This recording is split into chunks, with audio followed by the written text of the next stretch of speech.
CBS Radio Mystery Theater presents...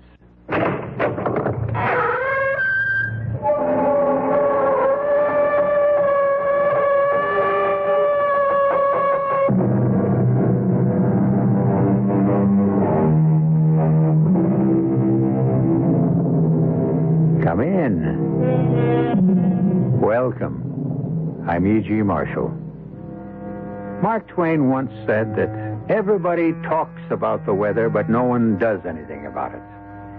An ever-increasing army of people feel that way about pollution, but happily are doing something about it. Trying, anyway. But trying, mark you, against great odds. Odds which can be lumped under the one descriptive word, apathy. Apathy. Perhaps the most destructive negative force mankind has ever known. A force which could easily have led to the strange tale I bring you now. Nils, I order you. Put Magda out of the house instantly. She's my wife, Mr. Manderson. You can't ask me to... You fool! She's caught the Red Death. Brought it into my house, my sanctuary. Look at her. Beads of sweat on her face. Blood red sweat. She's caught the plague. Plague or not, I am not putting her out to die. Then I am. And one move from you to stop me and you'll go out with her. I mean what I say, Nils. Every word of it.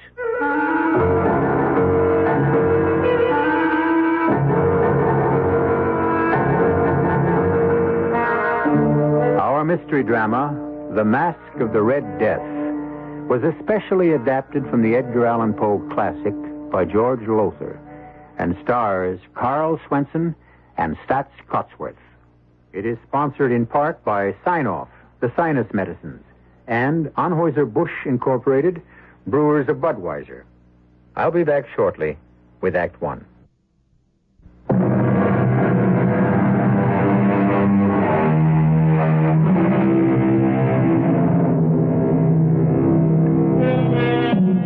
The Mask of the Red Death. The word mask, you should know, is spelled M-A-S-Q-U-E and means masquerade. And to begin this particular masquerade, I'm going to ask you to join me in a huge house, a mansion, on top of Lookout Mountain. We're in a vast living room, one wall of which is made of plate glass, through which, in whatever direction the house turns, yes, you can turn the house by pressing buttons, can be seen miles on miles of country far below. There are others in the living room with us, including the multimillionaire owner of this luxurious estate. That tall, expensively dressed, gray-haired man over there, Milo Manderson. So just shut up, Jack. Once and for all, shut up. Milo, all I'm saying And is... I'm sick of hearing you say it. Flossie's sick of it. Doreen's sick of it. We're all sick of it. So shut up. Okay.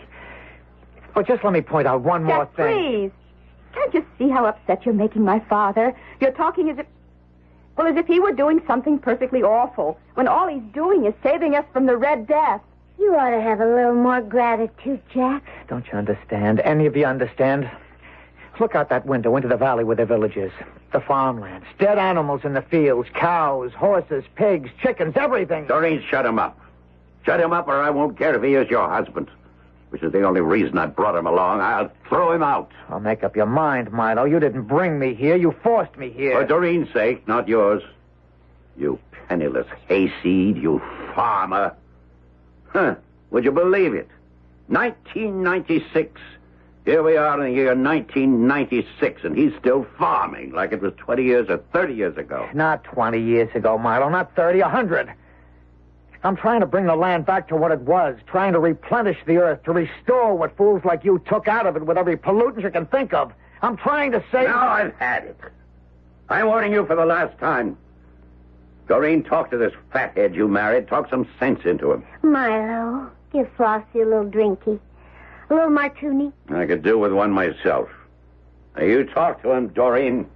Jack, My father's right. With you, he's always right. Now, listen to me, honey. There's a plague out there, and it's spreading. It's spreading all over the country, and people are dying by the thousands, and all Father's trying to do is save us from it. I tell you, he can't. He can. Father has never failed, never, at anything he made up his mind to do. He spent weeks stocking this place with food and water, everything we'll need to stick things out until the plague's over. All those people dying out there, and we Well, why shouldn't we? They'd do the same if they could. Who wants to find himself sweating blood all of a sudden and dying in hours? Not me. I'm sorry for them, Jack. I really am. But that's no reason for me or you to go out there and die with them. There's such a thing as conscience, Doreen. Oh, Jack, you're impossible. What's that noise, Father? The helicopter. Yeah, let me turn the house. You'll be able to see it coming in from the east. There she comes. What's the helicopter, Milo? Bringing in a couple I hired to do the cooking and housework. The Ostroms, Nils and his wife, Magda. I hired them through a New York agency and had my pilot fly them out. What about the plague, Father? They could be bringing it with them. I had them checked out, complete physical, and every precaution taken to keep them from any contact with people till they got to the chopper. Nothing to worry about. Oh, look at that gorgeous hunk of man getting out of the copter. That's Nils. Ooh, 6'4" if he's an inch. Long blonde hair. Oh, wow. You keep your eyes on me, baby. I'm the guy you're going to marry, remember, not him. How could I forget? You're the guy with all the money. Yeah. Okay, here they come. As soon as they get in the house, we lock the place up solid, and I mean solid. Nobody gets in or out till this plague is over. You're Nils Ostrom, that right? Yes, Mr. Manderson. And this is Magda, your wife. Yes, sir. I should tell you she cannot hear or speak. She is a deaf mute. A deaf mute? Well, how in Hades are we going to talk to her then? Give orders? She can read your lips. Excuse me, sir? Yeah, what? The pilot of the helicopter, he asked me to ask you, will you let him stay? No way. He is standing out there, sir, waiting for one sign or another from you, to motion him to come inside or wave him away. Well, he's going to get waved away. Wait a minute, Milo. What now, farmer boy? I'm going with him. Now, Jack, we've been through all this before. I'm sorry, Doreen. I love you. You know that. But I just can't save my own skin while others are dying. Not if I can do something to help. Milo, you forced me to come here. And I'm forcing you to stay. Father! Well, that'd defeat your own purpose, wouldn't it? To shoot me, Milo? Oh, no intention of killing you, Jack. Just a bullet through the leg to stop you, and I'll do it. I'm going to protect you from the plague whether you want it or not. Not for your sake, but for Doreen's. She loves you. You don't ask me why, but she does. That's the only reason I'm keeping you here. Nils, you and your wife start locking the place up. Yes, sir. Come, Magda. I'll wave that pilot off. You could have let him stay, Milo. You may be sending him to his death. And if it weren't for Doreen, you'd be going along with him. Now shut up and help get this place locked up.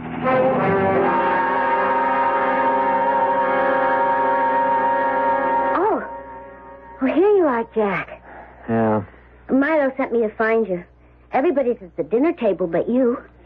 Just leave me alone, Floss, huh? Sure. Only, where does it get you? Sitting in the dark, brooding. Look down in the valley, where the village is. Okay, Jack. I'm looking. What do you see? Not much. I mean, it's nighttime. There used to be a lot of lights down there. Like, you know, people in their houses doing whatever people do in their houses. But in the week we've been here... Hey, has it been a week? Yeah, a week. Well, anyway, since we've been here, at least half the lights have gone out. They didn't go out. They burned out. People died of the Red Death, and the lights just burned out. Tough? Is that all you can say? Tough? But you realize what's happening out there? Not only down there in the village, but all over the United States, Canada, the world. Jack, baby. there's something you've got to understand about little Flossie. Up here in the head, nothing. Down here, and here, plenty.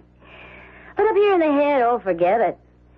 And that's why, when this is all over, Milo's going to make me wife number 4. Only you know something? No, what? Well, I've been listening. All this week, I've been listening to you. And it kind of gets through to me that, well, maybe you've got something. Tell me about what you're all wrapped up in. This orgasmic farming thing. Organic. You wouldn't be interested. So why am I asking? Well, it's simple. It's like a bank account. Well, that I know about. All right. So then, if you take out more than you put in... No bank account. Overdrawn. Fini. Exactly. So... Well, it's simple. The land, the earth, where all the world's food comes from, it's a bank account. Now, unless you want to be overdrawn, you got to put back in what you take out. Well, the world has been taking out and never putting back in. The land is bankrupt. It's overdrawn. It's poor, not rich anymore. So what comes out of it is poor, not rich. So no matter how much people eat, what they eat is practically worthless. Oh, yeah. You follow me, then? Like a tiger. If what we eat is worthless, well, then we get sick. We get sick. The air gets sick. The waters get sick. And then we get what we've got now, the plague or the Red Death. Oh. So him, Milo, what he's doing, trying to save us from the Red Death, well, what good is it? I mean, if the plague stops like he says it will. It will, but there'll be others, worse. They're God's way of saying, man, you're overdrawn. Lost. Uh-oh. Lost. Milo's looking for me. I'm supposed to find you and... right here, lover, right here. Now, what is this? You and the farmer boy in the dark. Talking, doll, just talking. I sent you to look for him, get him to the dinner table, and you sit here in the dark just talking. Well, I gotta talk to somebody, and you're never in the mood. Not for that. Well, what's so interesting in him? Well, he was telling me about organic farming and how it could save the earth from going bankrupt. No, not that again. Come on, dinner's getting cold. You heard me, Jack. No, I'll stay here, Milo. Oh, come on, Jack. You ought to eat. Keep up your strength. On that food? It's practically worthless. Well, just to keep me company, then. We can talk some more, and I like talking to you. Yeah, that's about all Farmer Boy can do, talk. Anybody can talk. I act. You just remember one thing, Flossie girl. I'm the one that's saving you from the Red Death. Yeah. Only answer me a question, Milo. Sure. Saving me. For what?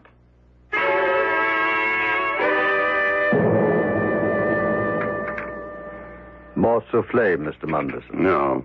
And I'll tell you something, Nils.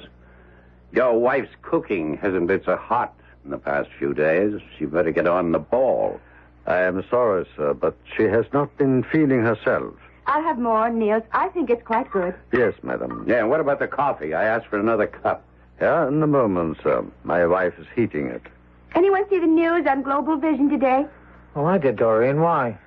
They say the plague is spreading, that it's shown up now in France, Italy, Spain, everywhere. Nothing surprising about that. I didn't say it was. I just said it was on the news.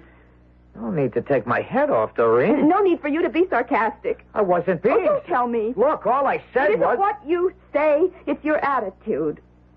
I notice you don't take that tone with her. Me?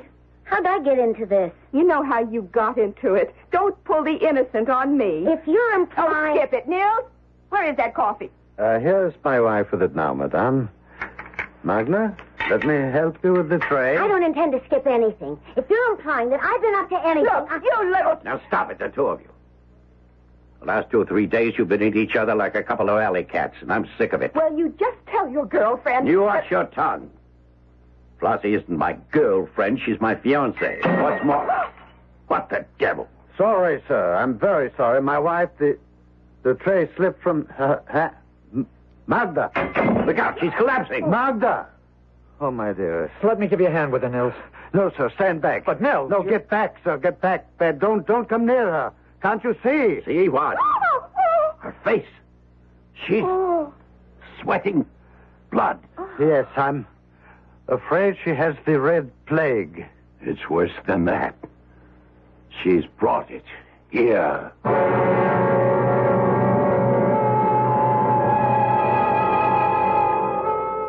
So, in spite of all precautions, the Red Death invades Milo Manderson's sanctuary, his barricaded retreat atop Lookout Mountain.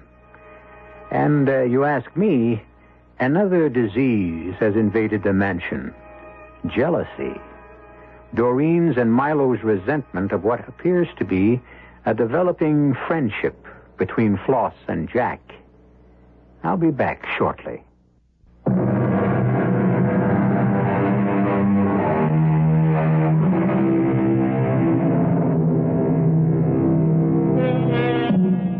As ye sow, we are told in the Bible, so shall ye reap. It would appear that multimillionaire Milo Manderson is on the threshold of doing some reaping. He thought himself and his few chosen companions safe from the plague of the Red Death, secure in his isolated retreat atop Lookout Mountain, the world and the spreading death in it barred from his door. Not so. Magda Ostrom, wife of Nils, the couple Manderson brought to do the menial work of the household, has just collapsed. Get her out. What? Get her out. Out of this room, out of this house. Oh, now cool it, Milo. The woman's dying. And we're not dying with her. Father! Don't start breaking The things. money I spent to protect us, the precautions I took, weeks of thought and preparation. To doctors. How many doctors did I send them to examine them and check them out, make sure that they were free with the plague? Father, get hold of yourself. Now she comes down with it in my own house. This sanctuary, I nearly killed myself to make ready so we'd all be safe. Get her out of here. You can't ask me. Get her out. I will not. No, Mr. Manderson, I will not. Magda is going to die, but she is not going to die alone. Then die with her. Milo, no. Get out of my way. Give me that gun. Father! Here. Stop it. All of you, stop it. Oh, now you're giving orders. You. Shut up and listen. My wife is trying to say something in sign language. Yeah, Magda. What? No. How about my darling? You... Very well. What did she say, Nils? She said there is no hope for her, and there is no sense in two of us dying. What's she doing? Where's she going? Out of the house. To die alone. Goodbye, my dearest. Goodbye.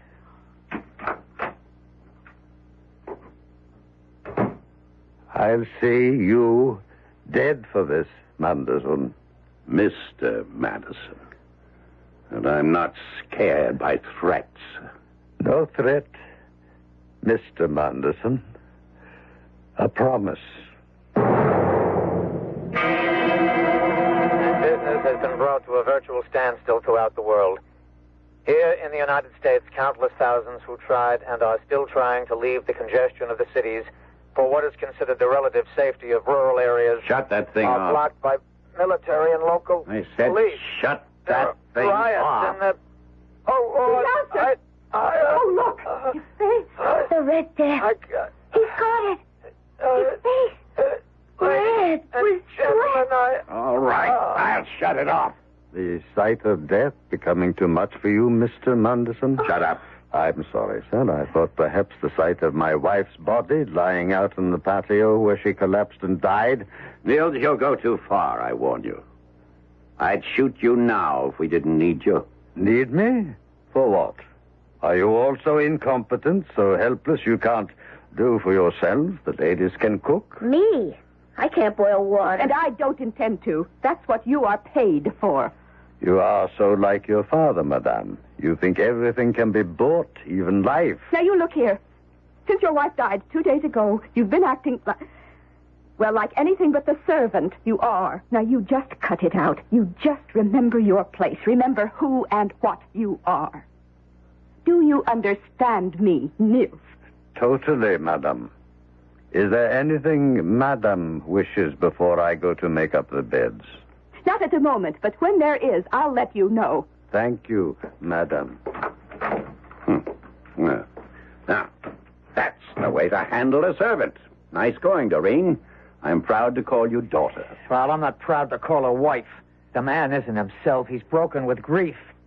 He loved his wife.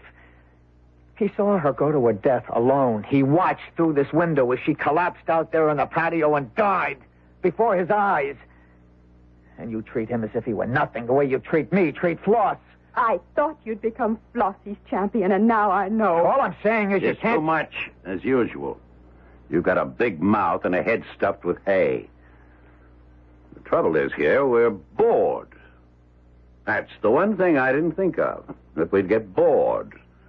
We've been cooped up here for nearly 2 weeks now. 9 days. Will you please shut up? Well, 9 days isn't 2 weeks, is all I'm saying. I can take care of that. How, Father? Well, I don't know yet. I'll think of something. Meantime, how about some bridge? Not me. Sorry, Sick Milo. of bridge. Well, then how about... blazes with it. I'm going up to the solarium to get some sun. I'll go with you, Father. Jack?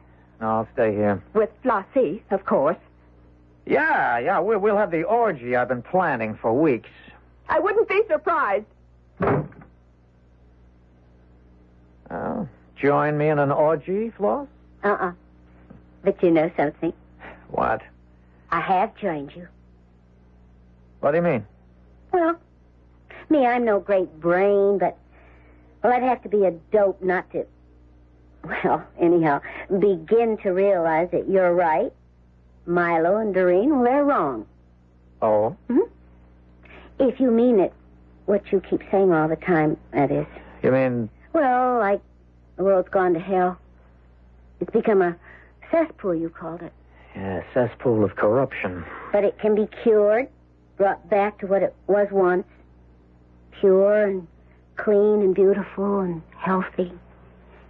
You mean it when you say you want to get out of here and go out there into the world, right into the middle of the plague, whether it kills you or not, so that you can do all you can to help people build a brand new world? Yeah, I mean all that. But I can't get out. Milo's got the keys to every door. The windows are unbreakable. I could get the keys. Easy. You do that? You're with me, not him? I never was with him. It was a deal, kinda, you know. Yeah. So what do you say? Well? That means leaving Doreen. Oh. You still got a thing for her, huh? I never lost it. Oh. Well, you got decisions to make. Leave Doreen and do what you believe is right. Or don't leave Doreen and don't do it. A decision I don't think you need make, Mr. Reynolds. Not yet. Nils. I apologize. I overheard something of what you've been saying. Whatever your decision, it would be foolish for you to go out into the world right now, sir. You think so, Nils? I know it, sir. The plague is reaching its height. In a few days, it will begin to break and then recede. But right now, and for the next few days, it will be at its most dangerous point. But Believe me, sir. Leave here now, and your death will be assured. And you are among a handful the world cannot afford to lose. Not at this time. Nils, you're something else. You know that? Sometimes you talk like you know all there is to know. It'll be fun, Doreen. A barrel of fun. Costumes. What about costumes? That's all taken care of. Hey, now, Floss, Jack, yeah, you, Nils. I got a great idea. You say you're bored. You say life in the Milo Madison hideaway holds no variety for you, no spice at all for you. Well, I tell you what I'm going to do. I'm going to give you a party. A party? Not just a party, Jack, my boy. A masquerade party. Are you crazy? What do you mean crazy? Party? A masquerade party? When out there the world is dying? Milo, it's obscene. You see, Doreen, I told you. Beat my brains out thinking of something to liven things up, to keep us from going nuts with boredom. Where do I get? Where? You don't go along with this, Doreen. You don't. Well, I didn't at first. But then he changed your mind. What if he did? At least he's doing something. All you do is talk. That's all I can do. Locked in here, a prisoner. What more can I do? Something. I don't know, but something. Don't just talk. Do. All right, I'll do. Milo, you take your masquerade party and stuff it. I've decided we're going to have a masquerade party. And that's what we're going to have tonight. And you're going to be in it, you and Flossie. Floss, you go along with this? No. Now, look, you little... Tramp? Is that what you're going to say, Milo? Don't put words in my mouth. Don't you put thoughts in my head. Thoughts I wouldn't rather think. Look through that window. There's death out there. All around out there. A masquerade party. How could you think of it? How awful could you be to even think of it? We are going to have a masquerade party. And we're going to have it tonight. If it's the last thing I do. It will be. What? It will be the last thing you do. Now, what do you mean by that? I mean, I understand why you decided to have a masquerade party. 2 days ago, when I held my dying wife in my arms, I told you what I thought of you. And no servant, no lackey, ever told Milo Manderson the truth since the day Milo Manderson realized he had made his first million. Before that day, you, Milo Manderson, you, still retain some shreds of humanity. But on that day, and ever since, oh, God, I call on you. What has this mortal become? He's crazy. Look at him. Arms outspread. Looking up at the ceiling, calling on God like he knew him. He's out of his head. Hear me now, Milo. Milo! Hear me. It's revenge you're after. I told you the truth of not what you are, but what you have become. God made you beautiful. You have made yourself ugly. You must learn you are wrong. And in learning, come back to God, come back to truth. You want revenge on me? You shall have it. And you shall learn the emptiness and the hollowness of it.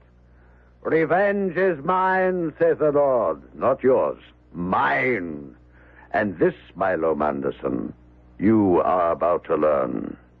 And may God, in his infinite mercy, help you bear the agony of the learning.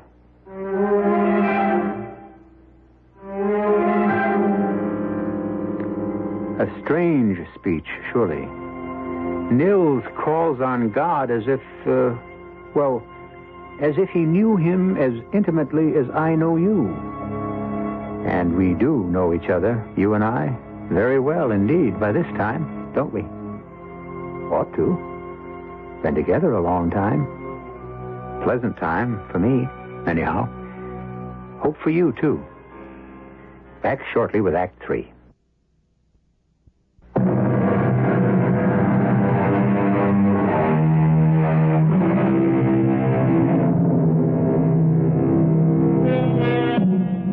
Death, in the form of a plague, known as the Red Death, lays waste the world, while in an isolated mansion atop Lookout Mountain, multi-millionaire Milo Manderson, seeking refuge, barricades himself and his companions from it. Now, vengeful, or callous, or both, he proposes to hold a masquerade party to relieve the boredom of their voluntary imprisonment. We rejoin the small, beleaguered group in the vast living room of the mansion as... He's gone crazy. You have, Nils. You know that. You've gone crazy. No, not I, you. A long time ago. You don't see me acting like I was God. Don't I? I think Nils is right. In a way, Milo, you've come to think you're more than God, really. Well, now you are going too far, Jack. No. Wait a minute, Doreen. Wait just 1 minute. Let this hayseed husband of yours go on. So, God sent the Red Plague to wipe us all out. That is, eh? Maybe he didn't. Maybe he didn't have to. From where I sit, you created it yourselves. You're as crazy as Nils. Wait and see, Milo. Just wait and see. Yeah. And while I'm waiting, we'll have our party. Yes, there's a big closet in the game room, and it's loaded with costumes. From the bash we had up here a couple of years ago, Doreen, you remember? Yes. So you can all get your costumes from there. Nils, you break out the Port Rocher. I've been saving that champagne for a special occasion. And if you ask me, this is going to be a real special occasion. It will indeed be that, Mr. Manderson. The most special occasion of your life.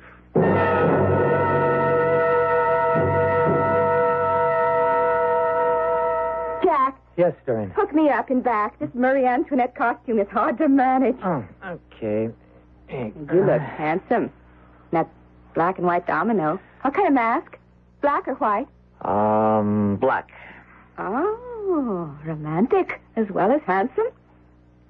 And sulky. Sullen. Worried is the word, Doreen. Very, very worried. Oh, now don't tell me that little act Nils put on, that performance of stretching his arms wide and crying out to God.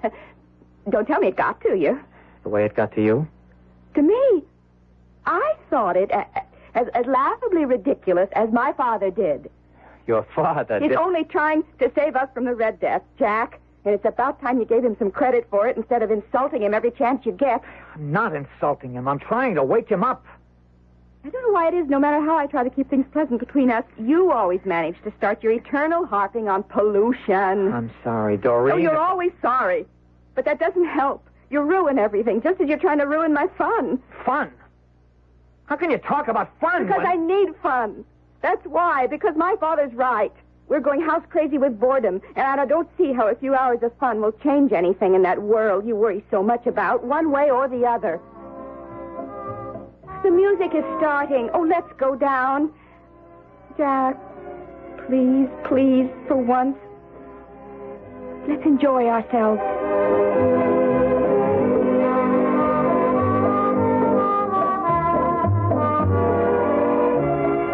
Come on, Floss, come on. The way you're dancing, put some life into it, baby. I don't feel like dancing. Well, you will. All he needs a couple more glasses of champagne. Soon take care of that. Now, say one thing for Nils. He may be batty as a bedbug, but he's a good servant. This Port Roger is perfectly chilled. Okay, honey. Another glass for you, and another for me. Bottoms up. I can't. How can you? How can you? Don't cry, Floss. Don't cry. I can't help it. How can I try to be happy with all that's out there beyond that window? Be happy? You want to know the truth? I'll tell you. The truth keeps crowding in on me, pressuring me, trying to suffocate me. But I push it away. Because if I didn't, it would suffocate me. Flossie, the truth is, way deep inside me somewhere, I'm scared. Scared? You? Doreen. Jack. Well, welcome to the party. Oh, look at you, sweetheart. Dolled up like Marie Antoinette. Careful you don't lose your head tonight. And Jack, hey, you look terrific in that black and white. What's it called?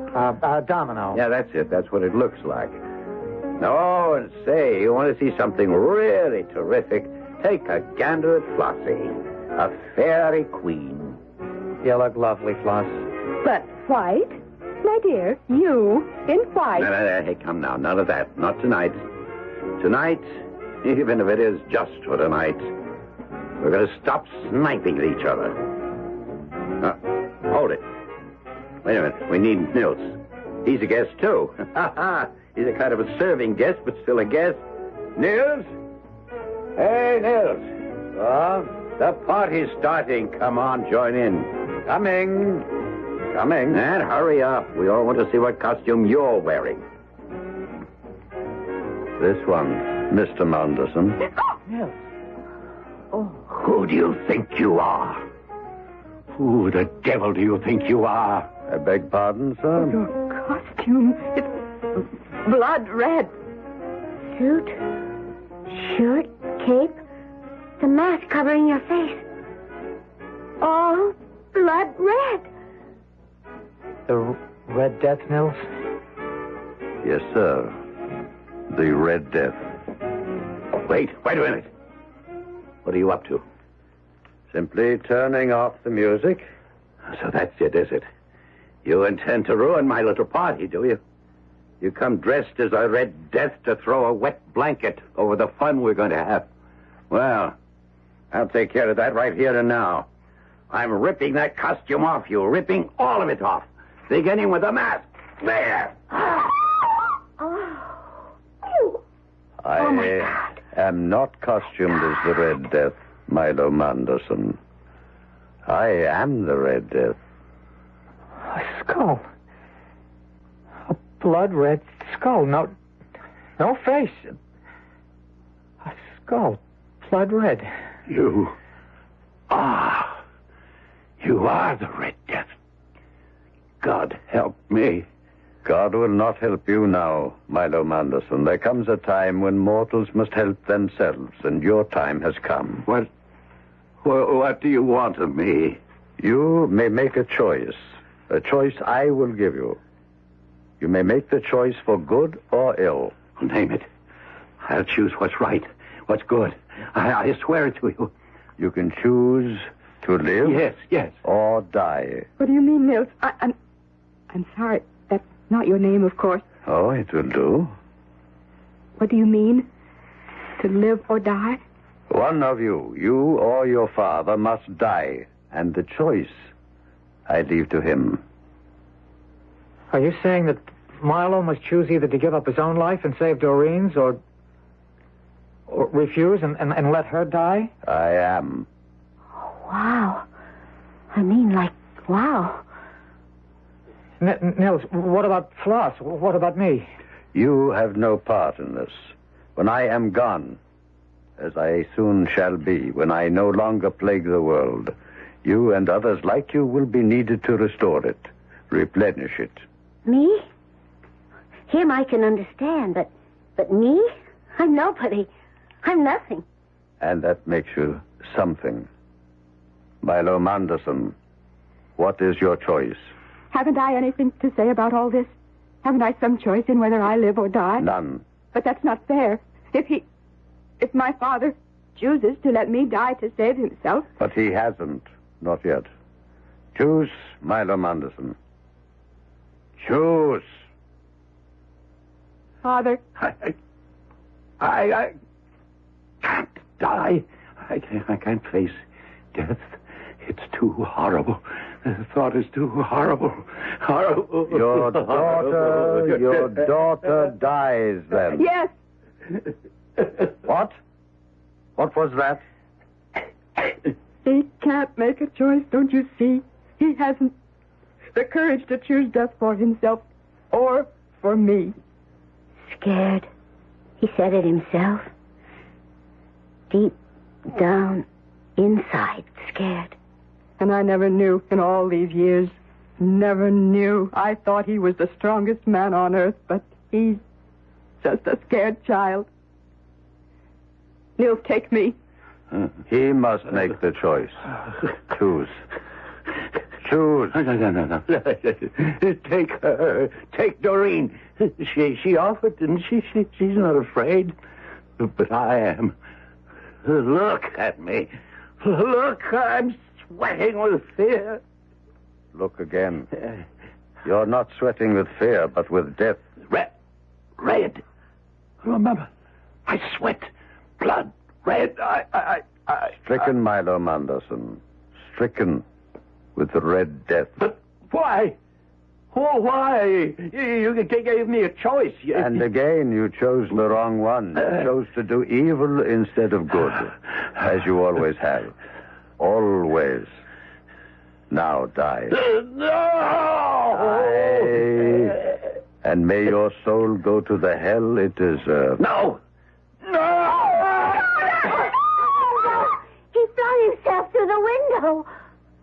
Lying out there next to Magda. Oh, Mother. Easy, Doreen. Easy. Take it easy, sweetheart. Nels, I think... Where is he? He was there a second ago. But now, just a costume laying in a pile on the floor. He's gone. Well, let's hope so. Let's hope he's gone forever. Not only from here, but from the world out there. What world? What's left of it?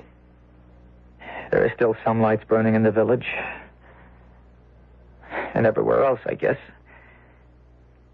Those that are left. Maybe God made a choice. And maybe we're part of it. Whether we are or not, the only choice we've got is to go out there and start helping. Start rebuilding, start creating another. And with God's help, a better world.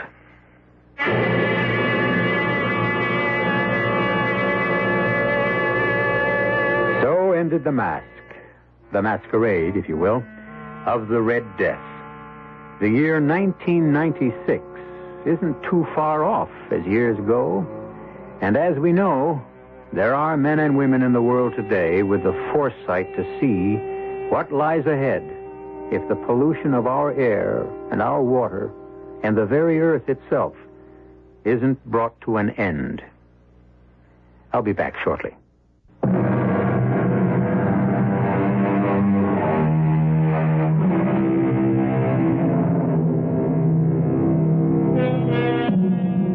The strange tale I've just brought you was an allegory, a story designed to symbolize a message, a truth. Of course, it never happened, but it could. Our cast included Stotts Cotsworth, Carl Swenson, Lois Smith, Jack Grimes, and E.V. Juster. The entire production was under the direction of Hyman Brown. And now, a preview of our next tale. Listen. What's that? What's he saying? He's crying as if his heart would break. This is terrible. Poor Wyatt. He's in agony out there. Yes, I can hear him. Poor man. Will, what is he crying over? It can't be the painting, even if it had been damaged when those sailors bumped the box. Elvira, it can't be that. It isn't. Isn't? I told you I've had this feeling all along. This sense of something. You know. And now I'm sure. It isn't a painting that's in that box, Will. It's a corpse. A corpse? And the question that I've been asking myself all along is, whose? Radio Mystery Theater was sponsored in part by Buick Motor Division. This is E.G. Marshall inviting you to return to our Mystery Theater for another adventure in the macabre. Until next time, pleasant dreams.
to your lovely white throat.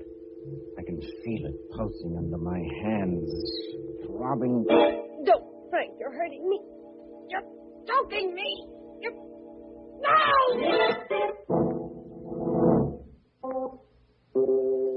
Midnight, the witching hour when the night is darkest, our fears the strongest, and our strength at its lowest ebb. Midnight, when the graves gape open and death strikes. How? You'll learn the answer in just a minute in Till Death Do Us Part.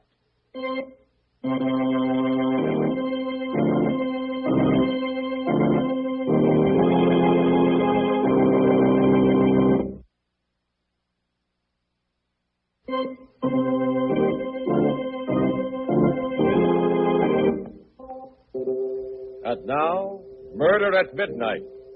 Tales of mystery and terror by radio's masters of the macabre.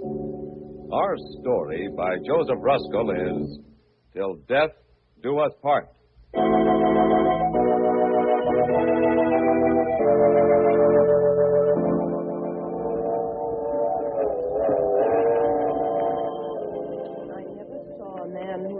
Such a wistful eye upon that little tint of blue which prisoners call the sky. Ruth, I want to tell you something.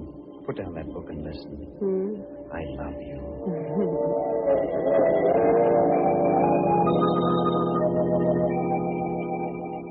Some love too little, some too long.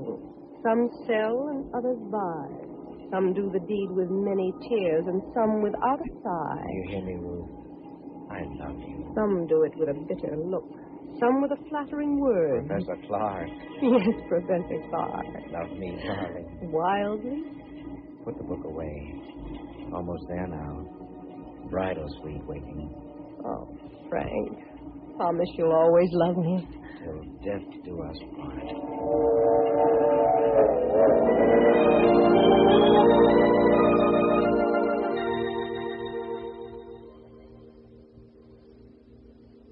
Another glass, darling. Come on. It's sweet to dance to violins when love and life are fair. To dance to flute, to dance to lute is delicate and rare. But it is not so sweet with nimble feet to dance upon the air. Frank. Darling. You've hardly kissed me. Why are you looking at me like that? You're so lovely. Come over here to the couch. A shy bridegroom in this day and age? Darling, why are you acting so strangely? Well, if the mountain won't come to Mohammed... Come here, my lord and master. Kiss me. Oh, Ruth, I love you so much. Darling, why do you keep staring at me like that? Frank. Ruth, no. Darling, what's the matter? I don't know. Please, Frank, after all. No, don't come near me. Don't touch me. Ruth, something terrible is happening to me. It's a feeling... It's too dreadful to believe. What is it? When I take you in my arms, when I kiss you, I love you and I want you so that I feel a hideous urge to... To what, darling? Strangle you to death.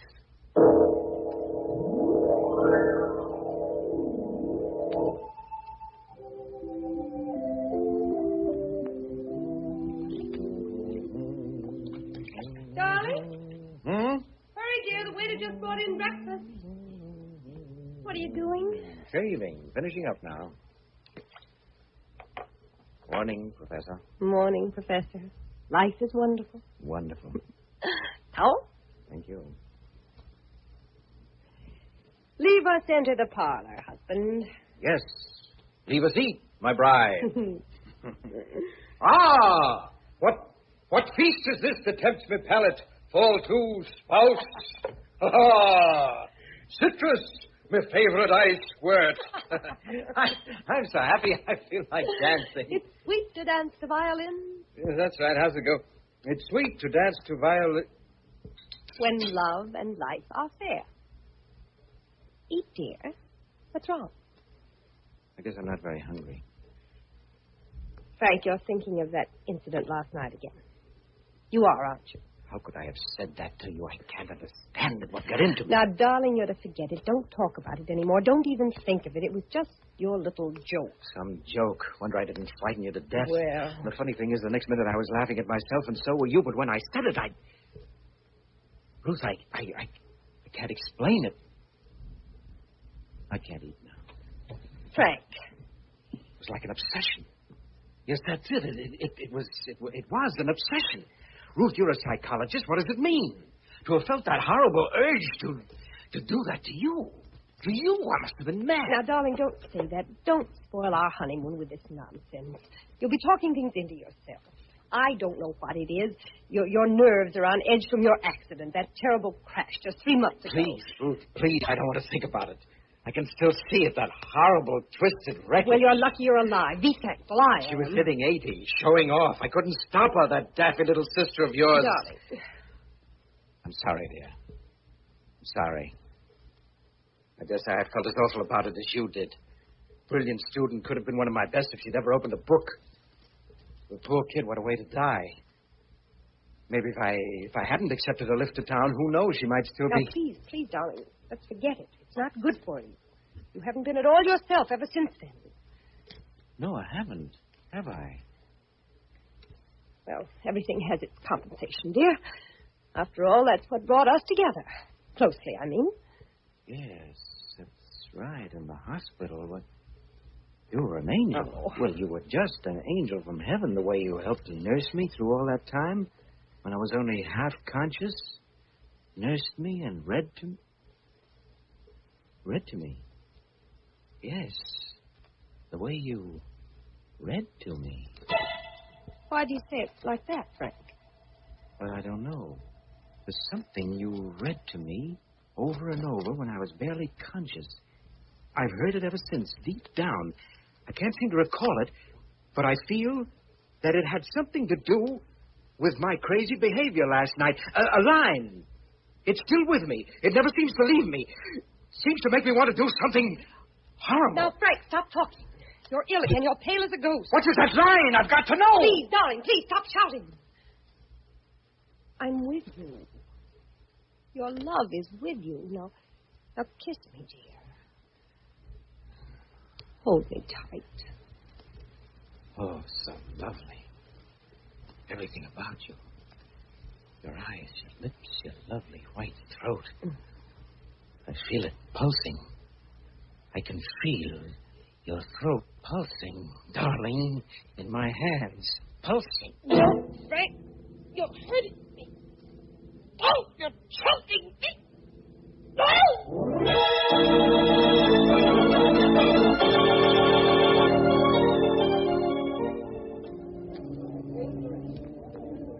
Yes, sir? I'm checking out. Room number 438. Call me a cab. From the bridal suite? Just a moment. There's something wrong, sir. You and your wife just checked in last night. Any complaint? No complaint. Just call me a cab. Oh, an emergency. What business is it of yours? Where's another hotel? Why, you'll find it very difficult in New York without a reservation. And if you and your wife... I'm checking out. Who said anything about my wife? She's better off without me, do you hear? Well, what are you gawking at? She's very lovely, remember?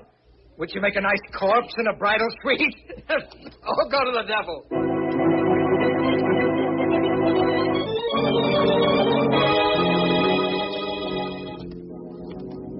Where to now, mister? Where now? Just shake off that other cat. I did 3 hours ago. I told you 10 times. What now? Just drive around the park. We've been around and around and around. How long can this go on? That line. What was that line? What was it? Huh? What was that line? Look, pal, we going over that again, too? What line? You want the 7th Avenue line? If I'm not talking out of turn, Bud, you must have lifted quite a few today. Get me to a hotel. We tried a dozen. Remember, they're full up. Hey, just who are you, mister? What's your racket? What's that to you? Okay, I just asked. I was a teacher, cabby, in a woman's college. But that's only a blind. My name is Jack the Ripper, see? But some people just call me Bluebeard. Huh? This is the end of my line, chum. Pay up and get out. No, I won't. You can't make me get out. You can't. I can't, huh? No, because if I do get out, I may go back. And if I go back, don't you understand? I'll kill her.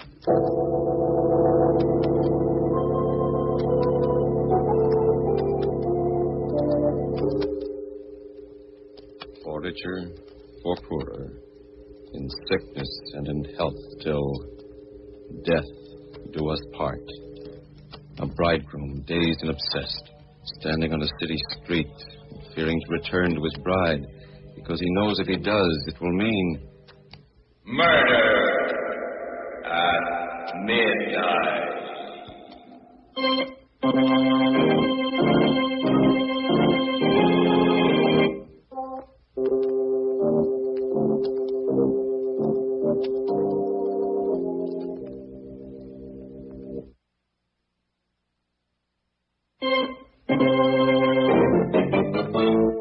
And now, back to Murder at Midnight and Till Death Do Us Part.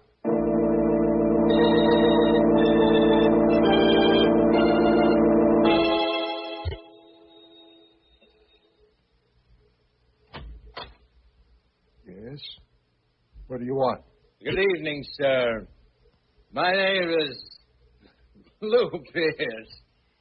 You're the proprietor of this charming boarding house. You're drunk. Forsooth 'tis true. May I tarry the night? No vacancies. Go on now, get on your way.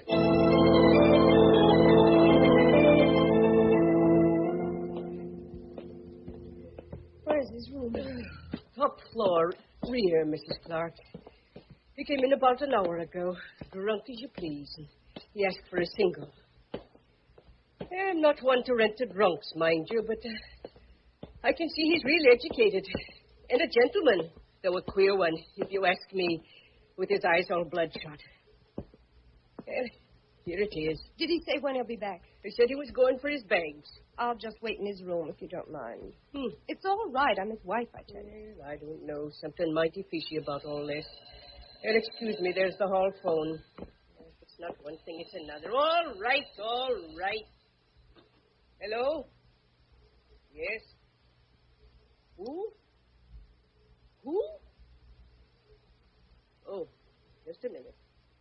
It's him, ma'am. He wants to talk to the lady who just came in. Let me speak to him. Hello, Frank. I saw you go in. What are you doing in my house? Darling, it's so good to hear your voice again. I was so worried. Answer me. What are you doing there? How did you know where to find me? I've been following you everywhere. I don't want you to leave me, darling. I love you. Get out of there. Stop haunting me. I'm no good for you. Haven't you had enough? Go away. I won't. You need me. I'm your wife. Come back to me, Frank. Frank, how can you still want me? What are you inviting? Why don't you take a train home? Do you want to die? You know I'll kill you the next time we're alone. You know I've gone mad. Now, don't say that. You're just ill, and I'll nurse you back to health. Oh, Frank, this is your wife talking. What sort of spineless thing do you suppose you've married? What would you have me do? Run to the police and ask them to protect me from my husband? Run to the police and cry that the man I love wants to kill me? Run to the police and tell them... That's right. Of course. Why didn't I think of that before? No, Frank! Frank! Frank, what are you going to do?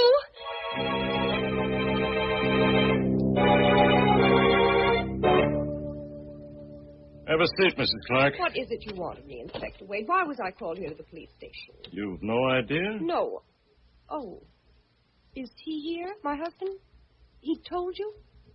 But I thought he was just drunk. Oh, I told him not to come here. I told him not to. Then it's all true? Yes. This beats anything I've ever heard. Man loves wife so much he wants to strangle her. Kisses her. Gets an irresistible yen to choke her to death. And on their honeymoon. You want to prefer charges? Prefer charges? What for? Well, attempted homicide ought to cover it. I won't. He's my husband. I love him. I'll stick by him no matter what. But he ought to at least be sent to Bellevue for a mental... Oh, no, you won't. There's nothing mentally wrong with Frank. Nothing at all. It's simply nerves, the result of an accident he had recently. This really takes the cake. Mrs. Clark, another thing that puzzles me. Yes? He kept raving about a line when he staggered in here, as if it were life or death. A line of poetry he couldn't remember. Wanted me to tell him what it was. Confidentially, I've only read one poem in my life. Now, what's that all about? I haven't the vaguest notion, Inspector. Just part of his neurotic state, I suppose. When we get back to our hotel room. What? You want him back after what happened? Yes. Don't you see? I must cure him of that awful obsession. Who else can do it but me? I'd like to see him now, Inspector. Please release him to me. I'll take the consequences. He's not here. Not here? No. We held him overnight just to let him sober up like we would any other drunk. Thought it was just all boozy eyewash. This morning he seemed a new man and laughed it all off. So we released him. Just a few minutes ago. Oh, wonderful. But then I had a hunch I ought to warn you anyway. Just a hunch. Warn me? Yeah. He said he was going to call on you tonight at the hotel for a little reunion. Oh, how marvelous. Maybe he's all cured. I don't know. I didn't like the way he smiled when he said it. Mrs. Clark, after what you just told me, I think I ought to have him picked up again. You'll do no such thing. It's taking your life in your hands. I think he's got wheels in his head. I don't care. I love him. You die just as dead when you're in love. I'm not afraid. I'll never leave him. Certainly not now when he needs me more than ever. Is that all, Inspector? Okay, lady. You're 14 carat. He sure doesn't deserve a wife like you. And don't say I didn't warn you. It's your funeral. Thank you, Inspector. Goodbye. Oh, Mrs. Clark, there's one more thing perhaps I ought to tell you. Yes? When I released him just a while ago, he said something else that puzzled me. That being in jail had suddenly given him revelation.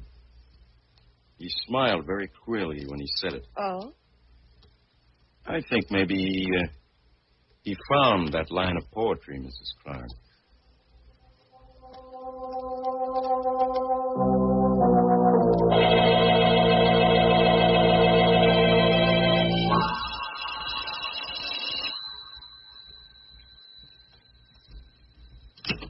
Hello? Ruth?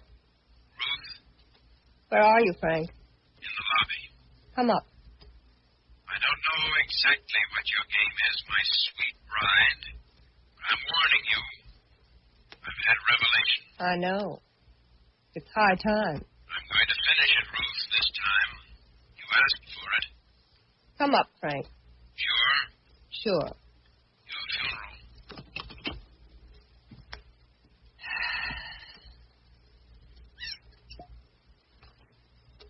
A coward does it with a kiss.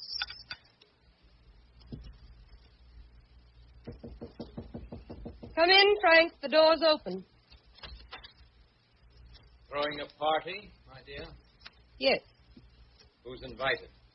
You and I. What are we celebrating? An uninvited guest at our honeymoon. Death has come with you, hasn't it, this time? Yes. Shall we drink to him? Why not? Do you still love me, Frank? Yes, I still love you. But I love you better when you're dead for what you've done. How much do you know? Not enough. It came to me in jail last night. The jail had something to do with it. How, I still don't know, but enough to make me remember something you whispered in the hospital when I was just coming to.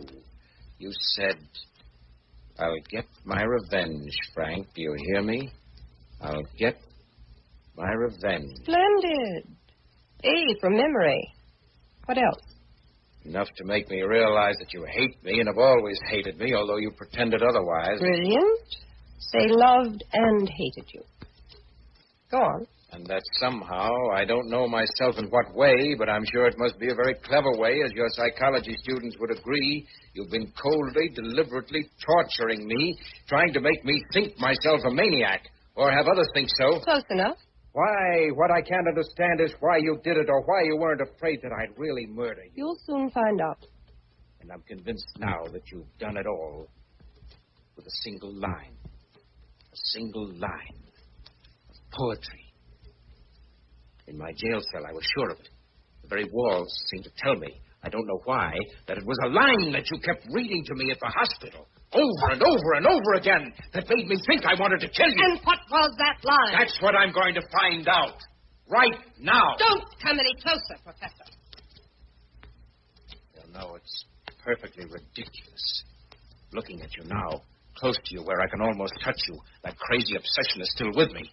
I laugh at it intellectually. I know that you've tricked me into it by some very obvious power of suggestion, but I still feel that way. Don't come any nearer. I'm warning you. Isn't it eerie? I still love you and can strangle you for my love. And will. Stay where you are. You're not going to kill me, darling. I'm going to kill you. Now, do you see why I wasn't afraid of you? That gun. You've had it all the time. Correct, my love. Right here in the wine table drawer. I've planned this all along, Angel. From the very first. Before we were even married. Yes, your intuition was right. From the day you and my little sister were brought to the hospital after the accident. From the day she died. And the doctor said you'd pull through. I planned it all. And it's worked out like a perfect equation every step of the way. Why? I had to commit the perfect crime, and I've done it. Even the police will testify that it was self-defense against a homicidal maniac. And when they find you here with a bullet in your head, they'll congratulate me. But what's this? I still don't understand. It had to be the perfect crime because I must go free. You see, one life has already paid for yours. And quart for quart, your blood is worth no more than my family. I don't understand this at all. What did I ever do? You killed my sister. I killed her? You told me before she left on that drive with you that she was going to crash the car. She left before I could stop her. She told me everything, Frank, including what you'd done to her. Everything. I see. So that's it. Well, I don't suppose it would be of any use my trying to convince you. No use. I've waited a long time for this moment. Revenge is sweet. And it was such fun to torture you. I used a weapon I knew. Of course, it was power of suggestion. Sure, you guessed it. But what a pity you don't know the line yet. What was it? What was it? Tell me. Tell me. Don't keep me in torture. Keep back. Think hard, Frank. Think all around it. What about a jail and the revelation it gave you? What about a famous poet who wrote a famous poem while in jail? Why? Yes? Oscar Wilde. That's it. Yes, that's it from Oscar Wilde, a ballad. Of course, a ballad. The ballad of Reading Jail. How could it ever have escaped me? Why, you witch, you've even been reading from it on our honeymoon. But what part? What verse? What line? What was the line? Don't take another step or I'll pull the trigger. Give me the line. I say I still can't think of the line. Keep back or I'll shoot. Oh, no, you won't. One more step and I'll shoot. Tell me that line or I'll kill you.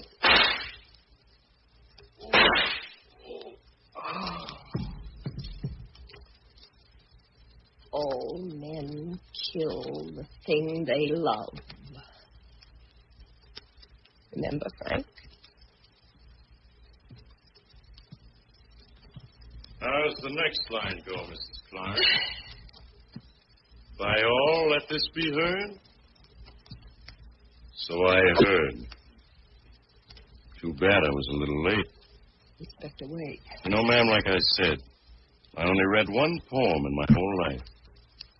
But ain't it the darndest thing? It happened to be the Ballad of Reading Jail.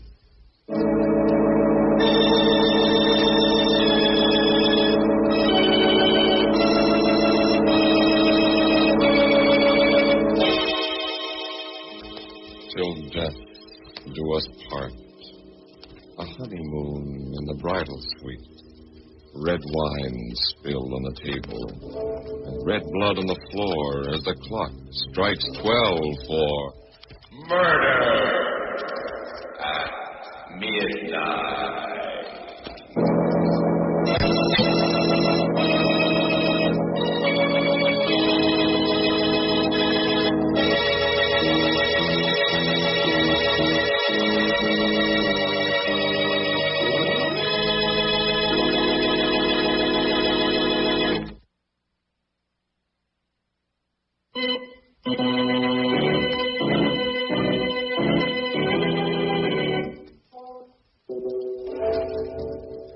Remember to be with us again when death's key turns in the lock and the clocks strike 12 for murder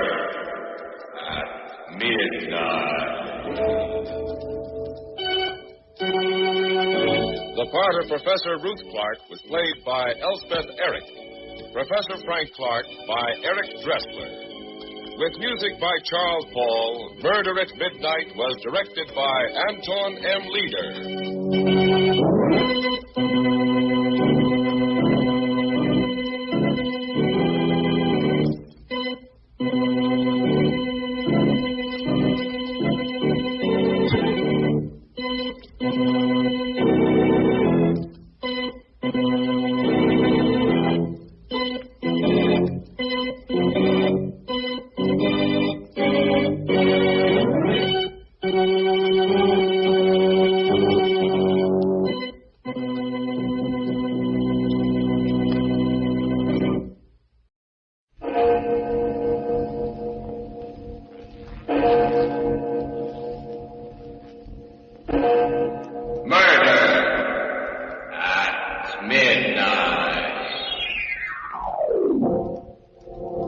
Look in his eyes, like a madman. He wants to kill me. Someone does. Like the other three, lying on the floor in a pool of blood. Almost 12 o'clock. Midnight. Any minute now there'll be a ring. Or a knock.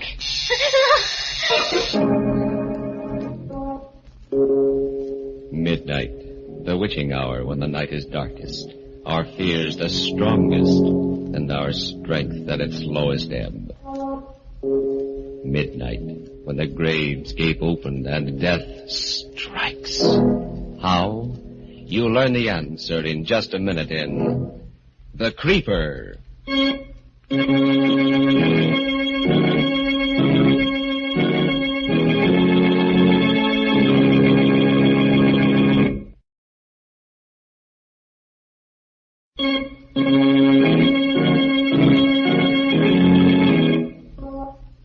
And now, Murder at Midnight. On this program, we bring you the best and most blood-curdling stories ever written. And so now we bring you a tale which you may have heard before.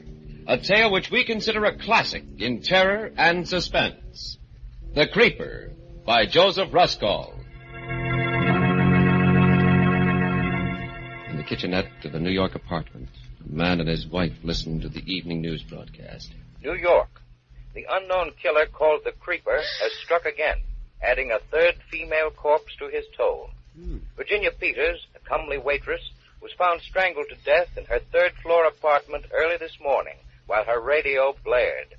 As in the previous murders, a note was found scrawled on the wall with the victim's lipstick, and the plea, "For heaven's sake, catch me before I kill more. I cannot control myself." Police insist... Now, why'd you turn it Oh, off? how awful. Awful, and in this very neighborhood. Let's hear the rest. It's very interesting. Oh, you... Don't go turning that radio on again, Steve Grant. Heard enough. I'll go out of my mind, for heaven's sake. That's it. A good, solid clue. What is? For heaven's sake. How many men ever use that expression? Oh, shut up. Okay, Mrs. Grant. Pass the biscuits, my little pigeon. Pass the biscuits. Eat, eat, eat. 3 women in 3 days murdered in cold blood by a mad fiend right here in Washington Heights. I'm too sick to go out, too scared to stay in. The lock's broke. He sits there eating, eating, eating. Pass the biscuit. There's nothing wrong with my appetite, my love. Of course. That's what cost you your job on the police force. When I even think of... Some men drink to escape. I eat. Escape what? What? An ugly tongue, a beautiful face, and a roving eye. In short, a wife. Oh, so you're starting that again. You and your crazy jealousy. Yeah, maybe that's the Creeper's way of escaping, too, Georgia. Who knows? Shut up. Go ahead and get a divorce. Go ahead.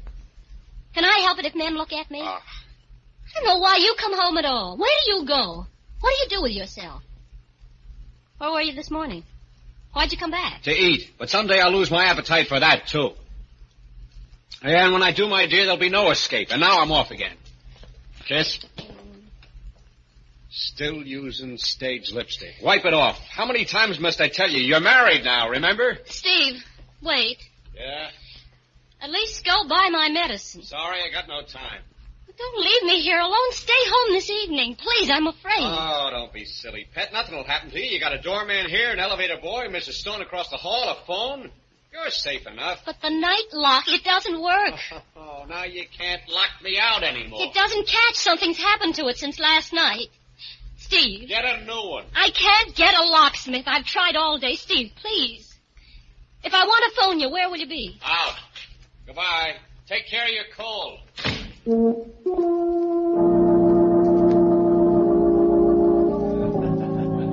Steve Grant. Huh? Well, if it isn't old Pearly Chase, how are you? Here you got thrown off the force, Steve.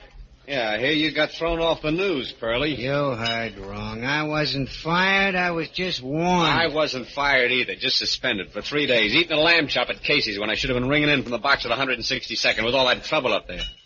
On my way to headquarters now for reinstatement. I eat too much, my trouble is. I drink too much. Here you're living up at the Heights, Steve. Yeah. That's funny, me too. Yeah? Here you're married now to a beautiful and lovely young... with admiration. Say it again. I think I knew her. Wasn't her stage name Georgia Dixon? Yeah, that's her. I love that wench, but... women. How does a guy handle them? You know, maybe the creeper has the right method. Thank you for taking the words out of my mouth. Who's the creeper, Steve? Any angles? You tell me, and I'll split the reward with you. Say, what do you think of Inspector Bradley's inside job theory? Nuts. Every janitor's a creeper? And as for that doorman, Jim Ellis, just because he worked at 2 of the 3 murder apartments? Pure coincidence. Anyway, they've released him. One thing, though, and I don't think even Bradley's put it together yet. Yeah? In all 3 cases, just before the creeper struck, the door locks had already been tampered with. You don't say. You got a theory? Well, sure. I mean, you take that note on the wall. For heaven's sake, in every case, for heaven's sake, catch me before I kill more. I cannot control myself. Right. Oh. Now, what man uses an expression like that? You want the lowdown? It's just this. A creeper is a woman. A gimmick, huh? Yeah. Like the height of the message from the floor is a trick, 6 feet. And yet I'll lay odds the creeper's no more than a guy your height, say, or mine. 5'9", just like us, you or me. Only crazy. Yeah? How do you figure that? How do I figure lots of things?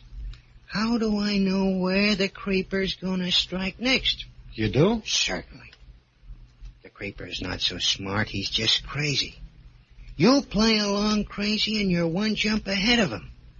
That's the trouble with Inspector Bradley. Why, he's up a tree. You expect logical clues from a madman?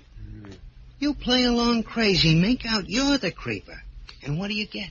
Go ahead, let's see. All right, the victims are all redheads, every one. You've noticed that, of course. 3 in 3 days? Yeah, now that you mention it. They all lived in the Heights, right? Agnes Martin, Jane Krutsky, Virginia Peters? Right. What was the number of the apartment in each case?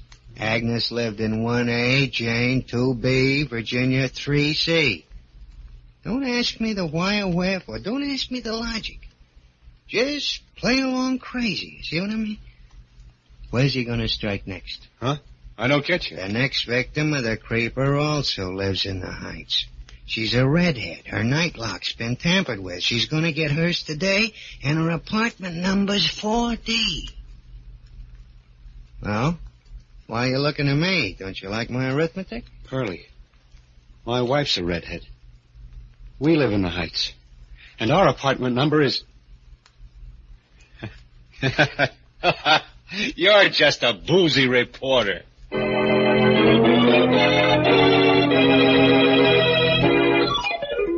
Your apartment number?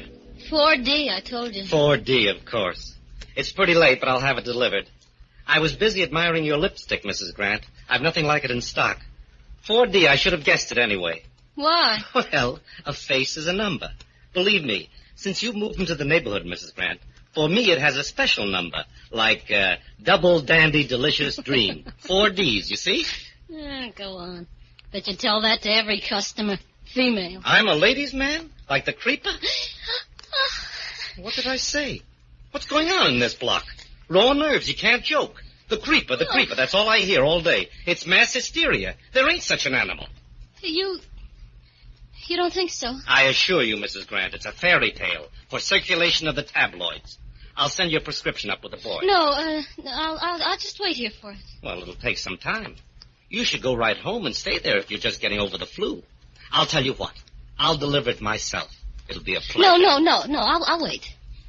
I may not go right back.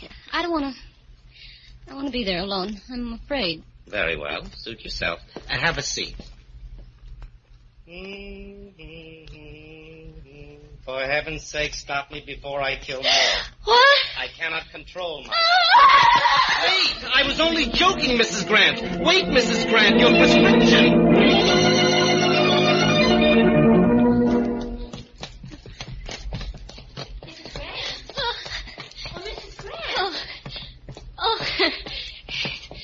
Mrs. Stone. Why, yes. What's your hurry, dear? I just got such a scare since these awful murders in this neighborhood. Yes, isn't it terrible? I'm simply frightened to death myself. You walking home? Yeah, I guess so. But I'll go with you. It's good we live in the same house. At least if I had a double lock, but the night one doesn't work. Oh, really?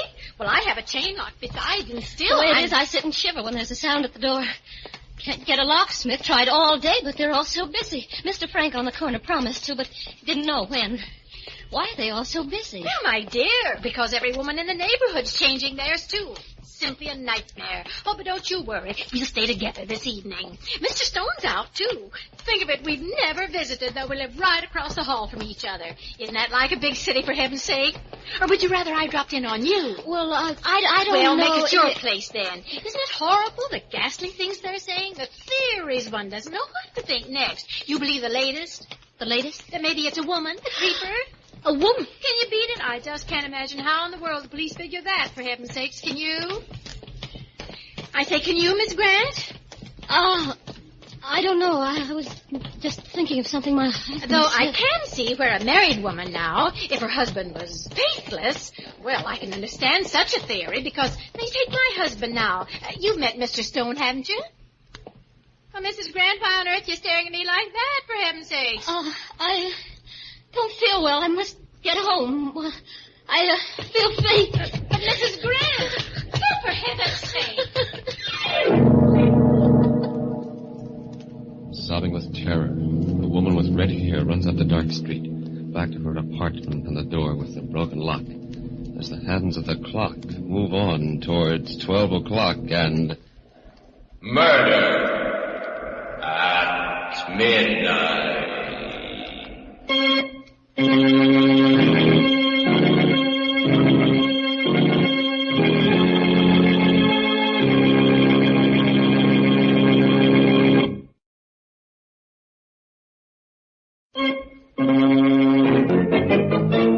And now, back to Murder at Midnight and The Creeper. Back to Georgia Grant, hurrying hysterically through the dark streets towards the apartment with the broken lock on the door.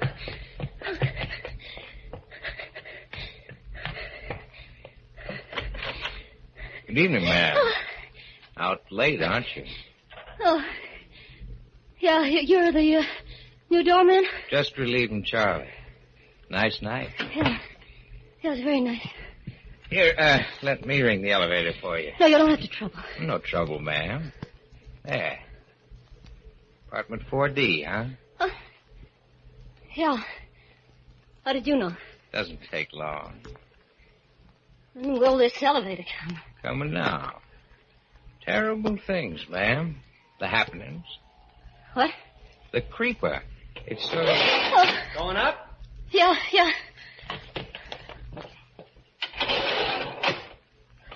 Up and down, up and down. The ups and downs of life, that's me. I'm a living milkshake, Mrs. Grant. Uh-oh.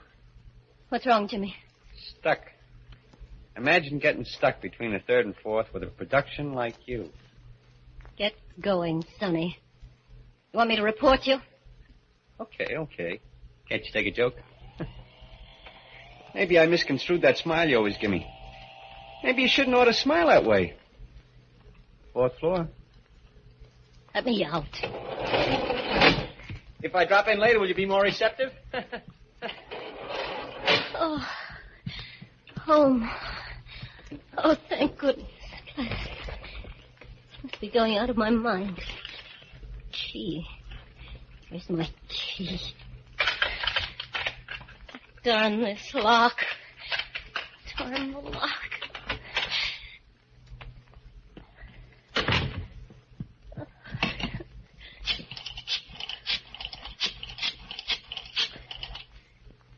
Hello. Is the locksmith in yet? Well, I want to know how soon I can get my lock changed. Yes, I know it's late, but he promised. This is Mrs. Grant. Yes, 4D, yes. I know you just explained to me, but I must... Georgia? Yes? Yes, so won't you... I've please? been waiting for you. Oh! Don't, you little fool. It's me. Do you want the whole house to... That's better. What are you doing here? Oh, don't worry. You haven't got a thing to worry about now.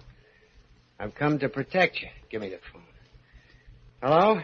Never mind about the lock, thank you. Sit down. Make yourself at home. Been waiting here for you. Long time no see, Georgia. What do you want, Pearlie? Me? A headline. Your husband wants, too. He wants I should keep an eye on you. What's that? Sure. You didn't think Steve and I were acquainted, did you? Oh, yes. From way back. Just met him at a bar. I don't believe you. What do you mean, keep an eye on me? Oh, just in case the creep... Oh. Oh. You heard of the character? You're mad. You've always been mad, Pearlie Chase. Where is Steve? Why should he send you here? Why should he think the creeper will come here? What are you doing here? Told you. Playing along crazy. Got a drink? You're drunk now. And you're getting right out of here. You're nothing but a no-good rummy. And you're nothing but a no-good... You finish it. When I took the drink, it was to drown you out, and you know it. I'm still a rum pot, Angel, which means I haven't got rid of you yet. Get out. You little two-timing redhead. You're all the same, you redheads. Even a wedding ring can't change you. Oh, don't play the innocent. My business is snooping. I make a living at it between drinks. So your new motto's love thy neighbor, huh? Mr. Stone across the hall? Poor dumb Steve. I'm warning you. Get out or I'll call the police. Stay where you are. All right, Pearlie. What are you doing with that gun? I wouldn't pick up that phone if I were you. You see, there's a big reward for the creeper and a heck of an exclusive, and I don't want to share it. I'm riding a hunch. Now, sit down, darling. Just play along with me while I play along crazy. Sit down. That's it. Like we're expecting company. Let's have some music. Don't just sit. Let's have some music. I said turn on the radio. That's it. That's the good girl. Dance music. Let's dance. Give me your arm. Let's dance. Like old times. Around and around like my brain. Why are you trembling? I still love you, you little fool. Ask me why. I love you. I love you, you lovely redhead. I could kill you and you deserve it. With the radio on, you could scream and no one would hear. I could put my hand on your throat like this and I could strangle you. Why are you crying? Stop it. I'm here to protect you. Stop crying. Cut it, I say. Cut it out. I can't stand it. I never could. Okay. You want me to leave? All right, I will. It's your funeral. What am I saving you for anyway? Where's my hat? In a few minutes, there'll be a knock or a ring or the door will just open. And you'll be lying in a pool of blood like the other three. Goodbye, my worthless. Give my regards to the creeper.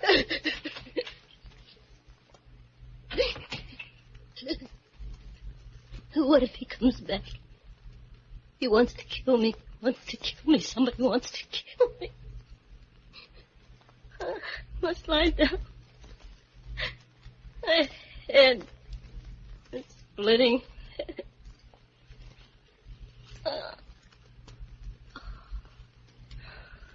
Kind of frightened me. Jealous spite, that's it. Like the other three. In a pool of blood. Like the other three. Almost 12 o'clock. Any minute now there'll be a knock. Or a ring.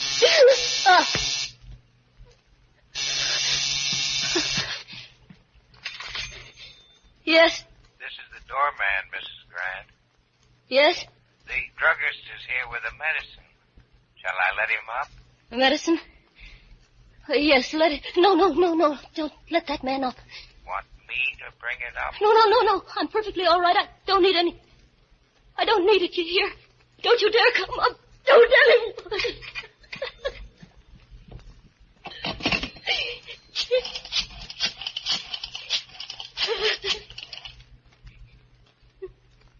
Oh, please, I must have it changed right away. My door lock. Yes, this is Mrs. Grant. Yes, I do want it. Of course, anyone can get in, anyone. They want to murder me, but I don't know who. It's the creeper. Oh, you'll come right away? Thank you. Thank you so much, but hurry, please hurry, or I'll go out of my mind. Oh, thank the Lord. Like the other three in a pool of blood. Any minute now. A knock or a ring.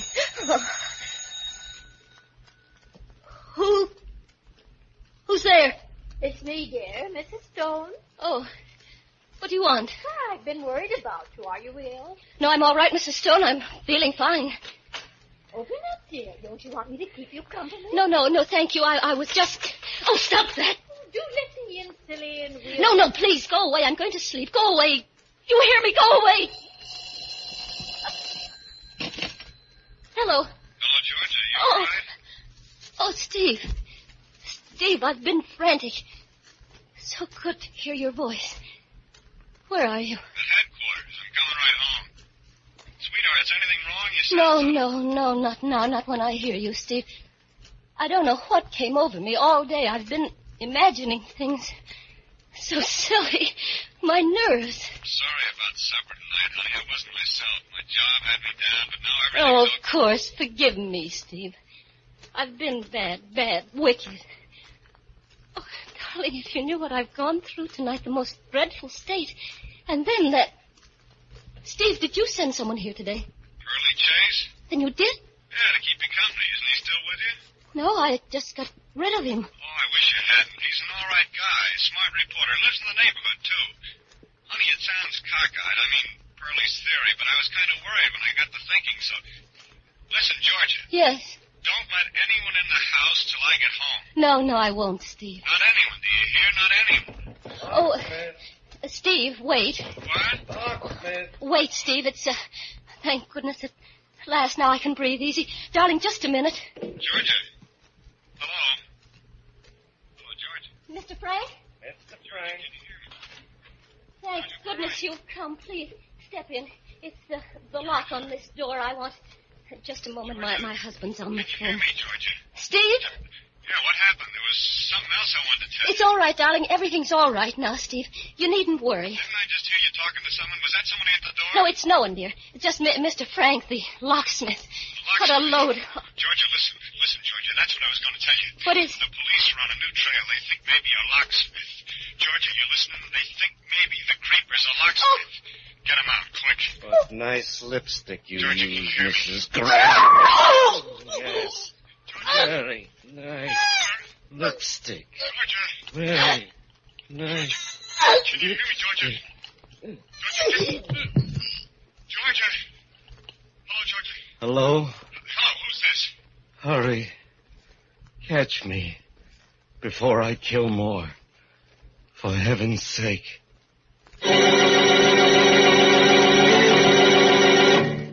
Soft footsteps hurrying down the corridor.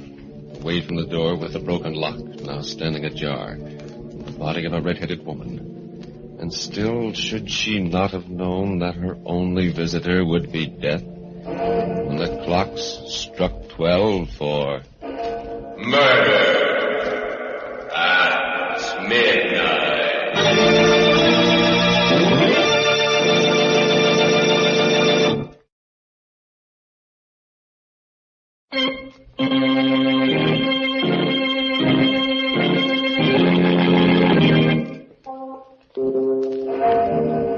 Remember to be with us again when death knocks at the door, wearing a familiar face, and the clocks strike 12 for murder at midnight. The part of Georgia was played by Ann Shepard. With music by Charles Paul, Murder at Midnight was directed by Anton M. Leader.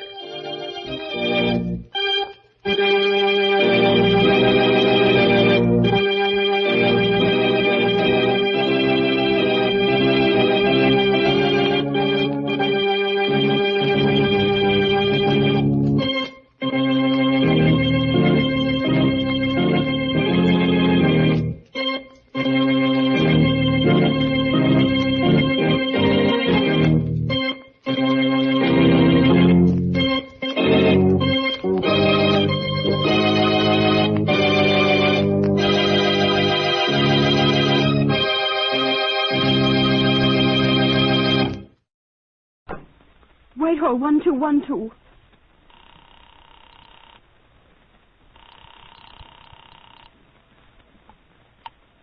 This is Scotland Yard.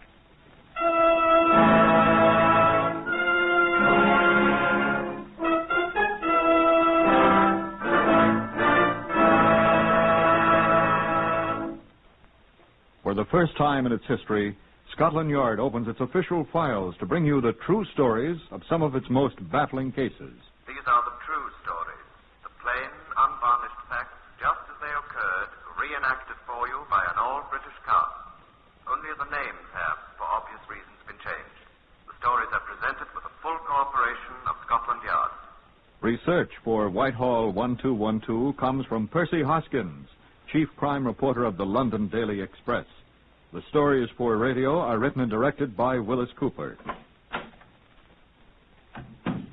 This is Chief Inspector John Davidson, who is in charge of Scotland Yard's famous Black Museum. Good afternoon. Can you imagine mistaking this exhibit here for a revolver or a pistol, or in fact for a gun of any kind? Here, have a look at it. Sorry, I dropped it. If it had landed on my great toe where that cab horse trod on it in December 1907, well, thank goodness it didn't. No, I shouldn't think that anyone in his right mind could possibly mistake this for anything but what it obviously is, a hammer. Yet a large number of persons, some of them policemen, were at one time quite certain that it was a gun. Now, I hung it up here on the wall in the year 1929, the same year that Pierrepoint, the hangman, did as much for the man who used it. Now, this is Chief Inspector Reginald Porter, who will tell you how it happened. Reginald? The morning of 11th January 1929, I was handed a telegram which had been sent the night before from Southampton.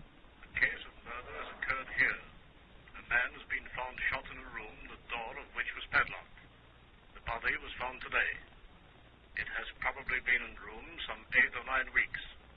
Will you please send a man down to investigate the matter? McCormick, Chief Constable of Southampton.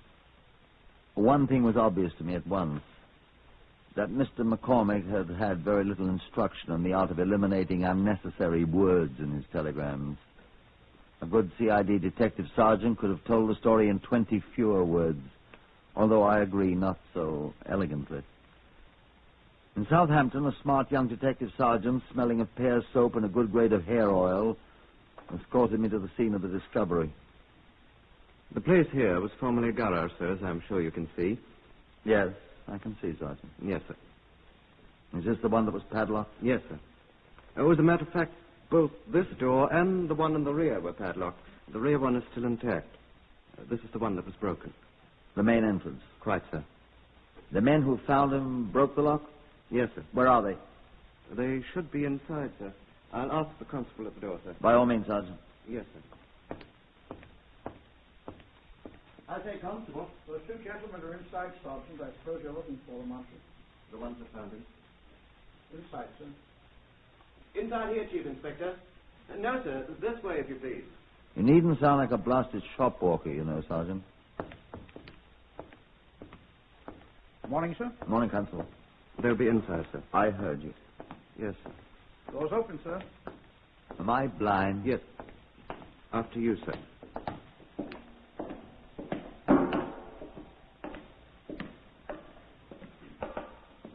Where are they? Mr. Remington? Mr. Penn? Where do they go? Mr. Penn, are you here? Over here, Sergeant. Over here. Over there, sir. What are they doing in heaven's name? I don't know, sir. Here, Sergeant. Where? I don't... Behind the oil drum, Sergeant. I see them. Good morning, gentlemen. Good morning, sir. Morning, sir. We got here, Sergeant. Gentlemen, this is Chief Inspector Portner of the Yard. Scotland Yard. Where'd you find him? Right down there, sir. He was crumpled up against them oil drums. Dead, sir. I can see the blood. That is blood, isn't it? I'm afraid so, sir. There's quite a lot of it, isn't there? Yes, sir, for one man, sir. Find the gun? No, sir, not yet. We're starting to look again this morning. You did find the body, though, didn't you? Oh, yes, sir. Rather, these gentlemen did. How'd you happen to find them? You the ones that broke the lock? How'd you get in here? I haven't been briefed in this thing yet. Don't even know the murdered man's name yet. Oh, his name was Rafe Street, sir. He was our agent. Your agent? Our company's chief inspector. Lion Oil Limited. He sold oil and petrol, sir. All these drums are ours, Chief Inspector, you see. Mr. Street was not actually our employee, you see. Just an agent. You see, we hadn't heard from him for several months.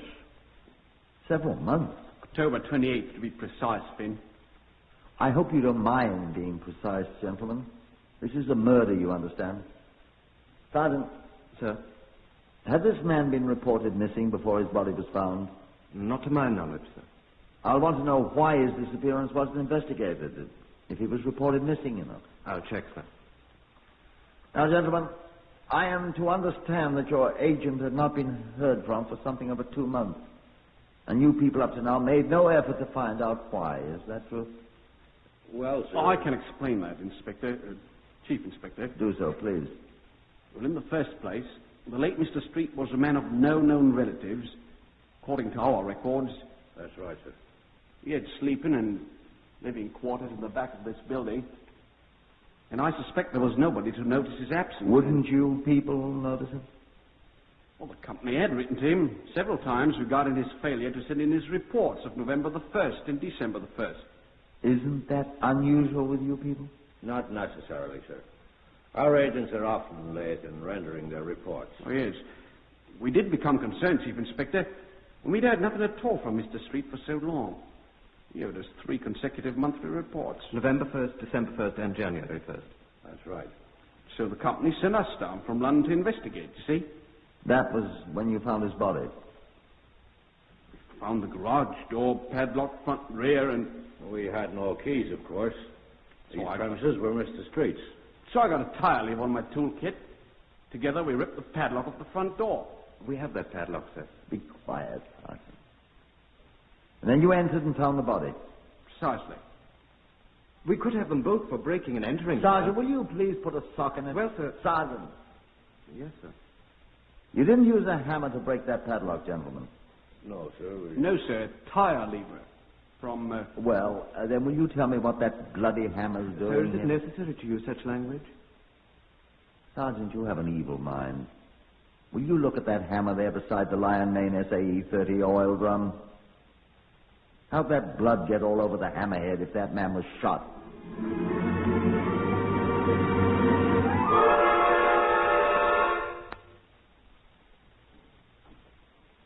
I left the fragrant sergeant to arrange for and supervise a draft of detectives from the Southampton police to organize and conduct an all-out search of the garage warehouse for the gun with which the victim had allegedly been killed, and proceeded in good order to the mortuary where the body lay.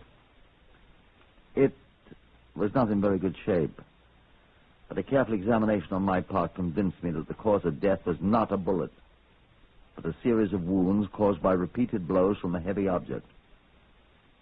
Now, please don't at once begin to find fault with the Southampton police. The wounds resembled a great deal more than superficially those often caused by bullets. Gregory Aldous, the police surgeon, pointed this out to me. You see here in particular, Chief Inspector, a deep punctured wound, exactly like one made by a bullet. And here... Yes, I see. And here again. And the fractures themselves were so covered with dried blood, it would be the obvious thing for a layman to say at once, gunshot wound. I wouldn't have. You Scotland Yard chaps are geniuses, of course. Well, I will admit if I hadn't noticed that bloody hammer on the floor. Don't be so modest. I was about to say where you chaps had seen it a dozen times and paid no attention to it. I think I'd better just make sure there isn't any bullet in his head. Or evidence of one having been there. Well, I'm sure I'm not going to watch you do it, Doctor. That will be helpful, sir. Mind you're careful now. I shall want to try that hammer to see if it fits those marks on the skull. So shall I, sir. Must be an extraordinary hammer to produce marks like bullet holes. It is. The end of the hammerhead opposite the striking part, the peen it's called, Doctor, is quite thin and long and about the diameter of a .38 caliber bullet. The kind of hammer often used by motorcar mechanics, as Mr. Remington of Line or Limited was good enough to point out to me. How's he know? He was once a motorcar mechanic himself, my dear Doctor. And when are you going to arrest him, Chief Inspector?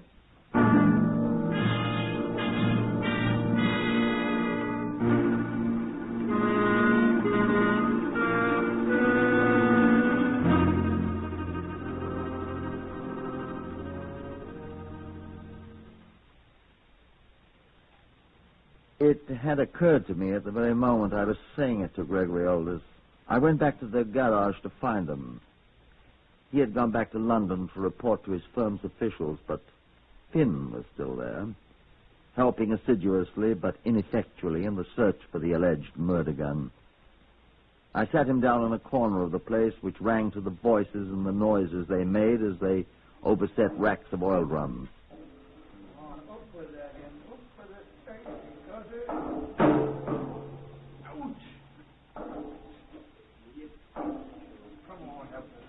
Haven't found it yet, eh? Not yet. Oh, my sainted aunt, I'm tired. Tired? Those oil drums were in the neighborhood of 100 weight apiece. I've moved several million of them. Remington move a lot, too? Not really likely. He had to go to London. Yes, I know. Tough on you. Well, he's my boss. Fine to be a boss, isn't it? He's all right. Known him long? Met him in the Navy 20-odd years ago. I was his boss then. Oh? Wavy Navy. We were the crew of an MTB. I was skipper, full lieutenant. Remington was just a sub. I hadn't a job when we were demobbed, and he was going back with Lion Oil. He offered me one, and I've been there ever since. That before he was a motor mechanic or after? During. I ran the company's garage in Cheltenham before we got onto this job. You're both motor mechanics, then? Yes. You're both familiar with that kind of hammer I found, then? Oh, quite. We used dozens of them. No. Sergeant! Sergeant! Sergeant! Yes, sir. You want me, sir? Sergeant, that hammer's still here? The one you found, sir? Yes. Yes, sir. Take it, please, and deliver it to Dr. Gregory Aldous of the mortuary where the body is. Dr. Gregory Aldous of the police surgeon? Yes, sir, I know him. Right, but be very careful with it. Oh, I will, sir. I had Geordie Tucker photograph it, sir, before I moved it and wrapped it up in paper and put it in a biscuit tin I found. I'll send it right away. Take it, I said. Yes, sir. Wait there for me. Yes, sir. Yes, sir. Nice chap, that. Oh, yes, quite. So you've known Remington a long time? Oh, yes. How long have you known this dead chap Street? I never saw him till now. The first time I've ever been in Southampton, even. Oh? Remington know him long? He'd never seen him either. Oh, hadn't he? I don't think so. He'd tell you if he had, wouldn't he? I expect so. Oh, why? Just wondered. You think Rem killed him? My dear man, how do I know you didn't? Why on earth should we kill him? That's what I'm going to find out. Come along, I want to see this fellow's books and papers. Now then, you chaps get going there and see if you can find me that gun, which I doubt. Come along with me, Finn. All right.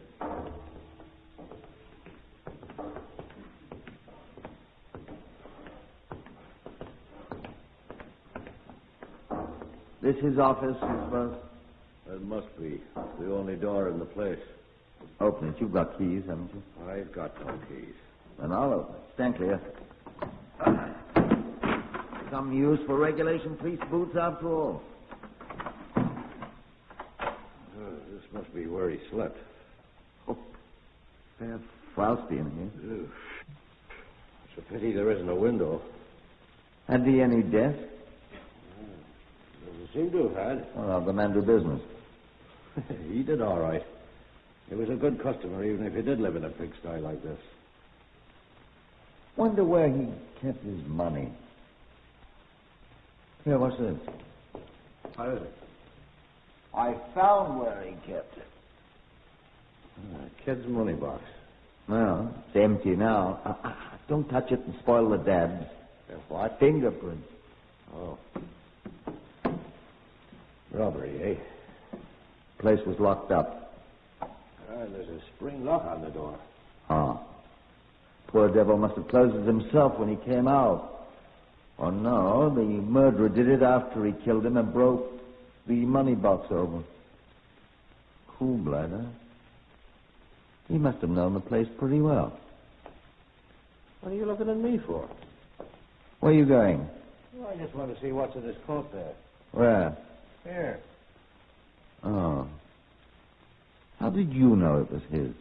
Oh. What's his name? Street? I don't.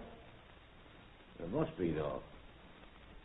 The murderer wouldn't leave his. Let's have a look at it. Give it to me.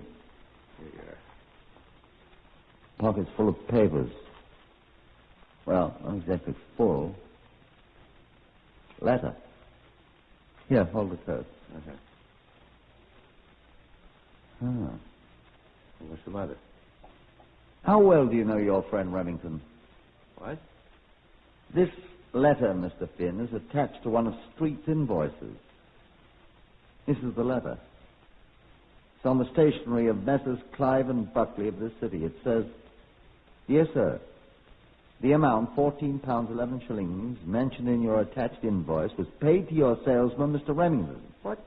Your salesman, Mr. Remington, in cash at the time the goods were delivered.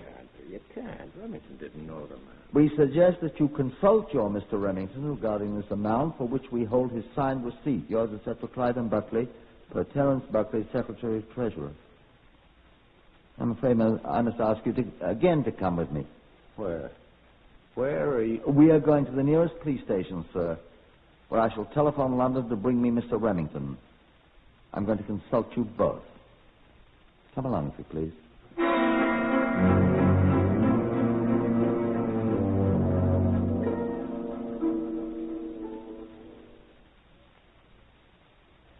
There's no trouble at all to reach Scotland Yard in London and to arrange to have Mr. Remington contacted at Lion Oil and then accompany an officer back to Southampton. In the meantime, Mr. Finn consented to accept the hospitality of the Southampton police until his partner arrived. Myself, I went to the mortuary, found Gregory Aldous gone, and left that gloomy place for Aldous' official quarters where he sat talking with the sergeant, who was not so redolent of oils and unguents by now. Gregory Aldous looked at me pleasantly. Well, was I right, Chief Inspector? You're arrested, Remington? He'll be in custody at once, yes. What did you discover about the hammer? It fits perfectly, sir. I was speaking to Dr. Aldous, Sergeant. Excuse me, sir. Does it fit the wounds, Doctor? Perfectly. Good. There's no bullet in the skull, though. I hope he didn't spoil it. It's a trifle difficult to spoil a skull that's been worked on by somebody with a peen hammer, sir. The sergeant here has made an interesting discovery, Chief Inspector. Oh, has he? And what have you discovered, Sergeant? Where the hammer came from, sir. What's that? You looked at the handle, of course, sir. Of course I looked at the handle.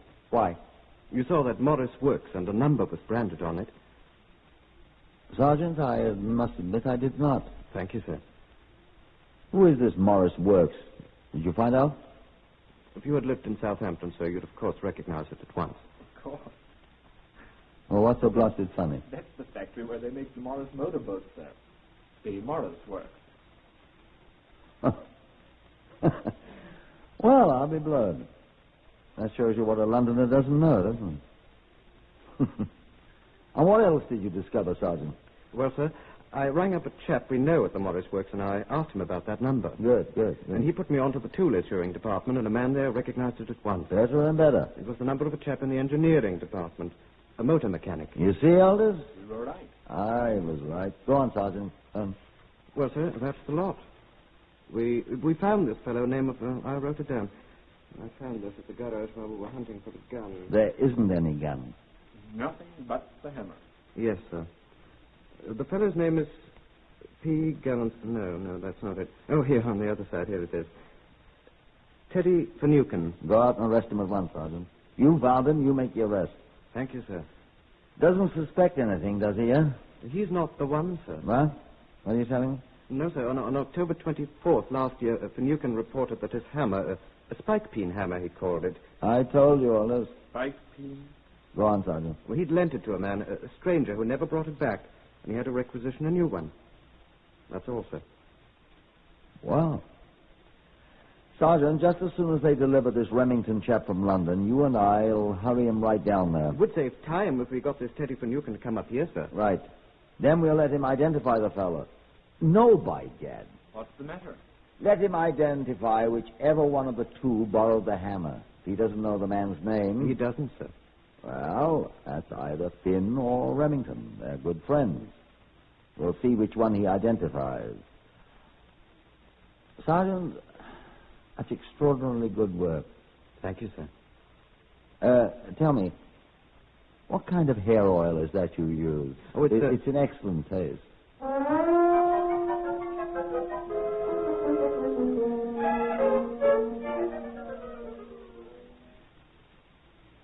The identification parade, to which both Remington and his friend Finn readily consented, was scheduled for 10 in the morning in a vacant room at the Southampton police station, to which the sergeant was attached. Mr. Teddy Finucane was seated alongside my desk with me as the crowd came in and stood along one wall.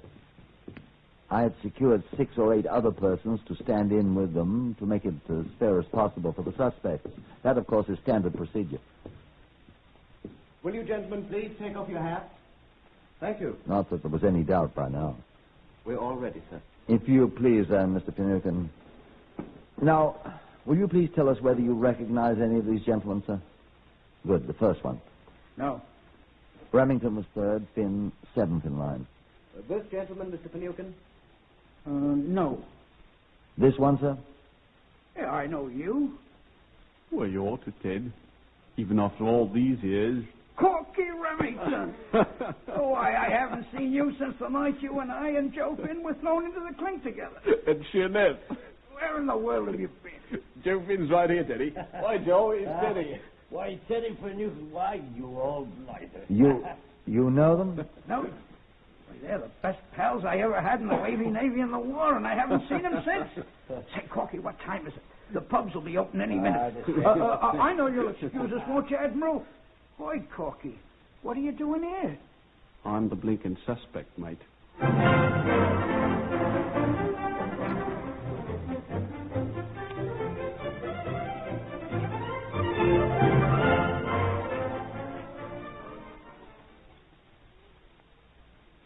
By 9 that night, they were all three in jail. The charge was under the Act of 1872, in such cases made and provided, Section 80 of which reads, being guilty while drunk of riotous or disorderly behavior in any highway or other public place, whether a building or not.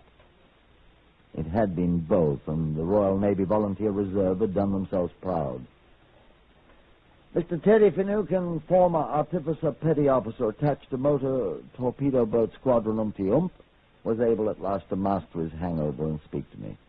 No, sir. They ain't the man I lent my hammer to. No, sir. Positive.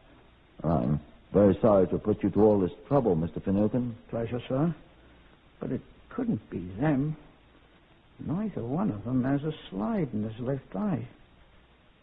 Port, starboard, right eye. Cross-eyed, you mean? True. Should have told you before. And a cut on his same right cheek. A big one. That's all I know. There's coffee. We'll be able to join you for breakfast, Mr. Finucane, I'm sure. He and Mr. Finn both. Breakfast? I shall probably join you then. Breakfast. Goodbye. Come on, Sergeant.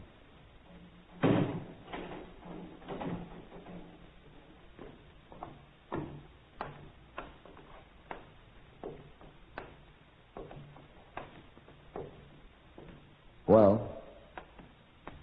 I'm as disappointed as you are, sir. You're not old enough to be, son. Yes. Well, we'll find him someday. Not much use keeping this any longer. What is it? The card I wrote Teddy Finucane's name down on, sir. Picked it up at that garage where the dead man was, stuck in the edge of an oil drum. Anything else on it? Just a name, sir. Oh, well. Name? Gollinson, P. Gollinson. Never heard of him. Why should that card with a name on it be there, though? Gollinson. I don't know, sir. Huh. Did you ever play a hunch, Sergeant? I do all the time, sir. Do they work? Quite often, sir. Come with me. I'm going to play mine.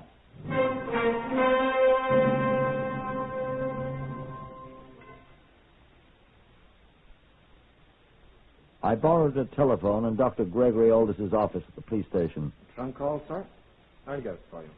What's the number? Whitehall 1212. Right. Put us through to Whitehall 1212 in London, please. It's Chief Inspector Portner calling. Yes, sir.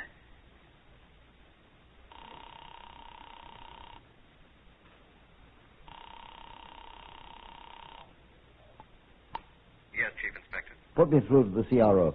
Criminal Records Office, yes, sir. Criminal Records Office. Look here, this is Chief Inspector Portman. Yes, sir. Here we go, Sergeant.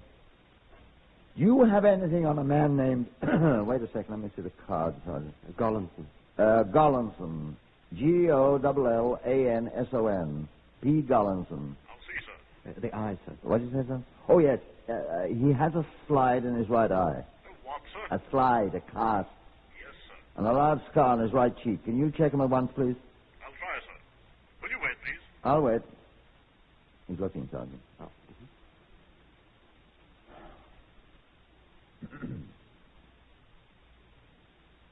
you there, Chief Inspector? I'm here. We have him, sir. Sergeant, we got him. Where is he? Gollinson. Peter Herman. You want his record, sir? I want his whereabouts. He's got a bad record, sir. Good. Give me his address. He'll be quite easy to find, sir. He has 8 more months to serve at Wandsworth Prison of the term he was sent on for last November.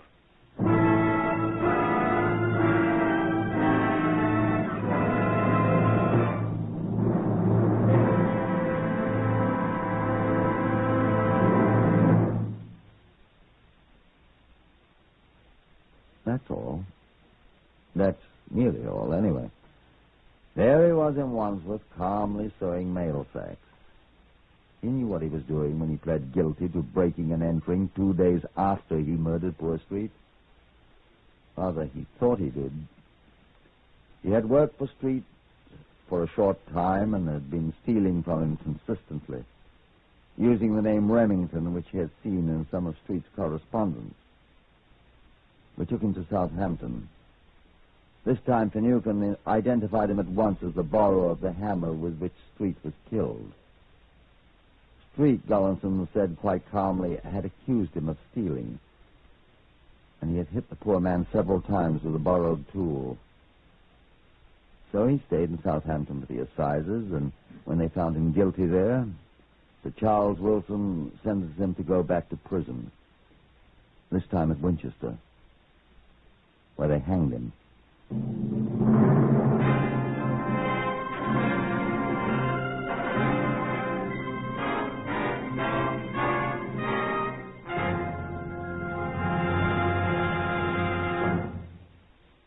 Heard today on Whitehall 1212, Horace Braham as Inspector Portner. Others in the order of their appearance were Harvey Hayes, Lester Fletcher, Maurice Gosfield, Pat O'Malley, Gerard Burke, Francois Grimard, and Gordon Stern. This is Lionel Rico speaking. Whitehall 1212 is written and directed by Willis Cooper.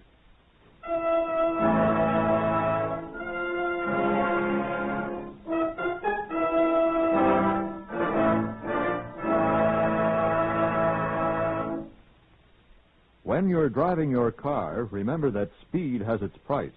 Death or injuries that can cripple you for life with endless bills to pay and endless years of suffering. Just because you may speed at times and get away with it, don't be lulled into a false sense of security. The price tag on speed violations last year was 15,000 killed and 500,000 injured. This year, thousands of lives can be saved if you and millions of other motorists come to the sober realization that speed is the biggest killer on the highways.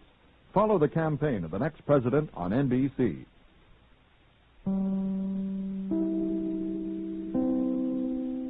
Radio Mystery Theater presents...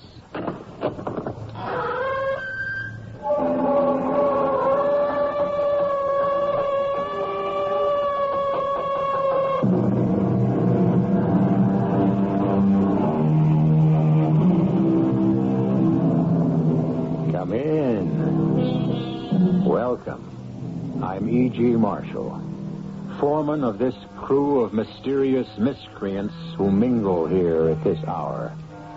It was King Alfonso X of Spain who modestly remarked, "Had I been present at the creation, I would have given some useful hints for the better ordering of the universe." I'm sure that many of us feel, with all due respect and in all modesty, that we, too, might have made some helpful suggestions of our own. But since none of us was consulted in the arrangement of the world, we must accept it as it is. Or must we? Shall I help you upstairs with your luggage? You do have luggage. Oh, my luggage? It's outside. Somewhere. In the street? Somewhere in the United States. I lost it. Well, the fact is, the bus lost it. Well, how could a bus lose luggage? I don't know. It was placed on the bus when I got on. It was missing when I got off. Or perhaps it was removed by mistake at another stop. The bus made no other stops. Another passenger might have taken it by mistake. I was the only passenger. No. The bus lost my luggage. We simply have to accept that.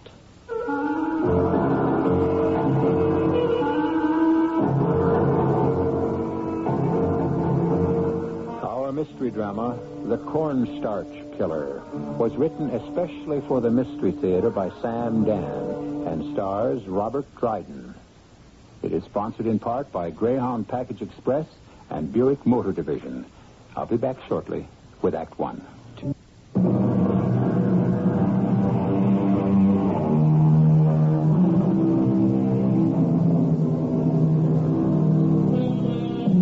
The boarding house has become a most familiar literary locale, and it is almost always, presided over by a landlady. Seldom, if ever, do we encounter a landlord, except perhaps as an inferior appendage to a dominating spouse. Since the ladies have, in our time, invaded hitherto basically masculine domains, turnabout is only fair play. Today, we are concerned with a gentleman who happens to be a landlord of a boarding house. Turn with us now to the first page in the Journal of Dennis Truffle.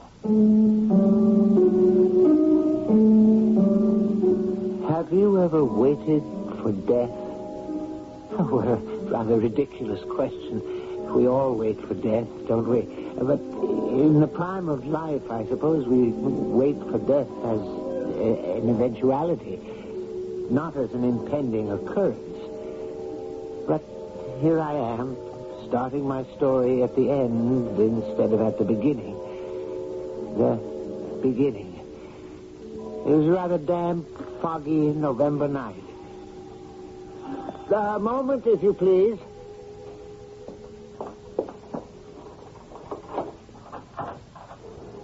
Good evening. I rang your bell. I heard. It's a most unusual bell for this day and age. This is a most unusual day and age. I agree. To begin afresh, I rang your bell because a sign, a rather neatly lettered sign, said rooms. Do you like the sign, then? I wonder if I might speak with the landlady. Oh, I'm sorry, we don't have one. Will the landlord do? I'm flexible. Oh, won't you come in? Mr. Dennis Truffle, at your command. I am Miss Menhaden. Maud Menhaden. Menhaden? It's the Indian name for a fish. Oh. Narragansett Indian. The name was given to a convict ancestor of mine. A convict ancestor? Yes, a murderer. You see, many of our early settlers here were transported felons. Evidently, my ancestor must have looked like a fish. Hence the name. Now, is that settled? Well, I was not aware that it was ever an issue. Concerning the room. I have an excellent room at the head of the stairs. I'll take it. Well, surely you wish to see it No. first. Oh, the rent is $35 a week. How much? 25. No, 35 sounds right. Oh, well, then shall I help you up with your luggage? What's that? The police car, I should imagine. Seems to be coming this way. Yes, I would assume so. Why? Unfortunately, the neighborhood has changed. Stopped here. Why? Excuse me. Hi, Dennis. Oh, Officer Paderewski. Is something wrong? Yeah, we had a little contretemps up the street. That's contretemps. A guy was murdered. Do they have any idea So I thought I'd drop in here and check out some of your creeps, Dennis. Now, see here, Officer Paderewski, that's no way to refer to You do have some real ripe avocados in this joint, Dennis. Now, I will not have my tenants insulted. Okay, Dennis, okay. I'll who's around? Well, unfortunately, we have more vacancies than we... presently, the second floor rear, I have Professor Boniface. Where is he right now? Out where? Communing with nature, I suppose. And the second floor front, I have just acquired as a tenant Miss Maud Menhaden here. Miss Menhaden, this is Officer Paderewski. Please, do not look at me in that way, officer. In what way? With lust. Oh, I wasn't looking with... what I am doing is looking at you closely. For what reason? Because that's what a police officer has to do. Why? Because there's been a murder. Are you saying that you suspect me of committing the murder? Oh, no. Could I have the key to my room, Mr. Truffle? Yes, of course. To answer your unspoken question, Miss Menhaden, am I related to the famous pianist? I am sure of it. Here's your key, Miss Menhaden. Now, I say this because I have a little boy who plays the piano. Thank you, Mr. Truffle. Good night. Good night. Oh, of course, he only plays by ear. Yeah. That one is built. Built? Constructed. Put together. Ooh, there's a lot of woman there. She does seem to be of generous proportions. Hey, what's she doing in a joint like this? Well, I assume she requires refined surroundings. Sure. Well, Dennis, keep me posted, huh? Yeah, I gotta hustle around, see if I can't catch that killer. Who was the victim? Oh, guy was the manager at the bus depot. You're just up the block. He was on his way home from work. And it happened a half hour ago, you say? Uh-huh. A half hour ago, I was in my sitting room with Chapman's Homer. Oh, come on, Dennis. You don't need an alibi. And a fellow human being was being stabbed to death. Yeah. Hey, hold on, Dennis. Huh? All I told you was a guy was murdered. How did you know he was stabbed? But if it happened just up the block and the killer had used a gun, then I would have heard the shot, I dare say. Yeah. Good thinking, Dennis. See you around. How did I know the victim had been stabbed? My quick, glib explanation to Officer Pandareski may have sounded convincing, but the fact is, it wasn't true. It's just that the moment I heard of the killing, instinctively, I knew it had to be a stabbing. Why? Tonight, for the first time, I'm aware of a kind of lightness, a kind of incisive understanding, a sharpness in my brain. I can't analyze it. It seemed to enter my mind when Miss Menhaden entered the house. Now, Miss Menhaden, that reminds me, she had gone upstairs without her luggage. Miss Menhaden, a rather large woman, but so exquisitely... well, that was neither here nor there. I'm sorry to disturb you, Miss Menhaden. Yes? Do you require assistance with your luggage? My luggage? You do have luggage. Oh, my luggage. I didn't see you bring it in. Is it outside? Yes. What, you mean you left it in front of the house? No, I mean it's outside. Somewhere. Somewhere? I lost it. Oh. Well, the fact is, I didn't lose it. Actually, the bus lost it. How could a bus lose luggage? I don't know. It was placed on the bus when I got on. It was missing when I got off. But surely the people at the bus company would... I don't like the people at the bus company. But there is some official at the bus depot who yes, there was. Well, what did he do? He looked at me in a manner that I cannot tolerate. Well, what sort of manner is that? A lewd manner. Oh, well, surely... And I shall not return there. But don't you want to find your luggage? That which is lost shall not be found again, and that which is missing shall be gone forever. Yes, but... Is there anything else? No. Except that this man who was murdered a half hour ago happened to be employed at the bus depot. Indeed. He was the manager. Oh. Was he the one who looked at you in what you considered a lewd manner? I didn't consider it lewd. It was lewd. Well, at any rate, the poor fellow is dead now. He's been punished. Punished? Oh, yes. There's no doubt about it. But what did he do? Is it possible you haven't been listening to me, Mr. Truffle? I told you what he did. He was also lascivious and salacious. The sin of lust, Mr. Truffle. It must be stamped out. Well, be that as it may, Miss Menhaden, even if he were sinful, that's hardly the reason he was killed, I would imagine. Really? Why do you suppose he was killed? Well, he was coming home from work. This is a Friday evening. He was carrying his pay envelope, I suppose, and some fee. No, he wasn't robbed. He was struck down for his sins. You say he was not robbed? He was not robbed.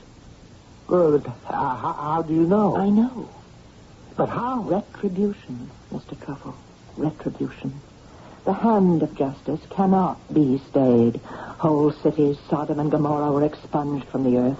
What difficulty would there be in striking down one Harry Perkins? Harry Perkins? The obscene animal who lusted after me in the bus terminal office. Yeah, but the bus terminal, it's right in the middle of the floor in plain view. What could he have possibly been able to... I could read his thoughts. Well, there's a poem which I shall send to his widow. Perhaps she will see fit to make it his epitaph. Harry Perkins, vulgar of manner, overfed, overdressed and underbred, heartless, godless, hell's delight, rude by day and lewd by night. Well, I would hardly think she would. And now there is one less of them. Them?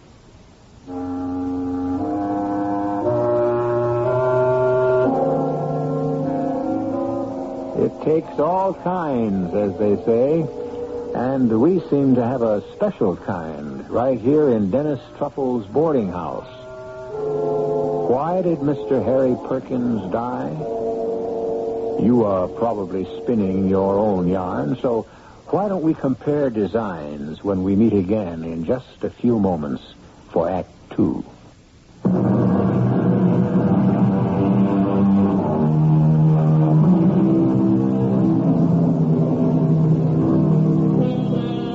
The French, as you know, during the 1930s, constructed a system of fortifications called the Maginot Line. This was considered an impregnable defense against invasion. We mention this because into the boarding house of Mr. Dennis Truffle has come a Miss Maud Menhaden, a lady whose defense of her virtue is also seemingly formidable.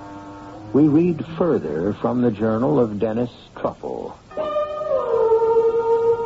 Before I continue, I must digress briefly for a point of personal information.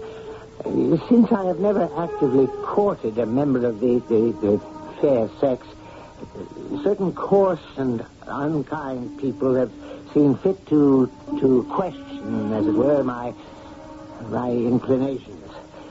I shall not dignify this slander by rebuttal. I was taught by Dad and Mother to venerate. The verb itself is the Latin root for love. To venerate the feminine sex. And to look at woman as a temple of virtue who contains within herself... well, no matter. It is merely that I have never met until tonight, until Miss Menhaden entered my house, and therefore my life... Oh, what am I saying? Well, Miss Menhaden frightens me. What did she say? That Mr. Harry Perkins was not killed by a thief? Is it true? I must find out. Hey, Dennis, what are you doing out this hour? What am I doing? Well, this ain't exactly the kind of neighborhood to take a constitutional. Well, I thought I would... Besides, I thought, what with that dame... Dame? You're the cagey one, Dennis. I don't know what you're talking about, Officer Paderewski. That luscious dame. That is no way to refer to Miss Menhaden. Why? Is it a lie? Well, tell me, Officer Paderewski, this man who was killed up the street, this Mr. Perkins, the manager at the bus depot. Yeah? Why was he killed? Why? Or was it a robbery? Why do you think it was a robbery? Well, it must have been. Friday night, payday. Let me tell you why it wasn't a robbery, Dennis. Because his wallet was in his pocket, his ring was on his finger, his watch was on his wrist. Oh. And he was stabbed? Yes. Stabbed in the back. The back? A nice, clean little wound. But it did the job. And the killer left no clue behind at all? Not a thing. Then you're completely in the dark. There's one little item. nobody can figure out what it means. The dead man had a kind of white smudge, just above his chin. What kind of smudge? I told you, what kind of white smudge. Yeah, what was the smudge made of? If I told you, you'd be even more confused than I am. Cornstarch. Cornstarch? Figure it out. What was he doing with a cornstarch smudge across his face? Cornstarch. Well, what are we going to do, huh? Stand around here all night saying cornstarch? Look, why didn't you go back to the house where it's nice and warm and cozy, and there's this Miss Menhaden? So, she was right. It wasn't a robbery after all. He was murdered for another reason. What other reason? Who had come up behind him and stabbed poor Mr. Perkins in the back?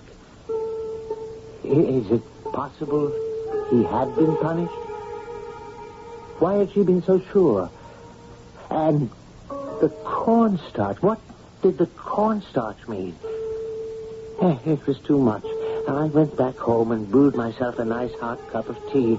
Mr. Truffle. Oh, you startled me. I'm sorry. I was very deep in my thoughts. I'm sorry to invade the privacy of your kitchen. Oh, any time, Miss Menhaden. Will you join me in a cup of tea? You are a very unusual person, Mr. Truffle. Oh, well... You're a man of the highest sensibilities and finest personal character. Well, you have a reverence and a respect for womanhood.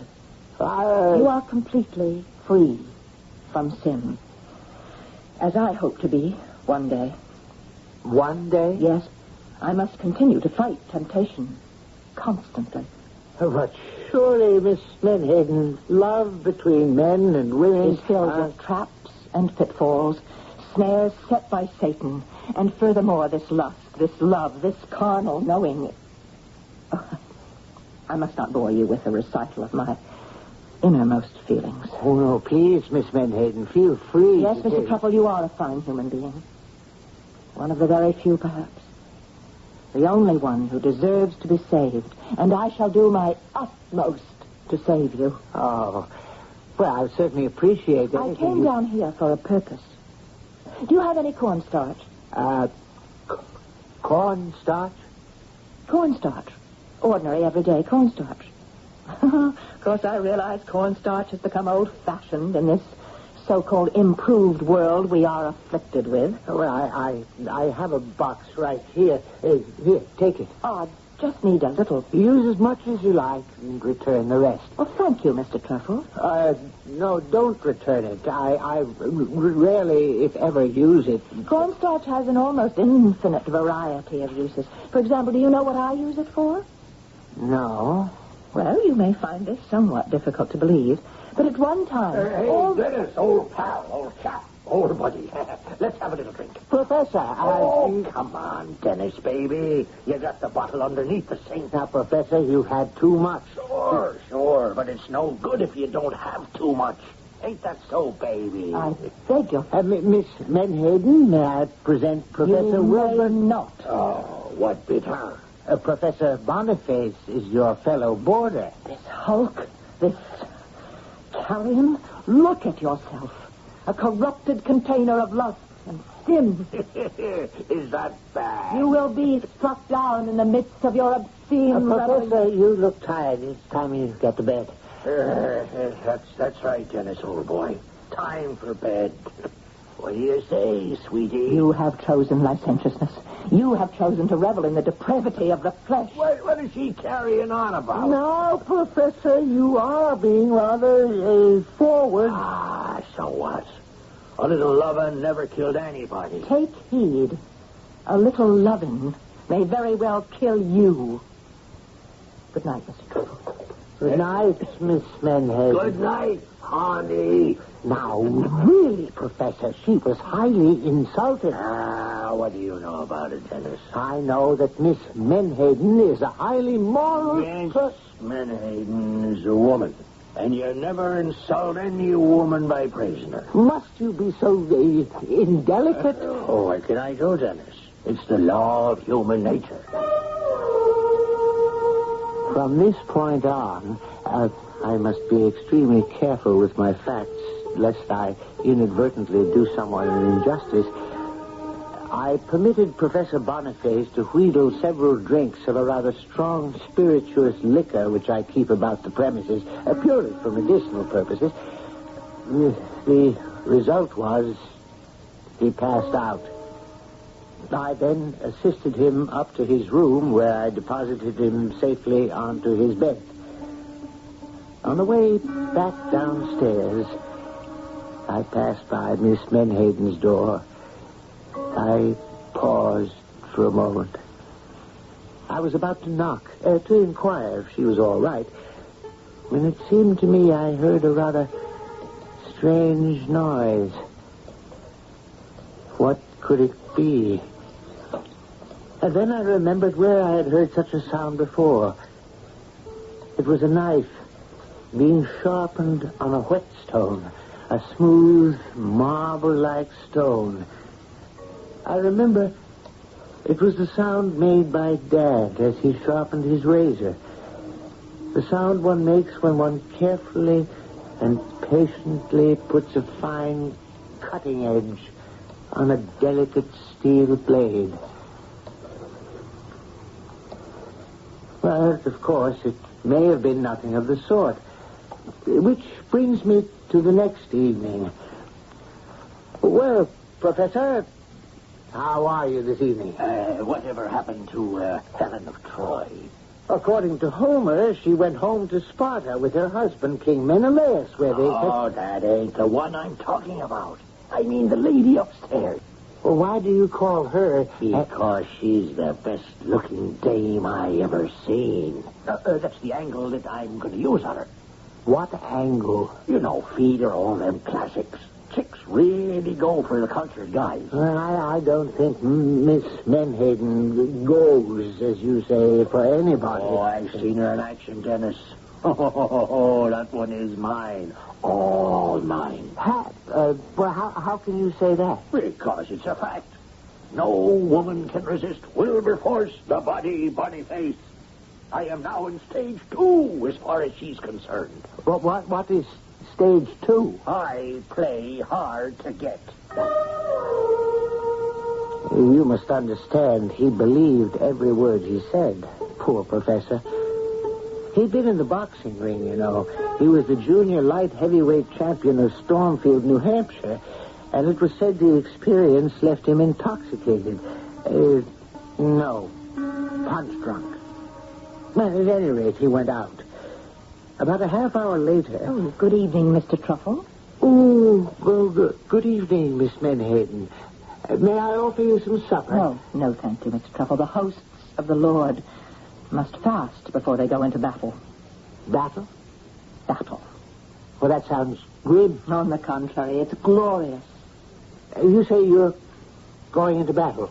Well, where does this combat, where is it scheduled to take place? Wherever I find it. Wherever I find some poor, depraved wretch who, blinded by error, is groveling in sin, I'll open his eyes to the true glory, and thus save his soul. Oh. And speaking of depraved wretches, where is Professor Boniface this evening? Out. Out. Where? Well, I'm sure it would distress you to know that he will be going from one low place of entertainment and refreshment to another. Yes, it is distressing. Oh, Mr. Truffle, if only all men were like you. Like me? Pure. Well, she went out. That was about 8 p.m.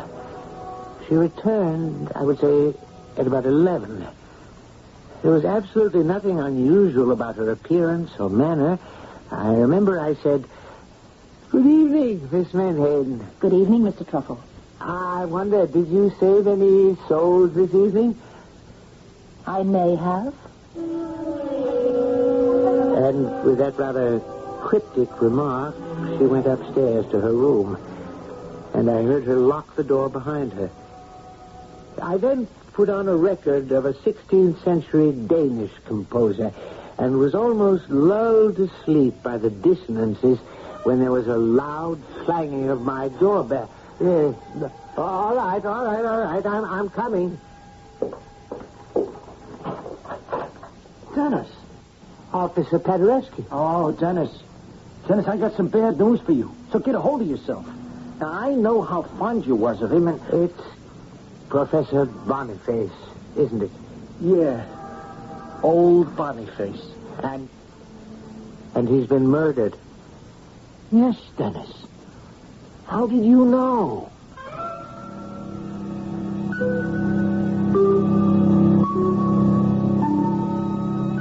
How did he know? We all knew, didn't we? We knew that Professor Boniface was not long for this world. And we could tell by the way Miss Menhaden was carrying on that she was the one who would dispatch him on his journey to eternity. But is this a fair assumption? After all, whatever happened to that good old American dictum, a person is presumed innocent until proven guilty?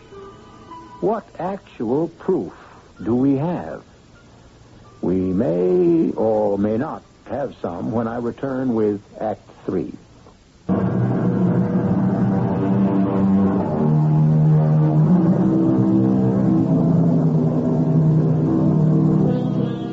A favorite form of thriller is Jack the Ripper murders, the psychotic killer who slaughters women at random because they do not measure up to his standards of purity and virtue.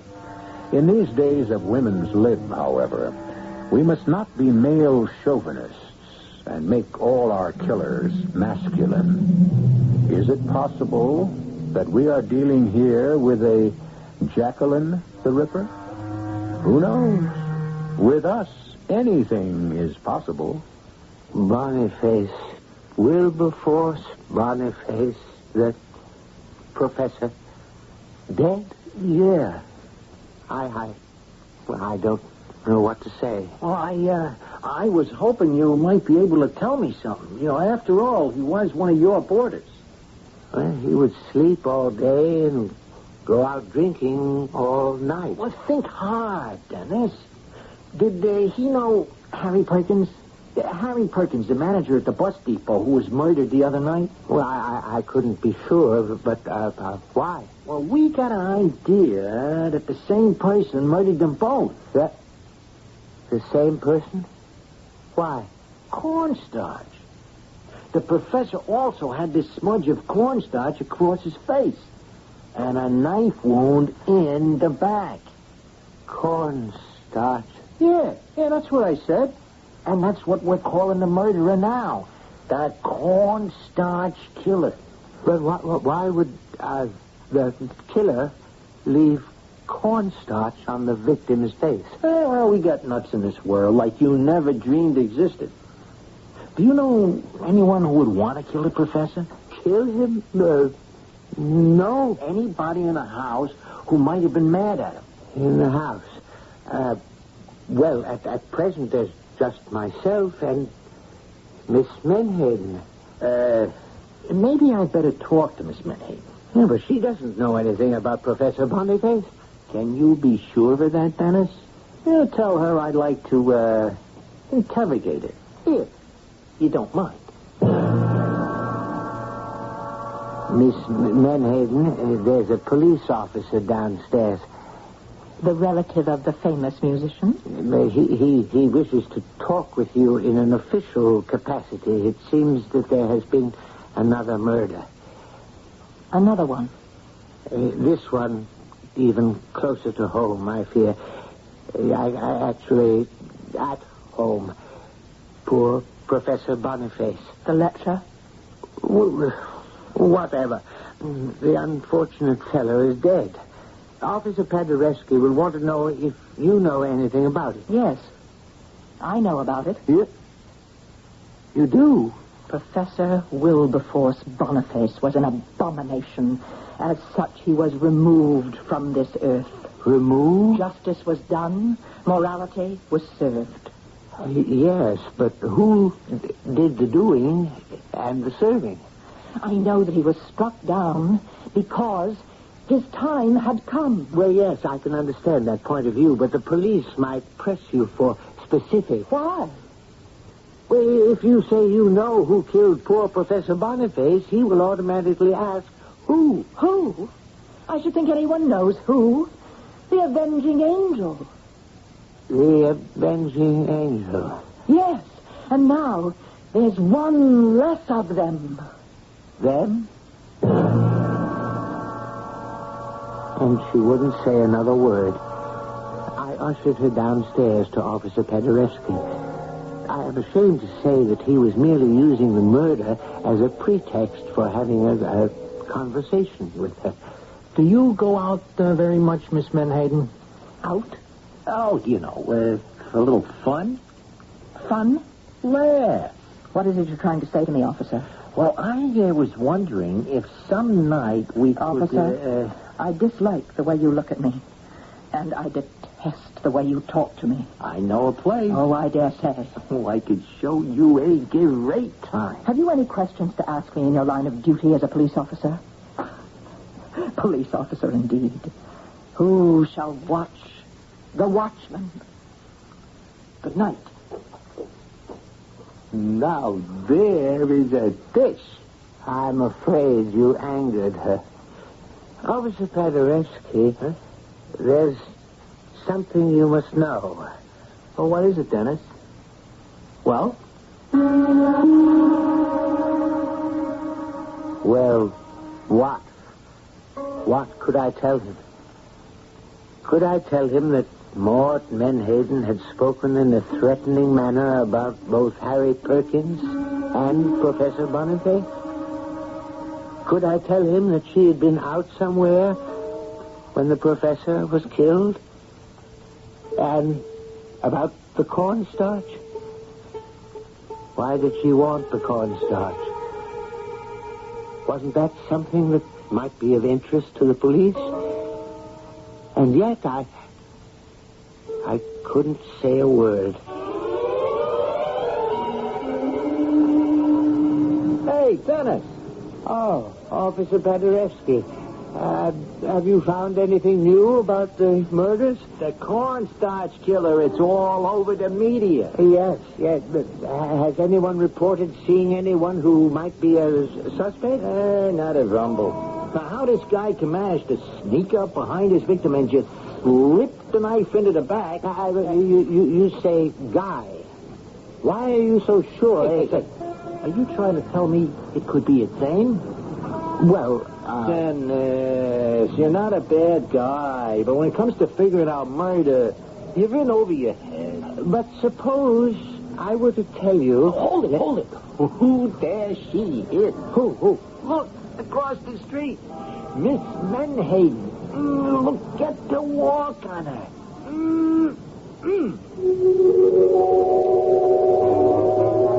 And at that moment, I saw her. I saw Mort Menhaden for the first time.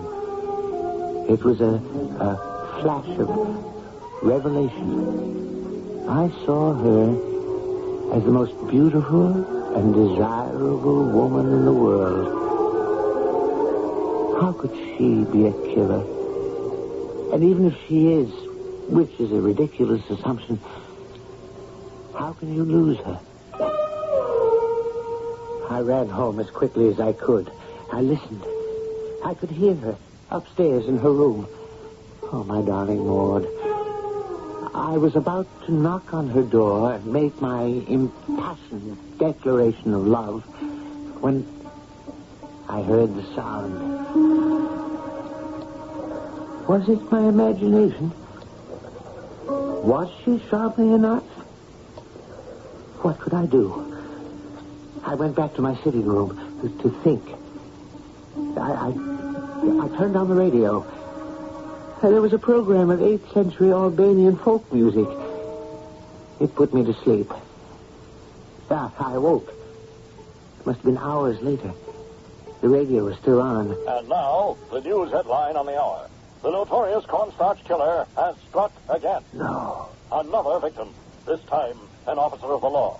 Patrolman Rutherford Hayes Paderewski, killed while walking his beat, stabbed in the back.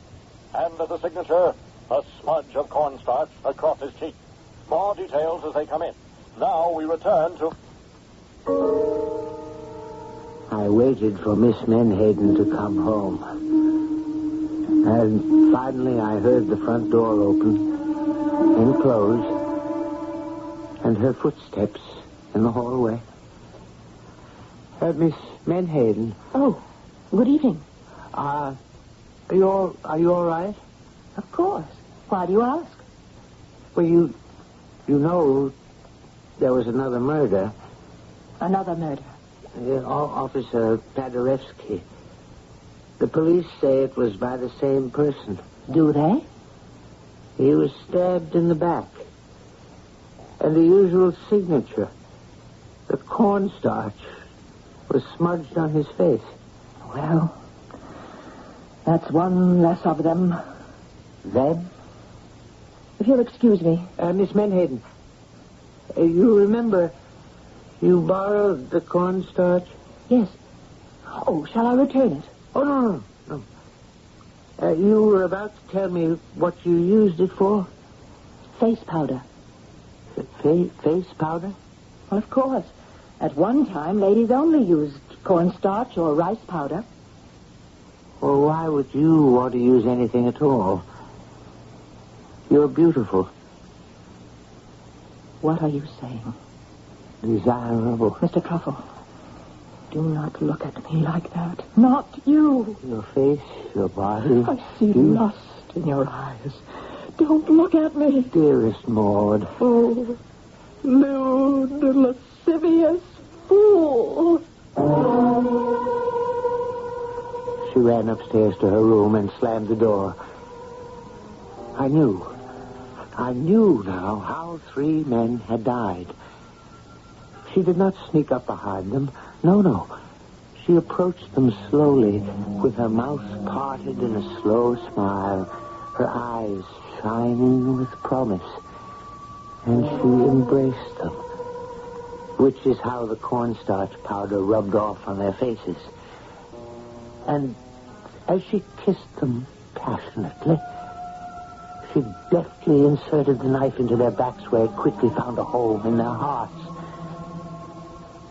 I sat in my chair, and I listened. Did I hear the sound of the knife being sharpened again? And now, the door is opening upstairs, and I hear steps approaching. Yes. I see her. She's coming down to me, and her hair, her beautiful golden hair, has fallen across her shoulders, and her face has a smile, a tender smile of invitation. And there's a light that seems to be smoldering in her eyes. And she's wearing a robe, but cannot conceal, nor does she mean it to conceal, the soft, beautiful curves of her body. As she's coming closer. Kiss me, Dennis. Kiss me, Dennis, darling. Shall I let her place her arms around me, or shall I stop her? Shall I demand to see if she holds a knife in the sleeve of her robe? Kiss me, Dennis, darling, kiss me. Is this how she approached the others? Is this what she said to each of them before she killed them? Ah, Dennis, I love you. How do I know she killed anybody? I want you now, Dennis. Now? Yes, now, right now. I cannot destroy the magic of this moment. I must take her in my arms now. I can't help myself. I must take her in my arms.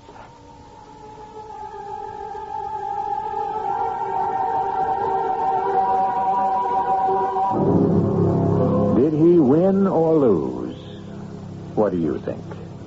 I regret to say that the cornstarch killer had struck again. Yes, in these emancipated days, we are all equal all the way. Equal pay for equal work is what the ladies quite justly demand, and so it happened with Maud Menhaden. Captured finally by a policewoman, I might add, and she received equal pay for her work. She was sentenced to a fatal visit to the scaffold. I shall return shortly.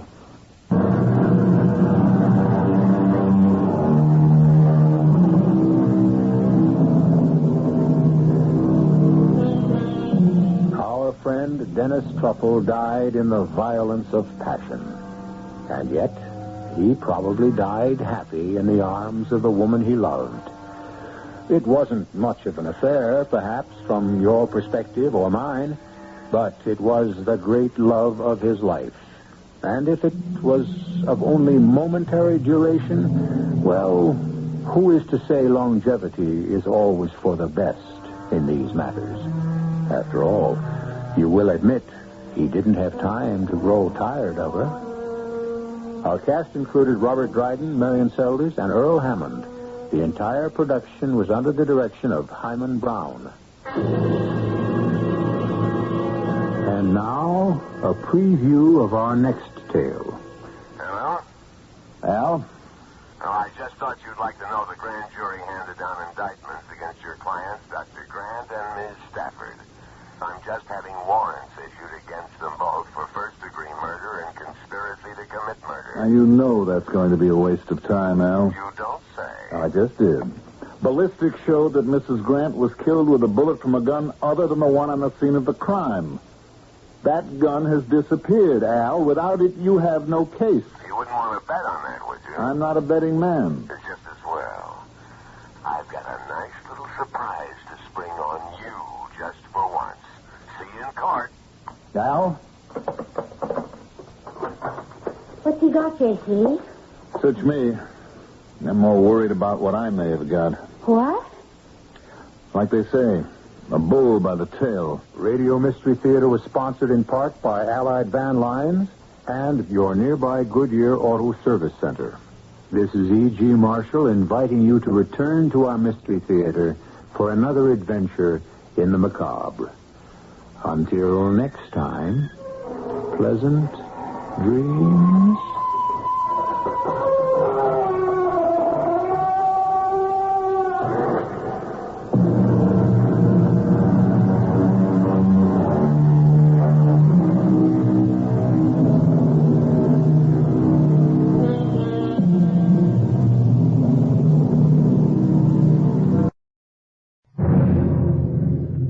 The National Broadcasting Company presents Radio City Playhouse, Attraction 45, as written and directed by Harry W. Junkin.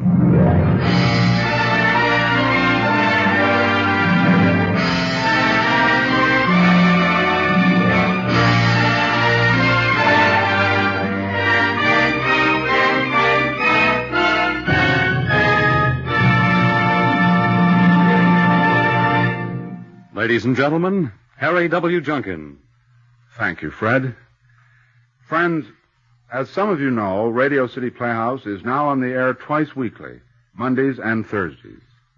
The Thursday evening show is called 8 by Request and consists of 8 of the best broadcasts which Radio City Playhouse has presented during the past year. This Thursday at 8:30 Eastern Daylight Saving Time, 8 by Request will present the gracious and charming Irene Dunn in Treasure Trove, a tense and compelling story of 3 good friends and the mysterious evil which almost wrecked their lives. We hope that all regular Playhouse listeners will be with us on both Thursdays and Mondays.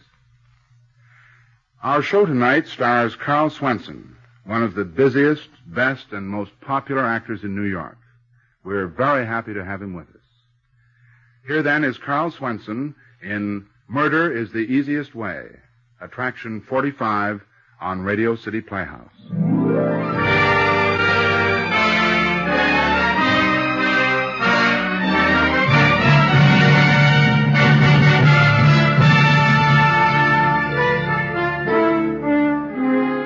had no idea that anything was going on between my son and Diane Rodell. When Doug told me that he wanted to marry her, I did everything I could to stop it. When I saw finally that I couldn't stop it, I decided on murder.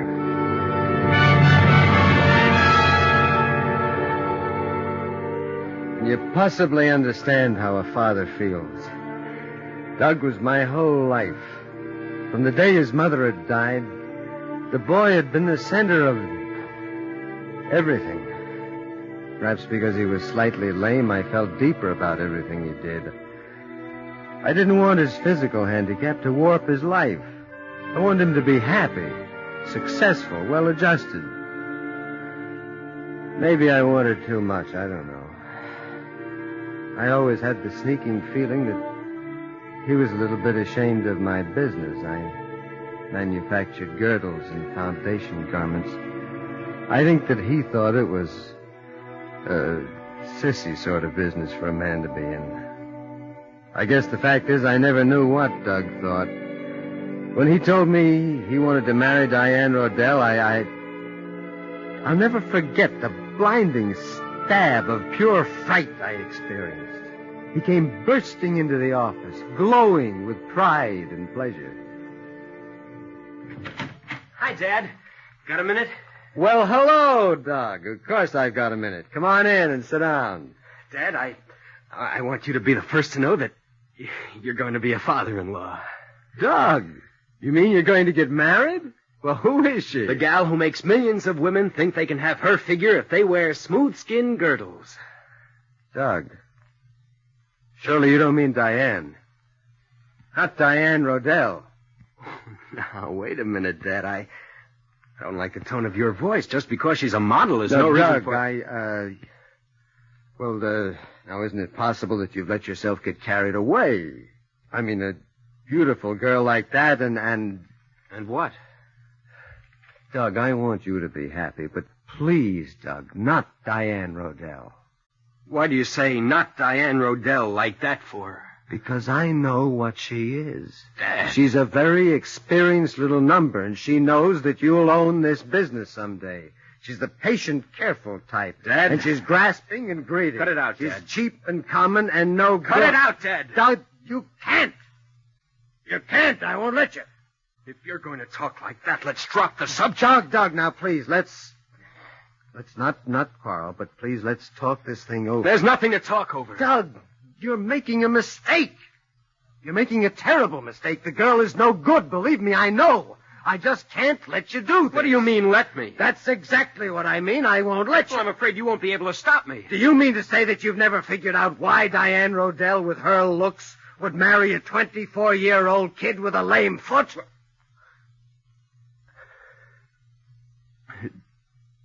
Dad, after that one, there's nothing much left for us to say.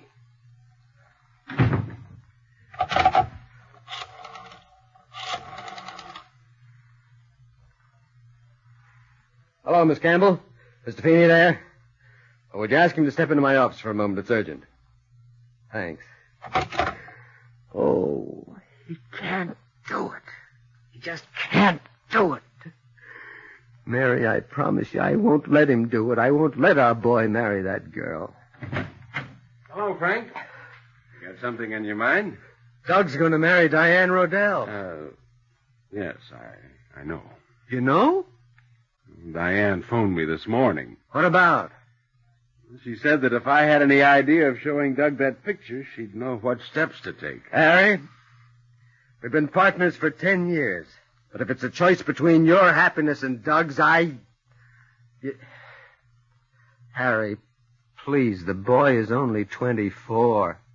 You're older than I am. You're nearly 50. Now, please, Harry, I'm afraid the answer is no, Frank. I'm sorry. I can't let Doug throw his life away on a girl like that. She's a tramp. She's no good. Doug was just here, and I handled it badly. I hurt him. I said something about what could a girl like Diane see in a kid with a lame foot. Oh, that was a bit rough, wasn't it? What did you expect me to say? Congratulations? Well, don't start yelling at me, Why Frank. shouldn't I yell at you? If it wasn't for you, that girl would never have met Doug. I know. What exactly happened that night? Oh, Jimmy Davis in our advertising department found her and introduced us, and we had a few drinks after work one evening. She asked me up to her apartment. She had a guy in the closet with a camera. It wasn't exactly a shakedown. She just wanted a 5-year contract as a sole model for smooth skin girdles at $400 a week. How bad was the picture? Oh, if my wife ever saw it, she'd throw me out. Harry, Agnes is reasonable. She'd understand. Frank, Agnes hasn't understood anything for years. She owns my half of smooth skin now. And if she ever saw a photograph of me kissing Diane Rodell, she'd throw me out. I'm sorry, but I can't risk that. Harry, you've got a big salary. Surely you can live on $15,000 a year. I've gotten used to good living. If I show Doug that photograph, Diane will mail Agnes another one the next morning. As long as she has that negative, I'm staying out of the whole thing. Why don't you try buying her off? You think I could? Diane Rodell will do anything for money. It's just a question of settling the price. All right. I'll try. I'm sorry, Frank. I'd like to help, but I've got my own neck to think about.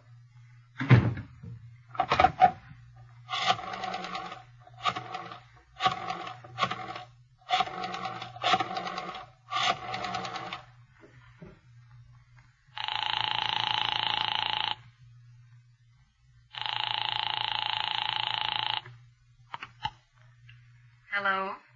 Diane? Yes, who's this? Frank Wineglass. Well, how nice to hear from you. Not that I haven't been expecting to. Have you? Yes, I have. What about? Oh, let's stop playing games, Mr. Wineglass. I knew how you'd feel about my marrying Doug. Do you want to discuss it? As soon as possible. The date with Doug tonight. The dear boy's so impetuous, he'll probably want to run off and get married somewhere this very evening.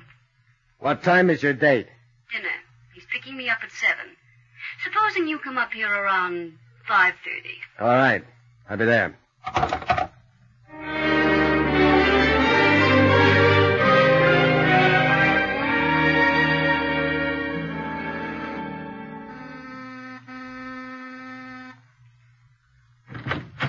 Good evening, Mr. Wineglass. Come in. Thanks. My living room's a little cramped. Of course, I expect to change all that soon. Look, Diane, let's be frank. I don't mean to sound crude, but I know what you are. Oh, don't make it sound as though I had leprosy. I'm sorry. Look, please leave the kid alone. He's only 24. He's always been very sensitive. Being lame has given him all sorts of, well, not neuroses exactly, but Diane, he's idealistic and sensitive. And he's in love with your looks, and I can't blame him. But, Diane, it's not right for him. It'll break his heart if he finds out that you... That what?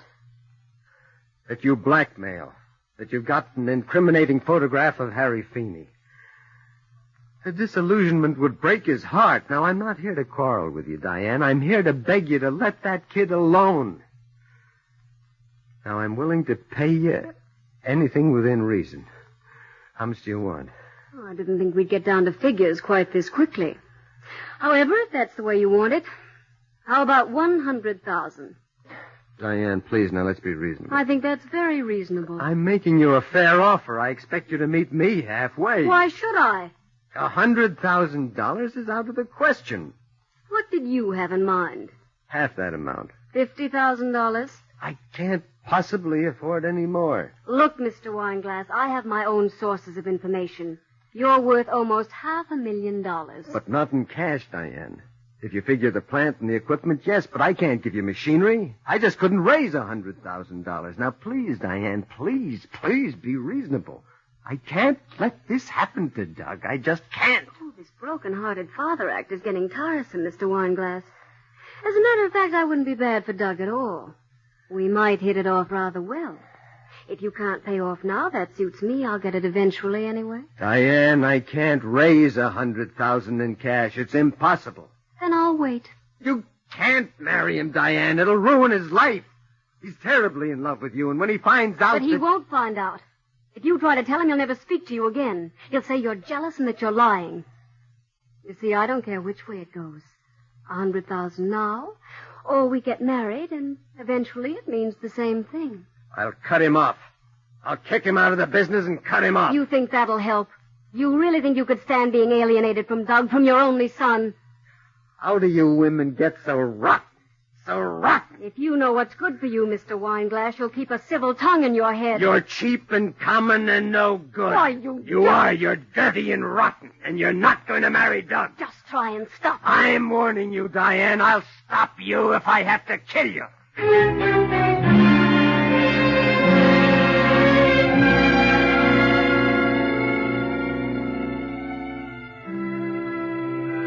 This was the girl that Doug wanted to marry. Cold, calculating, bad all through. The thought of it made me physically sick. Doug with his fine young face and his blonde hair. I couldn't stand it. This was my son. This was the reason I worked, the reason I lived.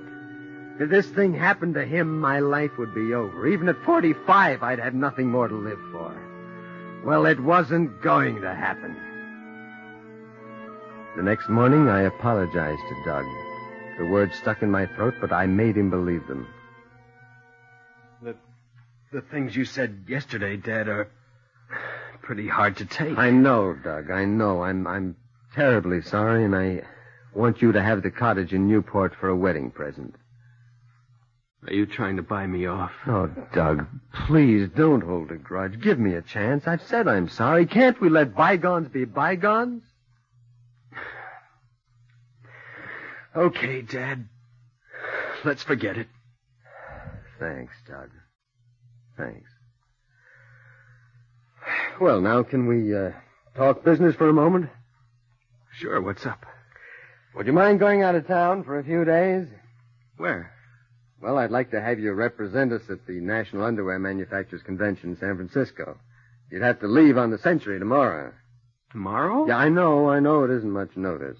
Well, Diane and I had a couple of things planned, but... Oh, she'll understand. Sure, I can make the train tomorrow. Well, take her out tonight on your expense account. Really do the town. Okay. You'll only be away about 10 days. Take Diane out tonight and then take the morning off, and I'll meet you for a late breakfast, and you can catch the Century at noon. Okay? Sure, Dad. Whatever you say.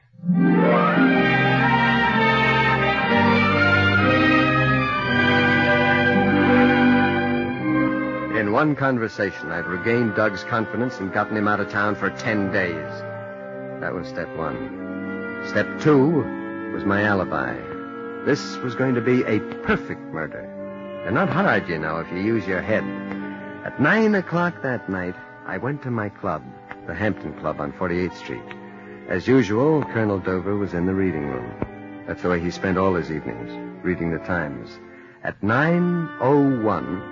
I said good evening to him. Good evening, Colonel Dover. Good evening, Wineglass. I sat down behind him and watched him for a few minutes. At 9:10, I slipped quietly out of the reading room, through the French windows that opened into a little court, and out onto 49th Street. I walked a half block to Diane Rodell's apartment. At 9:13... I was climbing through her kitchen window that opened onto a service porch at the back of her building. At 9:15, I was sitting in front of the portable typewriter on the desk in her living room. I left my gloves on while I typed. Come. Alone. Diane. Dear Harry, I need a little extra cash, $5,000. Not much for a rich man like you. If you don't want Agnes to see that photograph, you'd better turn up with the money. Thursday night, 10 sharp, all 20s or smaller.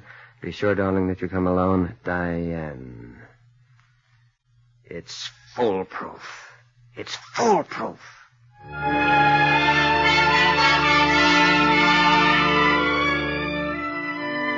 9:24... I was back in the Hampton Club reading room. I slipped quietly back into my seat. The whole thing had taken 14 minutes. Colonel Dover hadn't budged. He was still there, still reading. I was positive that he hadn't missed me. On my way home, I mailed a letter to Harry Feeney, and then I slept a good, comfortable 9 hours. The next morning, Doug and I had breakfast, and afterwards I put him in a cab with a suitcase and plenty of time to catch the Century. And I went up to the office to see if Harry Feeney had received Diane's letter. Right after the first mail delivery, Harry Feeney came in with Diane's letter in his hand. Frank, I'm absolutely desperate. I've got to raise $5,000 by tomorrow night. Oh, well, what for? Here, read this. Well, who's it from? Diane, read it. Dear Harry, I need a little extra cash. $5,000, not much. You better turn up with the money Thursday night at 10 sharp. All 20 days. So I'll be sure down to come along, Diane. Harry, this is blackmail. Yeah. Getting us to sign a 5-year modeling contract is one thing, but this is blackmail. This is a matter for the police. Frank, will you try to understand? Diane is no fool. She knows darn well I can't chance Agnes seeing that picture. So I stick her in jail for blackmail. She'd still send that picture to Agnes. And while I'd love to see Diane in jail, I'd hate to have Agnes throw me out. In other words, you're going to give her the $5,000? If you loan it to me. I'll give you a check in the morning. You can cash it and take the money up tomorrow night.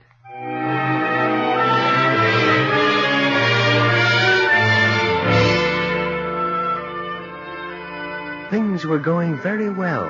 The alibi and a motive. I could get rid of Harry Feeney, too, this silly, slightly alcoholic little man who's held me back for years. The letter went in my drawer as Exhibit A. The next morning, I gave Harry Feeney a check for $5,000. Then I telephoned Diane.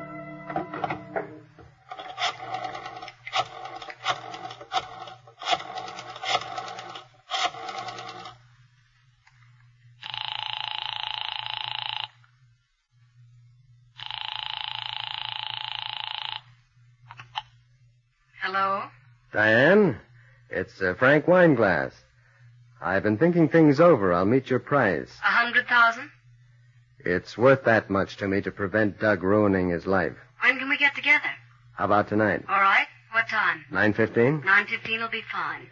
I want the negative of that picture that you have of Harry Feeney. Will you have it there? I have it here now. I'll see you tonight at 9:15. All right. Goodbye.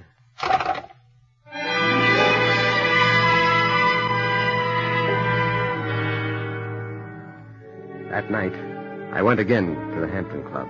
As usual, Colonel Dover was in the reading room. Again, I said good evening, and again he answered me. Good evening, Colonel Dover. Good evening, Wineglass. Good evening. I sat down a little behind him and to the left. At 9:10, I slipped quietly out of the reading room, through the French doors, across the court, out to 49th Street.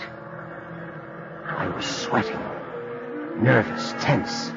In my pocket, I had Harry Feeney's gun, the one that he'd kept in his desk drawer at the office for as long as I could remember. I walked through the crowds like somebody in a trance. And this time, I used the front entrance of her apartment. And at exactly 9:13, I was ringing Diane's doorbell.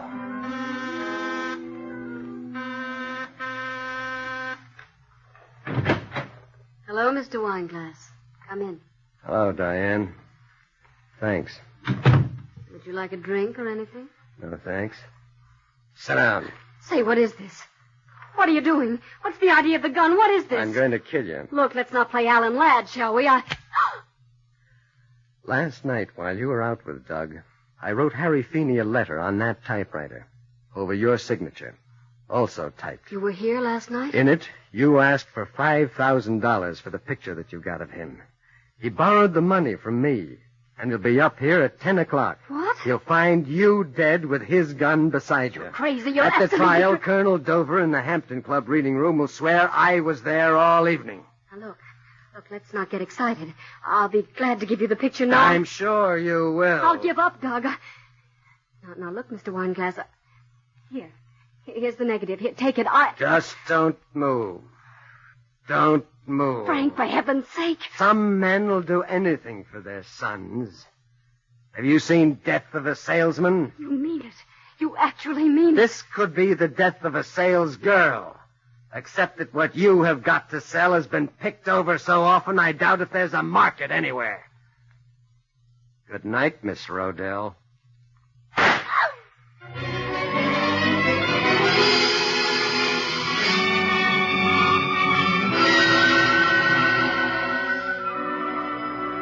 had to fight with myself not to run all the way back to the club.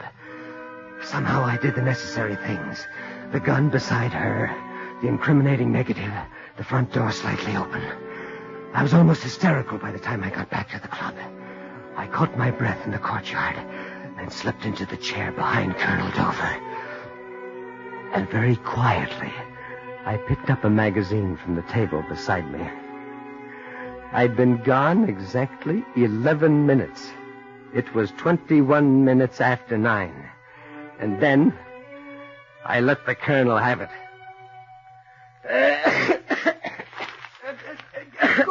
Good Lord, Wineglass, if you've got bronchitis, why don't you go to a doctor? Oh, I'm sorry, Colonel. There's something in my throat. How can anybody read with that racket? Oh, I'm sorry. Since I've disturbed you anyway, would you mind telling me the time? It's not quite 22 after 9. Thank you.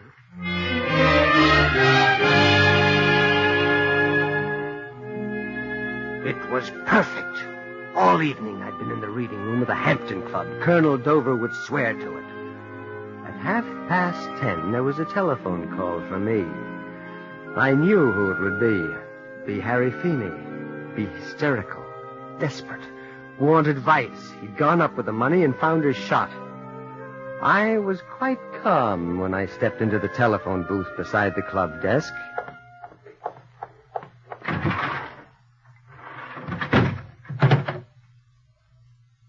Hello? Frank, it's Harry. Oh, what is it? You sound upset. I'm nearly crazy. Something terrible has happened. Oh, well, what is it? I was supposed to take that money up to Diane tonight at 10 o'clock, and Agnes has dreamed up a bridge game. What? I can't get away. I'm afraid if I don't turn up, she'll mail that picture to Agnes. But Frank, you've got to go over and explain. She's not far from the Hampton Club, and, well, I've tried to call Diane a couple of times when I've been dummy, but she's not answering the phone. Please go over and stall her off. Frank. Hello, Frank.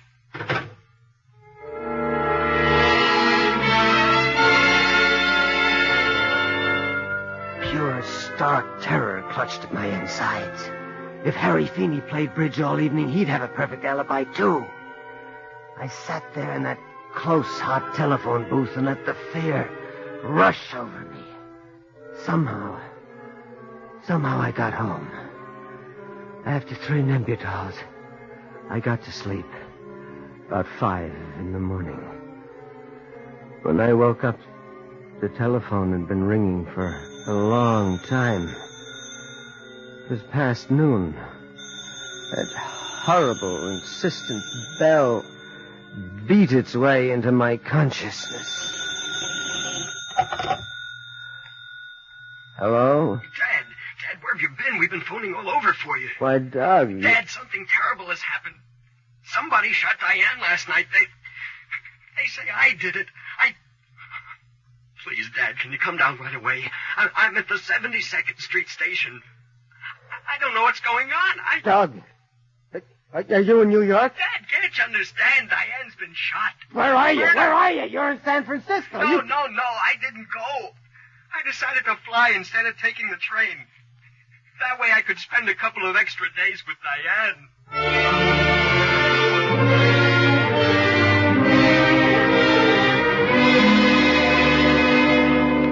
Dad, I didn't do it.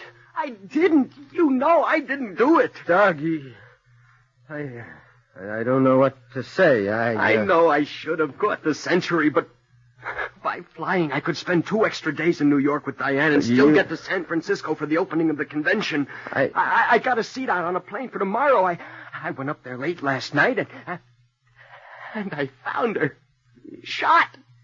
There was a photograph, a horrible photograph that I couldn't believe it. I just sat there numb, and I phoned the police. It was a nightmare, asking me questions, talking about a lover's quarrel. What did the police say? Some big guy kept harping on the motive. that I found out about Diane, that I killed her in a jealous rage. Dad, what can I do? I didn't kill her. I know you didn't. Believe me, I know that you didn't. Dad, the way you say that, Dad, what is it?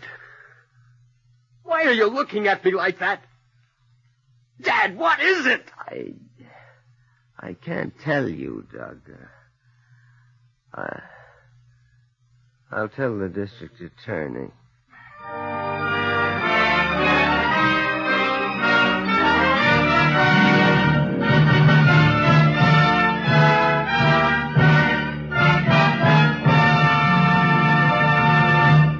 You have just heard Murder is the Easiest Way, Attraction 45 on Radio City Playhouse.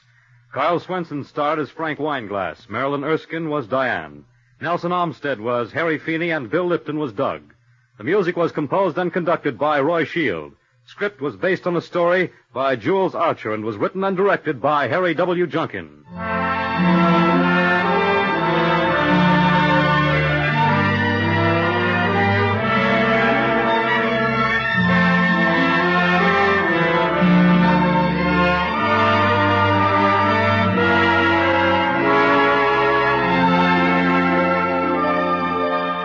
This is Harry Junkin again. Next week on Radio City Playhouse, Louis Van Rooten in Disintegration, a tense psychological drama of an actor breaking down mentally.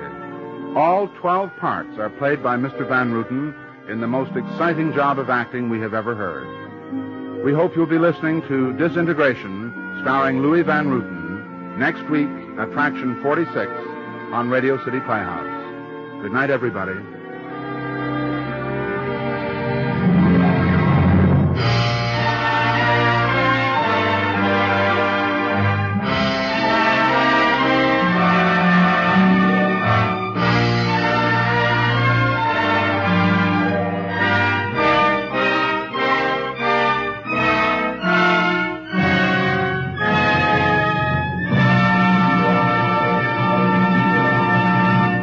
Listen to Irene Dunn in Treasure Trove, Item 2 on 8 by Request, this coming Thursday. Fred Collins speaking.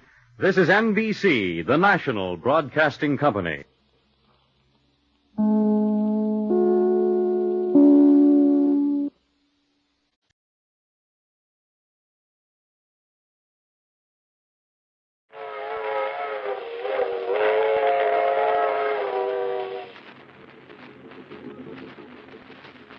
The Mysterious Traveler.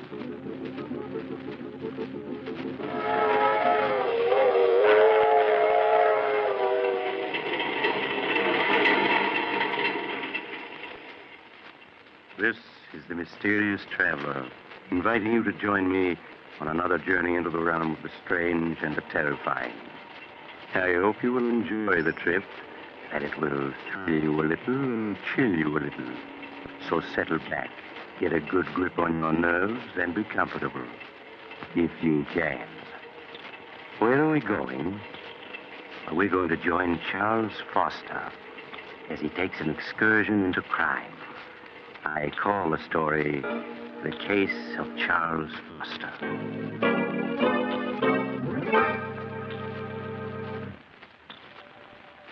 Late one evening several years ago, when I was practicing medicine in a large eastern city, I visited Charles Foster, a friend and patient of mine. I took with me Flush, a cocker spaniel he had entrusted to me. Hello, Doctor. Glad you were able to come. I see you brought Flush. Hello, Flush, old boy. He's missed you, Charles. I've missed him, too, Doctor. It's been quite lonesome without him these past few months. Down, boy. It's a good dog. How do you feel, Charles? Oh, I'm all right, Doctor. You needn't worry about me. I'm glad to hear that. I suppose you've been quite puzzled about everything that's happened these past months. Frankly, Charles, I have. Even now, I find it difficult to believe that... The grave with my secret, but, we've always been friends, and I'd like you to know the truth. As you wish, Charles. It's strange how little people know of one another. For 10 years, Agatha and I were married, and to the outside world, we were a happily married couple. But In the privacy of our home, I found life with Agatha a nightmare. I never would have guessed that. For 10 years, I stood her sharp tongue and constant nagging. I might have gone on taking it the rest of my life. Fate hadn't decreed otherwise. It was 3 years ago on a beautiful spring evening that fate stepped in to change the entire course of my life.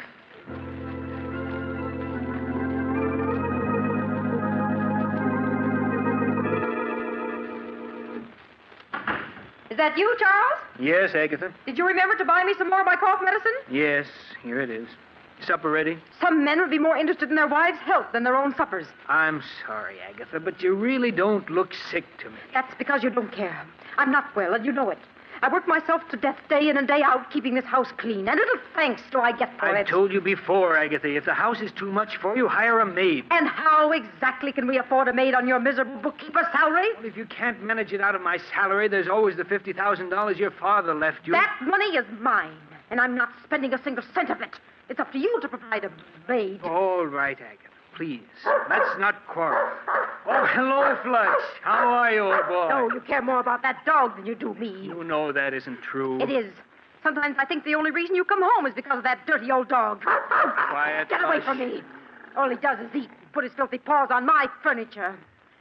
I want you to get rid of that dog, Charles. Get rid of him. Yes. Buy some poison at the drugstore and dispose of him. You can't stand to see me have anything that makes me happy, can you? Well, I'm not getting rid of him. Charles, this is my house, not yours. And I don't want him here. Come on, Flush. Don't think that by walking away that ends the matter, Charles Foster. You'd better get rid of that dog, do you hear? Glad to get out of the house, eh, old boy? So am I. It's a beautiful evening, isn't it? Come on, boy. We're going to take a long walk.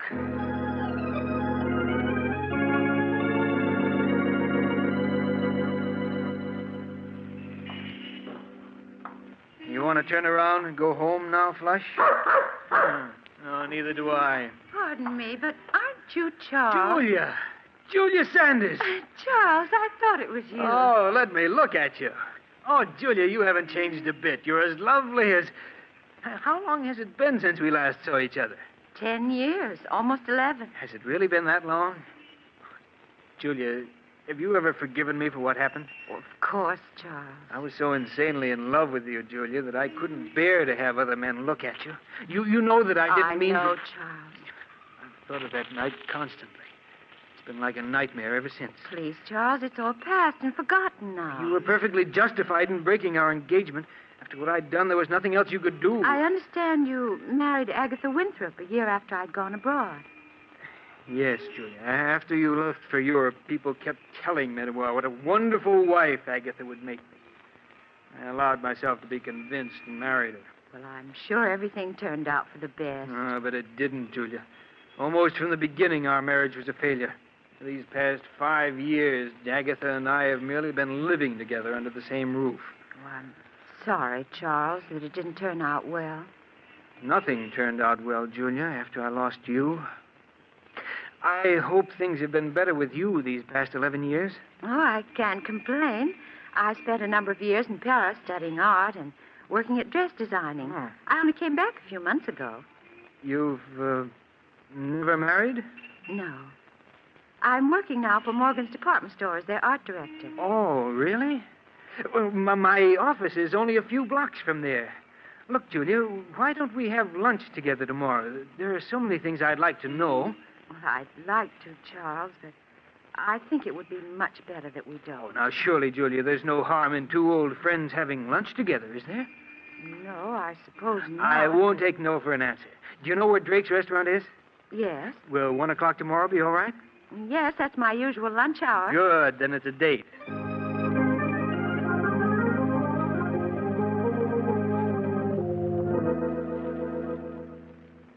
Strange, isn't it, Doctor? The way after 11 years, Julia and I bumped into each other. If we hadn't, what followed would never have happened. It's such small things as an accidental meeting that often change the course of one's life. Yes, I know that now, but I didn't then. I met Julia for lunch the next day, and Soon we were having lunch together every day. Hmm. And for the first time in years, life began to mean something. Merely seeing Julia for 1 hour a day made life worth living. I understand, Joe. We'd have lunch together, and then we'd go for a walk in the park. I sensed at the time that Julia, too, was lonely and in the need of friendship. The summer passed swiftly and happily. I should have realized that things couldn't go on that way, but I didn't. You mean you fell in love with Julia? Fell in love with her?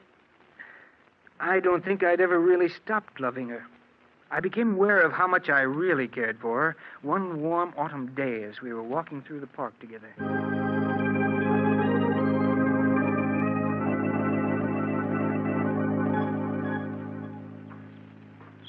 Julia.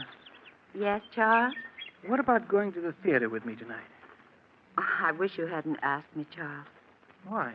Because it means we can't go on seeing each other anymore. But why shouldn't we go on seeing each other? Because you aren't satisfied any longer just to see me at lunch, and it isn't right for us to go out together at night. But surely there's no harm in our going to the theater together. You're married, Charles. That's reason enough. All right, Julia. Forget I ever asked you. But at least we can go on having lunch together, can't we? No, Charles. Oh, but... Can't you see? Things can never be the way they were. We've become dependent upon each other, and we have no right to be. We can't go on seeing each other any longer. It isn't fair to Agatha. But you know that Agatha and I mean nothing to each other. We haven't for years. Nevertheless, she's your wife. Julia, you know I love you. I've always loved you, and I can't do without you. Charles, you're just making it difficult for both of us. Julia, you do love me, don't you? Yes. But can't you see, it's no use. I remember Agatha only too well. She'd never give you a divorce. I know she won't. I've asked her 12 times in the past 5 years, but she said she'll never give me one. I want to part now, Charles. Right here. Must we? Yes. Goodbye, Charles.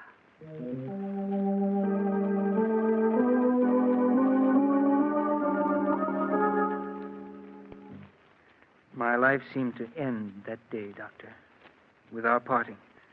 I went through the motions of living, but nothing seemed to matter any longer. I can well understand that. Months went by. Every day after work, I stayed in town, unable to face an evening at home with Agatha.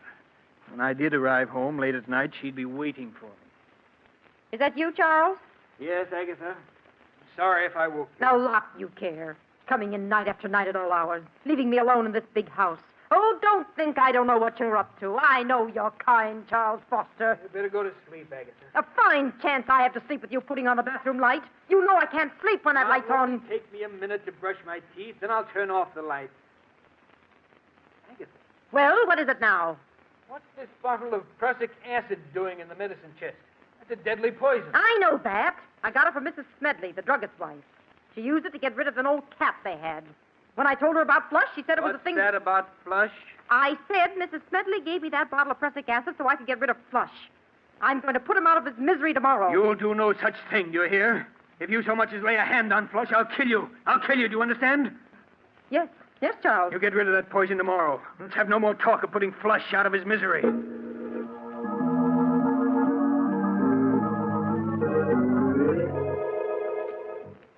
I lay awake for hours, Doctor, unable to fall asleep.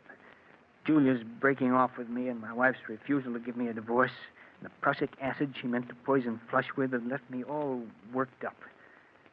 Then Agatha began coughing. That cough she'd cultivated for years to give people the impression that she was an invalid. Well, after she'd coughed her usual 5 minutes or so, she got out of bed and started for the bathroom where she kept her cough medicine. Oh, drat that chair. Why don't you turn on the light so you can see where you're going? I can see perfectly well where I'm going. Besides, on your salary, we can't afford to waste electricity. I knew there wasn't any use in saying anything more. For years, Agatha had gotten up every night and groped her way to the medicine chest where her cough medicine was. Nothing could make her change her habits. I lay in bed listening as she opened the medicine chest and fumbled in the corner where she always kept the bottle. As I heard her groping for her medicine, I suddenly thought of the bottle that was standing next to it. The bottle of prussic acid. Without thinking, it came to mind. If only she'd take the prussic acid instead of the cough medicine. If she did, I would be free. free of her constant nagging and whining, free to see Julia.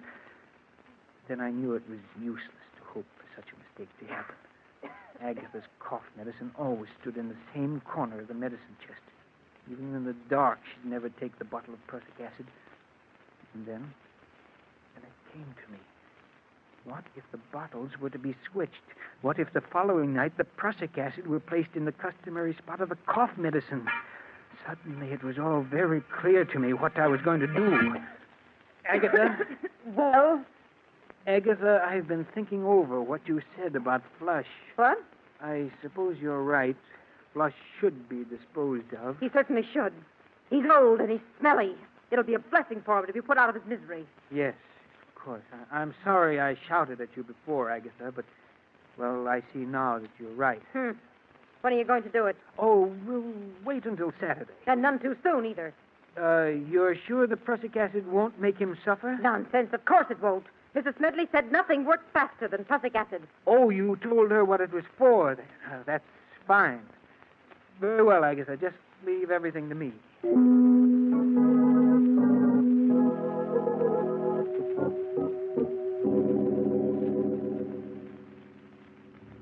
The next night, Doctor, after Agatha was in bed, I quietly stole into the bathroom and opened the medicine chest. I compared the bottle of cough medicine with that of the prussic acid. They were both small bottles, almost identical in size. I removed the cough medicine from where it stood in the corner of the chest and replaced it with the poison. Then I went to bed and waited impatiently for Agatha to start coughing.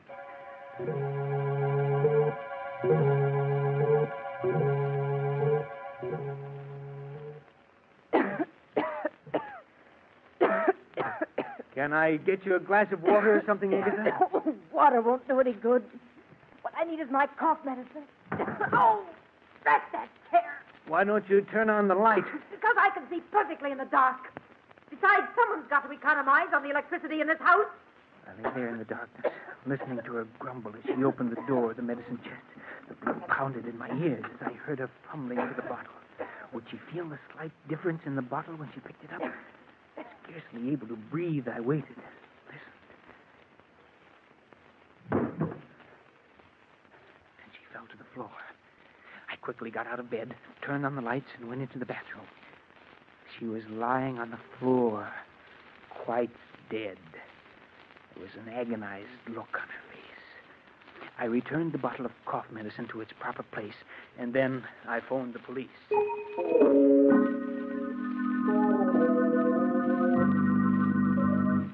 Now, you say, Mr. Foster, that your wife was in the habit of going every night to the medicine chest for a few drops of her cough medicine. Yes, that's right. And she never turned on the lights when she went to the medicine chest. Oh, no, sir. Wasn't that a bit unusual? Well, I always used to tell her to turn on the lights, but she said it was a waste of electricity. I see. And you say your wife, it was her who placed the bottle of prussic acid in the medicine chest next to her cough medicine, eh? Yes, sir. I'd never touched the bottle of prussic acid. You see, it was my wife who procured it, and she... Yes, Mr. Smedley, the druggist, has testified that his wife gave it to your wife. Mr. Foster, are you familiar with the contents of your wife's will dated 10 years ago? Yes, I am. Then you know, of course, that your wife left her entire estate to the Home for the Aged. Home for the Aged? Oh, yes. I fought to keep my face expressionless, to prevent him from learning that I hadn't known. All the years we'd been married, Agatha had given me to understand that all her money would go to me. Now I knew that she'd been lying. Her will had been made out in favor of the Home for the Aged for years. I began to feel angry at the way she'd cheated me. But a moment later, I was grateful that she had. Frankly, Mr. Foster, your wife's death occurred under very suspicious circumstances, to say the least. For years, she'd gone to the medicine chest every night without mishap. And yet, on the second night that there was a bottle of prussic acid in the chest, she met her death. Were it not for the fact that your wife had left her entire estate to the Home for the Aged, I might be inclined to go further with this investigation. As it is, I'll instruct the coroner's jury to bring in a verdict of death through accident. That's all, Mr. Foster.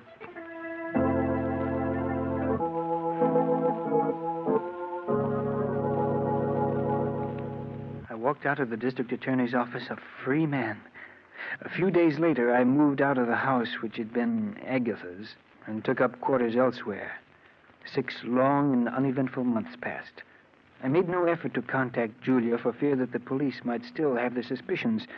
And then I could stand it no longer. I called on her. Charles, when I was told you were waiting to see me, I could hardly believe it. I'm so glad to see you again. Thank you, Julia.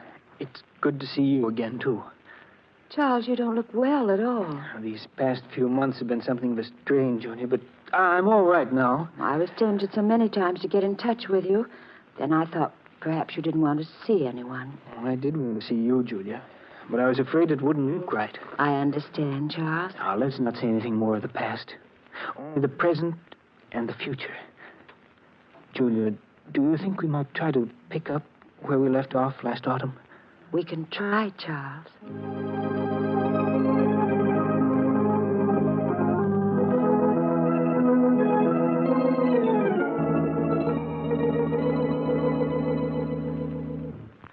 Julia and I, Doctor, began to see each other night after night. Life for me became exciting and wonderful, the way it had been 11 years ago before Julia and I had broken our engagement. Didn't you ever stop to think of what you'd done? You mean Agatha? Yes. No, Doctor. They say that a murderer is ever haunted by his crime. But that isn't true. At least it wasn't in my case. To me, Agatha was part of another life in the dim past. I rarely thought of the past, only the present and the future. No, if I had any fears at all, it was the fear that something would spoil the happiness that Julia and I had found together. But nothing did. And a few months later, we were married with you as my best man. Yes, I remember. My second marriage was everything that my first hadn't been. The first time in my life I knew what true happiness meant. Julia and I were poor, but that didn't matter, for we had each other. The months swiftly passed.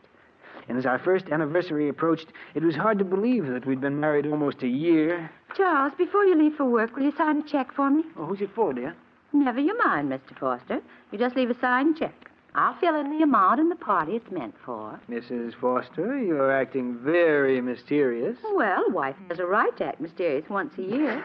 Darling, I suspect you're going to use this check to buy me an anniversary present. Well, whatever you get me, please don't make it neckties. Well, I'll have you know I have very good taste in neckties. I know you do, dear, but I have to wear them. You're an ungrateful wretch. Very well, I won't get you ties. Good, then I'll sign the check for you. And please bear in mind that you can't make this check out for more than $312.50.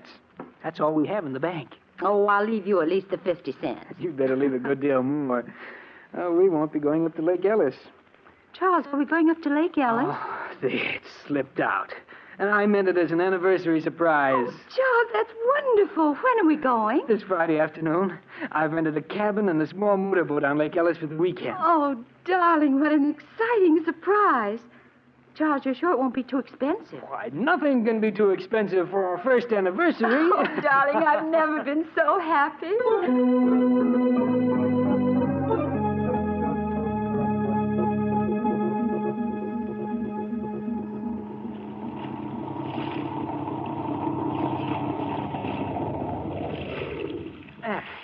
This looks like a nice place to fish.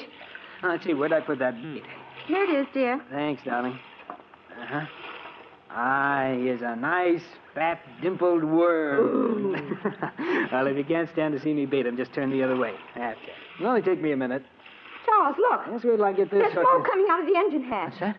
Yes, you're right. It's on fire. There are flames shooting out. Fire extinguishers at the other end of the boat. Charles, you'd never make it. You'd be burned. Yes, you're right. Besides, even the extinguisher wouldn't do much good now. The fire's too big. What are we going to do? Oh, the heat, it's becoming unbearable. There's only one thing we can do, Julia. That's go over the side. We're almost in the center of the lake. I can't swim. But I can, dear. I'll manage to keep us above water somehow. Well, all right, darling. I'll do whatever you say. You'll come through this, Julia. Now, don't be afraid. Now, I'll slip over the side of the boat first, and you follow. All right. Now, hurry, Julia. Let yourself down into the water. I'll keep you afloat. Yes, Charles. That's it.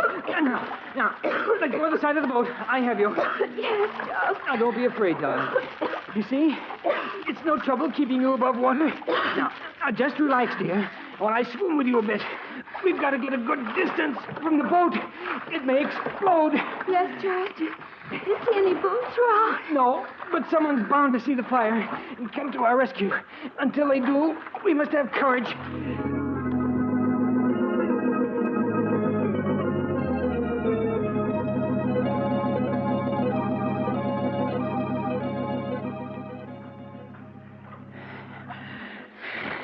tired. Aren't you, Charles?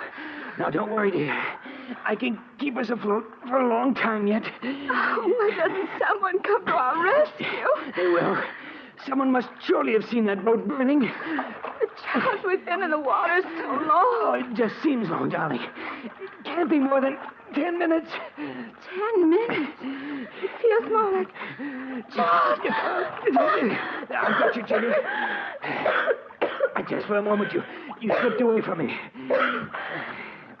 Oh, darling, it's no use. I'm just a millstone around your neck. What are you saying? Why should we both drown? Charles, save yourself. Save myself? Yes. I want you to let go of me. Let go of you? No, never. Yes, you must. You're too tired to keep on. No, darling. Either we're both saved or we're both drowned. Oh, I won't have you throw your life away. Let go of me. Julia, stop trying to break loose. Julia, darling, don't. I can't live without you. Julia, stop struggling. Save yourself. Julia! She's gone.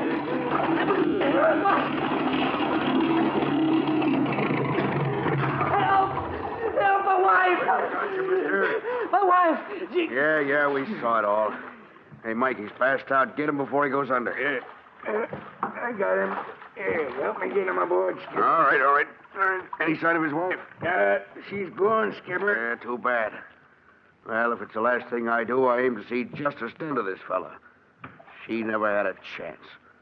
You see him shove her under? It was murder, that's what it was.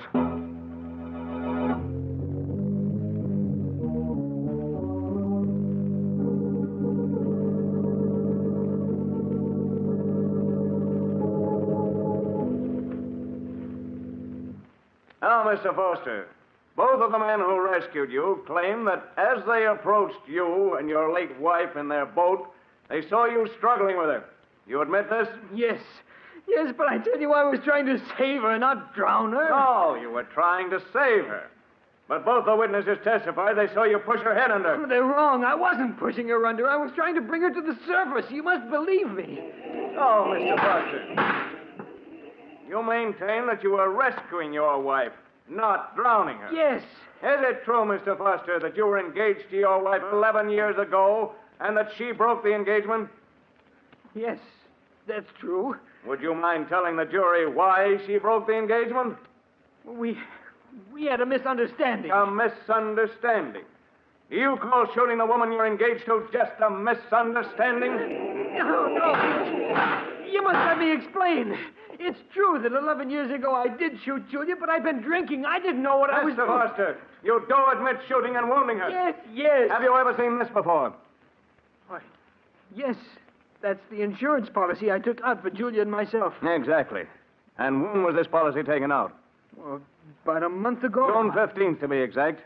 And what's the value of this policy, Mr. Foster? Well, if either my wife or myself died, it provided $10,000 for the survivor. Yes, Mr. Foster.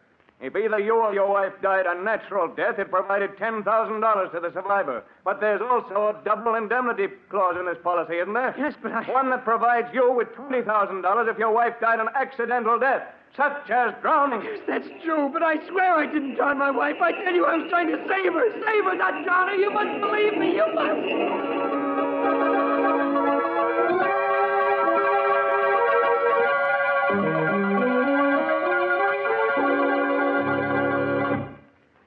That, Doctor, is exactly the way everything happened. Strange, isn't it? The way justice works itself out. I committed murder and escaped punishment. Now I'm paying with my life for the death of the one person I really loved. It's time to go, Foster. All right, Warden. Goodbye, Doctor. And take good care of Flush, will you? Of course, Charles. Goodbye. All right, Warden. I'm ready. Let's go.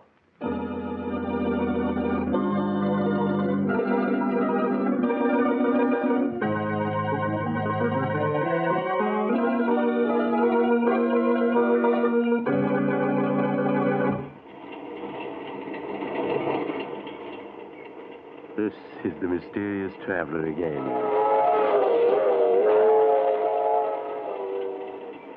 Did you enjoy our little trip? Too bad about Charles Foster, wasn't it?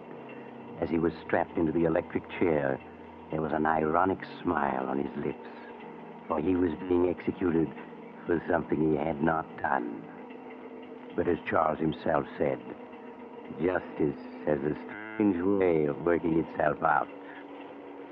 I knew another man once who thought it would be a simple thing to dispose of his wife. Unfortunately, he... Oh, you're getting off here? I'm sorry. But perhaps we'll meet again soon. I take this same train every week at this time.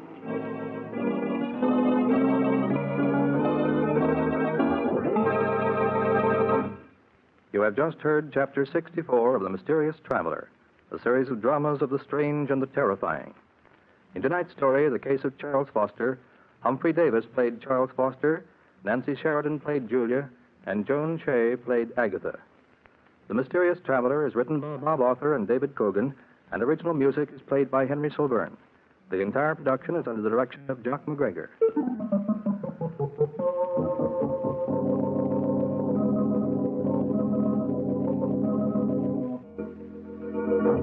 Listen next week to a tale titled Blood Money.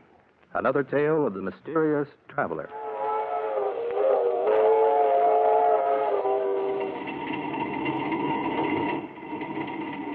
The Mysterious Traveler is presented by WOR Mutual from the WOR Studios in New York. This is Mutual.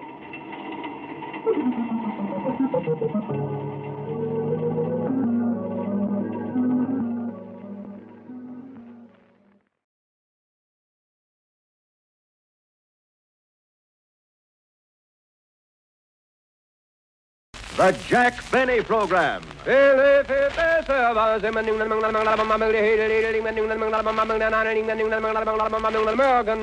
your own real deep-down smoking enjoyment, remember... LSMFT. Lucky Strike means fine tobacco.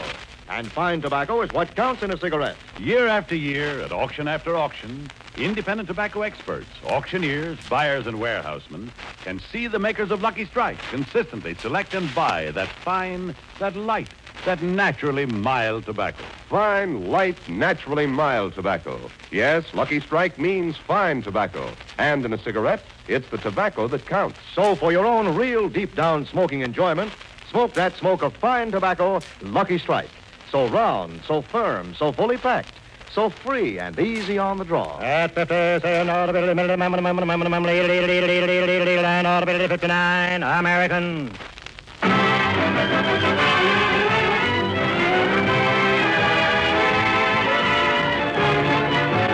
The Lucky Strike program starring Jack Benny with Mary Livingston, Phil Harris, Rochester, Dennis Day, and yours truly, Don Wilson.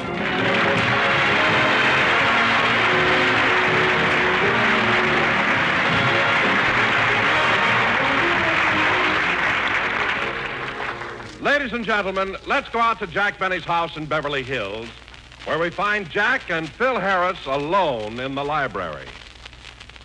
Well, Jackson, you asked me to come out to your house and see you alone. What's all the mystery? Wait a minute, Phil. I want to lock the door.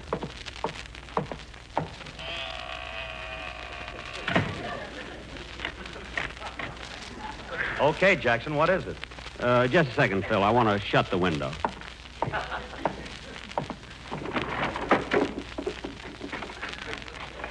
All right. You locked the door, closed the window, and drew the blinds. Now, what do you want? Phil, something's got to be done about your orchestra.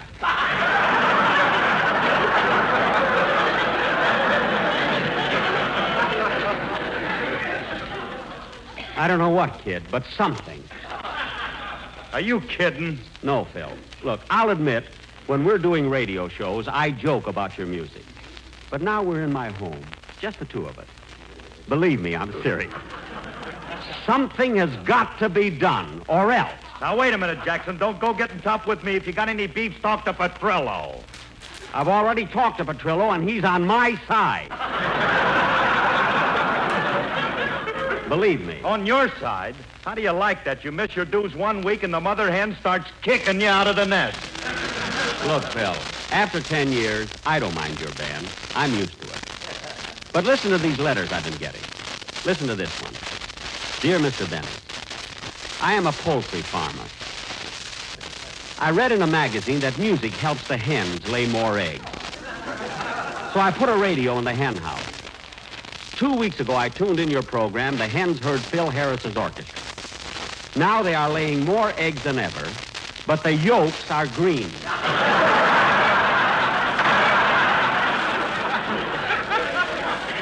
There you are, Phil. What do you think of that? Green yolks, the guy's got something there. You can use them in martinis. Please, Maestro. Look, here's another one. Now, get this other letter. Dear Mr. Benny, I am a professor of English and literature at Harvard. And for years and years, I have consistently listened to your Sunday presentations. I have found your construction and continuity compact and concise. Your dialogue singularly free of cliches and ponderosity. But Mr. Harris's musical ensemble stinks.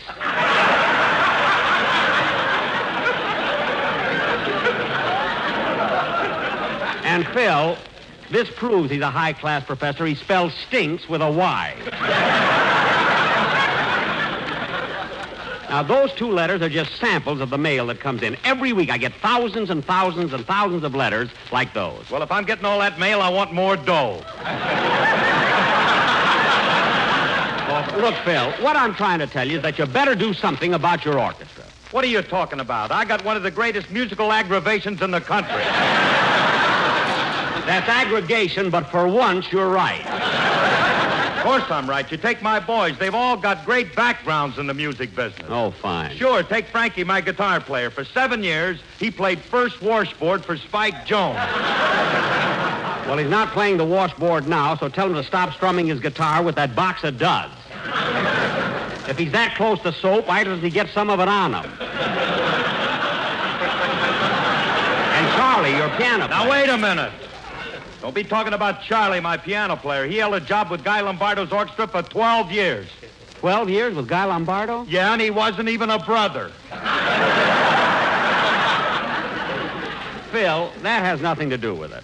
And believe me, Phil, I'm not picking on you. I'm just trying to arrive at an understanding. Now, Phil, I know you're sensitive. So I'm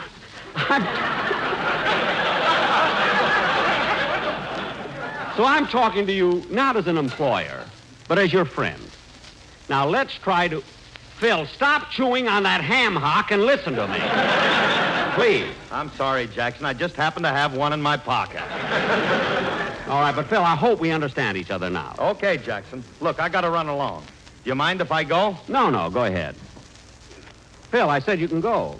What are you waiting for? Well, open the door, Richard. Oh, yes. So long, Jackson. Hello, Phil. Oh, hiya, Livy.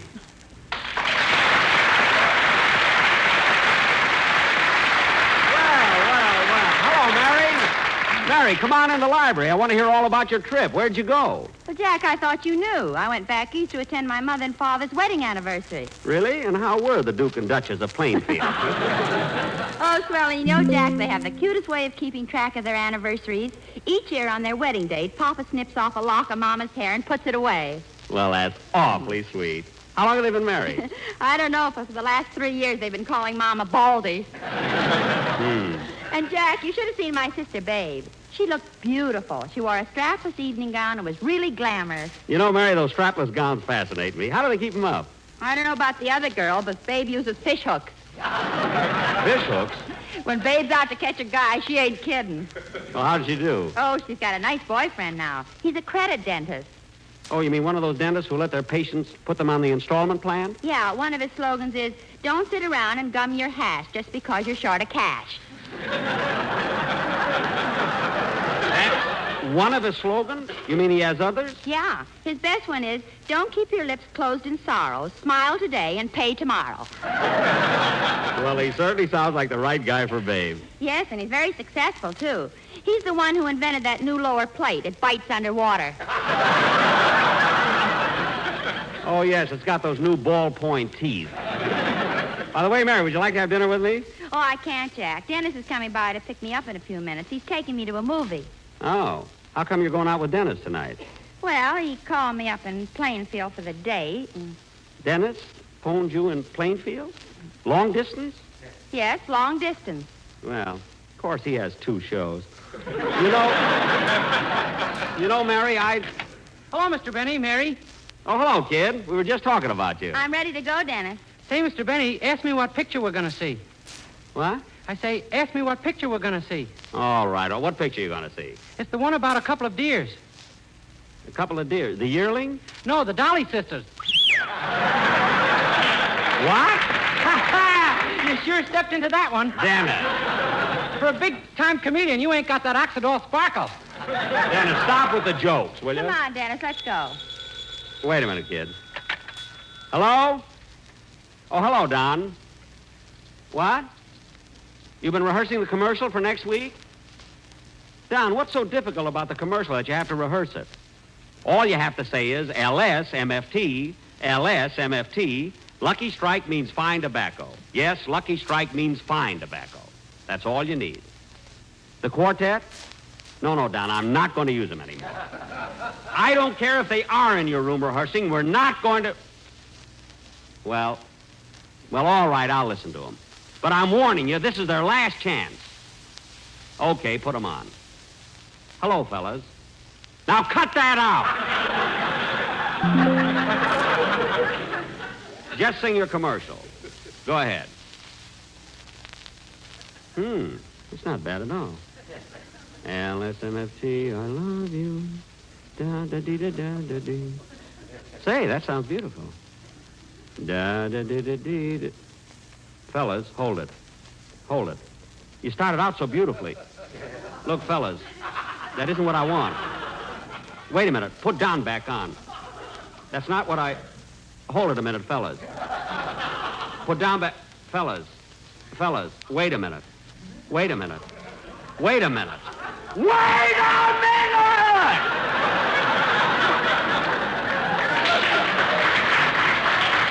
That won't do, fella. Then tell Don I'll talk to him when I see him. Goodbye. They drive me nuts. I'm going to... Oh, there's the phone again. I wonder who it is this time. Hello? Yes, this is Jack Benny. What? Well, I suppose I could, but of course I'll have to make some arrangements about my picture and radio commitment. Yes, I certainly will think it over. And it was nice of you to consider me. Thanks. Thanks very much. Goodbye. What was that, Jack? They want me to be governor of Georgia.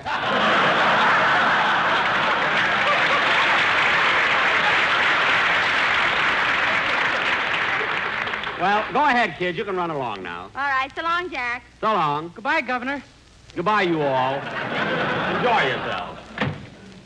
Da-da-dee-dum, dee-da-dum-dum, sweet Georgia Brown. Dee-da-dum. Oh, Rochester! Yes, boss? What do we got for dinner? One used ham hock. One used ham hock? And turnip greens he had a hole in his other pocket. Well, wipe the lint off of it. I'm hungry.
that was a good dinner, Rochester. Now I think I'll go in the library and get a book. Oh, here's one on the table. But you finished it, boss. I did? Yeah, you colored all the pictures in that one. Oh, yes. Maybe I'll just read one for a change. I'll be in the library, Rochester. Gee, I don't know what to read. Here's a good book. The Great Balsamo by Maurice Zolotow. Here's another one. Life in the Swiss Alps by Sam Oleolehihu.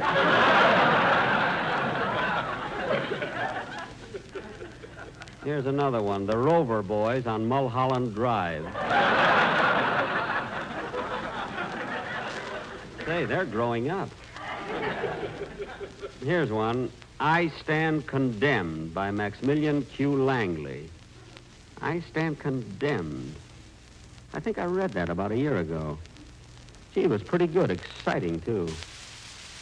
I might as well read it again before I take it back to the library. Chapter 1. I Stand Condemned. I'm what you call an average citizen.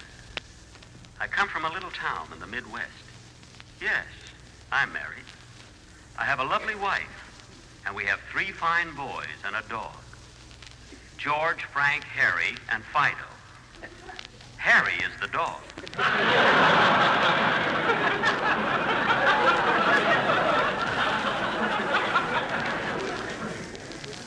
My life, as the lives of most men, followed a course pointed out by the fickle finger of fate. Most stories start at the beginning, but my story begins at the end.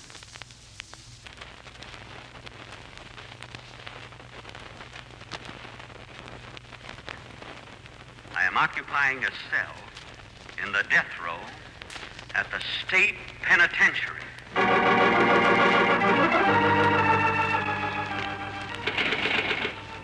I'm innocent. I'm innocent, I tell you. Let me out of here. Oh, Warden. Warden. Yes? Warden, you gotta let me out of here. I'm innocent, do you hear? Innocent. And in a few minutes, they're gonna execute me. What time do I go to the chair? 5:30. Good. And I won't have to listen to Fred Allen. No, what am I saying? Warden, I tell you, it wasn't my fault. I don't want to go to the electric chair. Now, calm down. Our barber's a little rushed today, so I'll shave your head myself.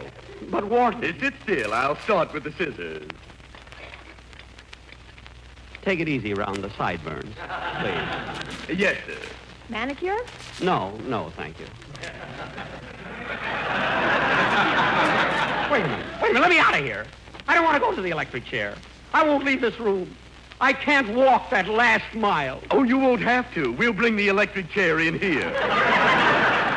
What? We have a long cord, you know. But, Warden, can't you hang me? I'm afraid of the chair. How will they know when I'm dead? We have one of those new electric chairs. You pop up when you're done.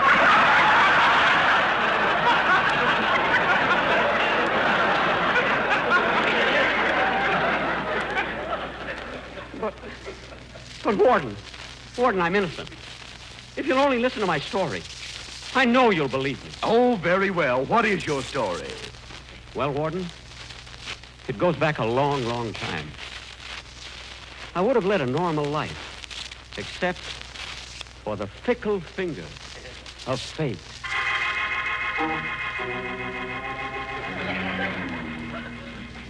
The warden listened to my story. I told him how I met the man who was responsible for my undoing. I had just left my office and was going home to my 3 wonderful children, Manny, Mo, and Jack.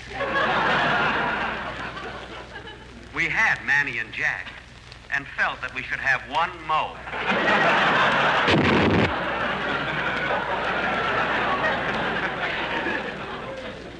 Anyway, I was walking down the street when suddenly a figure stepped out of the shadows.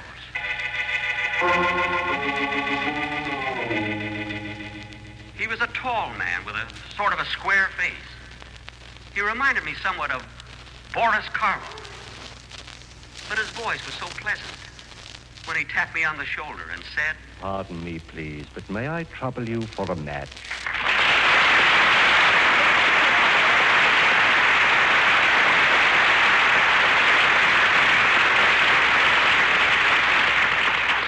A match? I'm sorry I don't have one, but I'll let you use my cigarette lighter. Thank you. You're very kind. Hey, you! Come back with that lighter. Give me that. All right, all right. Here's your lighter. But why were you running away? I thought you just wanted to light a cigarette. I do, but my cigarette is home. Well, you have no right. Wait a minute. You look so much like Boris Karloff. Thanks. You're looking well yourself. Thank you. However, my resemblance to Mr. Karloff is purely physical. For instance, I would never think of going to a cemetery in the black of night, opening graves and stealing the gold teeth out of dead bodies. Huh? That's dishonest, you know. Yes. But wait a minute. You were trying to steal my cigarette lighter, weren't you? No, I wasn't. As a matter of fact, I'd like to buy it. I'll give you $20,000 for it. $20,000? Well, I don't want to take advantage of you. I'll tell you what. I'll throw in an extra flint.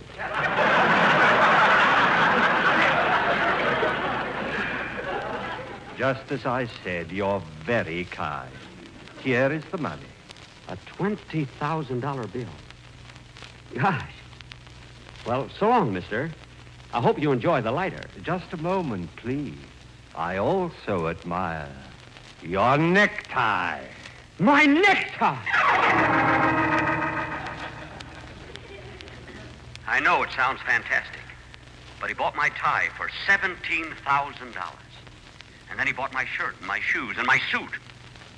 As I gave him my last stitch of clothing, this mysterious stranger handed me $194,000 and 2 balloons.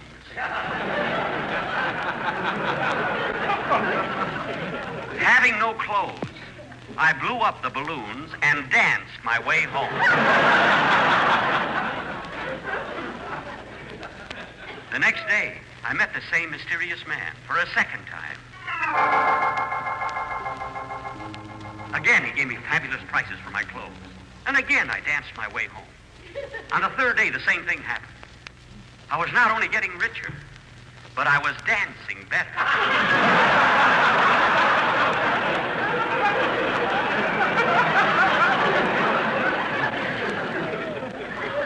Our daily meetings were more than mere coincidence.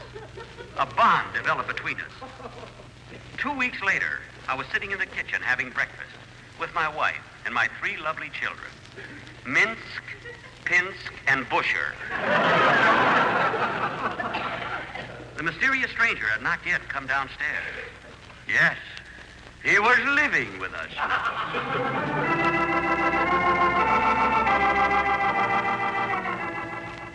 Come on, children, finish your breakfast. That's right, children. Eat your food. But, Daddy, can't we have milk like we used to? I'm tired of champagne on my grape nuts. No, you can't have milk. It costs practically nothing. Where's Junior? Oh, he's out in the backyard feeding $20 bills to the cows. Feeding our money to the cows? That's ridiculous. No, it isn't, Pa. We haven't any more bags to keep it in. Anyway, he's been out there long enough. I'll call him. Junior! Junior, get ready for school. Oh, Daddy, I don't want to go to that new school. I bought it, and you'll go to it. Now get ready. You know, darling, things just haven't been the same since that stranger came to live with us. He frightens me. There's something eerie about him. I've been feeling the same. Quiet. Here he comes now. Yes. As we were talking, he opened the door and walked into the room.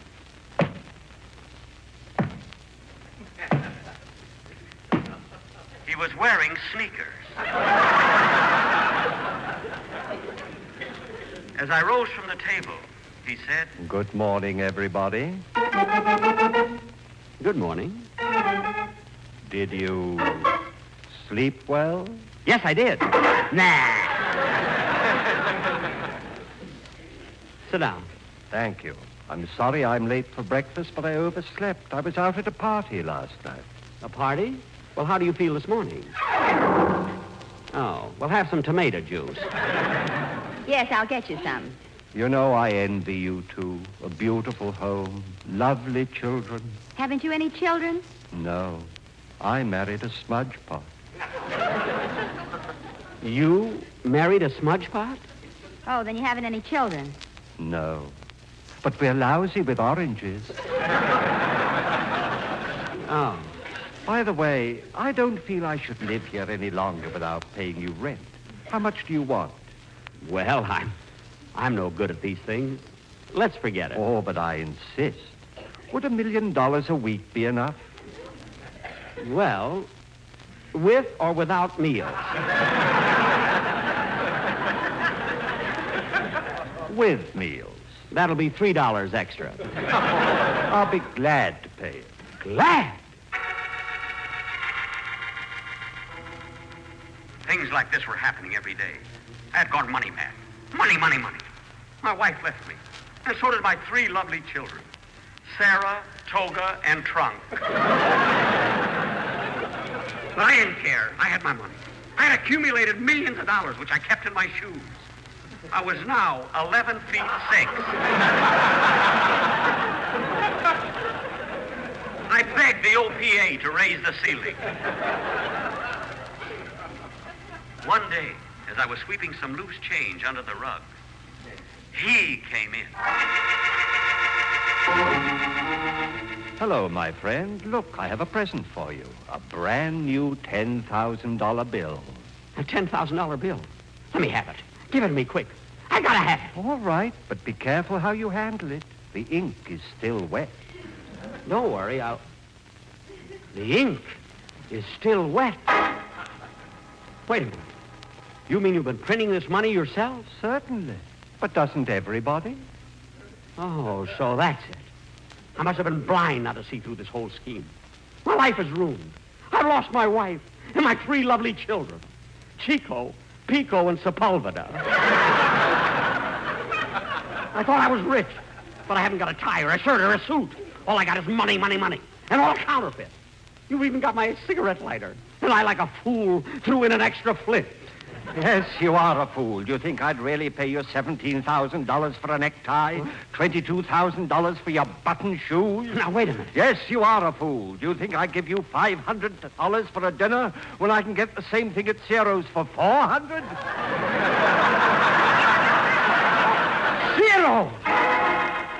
Of course that money was counterfeit. And those balloons you gave me weren't any good either. They broke on the Sunset bus and embarrassed me. And so all this time, you've been nothing but a counterfeiter. Well, what's the difference? We can still do business. I can print the money and you can get rid of it for me. Never, never, never. I'll kill you first. That's what I'm going to do. I'm going to kill you.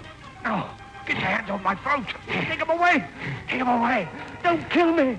I'll give you back your clothes. My clothes? What good are they now? You had the pants lengthened and the coat let up. You even lost the string out of my pajamas. Didn't you? Please stop choking me. Stop choking me. Oh, why must I always die in the end? There.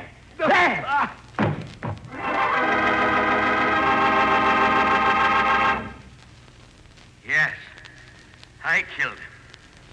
And as I finished telling my story, the warden looked at me and said, "It's 5:30. Shall we go?" And so, as I walked through the little green door, I thought of my 3 lovely children, Finger, Fickle, and Clyde. I stand condemned. Now, Jack will be back in just a minute. But first, here's my good friend, Mr. L.A. Speed Riggs.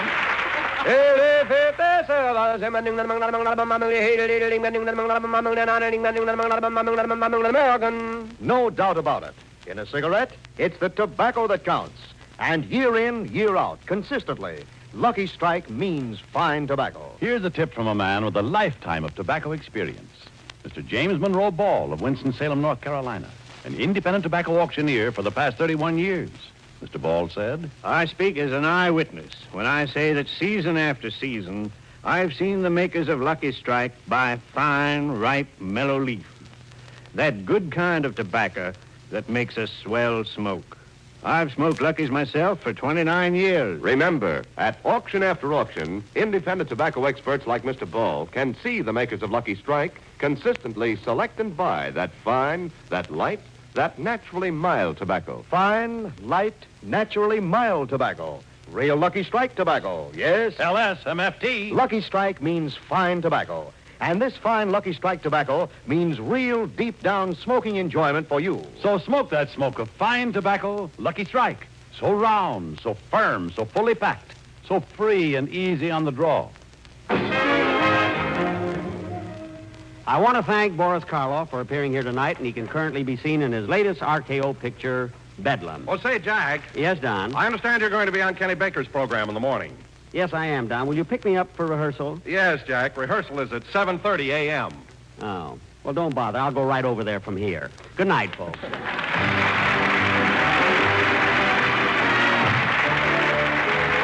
This is NBC, the National Broadcasting Company.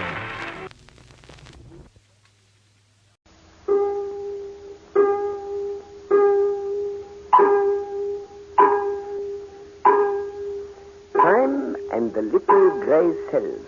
These will always catch the criminal. Hercule Poirot, Detective Extraordinary.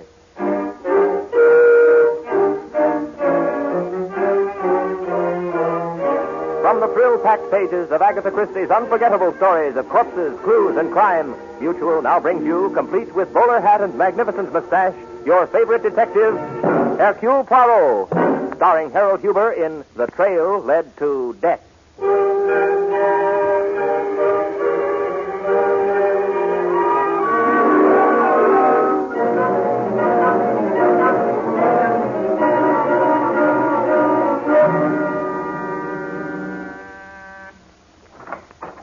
Mr. Perrault, my name is Gorman, Tom Gorman. May I come in? Most certainly, Monsieur Gorman.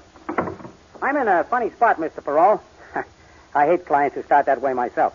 But You are a detective, monsieur. Yeah, I'm what you might call a competitor of yours. Gorman Detective Agency. No job too small or too large. You've heard of me? I regret to say, monsieur, I have not. Well, then how did you know I was a detective? Oh, come, monsieur. The significant bulge under your shoulder. A shoulder holster for your gun, n'est-ce pas? And still, nothing furtive about your movements which would mark the criminal. Merely a certain slyness in your manner. Hey, you don't seem to think much of detectives. Being one myself, I am allowed to take liberties, eh? Well, it doesn't matter. I've heard of you, and that's why I'm here, to get a little help. Monsieur Gorman, I think you have made a mistake. My services are not for hire. No, don't get on your high horse. I know how you've been helping Stevens down at Homicide, and I have a proposition here that will interest you. Monsieur, I have found in my experience that propositions such as you speak of do not interest me. Now, wait a minute. I know that compared to you, I'm just a punk. I haven't got your brains, and don't figure for a minute that I have. I'm used to dealing with mugs, and it's mugs I know how to handle. But, well, this thing is different. And all I ask is for you to listen to what I have to say. Then you can give me the brush off. You don't like it. That seems reasonable, monsieur. I've been hired to find a girl. Here's a picture. All I've got to go on is this picture, her name, Elizabeth Dorn, and the fact that she's a nurse. This picture seems to be quite a few years old, monsieur. You can say that again. That's just one of the things that makes it so tough. The people who want this gal located haven't seen her in 15 years, but they're sure anxious to find her now.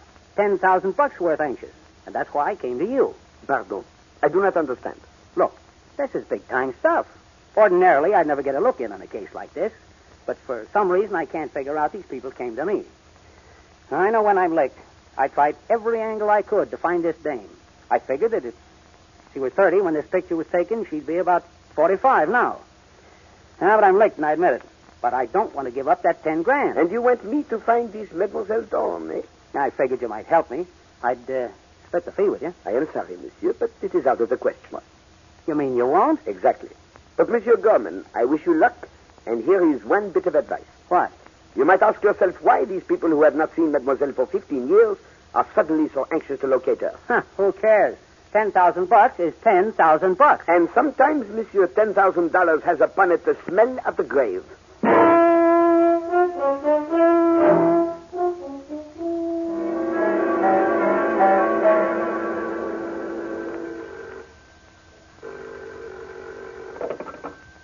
Hello? Hello.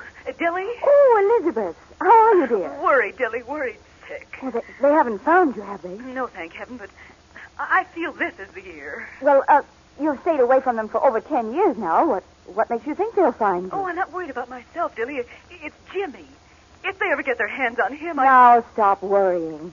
It won't do you, nor the boy, nor your work any good. Oh, Dilly, you're a wonderful person and a real comfort to me. I don't know what I'd have done without you. You'd have done very well. You always had courage and brains. But I'm beginning to get that feeling again, Dilly, about things closing in on me. Where's Jimmy? I sent him away to the country. Usual place? Yes. And, Dilly, if anything happens to me... Elizabeth, now listen stop to me, Dilly. imagining things. Listen to me. If anything happens to me, I want you to take care of Jimmy. You know I will. He'll be 21 in another month. And if anything should happen, I want you to tell him the whole story. I'll do better than that. I'll tell the police so that we can catch the thieving scoundrels. All right, Dilly.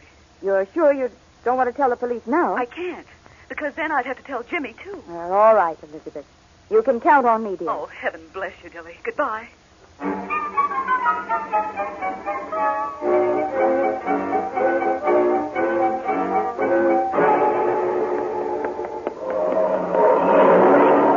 for me. Oh, darn. Now I'll have to wait 20 minutes for the next bus. Good evening. I said good evening. Look, I'm not trying to pick you up. I just want to know your name. Come here, you fool. I just want to ask you a few questions. Let go of me. Let go of me. I'll scream. Help! Help! Now, listen. Is your name Dawn? Is it? If I let you go, will you answer me? Just shake your head, yes or no. No, my name isn't Dawn. And I'm going to call the police. Help! Police! Help!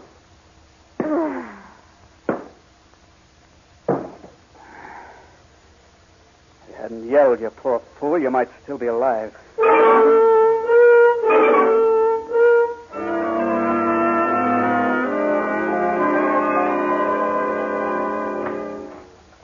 Good morning, Monsieur Stevens. Well, you are indeed a faithful public servant. Whenever I come to your office, I find you working diligently at your desk, eh? Well, being the head of the homicide department in this town is no joke, Poirot. But today I can relax. Things have been pretty quiet around here lately. Around here, perhaps. But what about the borough of Queens? Was it not there that a nurse by the name of Molly Ward was killed last night? Yeah. Too bad, but that's just a routine job. Looks like a mugging to me. I've got Collins on it. Do you have a picture of this Mademoiselle Ward? Sure. Here's the police picture taken out there. Her face is badly battered. Well, that's what you'd expect when she's been belted over the head with a blackjack. Yes, mon ami. But why should a poor, unimportant nurse by the name of Mademoiselle Molly Ward be selected for being hit over the head and in such a lonely section of the city? She wasn't selected, Poirot. Some guy was waiting around and tried to mug her and take her purse. She put up a fight and buffo. Perhaps. Dis donc, what do you know of a private detective named Tom Gorman? Gorman Detective Agency. No job too large or too small. Tom's a small-time operator. He'll chisel a little, but nothing serious. Hey, wait a minute, Poirot. You know something I don't. How is this Gorman hooked up with a nurse mugging? I don't know that he is, mon vieux, but he came to me yesterday with the... Police headquarters, Stephen speaking. What? Where? I'll be right over. Come on, Poirot. Another nurse has just been knocked off. Right in General Hospital.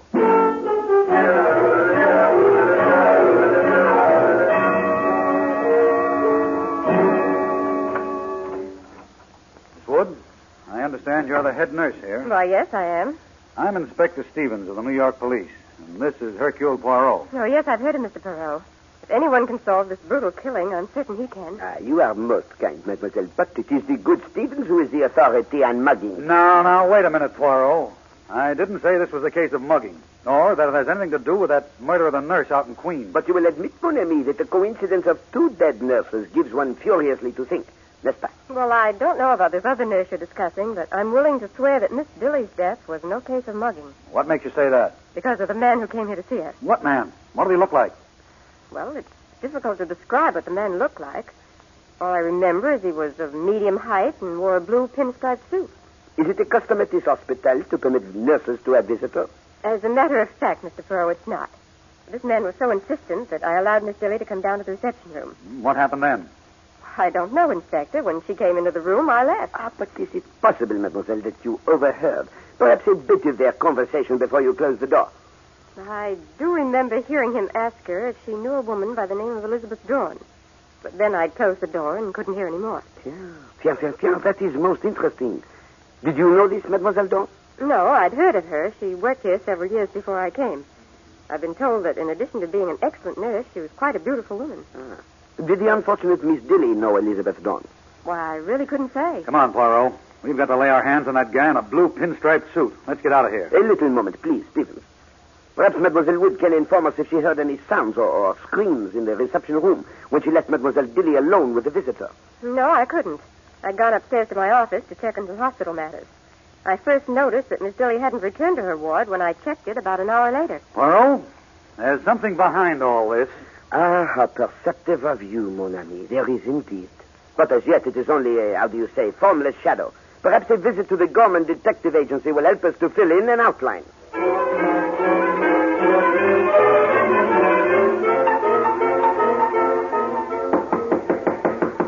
Hey, open up in there. This is the police. Okay. Keep your shirt on. I'm coming. Take your shoulder away from the door, Stevens. He will open it voluntarily. Oh, it's you, Inspector. All right, Gorman, let us in. We want to talk to you. Make yourselves at home. How are you, Poirot? I am well, and most happy to see that you are wearing a gray suit. Blue pinstripe is not a healthy pattern just now. What's on your mind, Inspector? Murder, Gorman. Look, I'm a detective, but I don't go out and make my own crimes. If you're talking about that nurse, you're wasting your time. I know nothing about it. Who are you trying to kid, Gorman? 2 nurses have been killed. What? Both by the same method, and you stand there and try to tell me, as far as you're concerned, it's all brand new. 2 of them? Inspector Stevens has the proper score, Monsieur Gorman. We have just come from the hospital. A nurse by the name of Mademoiselle Dilly was killed there by a man who inquired for Elizabeth Dawn. Hey, Poirot, look at this. Hey, give me that. Oh, not so fast, Gorman. Yeah. What do you make of it, Poirot? Perhaps my colleague can explain to us why the name of Sheila Dilly appears on his calendar pad. I was going to try and see her tonight. You know, I'm trying to find this Dawn woman, and I got a tip that Dilly might know her whereabouts. That's a good one. Come on, Poirot. Let's take him down to headquarters. He'll talk there. Now, wait a minute, Stevens. I'm on the level. All I'm trying to do is find Elizabeth Dawn for my clients. One of the few clues I have is that she came from Montana, having spent several years there. This Dilly woman also hails from there. Then it is merely coincidence that her name appears on your calendar, Monsieur Gorman. Of course, Perot. I'm getting $10,000 for finding this dame, but if I smelled murder anywhere in the deal, I'd drop it like a shot. I have not accused you of these murders. But you have some information, and you would be most wise to give it to me. Well, Mr. Perot, it seems as our interview yesterday is back for a return engagement. Only this time, you're a little more interested in what I have to say. I can only repeat what I said then, Monsieur Gorman. My services are not for hire, but I dislike murder. You and Stevens are barking up the wrong tree. What makes you think these 2 killings are connected with what I'm working on? Oh, come. Is it not apparent to you that other people are interested in the whereabouts of Mademoiselle Dawn? Also, it seems that these people have not your scruples about murder. Sorry, Mr. Perot, but I can't go along with it that these other guys are connected with my client. But the little gray cells, Monsieur Gorman, they tell me you are making a bad mistake. Well, they don't talk to me, but the $10,000 does. Did your client tell you why he is seeking this Dawn woman? Yeah. He told me that she nursed a sister of his back to health in Montana, and he wants to reward her now. And you believe his story? Not a word of it. But I'm going on the theory that his money's not counterfeit. Now, look here, Gorman. I don't believe you're innocent about these 2 killings. I got a good mind to lock you up. I told you I know nothing about them. Last night I was up all night in a card game, and I can prove it. As for this Dilly rap, I don't have a blue pinstripe suit, and you can see that for yourself. Then you will not tell us the name of your client? Not a chance. I gave my word. I'll tell you what I'll do, Mr. Perot. Give me 24 hours. If I find that my client hired those guys to knock off those 2 nurses, I'll turn them into you. Very well, Monsieur Gorman. You have made your own bargain. I hope it will be to your advantage.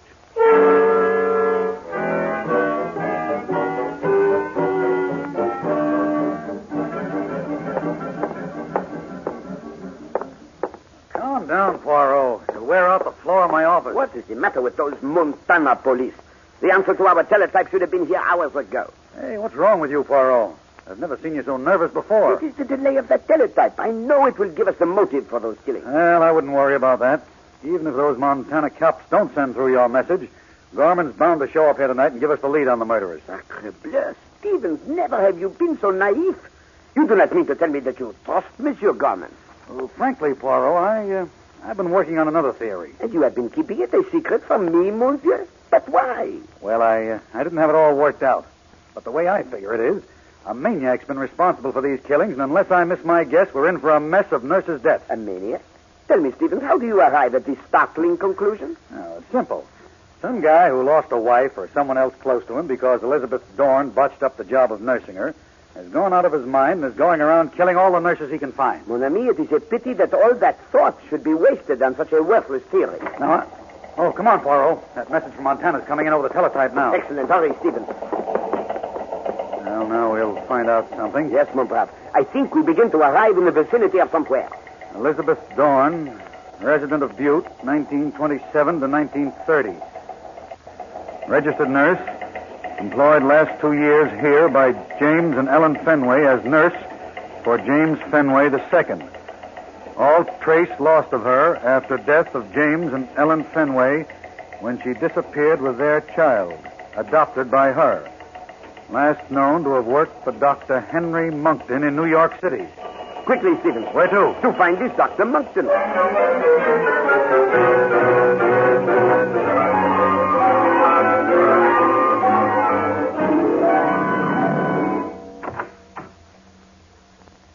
Yes, gentlemen, I understand you're from the police. What can I do for you? Forgive this intrusion, Dr. Monkton, but we would like some information upon a nurse whom you employed some years ago.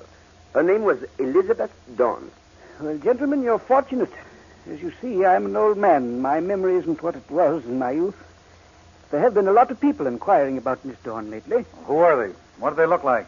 I don't think they knew each other. One was a youngish, heavy-set man with a face like a bull. Monsieur Gorman? That isn't the name he gave me. It wouldn't be. And the other? The other was a fair man in a blue pinstriped suit. Thank you. But about Mademoiselle Dorn? Oh, yes. Well, Miss Dorn was an extraordinarily good nurse. Very intelligent, and as I remember, very nice to look at. Is that all you know about her? Well, really, sir, I don't make it a habit to become great friends with my nurses. But of course not, Doctor. But perhaps you knew of some friends Mademoiselle Dorn had who might be able to help us, eh? Believe us, Doctor. It is most important. Well, that's the same question that the others asked me, and I must have given them the wrong information. What makes you say that?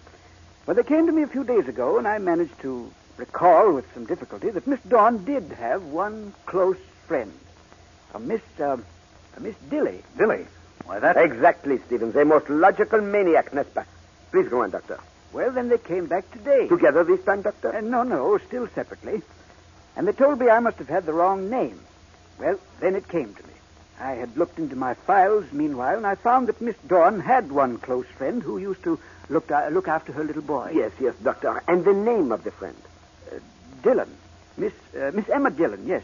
957 West 2nd Street. You see, gentlemen, that was how I happened to make the mistake in names. Miss Dorn used to call her Dilly. A natural mistake on my part. Most natural, Doctor. And most costly. And fatal for poor Mademoiselle Dilly. Come, Stevens. Let us march. This time I'm way ahead of you, Poirot. We've got to get to Miss Dillon, but fast.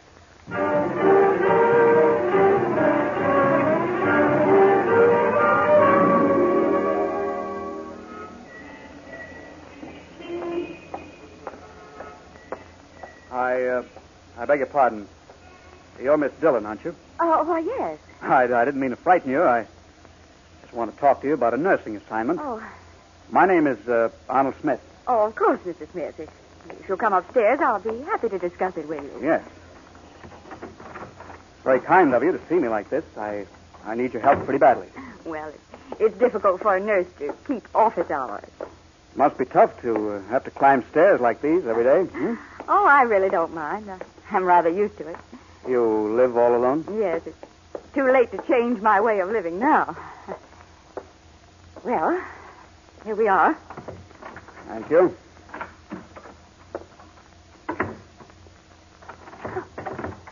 Why are you locking the door? Now, don't you be alarmed. But it's necessary that we aren't disturbed. Why? What could you possibly... I'm looking for certain information, Miss Dillon, about a friend of yours. An old friend. A Miss Elizabeth Dawn. I don't know anyone by that name. Oh. Well, now you see why I locked the door. It may be necessary for me to jolt your memory. Stay away from me. Now, you may as well know the truth. And tell it. Dr. Monkton told me you knew her. Now, come out with it. Out with it. Where is she? Put that picture down. No wonder we couldn't find Elizabeth Dawn. We were looking for a nurse, and all the time she was right under our noses. Well, I think I'll just take this along with me in case some other people come around looking for Elizabeth.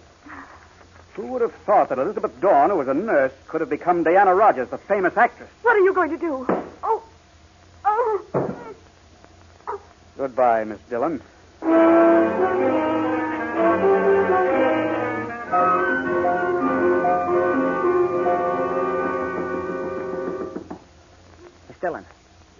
Miss Dillon, open the door.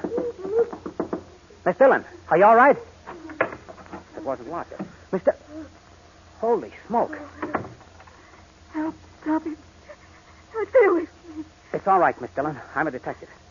Tell me what happened. A man came. He found out that Elizabeth Dawn was Diana Rogers. He took all the pictures of her. Got to stop it. Dead. Diana Rogers. Miss Dillon, this is the police. Open the door. This is a fine mess. That door will hold if I get out the window. All right, stay where you are, Gorman. Okay, Inspector. Okay, you got me. Alas, mon ami, we were too late for the poor Miss Dillon. Yeah, but not too late to catch a murderer. Come along with us, Gorman.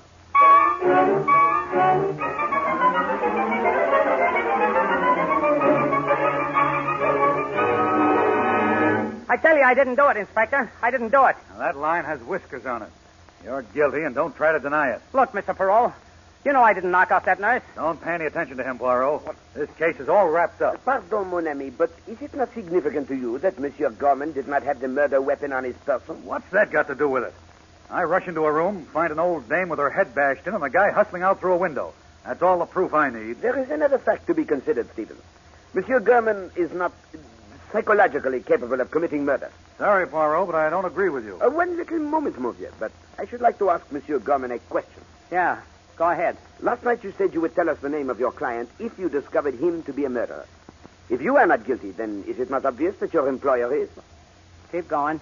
There is not much further I can go unless you tell me his name.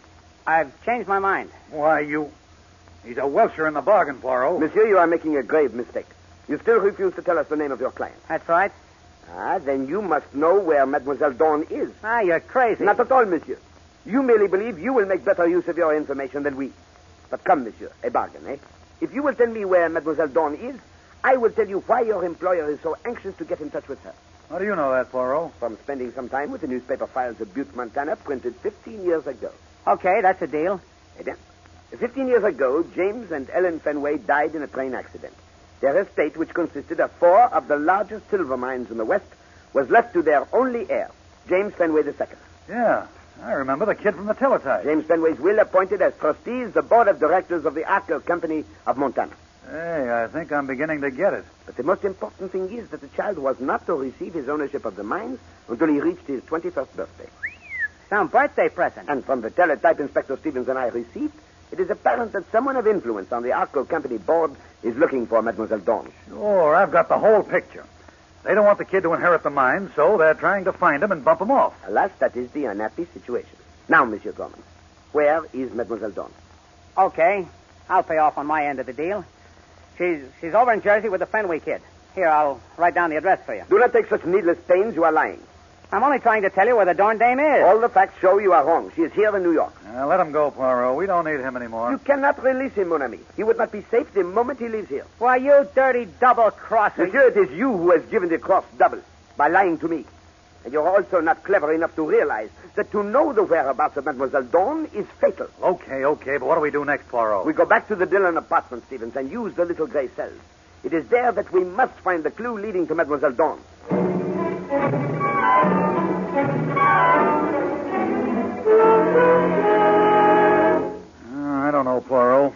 been through this place with a fine-tooth comb and haven't found a thing. But we cannot allow ourselves to fail, mon père. Others found things here that helped them. Well, we've ripped open drawers, turned up carpets, and all we've gotten out of the whole thing is a wrecked apartment. Wait, what have you there in your hand? Some old theater programs. Yeah, they belong in this trash basket. No. Let me see them. Huh? They don't mean anything except that this Dillon dame liked the theater.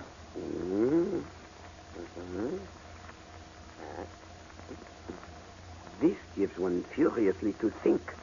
What are you looking at? Pictures? No, mon ami. I have found a most amazing coincidence in all these programs. Regard. What's that? It seems that there is one name which appears in every one of them. So what? Miss Dillon was a fan of someone. That happens all the time. But the first program is 10 years old, and it shows an actress named Diana Rogers playing a most insignificant role. Then, look at this next one, 7 months later. And this one, 2 years after that. In each play, she acted a role of increasing importance. And this last play, Day of Victory, now she is the star. I still don't get... Mon Dieu, that is it, Stevens. You recall how everyone told us that Mademoiselle Dawn was beautiful? Yeah, but what's that? Well, we have found her. Elizabeth Dawn is Diana Rogers. Holy catfish. I know where she is. That play you mentioned is still on Broadway. Quickly, Stevens, or we will be too late to stop a return performance of Murder.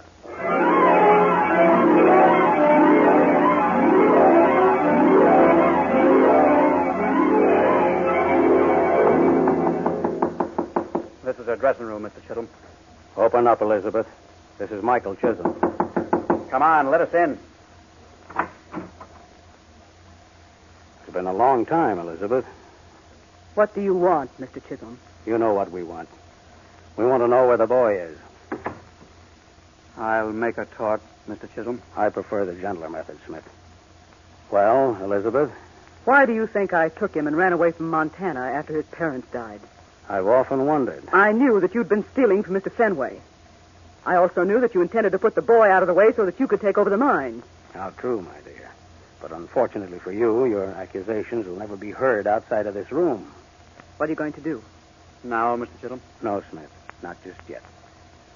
There's a matter of Miss Dorn. I beg your pardon. Miss Rogers signing this sheet of paper. What is it? The Fenway boy won't be 21 for 2 more days. Until that time, you're his legal guardian. This paper, signed by you, will transfer his shares in the silver mines to me and my company. Now, here's a check for $50,000. $50,000? Why, it's worth $5 million. Let's not be mercenary. Now, unless you take this, I'll turn you over to Mr. Smith here. He's already killed 3 women. A few more won't really matter. I won't do it. Well, there are ways of making you do it. You're hurting me. All right, put up your hands. This would be most advisable, monsieur. And 1,000 thanks for the confession. Smith, you blundering idiot. You said we were safe. Ah, but you must permit your employee at least one miscalculation. It is only human. Gentlemen, I don't know how to thank you. Well, now, that's all right. There is one way you can thank us, mademoiselle. What is that? By allowing us to sit in your theater and watch you give your finest performance.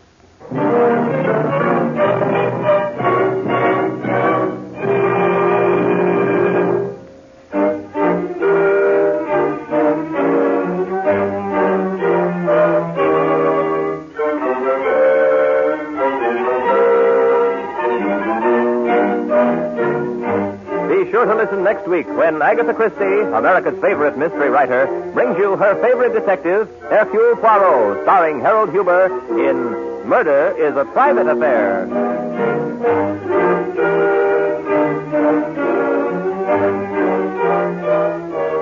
Music for Hercule Poirot is composed and conducted by Sylvan Levin. The program is directed by Carl Eastman. This is the Mutual Broadcasting System.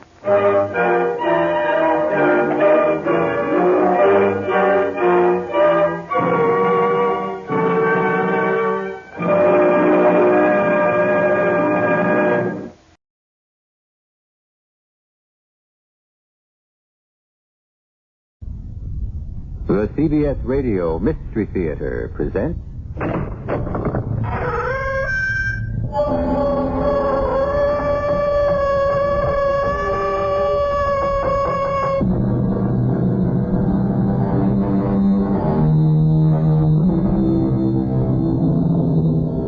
Come in. Welcome. I'm E.G. Marshall. Do you like riddles? Of course you do. Give me a good riddle that seems to defy solution, and I'll settle down happily to unravel it like a cat with a ball of twine. And like the cat, I usually succeed in making a tangled mess of it. But untangling a mystery, finding the answer to the riddle is fun. Unless, of course, you happen to be involved in it personally, and your life depends on finding a fast solution, like Rachel James. Suicide, Lieutenant Forbes. Mr. Carson committed suicide. No, Mrs. James. He was murdered. That's impossible. Why impossible? Because he was the only one in his room. The windows were locked on the inside, and the door was locked on the inside. If Mr. Carson was murdered, how did the murderer escape? Frankly, Mrs. James, I don't know. Well, I do. The answer's obvious. Suicide. Well, the answer is anything but obvious. Because it was murder.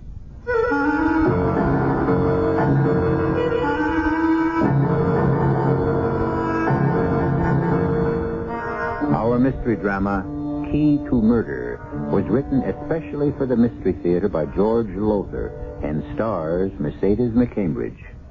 It is sponsored in part by True Value Hardware Stores.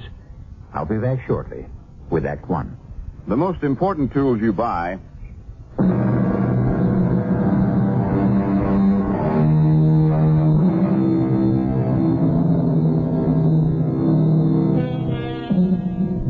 I might as well come right out and say it. I'm no Sherlock Holmes. Are you? Well, whether you are or not, here's your chance to match wits with Police Lieutenant Michael Forbes. Mike to you. Luckily, you have nothing to lose. Mike had everything to lose. The life of the woman he had come to love. The story begins in a certain old four-story brownstone in a certain large city on a certain cold and wintry day. In the rather stuffy Victorian living room, Rachel James and her closest friend, Minerva Hall, are having a much-needed cup of tea. Another cup, Rachel? Oh, I guess so, Minerva. Might as well enjoy it while I can still afford it. Oh, come on now. Things aren't that bad. Just because two of your roomers packed up and left. Mm-hmm. Mrs. Parker's making noises about doing the same thing. I don't know that I want to go on living in a boarding house where there's been a suicide. That's what she told me this morning. It's always darkest before the dawn, Rachel, and Minerva, please. This is no time for one of your life can be beautiful proverbs. I'm in a real blockbuster of a bind. You know as well as I do that I've gone through an awful lot since I inherited this rooming house from Aunt Hattie. I know it hasn't been easy for you. Easy? Well, with inflation and taxes and mortgage payments and skyrocketing fuel bills and I don't know what all, I've just barely managed to keep my head above water. And now with 2 boarders gone, 3 rooms empty, counting poor Mr. Carson, I don't know how I'll make ends meet. I just don't know. One thing you can do is stop worrying. We'll get by somehow. If worse comes to worse, you can always sell the place. And I've got my job at Gibbon Real Estate. Don't look at me like that, Rachel. After all, I am your oldest and closest friend. Oh, my dear Minerva, let's face that. You just get by as it is on what they pay you as a clerk. And there's... Well... I don't like to mention... I know. My mother. If it weren't for you footing the bills, I'd never be able to keep her in that sanitarium in Cleveland. Well, that's another problem to worry about. What happens to her if I go broke? Well, she is really not your responsibility. No, but she is. She's your mother. I couldn't let anything happen to her any more than I could let anything happen to you. There's somebody at the door. Maybe someone who wants to rent a room. Yes. Miss James? Yes. Lieutenant Mike Forbes, homicide. Lieutenant? Homicide? You mean the police? Yes, ma'am. Oh, well, won't you come in? It's a terribly cold day, isn't it? Yeah, cold, windy. I walked over from the precinct station. It was just a couple of blocks. The wind darn near blew this pipe of mine right out of my mouth. I see you held on to it. You object to pipe smoking, Miss James? I mean, if you do... Oh, no, that's, quite all right. Well, now, Lieutenant, I have one or two rooms I think you might like. There's one on the 4th floor that's very spacious. It overlooks the garden in the back. It's very quiet. Miss James, I'm not here to rent a room. I'm investigating the death of Harold Carson. Oh. Will you come into the living room, then? Minerva, this is Lieutenant Forbes of the police. My friend, Miss Minerva Hall. How do you do? Undo. Won't you sit down, Lieutenant? Oh, thank you. Well, now, you say you're investigating poor Mr. Carson's suicide? Yes, ma'am. The fact of the matter is, it wasn't suicide. Not suicide? No, ma'am. Harold Carson was murdered. Murdered? Oh, but that's not possible. Why isn't it? Well, you know how he was found, don't you? I mean, don't the police make out reports and things? Oh, I read the dope sheet all right. Well, then you know he was found on the floor with his head right next to the gas heater and all the jets turned on full. Yeah, I know, but... Minerva here and I smelled the gas, and we traced it to Mr. Carson's room, and we called to him. But he didn't answer, and then we tried to open the door. But it was locked on the inside. So Min and I had to break it in. And thank heaven she was here, because I'd never have been able to do it alone. Yeah, I can imagine. And there he was, the poor man. He was dead. A suicide. Ma'am, I hate to disagree with you, but Mr. Carson was murdered. It looked like suicide, yes, but it was meant to look like suicide. But the autopsy report from the medical examiner's office states that the old man was first rendered unconscious by a blow to the head, and that death by asphyxiation, gas, followed. Someone knocked him out and then turned on the gas? Yes. But he couldn't have been murdered. If he was, what happened to the murderer? What do you mean? Well, how did he get out of the room? The windows and door were locked on the inside. No, that couldn't be. Lieutenant, the key was in the door lock on the inside. This is an old brownstone with old doors, the kind that have those big keys, you know. And there's only one key to each room. You don't have duplicates? No, and even if I or someone did have a duplicate, you can't unlock the door from the outside without pushing the other key out of the lock. We'd have found it on the floor, but not in the lock. Mm-hmm. Well, interesting. Very. Oh, that match. Put it out. Just relighting. No, put out the match. I smell gas. Or I think I do. Oh, not again. Not again. You're right. I smell it now. It seems to be coming from... Yes, it is. It's from upstairs. All right, here. I'll go first. Oh, if it's another... It isn't. It can't be. Lightning never strikes twice in the same... Oh, men. Smell is strong, very strong, here on the 3rd floor. Yeah, coming from this room. Mrs. Parker! Open up. Open up in there. Break it in. Break it in. Mrs. Parker! Oh, Mrs. Parker! No. Oh, no. Open the window. Let me. Locked from the inside. Door locked on the inside, too. Key in the lock. Mrs. Parker. Oh, let's get her to the window. Fresh air. No. Don't bother. He's dead. But maybe if we can get some air into her lungs. It won't cure a broken neck. Broken? You can see the way it's twisted, Miss Hall. It's broken, all right. Then she's been murdered, too. Yes, Miss James. She's been murdered, too.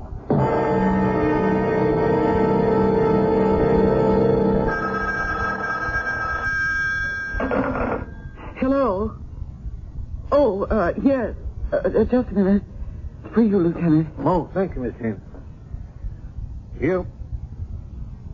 Well, I've questioned all but one boarder, Inspector Morris. A guy named Whitman. No. I'll stick here. It's just 5 o'clock, and Miss James says he gets home promptly at 5 every day. Yeah, well, okay. Okay, I'll see you in your office.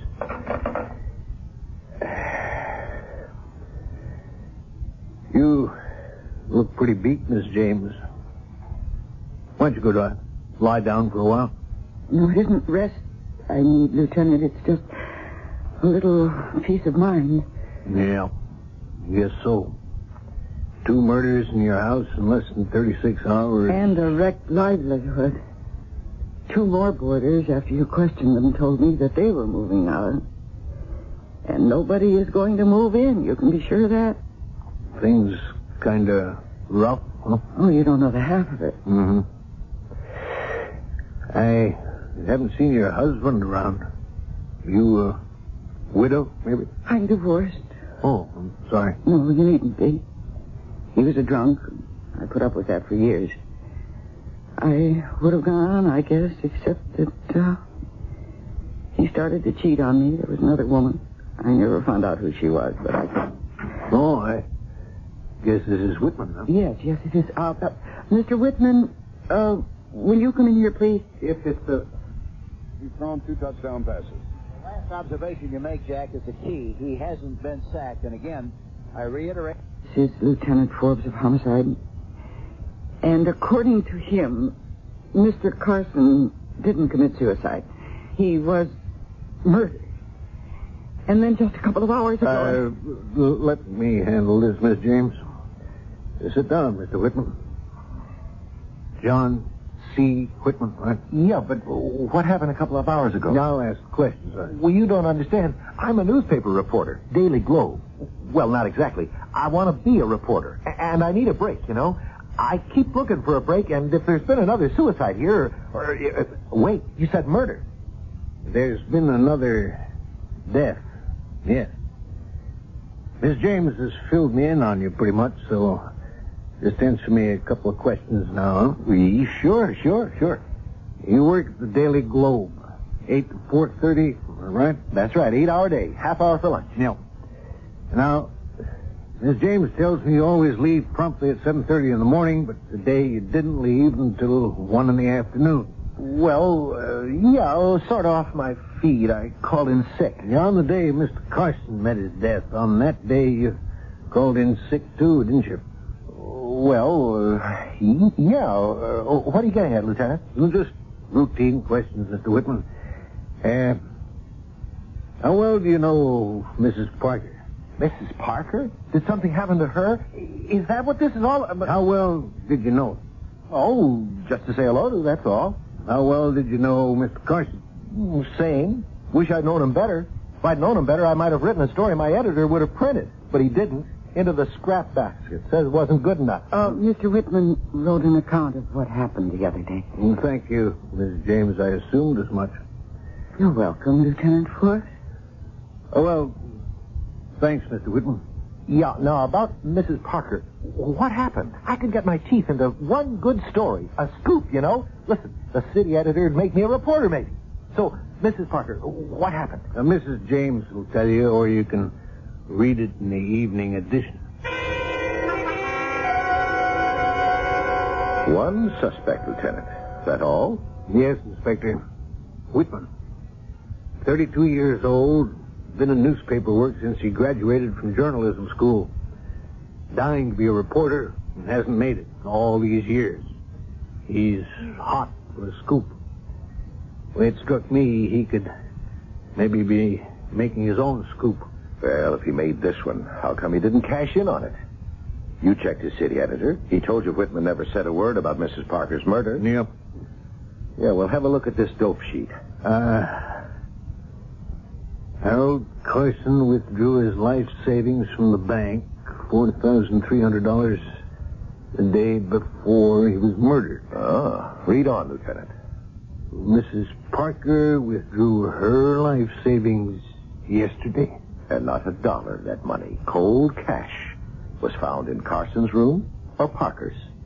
You find out who's clever enough to pull this locked door trick. Who was clever enough to get Carson and Parker to withdraw every cent they had in the world. And you'll have your murderer. In fact, I may have your murderer for you. I give Rachel James. Mrs. Rachel James. No, not her. Listen, Inspector, she's one of the nicest women I've ever met. She's also a convicted felon, Lieutenant.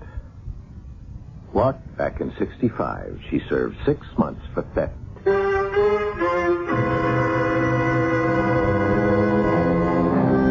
look on Lieutenant Mike Forbes' face reveals not only shock, but something else. I don't know what it is myself. Maybe... Well, no. It couldn't be that.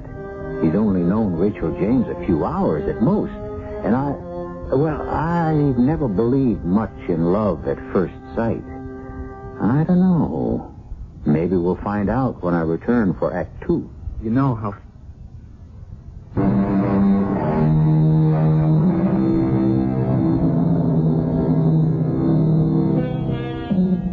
How does a murderer, or anyone else that comes to that, get out of a room when all exits, windows and doors, have been locked from inside? Impossible? No. After all, whoever murdered old Harold Carson and Mrs. Parker and tried to make their deaths look like suicide must have accomplished what only seems impossible. Up to this point, I've been unable to figure it out, and perhaps you have too. So let's join Lieutenant Mike Forbes in the living room of that old 4-story brownstone as he tries getting to the bottom of things. Lieutenant, are you accusing me of murdering Mr. Carson and Mrs. Parker? No, Mrs. James. Then why did you come here to ask her if she'd ever been convicted of theft? Now, Miss Hall, if you don't mind, I'd like to talk with Mrs. James alone. I do mind. Rachel's my friend, my inseparable friend. Whatever you have to say, you can say in front of me. Do as he says, Mim. I'll be all right. Well, if you need me, I won't be far off. Miss James, I'm sorry if I'm causing you an embarrassment, but 2 murders have been committed in this house, and I've got to get at the truth of things. I'm ruined, Lieutenant. That bad? It couldn't be worse. I'm afraid I'm going to have to sell, whether I want to or not. Well, at least you get a good price. Land values in this area are high.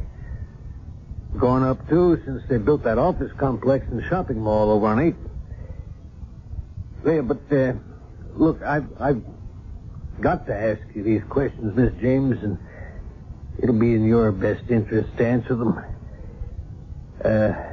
Now then, you did serve a 6-month sentence for theft, didn't you? Yes. And I suppose that, makes me a murder suspect right there. Oh, no. I just have to check out everybody's all. Now, about that theft. Were you guilty? No. Was Miss Hall? No. But it could have looked as if she was. And... Oh. You know. You've known all along. Well, like I said, I've been checking. Well, if you knew, why'd you bother to ask? See how you'd react? You reacted fine. Well, thank you. I'm sorry. I didn't mean to offend you. Getting back to the theft, your friend Miss Hall, well, her boss had given her $900 in cash to put in the bank. Is that right? Well, never mind. I know it's right. You came to the office to go to lunch with her and waited for her at her desk while she was in the ladies' room.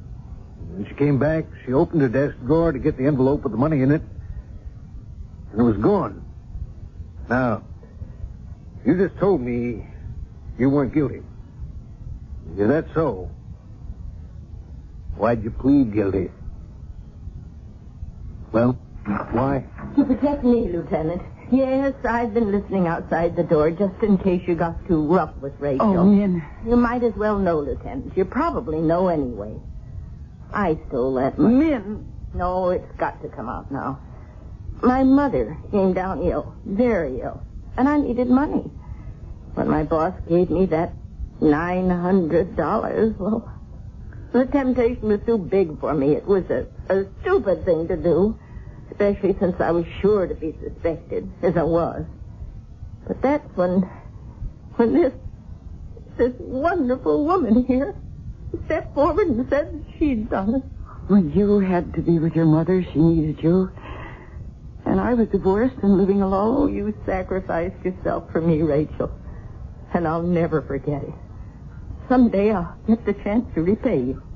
Yeah, well, I'll move along now. And thank you for being so frank and open with me about the theft of that money. You knew anyway. No, Miss Hall. I didn't know.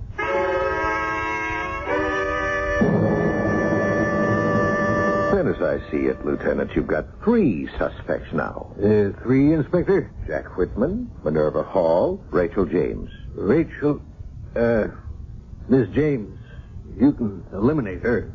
She didn't do it. Well, you seem awfully sure of that. What makes you so sure? Well, I just can't imagine her killing anyone. No, she's a very decent sort.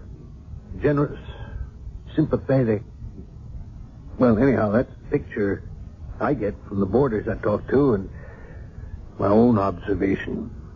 Attractive to whom? Meaning what, Inspector? Well, don't let any interest you may be developing in Rachel James put blinders on you. Now, about this Miss Hall, this close friend of Mrs. James, you say she admitted stealing that $900 and letting Mrs. James take the rap for her? Yeah, but she's no common thief, Inspector. No, it's the Whitman guy who interests me. I talked to his editor at the Daily Globe. Seems Whitman has been knocking himself out to get to be a reporter for years, but just hasn't got what it takes. He fools himself into thinking all he needs is a break. And you figure maybe he's making his own breaks with these murders. That could be. The more I think about it, Lieutenant, the more it seems to me cracking this case depends on finding the answer to those locked rooms. I couldn't agree more. Check the doors and the windows. They're solid. No gimmicks. You'll laugh, but I even checked for secret panels. Yeah, well, it's an old brownstone, you know. You never know what you might find, but no dice. Well, keep after it. There's an answer. Find it. Yeah. I got a feeling I better find it fast. Why? I don't know. Just one of those feelings you get. Feeling that tells me there could be another murder. Rachel, this is Mr. Gibbon. Arthur Gibbon, my boss. Mr. Gibbon, Rachel James. It's a pleasure, Miss James. Oh, won't you sit down, Mr. Gibbon? Thank you. Well, Miss Hall has told me of your situation here. Says that you talked to her about selling your house, and as I understand it, 2 murders have been committed in this house. Most of your boarders have moved out because of them, and, well, the house has gotten itself a bad name. That's unfortunate. It's most unfortunate. Brings its value down, you know. Yes, I guess so. Tell me, Miss James, any idea what your house is worth? Well, no, not really. I was thinking you might make me an offer. Well, yes, I could. Under the circumstances, the best I can do, the very best, would be $50,000. Oh, you're not serious, Mr. Gibbon. I'm afraid I am. But the land alone is worth more than that. Much more. Yes, but the bad name... Mr. Gibbon, the house has a bad name so far as renting rooms to boarders is concerned. But if you are the businessman Minerva's always told me you are, you wouldn't be buying the house. You'd be buying the land to tear the house down and put up an office building or something. Well... Yes, that's true enough, but, well, the land isn't as valuable as I gather you think it is, and as I understand it, you have no option but to sell. Well, I'm sorry, Mr. Gibbon, but your offer is much too low. I guess the thing for me to do is to get bids or whatever they're called on the property and take the highest. It's your house, your land. You can do as you wish. But I ought to tell you, you're making a mistake. As I said, land values are down. So if you change your mind, Mrs. James, you let me know, huh? My offer will still stand. No. That's all right, Minerva. I'll see myself out. Oh, you won't forget about the deeds. The deeds? Yeah, the ones I want to work on tonight. Oh, yeah, those, yeah. I'll see you in the office then at 7. At 7. I'll be there. Goodbye, Mrs. James. I could be wrong, Rachel, but I don't know. $50,000 seems like a good offer to me. No, you could be right. But I'll shop around. No. There's no other way, man. Then there's no other way, Art, and the hell with it. Well, now you listen to me, baby. Oh, no, Art, no. I've gone as far as I'm going to go. This is no time to chicken out. I never bargained for killing Rachel. I didn't either. But how was I to know she isn't the naive pushover you told me she was? Oh, it's that police lieutenant Ford. What do you mean? Well, there's a change in Rachel. A subtle change. I noticed it right after she met Forbes. Well, I still don't get what you... Neither do I. All I know is there's a man in her life again. For the first time in years. Well, all right, so there's a change in her. There's $1 million No, I cannot kill Rachel. Carson and Parker, yes, they meant nothing to me, nothing. I even conned them into taking their life savings out of the bank, suckers. But to kill Rachel... No, Art, no, I can't do it. You'll do it. You've got to. I won't. You were willing enough to wreck a boarding house business. Willing enough so I could move in, grab that property for 10 cents on the dollar. Taking her money is one thing. Taking her life... No, Art, no. I guess there's some little spark of decency left in me. Decency? You can talk about decency? Conning her all these years, sucking her dry like those monthly handouts to keep your dear mama in the sanitarium. Your dear mama who died years ago. Money's one thing. Money's everything. But Alex might just as well be dead. Now you listen. I didn't set this whole thing up. I didn't explain the locked door trick and everything. A locked door trick that didn't work. The cops found out it was murder, not suicide. Thanks to you, not me. If you'd suffocated Carson and Parker like I told you... I couldn't do it. It was too horrible that way. Okay. So you bashed one on the skull and broke the neck of the other? Accidentally. Deliberately. You did it. And now you do it to Rachel James. I don't care either. Do it. No. What are you doing? Calling the police. What for? Just tip them off on how Carson was murdered. And Parker. No. You're as guilty as I am. But not as involved. In fact, I'm not involved at all, man. I've seen to that. Give me this one. Filthy swine. Tonight, men. Killer. Tonight. Well,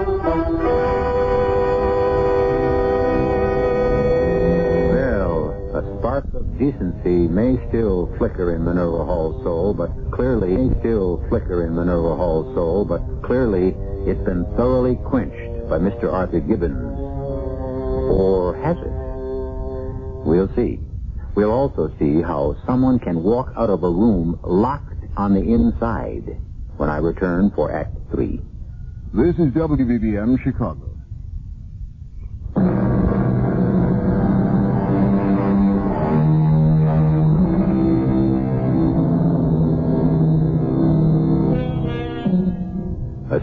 strange and baffling thing, human emotion. Even the most skilled psychiatrists, I'm told, have trouble unraveling the tangled skeins of motivation which drive us to do one thing or another. I'm thinking of Minerva Hall, who, though she murdered Mr. Carson and Mrs. Parker, is repelled by the prospect of murdering Rachel James. Makes sense, I guess. After all, they've had a close relationship for years. And as for Rachel, sensing that Mike Forbes is something to lean on, somebody who can give her some protection, perhaps even shield her against a world she's finding it more and more difficult to cope with, well, let's see. Sit down, Lieutenant. Cup of tea? No, thanks, Miss James. It's a cold day. Very cold. I thought you might like something to warm you up. Well, I could use something. You mean something stronger than tea? But you're on duty. Well, not officially. Not officially, I'm not. Well, Scotch? Yeah. Bourbon, then. Rye, actually. Oh, dear, I don't think I... Well, I might. Look. Lieutenant, if you're not on duty, officially, why are you here? Oh, that, two reasons. One is your friend's mother. Minerva, her mother? Yeah. Is it a fact you've been helping to support Miss Hall's mother in a sanitarium in Cleveland? Oh, yes. But how did you know? Oh, there's lots of ways. Funny thing about police work. You start digging into one thing and you come up with 10 other things. Oh, here you are. Oh, thank you. And, if you'd like to smoke your pipe. Oh, well, thanks. To tell you the truth, I bought a new one. A new pipe? Well, the old one, I guess it was getting kind of rank. Try a new kind of tobacco, too. So if you really don't mind... No. Well, you go right ahead. Oh, about Min's mother. Money has always been tight with Min, and I've just helped out where I could, that's all.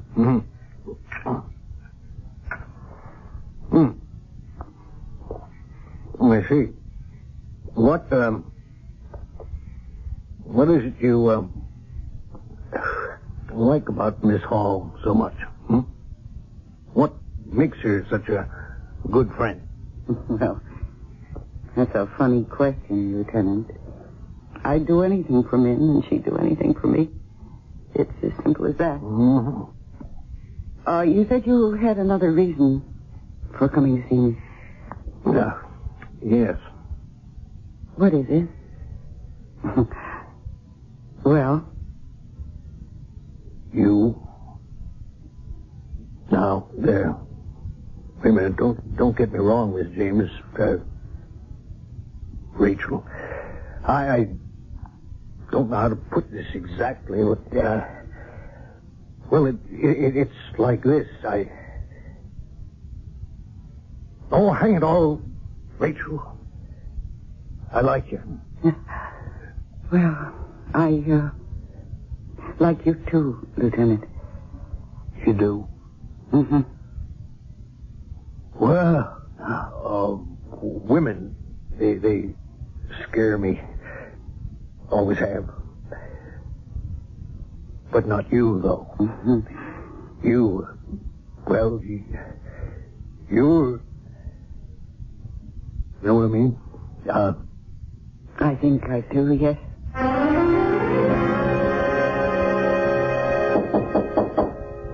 Come in. Oh, Minerva. Feeling better? Oh, sure. I just thought I'd lie down for a while. Brought you a cup of broth. Good and hot. Oh, thank you. That's very thoughtful of you.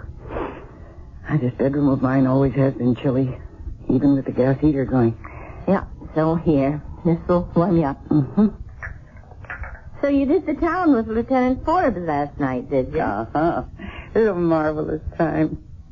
Just to be taken out again would have been fun, but Mike...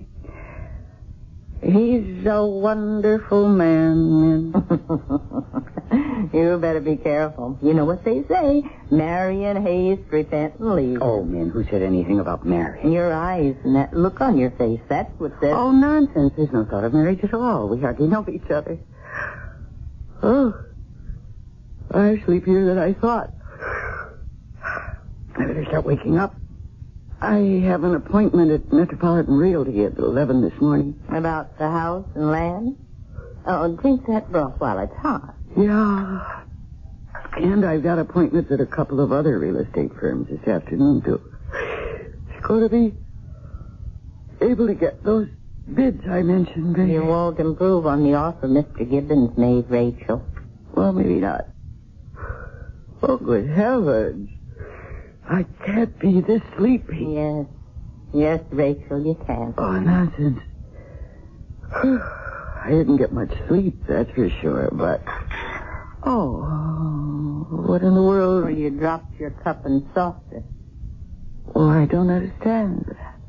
How could I... You're drugged, Rachel. Huh? Sleeping pills in your broth. Enough to knock you out fast. Sleeping pills? Min, what is this? I don't want to do this, Rachel, but I got no choice. No choice? It's your neck or mine. It was Art's idea. Art Gibbons. We're lovers, Rachel. Well, we were. Oh, and how could you do this? How could... Rachel. Rachel. Goodbye, Rachel.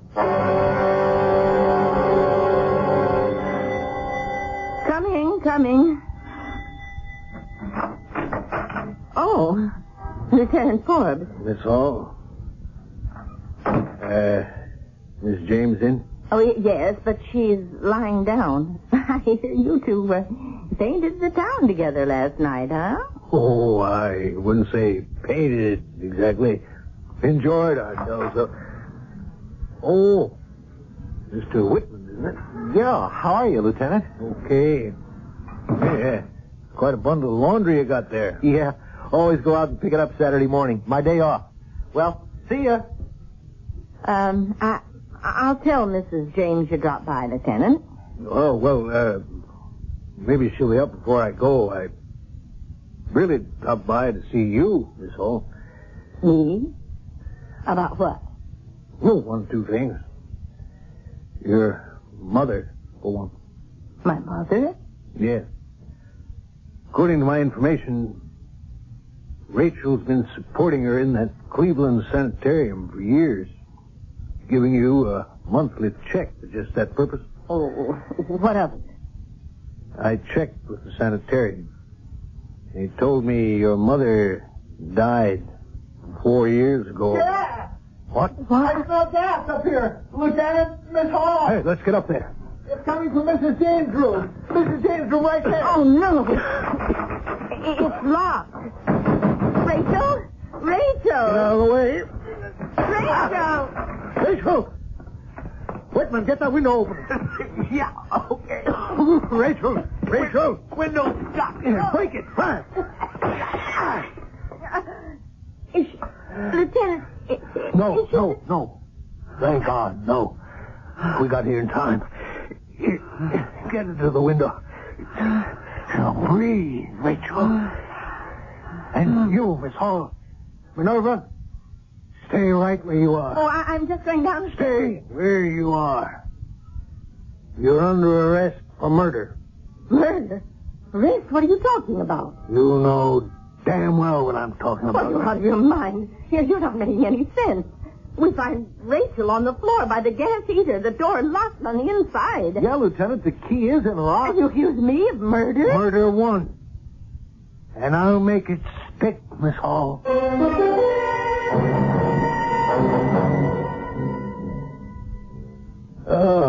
Oh, I take my hat off to you, Rachel. You sure know how to boil a steak. I'm glad you enjoyed it, Mike. I will never understand how Min could have done to me what she did. Well, it's easy enough to understand. For a cop it is, anyhow. I meet all kinds of generous, greedy, Those you can trust, those you can't. What makes some one way and some another, well, that I will never understand.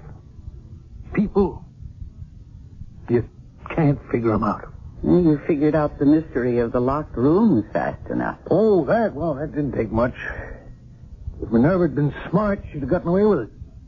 I mean, if she'd used sleeping pills on Carson and Mrs. Parker the way she did on you, then maybe I'd have bought the suicide bit. But Carson and Mrs. Parker were obviously murdered. So the murderer couldn't have gotten out of their rooms, leaving them locked on the inside. It's impossible, of course. So, I had to keep looking for the possible. In other words, how did the murderer make it look as if each door had been locked on the inside, when actually the murderer had left the room and locked the door from the outside? And the answer, when you found it, was so simple. Yep. And once you found it, you knew that the murderer had to be Minerva. Had to be. The murderer had to be present when those doors were broken in. You and she broke into Carson's room. And she was there when the three of us, her, you, me, broke into Mrs. Parker's. And all Min did was to take advantage of the confusion. And slip the key, which, of course, she kept with her, into the lock on the inside.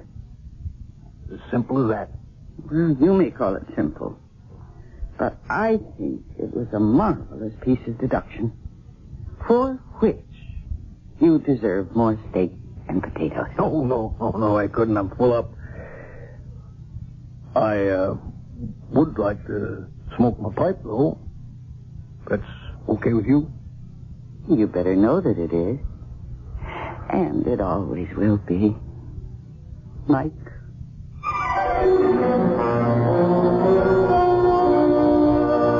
As simple as that. The murderer locked the door on the outside, and then, breaking in later, simply slipped the key into the lock on the inside. Simple? I think it's ingenious. I would never have thought of it. Would you? I'll be back shortly. Hi, I'm Susan Anton. Fitness that feels good by day needs firmness that feels good by night. That's why you'll love the Certa-Perfect Sleeper.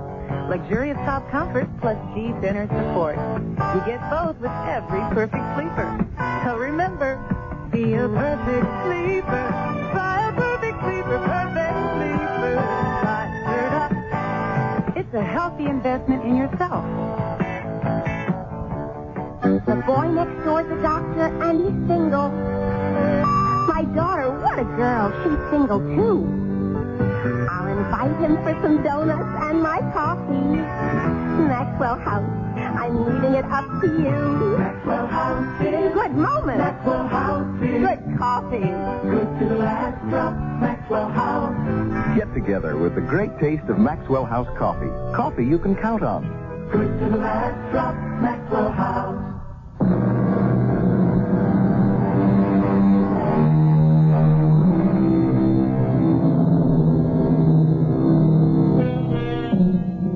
You'll be glad to know that Mike and Rachel are married now, with two nice kids.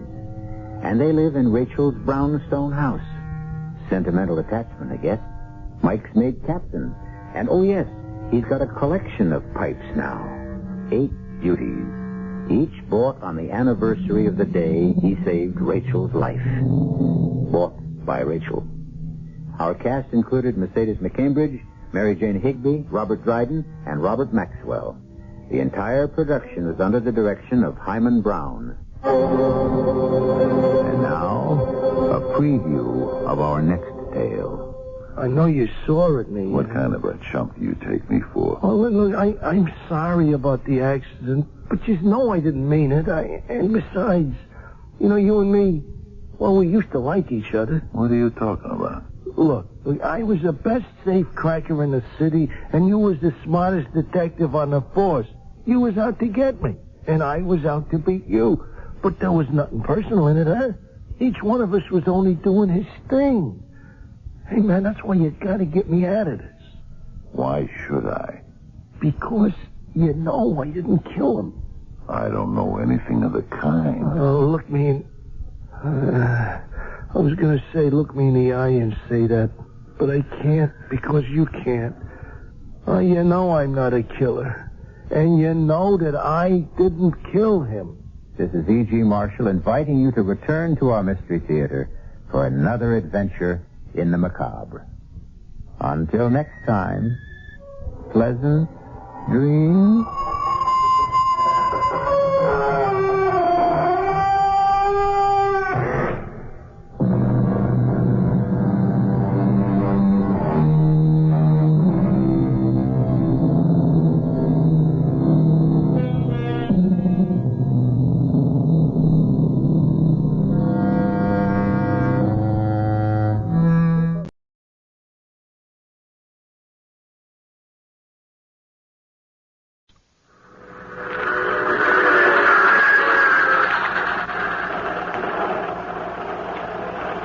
The Mysterious Traveler.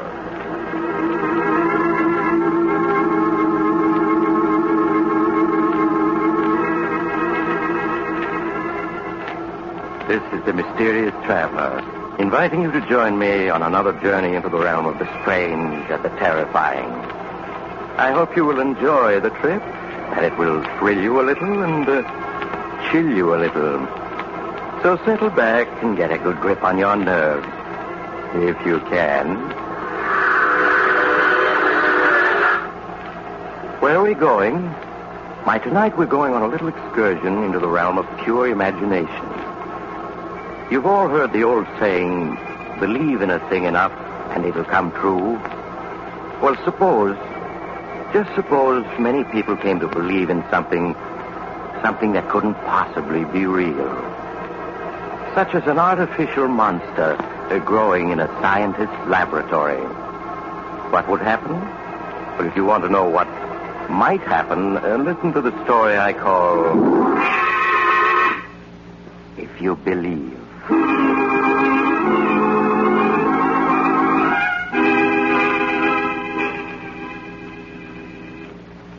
My story begins in a rambling old house deep in the woods.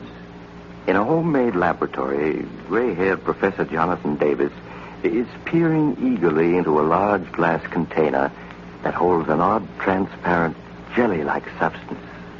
Ellen? Oh, Ellen! Yes, dear? Ellen, come quick. I'm coming, dear. What is it? Ellen, look. I think I succeeded at last. Oh, Dad. You look. Your eyes are better than mine. Yes, isn't there movement in the protoplasm this time? Isn't it stirring just a little? No, Dad. There isn't any movement. No? You're positive, Ellen? I was sure I saw some sign of life. I'm quite positive, Dad.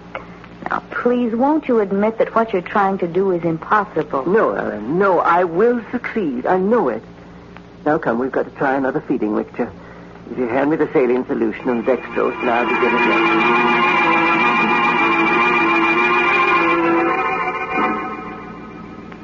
But while Professor Davis labored in his lonely seclusion to make a lifelong dream come true, something that was to affect him vitally was happening in the editorial room of the largest newspaper in the nearby city.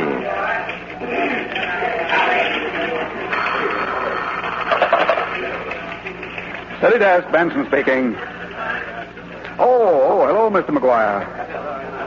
Yes? Well, yes, sure. I've been reading Dan Duncan's special features. I edit them. I see. You don't think they've been colorful enough lately, huh? Well, to tell the truth, I agree with you. I've been meaning to speak to him about it. Yes. Sure, I'll do it now. He just came in. Right. Good night, Mr. McGuire. Hey, Dan. Yeah, Joe. What cooks? The big boss just phoned down. What's he want? Well, frankly, he thinks you're slipping. McGuire thinks I'm slipping. Well, I like that. That's what he said. And I've done everything to get hot material except to go out and commit a murder myself. Well, maybe he's tired of murders. You want to know why you don't turn up something like that haunted house story you did last spring? Why I don't. That was a good story, wasn't it? There was a honey. Yeah. Especially the description of the way the ghost of the drowned girl walked around the house, leaving wet spots where it stepped. You know, I caught a heck of a cold walking around in wet socks to make those footmarks. No more than you deserve for faking a story. Yeah, faking a story. Listen, Benson, any time 1 million readers believe a story, it's true. And they believed in that ghost. Every one of them. I'm not saying they didn't, but McGuire wants another story just as good. I got a good mind to tell the old buzzard to fly a kite. Another story like... Hey. Huh? What is it? I think I got it.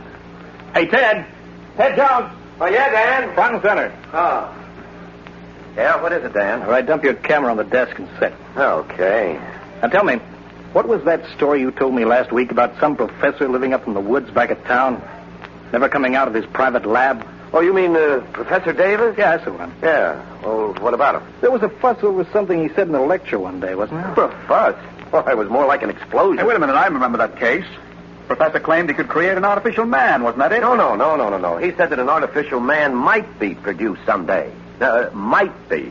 Well, the paper said he claimed he could create one. Yeah, I know. Well, it made a good story, didn't it? And drove Professor Davis out of the university into retirement. Oh, the school didn't like the publicity. Water under the bridge, kid. Anyway, here's the old professor working away secretly for the last 5 years. All alone? No, he wasn't all alone. His daughter Ellen's with him. How old is she? Oh, she was 15 then, so... She's 20 now. Good looker? Well, I was in Professor Davis's class. I remember her as a skinny brat with yellow hair. Yeah, good, a blonde. So here's the prof secretly working with his beautiful blonde daughter at what? I'll bite. What? Why, he's trying to prove he was right. He's trying to create an artificial man. Say, you've got something there. Oh, no, wait a minute. You don't know Professor Davis is trying to create artificial life. Well, we soon will. You know where his hideout is, don't you? Yeah. All right, then grab your camera. Let's get going. Oh, no, wait a minute, Dan. Suppose you find Professor Davis is... Ah, forget it. Benson, save me 2 columns. Come on, Ted. We're on our way.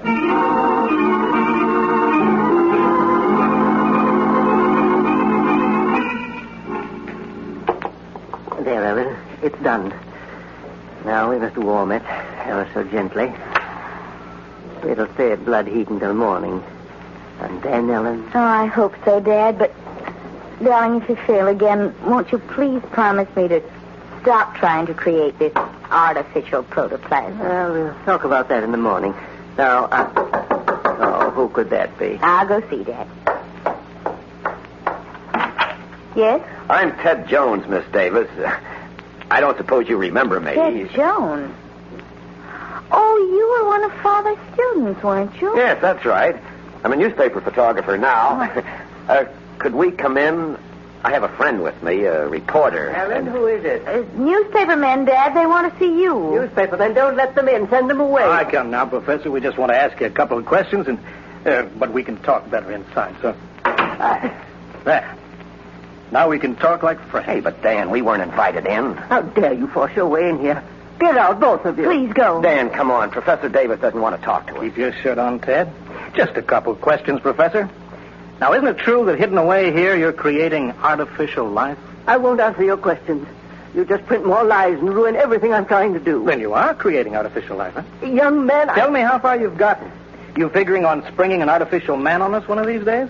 You fools. While I still struggle to create synthetic protoplasm, you talk of artificial men. Go before I throw you out. Please go, please. Come on, Dan, we're leaving. Okay, we're going. Thanks for the interview, Professor. Read all about it in tomorrow's Curtain. The imbeciles. What do they know of science? All they want is to cheapen my work. Make it a sensation for the headlines. Please, Father, you must get control of yourself. They've gone now. Yes, dear. Well, they shan't interfere with my work.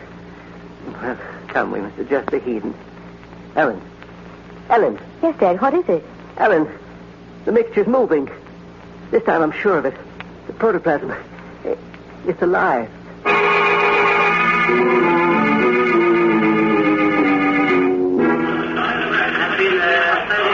Say, Dan, this is something.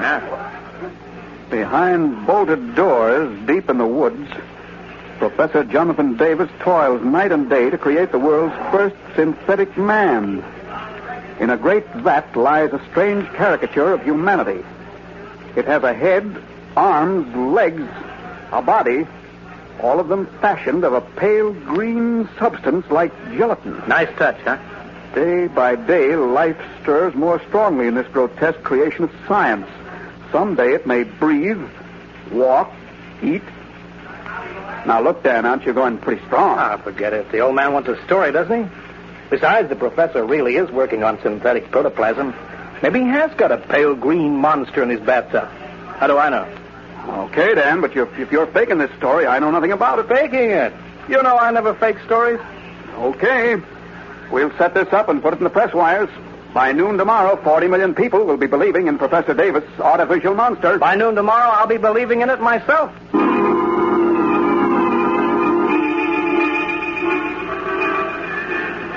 Hey, man, read all about it. Scientist makes artificial man. Read all about it. Hey, man.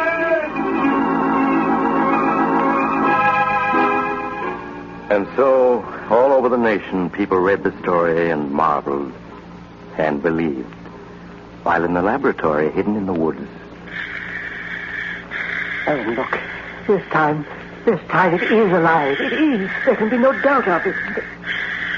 The liquid is certainly moving, Dad. Yes, see? And the protoplasm is breathing. Listen. You can hear it. I've created artificial life, Ellen. Yes, I'm afraid so, Dad. Afraid so? What do you mean? I'd like to see their faces down at the university when they hear of this. It's grown since last night. Yes, it has. The cells are multiplying like true protoplasm. That's why I transferred it to the staff tank. Now I must add salt, acid, phosphorus. Oh, that must be grocery boy. Excuse me, Dad. Yes? Oh, you. Miss Davis, I hope that you'll let me apologize. We have nothing to say to you. Please don't shut the door before I explain. Explain? There's nothing to explain. You force your way in here. I came to apologize for that. Well, have you seen the morning papers? We're not interested in the papers. I'm afraid you'll be interested in this one. Look. Oh, how outrageous. That story of your father creating an artificial man is in every paper in the country, and I feel I'm to blame, and I want to make up for it. Can I come in so we can talk? I guess you'd better, Mr. Jones. But Dad mustn't see this paper. Oh, no, of course not. Won't he recognize me? No, I don't think so. He's very nearsighted. I'll just tell him that you used to be one of his students. And if you'll tell me the real truth, I'll try to get the paper to understand that Dan Duncan just made up his story. Who is it, Ellen? It's Ted Jones, Dad, one of your former students. He called to say hello. Jones, Jones? Yes. Ted Jones? Oh, yes, of course. Organic chemistry, wasn't it, Jones? Oh, yes, sir. You're the one who kept breaking things. Oh, Jones, I have something here you'd be very interested in. Come and see. Yes, sir. Look. That stuff in the tank. It seems to be alive. It is alive. Synthetic protoplasm, my boy, the first ever created. And it's breathing. Yes, and it's also growing. Life becomes stronger by the moment. It's changing color, Dad. It's becoming a pale green. Yes, growing fast. Very fast. I never dreamed that success would come so completely. Hiya, Ted. I thought I'd find you here. Why, Dan. Dan Duncan himself. Hiya, Professor. What do you want here? Oh, just a few pictures. Shot of you in your lab, so forth. You have the nerve to come here after what you've done. What I've done? You haven't seen anything yet. You and your father are big news now. You're going to be bigger. Dan, you'd better go. Better go? I don't follow you, kid. I said you'd better go. There isn't any story here for you. No story? Hey, what's eating you? Aren't you here to get a follow-up? No, I came here to get the truth. Something you wouldn't be interested in. Hey, what kind of talk is that? Are you going to go, or will I have to throw you out? Throw me out? Now, listen, kid. You want me to try it? All right, I will. Okay, I'm going. Take your hands off it. But don't think you can get away with this. You're fired. And that's all right with me. As for you, Professor, you and your artificial man are going to be so well known in a day or two, you'll be getting offers from Hollywood.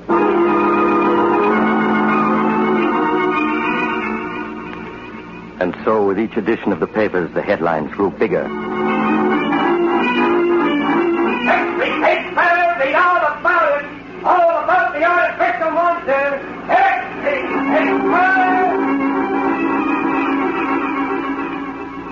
The telegraph wires carried editorials condemning Professor Davis. Is it a man or is it a monster Professor Davis has created?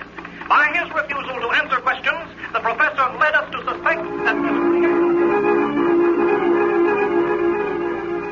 radio commentators spread the story to still more listening millions. A strange substance like pale green gelatin. Now it moves and stirs in its confinement, seeking to escape. This strange creation of the senses. And speakers denounced Professor Davis.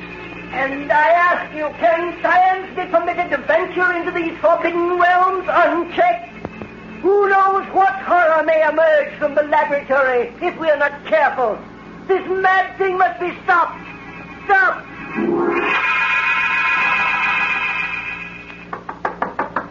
Who is it? Oh, it's me, Ted. Oh.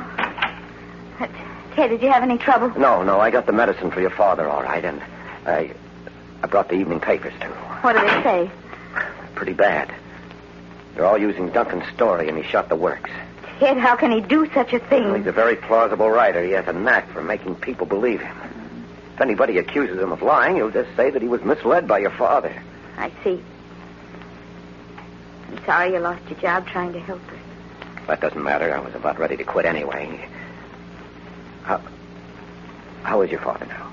He seems to be sleeping quietly. Well, I'm sticking around until he's all right again. Well, you don't have to do that, Ted. I'll make out. If I hadn't gotten into that fight with Duncan, your father might not have had his stroke. No, it was just the excitement. It's his heart, but I know how to take care of him.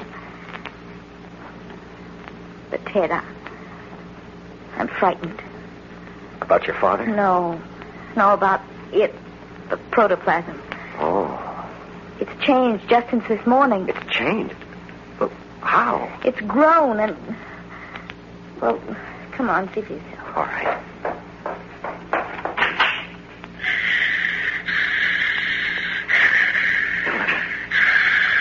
Oh, this thing is taking on shape. Yes, and it looks...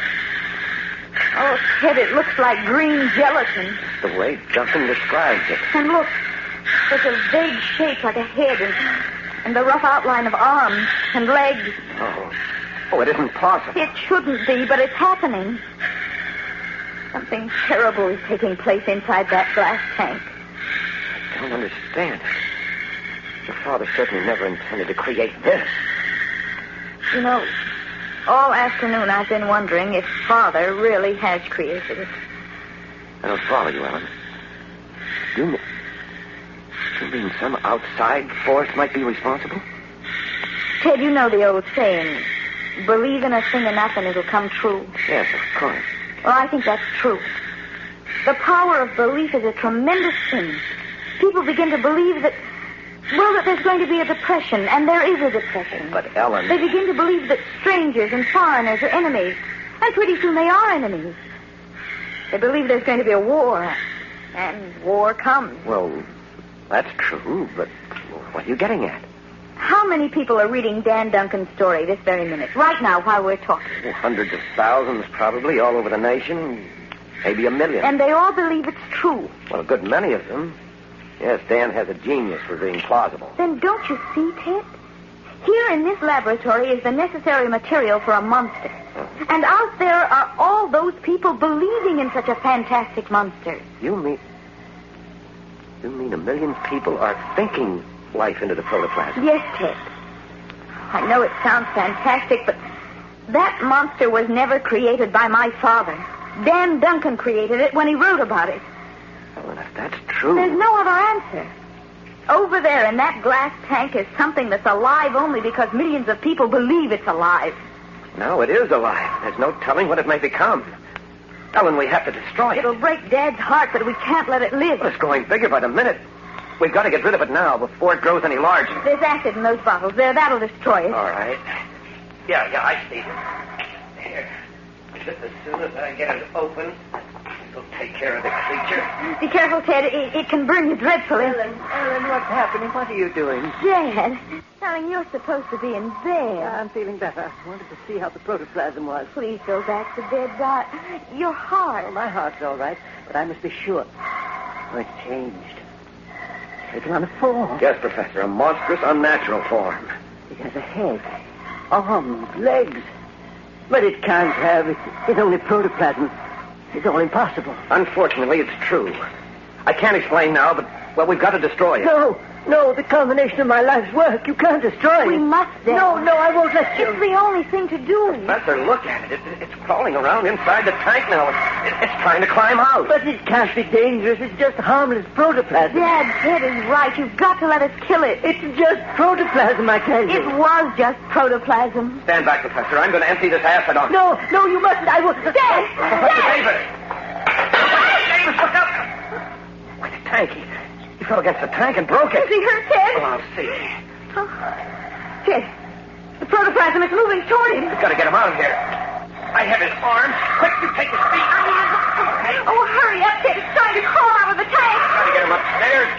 Can you manage it? Yes, keep on. All right, easy now, easy. All right, just a little farther. Right, one more step, Ellen. There. Now, here's the landing. We can put him down here. Now, easy. There. Ted, I can't find his pulse. Let me try. Dad? Ted's no use. He's gone. I'm afraid so. His heart failed him. I've always known it would someday. Ted, down in the laboratory. Yes, it's moving. Look, it's gotten out of the tank and it's crawling all around the lab. And the only way out is down those stairs and through the lab. We're trapped up here.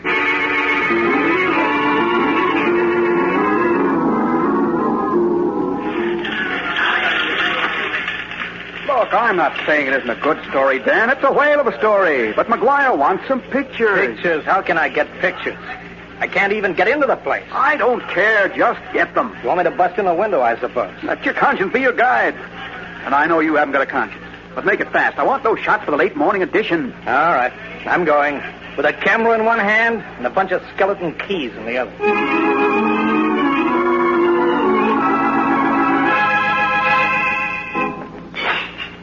It's looking for food, Ted. Yes, and it's getting frantic. Look how it crawls back and forth through the lab. It's been doing that for an hour now. Look how enormous it's grown. Suppose it tries to come up these stairs to this balcony. Well, it may not. It has no eyes, no intelligence. It's just protoplasm, blindly seeking food. But suppose it does try to come up the stairs. Well, then we'll stop it. I have the gun here that I found in your father's desk. I'll use that on it. I don't think it would even feel a bullet. Well, we'll see. There, it's on the other side of the lab now in plain sight. Stand back there, and I'll try a couple of shots. I hit it. It didn't even notice. No. If we could only reach those bottles of acid, that would fix it. But every time we've started down the stairs, it's rushed over to wait for us. I must feel the vibration, but I'm going to take one more try. Ted, please be careful. Yes, I will. I'll tiptoe down one step at a time. Perhaps I can avoid attracting its attention this time. What's it doing now? Lying quiet, as if it was listening. Only lie quiet a few seconds more. I'm almost at the bottom. Ted, quick! It's coming this way! Oh, Ted, it almost got yes, you. It did touch my foot, but I wasn't interested in getting any better acquainted. What are we going to do now? I don't know, Ellen. If we could only reach that acid. I wonder if it would make any difference if we turned out the light. They can be controlled from up here, can't they? Oh, yes, but what good would that do? Well, in the dark, it might become inactive. Some elementary organisms are like that. Well, we can try it. Okay, I'll turn out the light. There. Pitch black now. But it's still moving around. Well, just wait a moment. Listen. What is it, Tim? I heard footsteps outside the house. Footsteps? Just listen.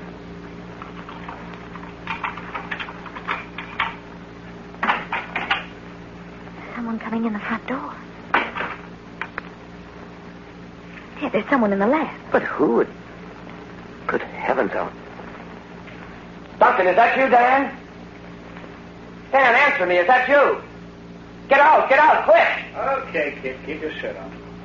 I'm going as soon as I get a picture of this joint. But, Dan, you don't understand. It's loose. Get away, quick. Ellen, turn on that light. Yes, Ted. You can't scare me, kid. I came to get a picture, and I'm going to get it. Run, Dan, run. Ellen, don't look. We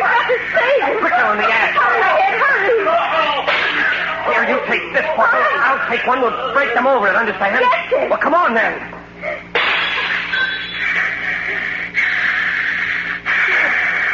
He's gone. Duncan's gone. It's covering him. Eating him. Tell him throw your bottle now. Don't fury that horse with it enough to kill anything.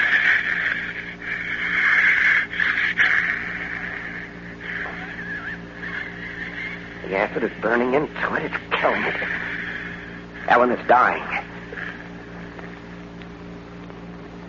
It's not moving anymore.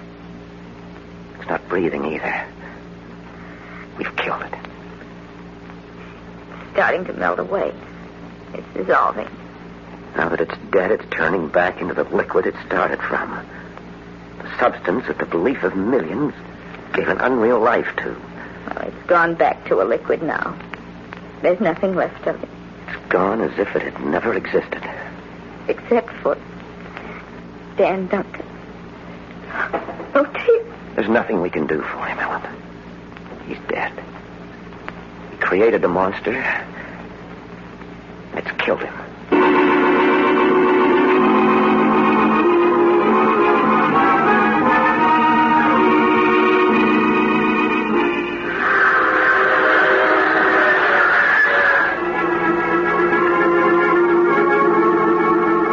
This is the mysterious traveler again. Well, maybe it's true about believing in things and making them happen. Wars and depressions and artificial monsters and things like that. I think I'll make a New Year's resolution to be careful what I believe in 1947. No more believing in boogeymen or spooks. I might meet one.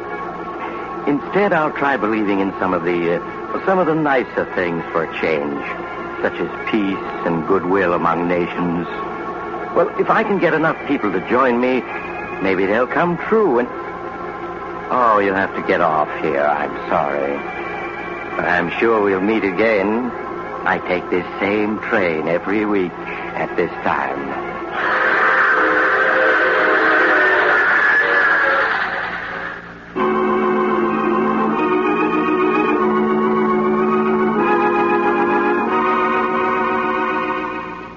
You have just heard The Mysterious Traveler, a series of dramas of the strange and terrifying. In today's cast were Maurice Toplin, Chuck Webster, Louise Fitch, Wendell Holmes, Edgar Staley, and Bill Smith. Original music was played by Doc Whipple. The Mysterious Traveler is written, produced, and directed by Bob Arthur and David Kogan.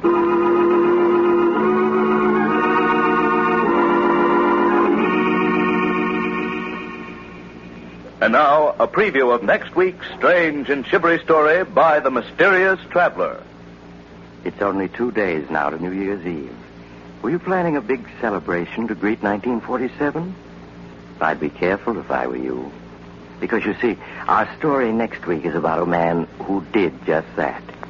In fact, it was such a big celebration that when he got over it, it wasn't 1947 at all, but 1948. He lost a whole year out of his life. And when he finally got the year back, well, what happened to him shouldn't happen to a werewolf. So take it easy New Year's Eve, so you'll be sure to be on hand next week for the strange and terrifying tale I call New Year's Nightmare.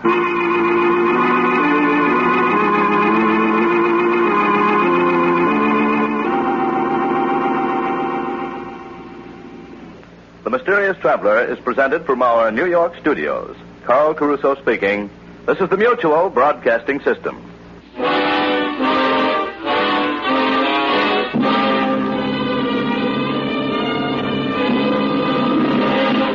For a behind-the-scenes glimpse into the workshops of the nation's top mystery writers, be sure to hear Mr. Mystery every week. The famous creators of your favorite fiction bafflers will be guests of Mr. Mystery. You'll hear short mystery dramatizations as well. Don't miss your chance for plus mystery entertainment and hear Mr. Mystery and a well-known guest expert every week over most of these stations. This is the Mutual Broadcasting System.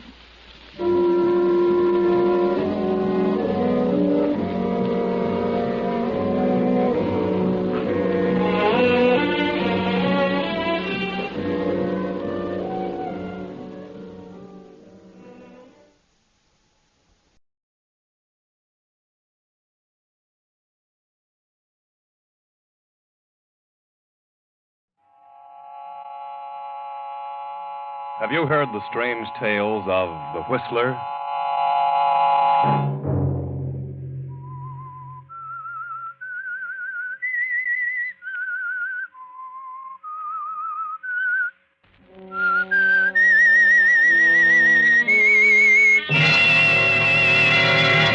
I'm the Whistler. No, it wasn't a dream. It was too real. This is what I've been afraid of. I know you don't believe me. You think I'm insane, both of you. Friday night, and CBS presents The Whistler.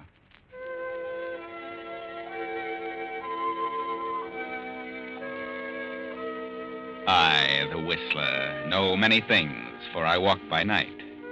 I know many strange tales, many secrets hidden in the hearts of men and women who stepped into the shadows.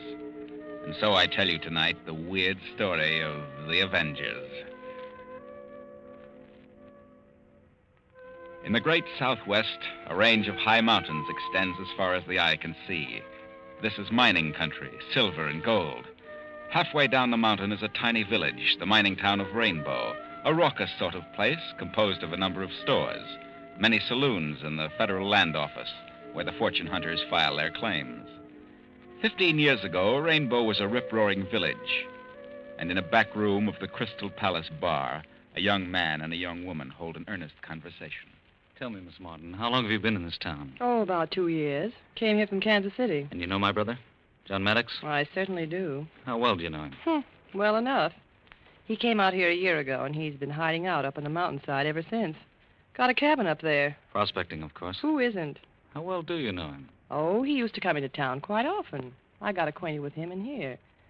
First, I fell for him in a big way, but he seemed to resent it.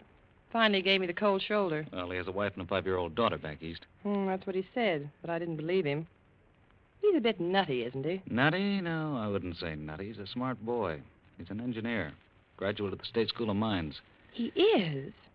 Well, what's he doing here, living like a hermit? I wonder. So he gave you the cold shoulder, huh? He certainly did. Well, John is an educated mineralogist. He came out here to make a strike. And if anyone does, he should be that one. Maybe he's located a vein of ore. What do you have on your mind, Mr. Maddox? Well, I thought maybe you'd seen him visiting the assayer's office a little more often than usual. And what if I have? Or the land office? Go on, Mr. Maddox. Well, I wouldn't be interested in knowing the activities of an ordinary prospector. But a graduate mining engineer like John, well, he may have a lead on something good. Yes? And I thought that, as I heard, you might be more or less familiar with his activities. That's right. I am. And maybe you'd like to come in with me. What do you mean? You know where he's been working. You know the area he's most interested in, so if you let me know, I'll beat him to it. We'll split. Split? That's right. How about it? Sure. Why not? You know, I think I'm going to like you, Mr. Maddox. Frank is the name, Melva. All right, Frank. This is it. He has found a spot. It didn't mean much to me until now, but he's been working on the same location for a week or more. I'm sure he's hit something. Good. That's all I wanted to know. I'll just drop in and surprise him. See you later, Melva. See you later, partner.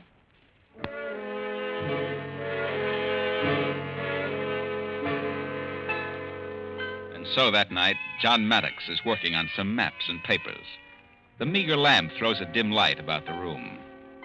For an hour, he sits at the table. Then suddenly the silence is shattered by a sound from the kitchen.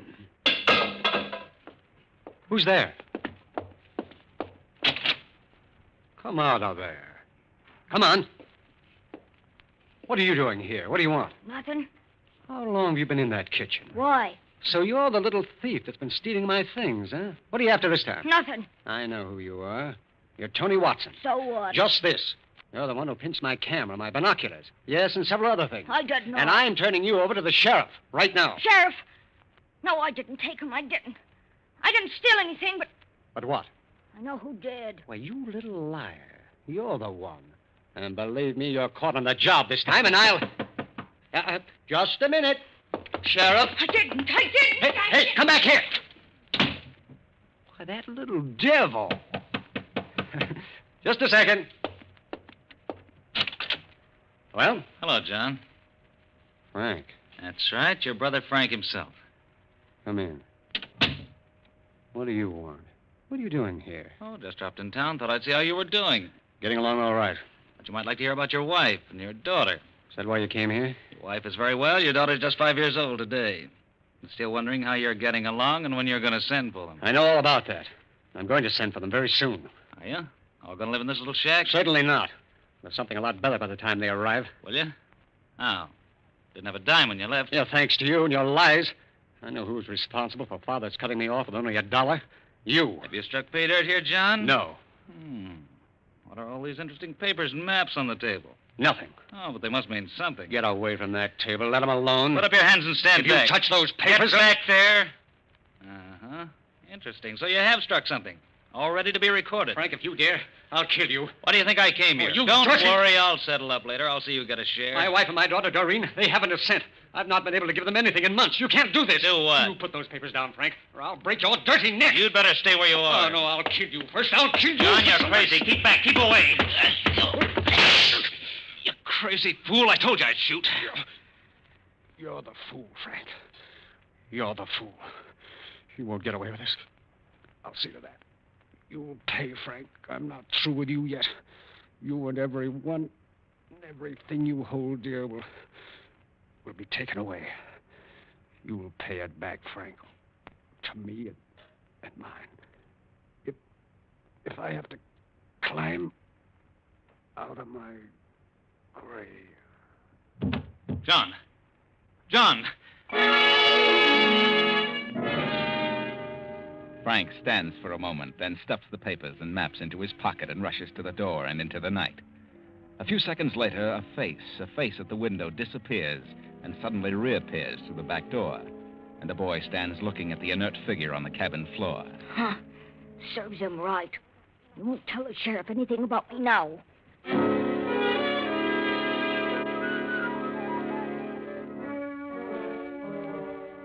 15 years have passed, and now the little mining village of Rainbow is a thriving city of mines and smelters. And the richest mine of all is the one owned by Frank Maddox. And Frank Maddox rules the city. Frank is married now and has a child, a girl of 5. The child has been ill for days. And tonight, as Frank Maddox steps through the door, his wife meets him with a strange, vacant stare. Melba, what's happened?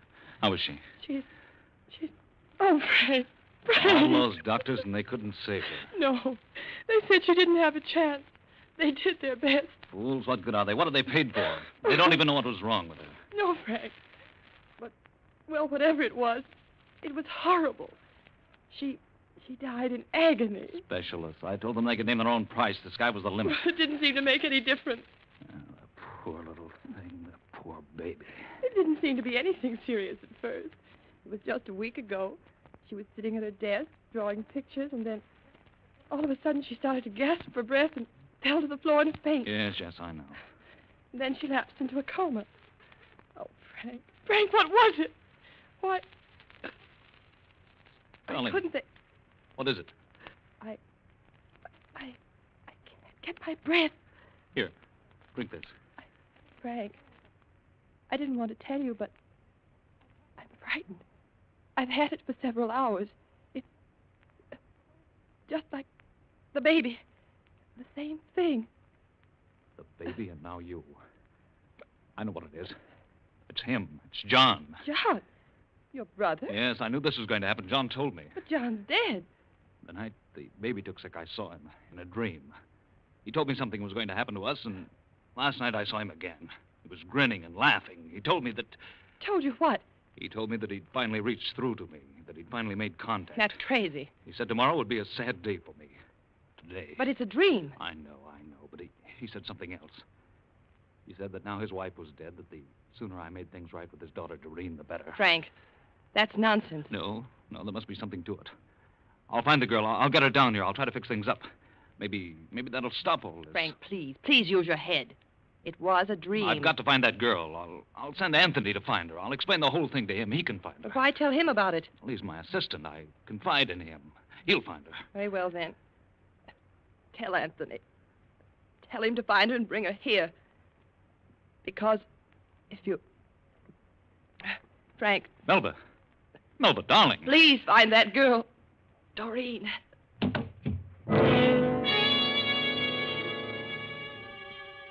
Frank Maddox carries his stricken wife to her room and calls the doctor. The next day, he explains in a way to his young assistant, Anthony Watson. Anthony rushes to the east to locate Doreen Maddox, and needless to say, he does. Before she knows what it's all about, she's aboard the train with young Anthony. Didn't you even know you had an Uncle Frank? Oh, yes, of course. But I didn't know much about him. When did your mother die, Doreen? 5 years ago. She committed suicide. What became of your father? Oh, he went west to prospect for gold or silver or something.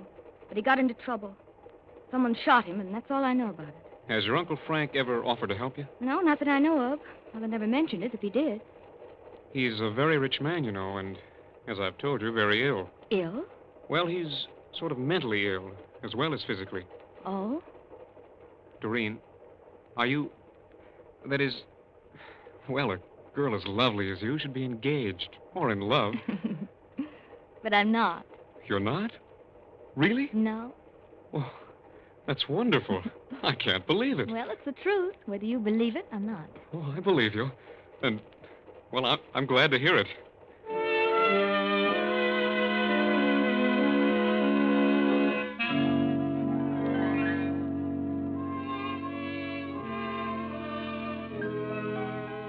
And so you see, Doreen, I'd completely lost track of you.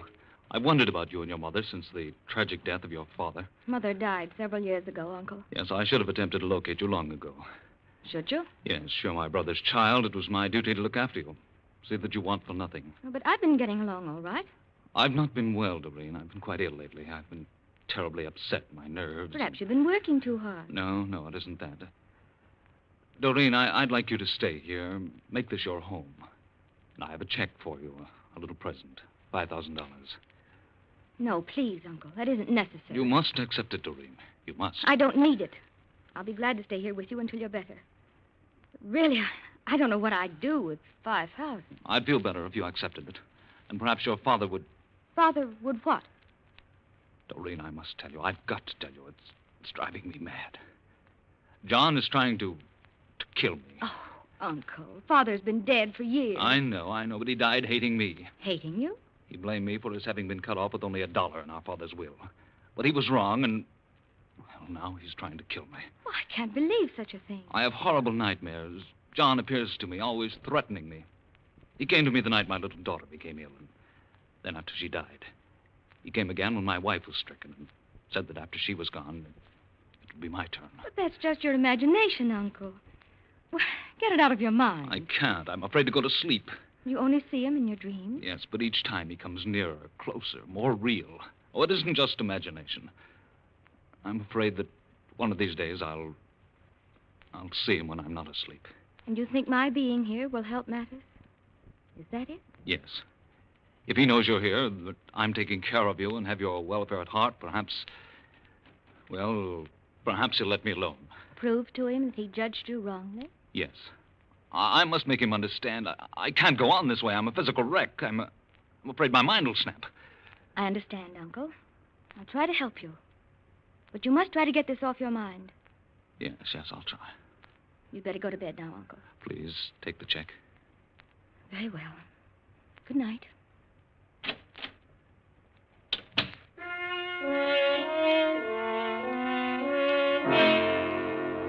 An hour passes, and in spite of himself, Frank drops into a fretful sleep. He moans and tosses about, and as usual, he dreams of John again. Sees him come through the wall and stand in the center of the room. You won't get away with it, Frank. Everything and everyone you hold dear will be taken away. You'll pay it back, Frank, to me and mine. No. Let me alone. Anthony! Doreen! Doreen! Uncle! Uncle, what is it? What's happened? Doreen, he was here just now. I saw him. I heard him laughing. But, Mr. Maddox, that isn't possible. I heard him, I tell you. You could hear his laugh all over the house. I heard nothing, Uncle. Not a sound. I woke up, I tell you. I heard him. But, Uncle, you must have been dreaming. Well, I haven't been asleep since I left you. I've been reading. I didn't hear a sound. You You didn't hear anything, really? No, not a sound. You, Anthony? I heard nothing. You were just dreaming. Oh, no, it was too real. This is what I've been afraid of. I know you don't believe me. You think I'm insane. Uncle, please. Yes, maybe I am. Come, Anthony. No, Doreen. Don't go, please. But, Uncle, there's nothing I can do. It's up to you. You must convince yourself that it's all imagination. Good night, Uncle.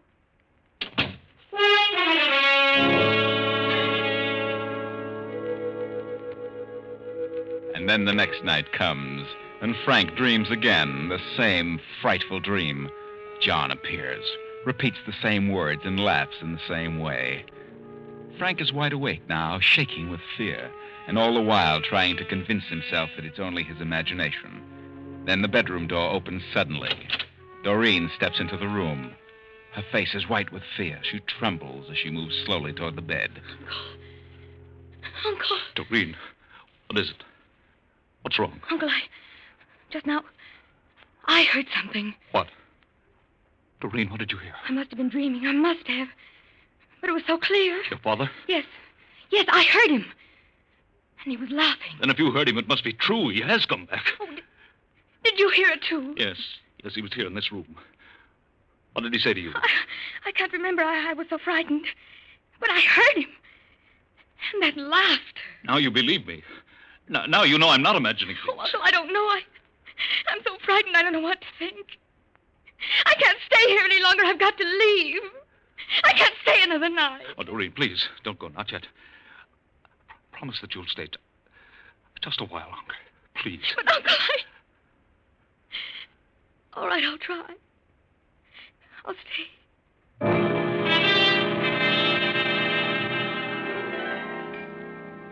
Then comes the next night, another dreadful night of horror. Frank tries his best to control his mounting fear as evening passes and midnight comes. He fights sleep, the sleep that brings him nothing but horrifying dreams and the voice of John. But finally he can hold out no longer, and his eyes close. A half hour goes by, then... Frank, you're not asleep, Frank. You're wide awake, and this is real. John, what do you want? Tell me. I'll do it. I'll do anything. I told you you'd pay. Everything and everyone dear to you would be taken away. At this very moment, your wife is dying, Frank.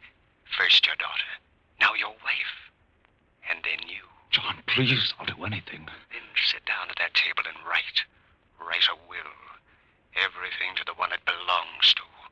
My daughter, Doreen. Yes, I'll do it. And a confession, Frank. Confession? A confession that you came to my cabin that night and killed me. Oh, no, I can't, John. You can and you will. They'll hang me. They won't hang you. No? Write the will and the confession.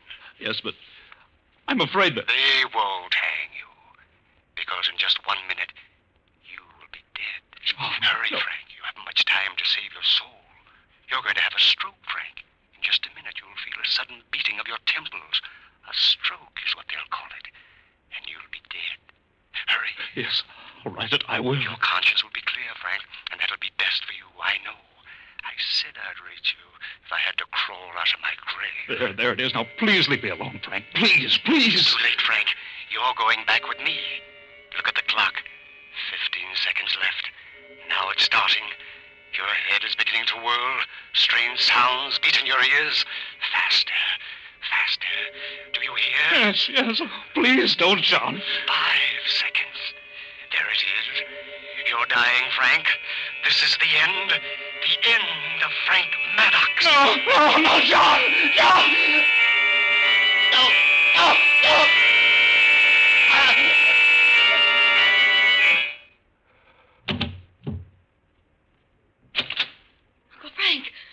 Uncle Frank! Anthony! Doreen, what's happened? I heard him screaming. Anthony, I think he's... Feel his pulse. I can't find it. Not a trace. Anthony, is he... I don't know. He's had a stroke, I think. I'll call the doctor. Yes, I'll have to go after him. His car is out of order. Come on. It may be too late for the doctor, but we'd better get him anyway.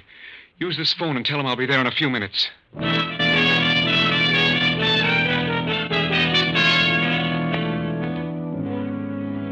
In here, Doctor. What happened to him? I think he had a stroke. A stroke, eh? Well.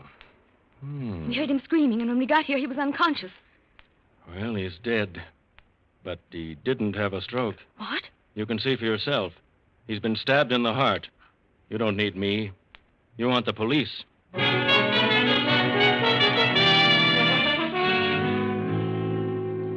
say, miss, that you heard your uncle screaming? I did.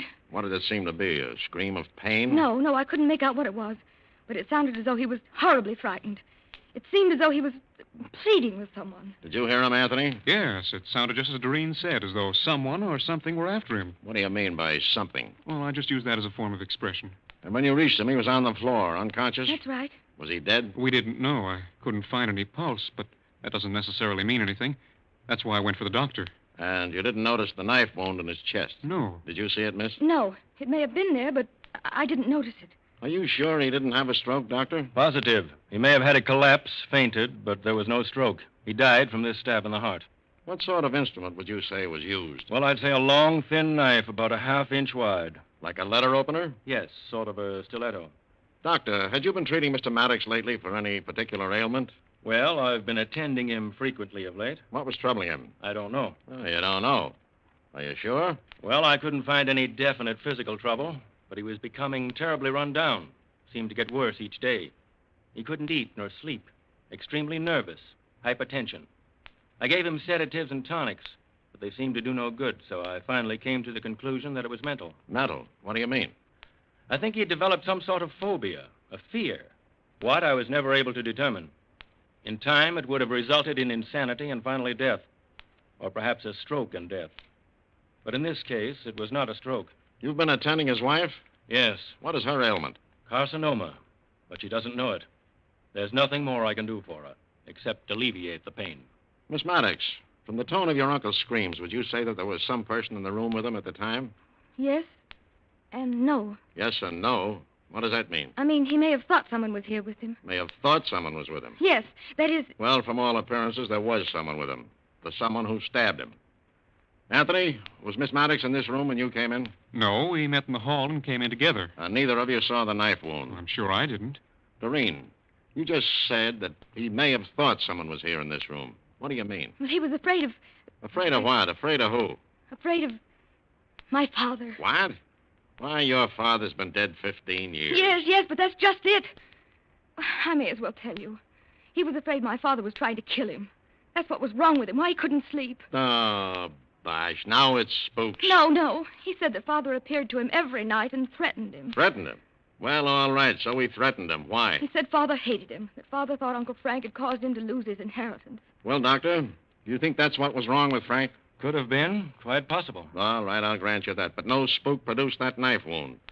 Doreen, do you believe that your father lost his inheritance because of your uncle? No, I do not. Are you sure?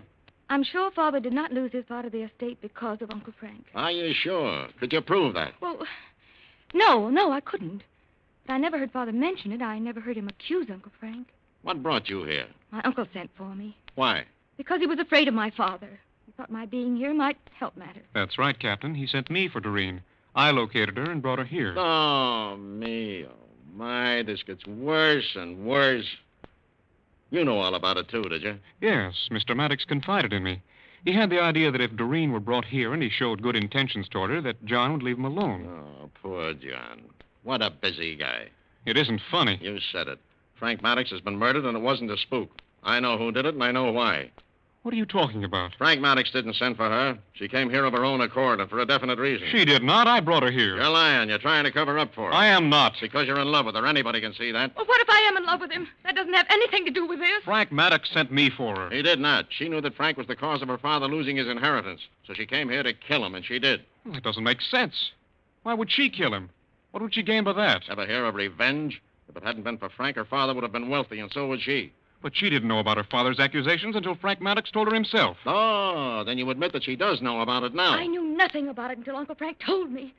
But I still think father was wrong. Whether you knew about it before you came here or learned it after you got here, what's the difference? It's a motive. You stabbed him. You left the room, and then you met Anthony in the hall. You stuck Miss Maddox, and you haven't a chance. Wait a minute. Mrs. Maddox, don't come in here. And why not? Why shouldn't I come in here? You shouldn't get up. You should... I know all about it. I know what's happened. I've heard every word. You're very ill, Mrs. Maddox. I know, I heard you. And now I know what's wrong with me. I know what carcinoma is, Doctor. Please go back to bed. No, not just yet. Well, this girl, Doreen, you're wrong. She's innocent. She had nothing to do with it. That is, not directly. What do you mean, Mrs. Maddox? She didn't kill Frank. I did. You? She's perfectly innocent. Frank did send for her. He was afraid of John. He dreamed about him every night. He did think John was trying to reach him from the grave, trying to kill him. It was his imagination, I know, but he really believed it. And he had a good reason to believe it. What reason? I've heard Frank moaning and yelling for weeks and weeks. I heard him tonight. I came in here and found him on the floor. He'd made a will. This paper. Leaving everything to Doreen and explaining why. Oh. Sit down, Melba. Yes, well, he came out of his faint, and I found this will. I went wild when I saw it. He tried to get it away from me. He said it had to be that way. We struggled for it, and I took the paper knife and stabbed him. I went back to my room, but I've been standing outside the door. I heard everything, particularly what you said about me, Doctor. So what does it matter? This girl is innocent. What is this paper? Let's see it. I'll tell you what it says. It leaves everything Frank has to Doreen. And the reason why? Frank killed John. What? Yes. It was all my fault. I knew John had made a strike, and I told Frank about it. Frank went to John's cabin and killed him, took the maps and the papers and filed an claim. I was the one responsible for everything. But it all rightfully belongs to Doreen. And now... Well, now that I've heard the doctor's sentence, what does it matter? Well, Doreen, that was lucky for you. Lucky that Melba was standing outside the door and heard the doctor. But oh, what I know about you, Doreen. You and Anthony. Anthony did bring you down here, but on the way he fell madly in love with you. He told you about your uncle's fears, and so between the two of you, you decided to make his dreams more than real. Anthony arranged a little radio speaker in Uncle Frank's room. Yes, it was Anthony who spoke to Frank, not John's voice from the grave. Anthony merely amplified Frank's dreams, yes. You and Anthony planned to work on Frank psychologically in order to get that will and the confession. But how did Anthony know the exact words to use? The words John used when he was dying that night in the cabin? Why, because Anthony was the little boy John caught in his cabin that night. The boy who heard every word said between Frank and John.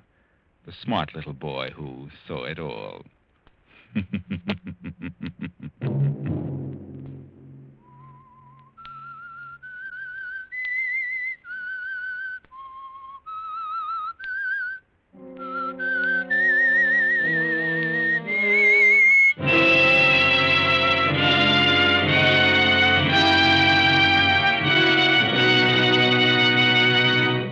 CBS has presented The Whistler.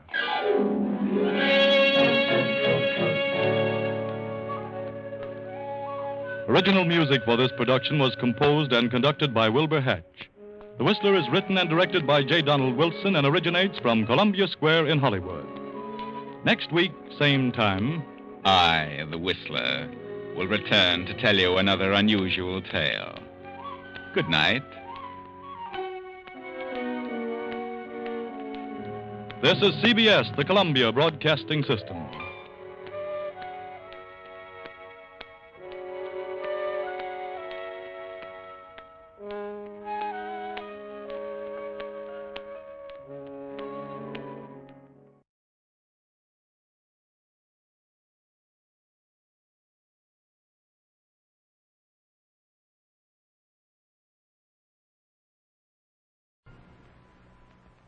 And now, Mystery Theater.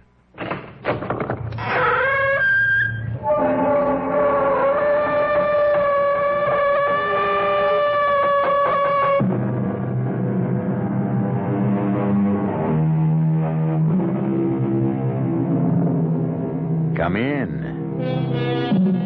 Welcome. I'm E.G. Marshall, pilot of this shadowy craft which wends its mysterious way through the uncharted depths of your very own imagination. They were giants, those founding fathers of ours. Not only were they superb statesmen and soldiers, they were men of many spectacular achievements. In these modern times, when so many of us are confined to our own particular calling, it's hard to conceive of men who could turn a talented hand to anything that needed doing. Consider Benjamin Franklin now. He was a writer, a publisher, a philosopher, a diplomat, an inventor, a scientist, and, according to the French, who should know something about it, he was a formidable lover. So, you shouldn't be too surprised to discover that Ben Franklin was also a detective. Benjamin Franklin. Benjamin Franklin. Who are you? I'm Captain William Clemens. Clemens died 20 years ago. I am his ghost. You can't be his ghost. Why do you say that? Because everything that was Will Clemens, his body, his soul, are burning in the eternal fires of hell. I am the ghost of William Clemens. Why have you come here? To kill Ben Franklin. Why? You know why. You damned, impertinent, interfering publisher of scandal and lies. I only print the truth. From now on, you can print it in hell.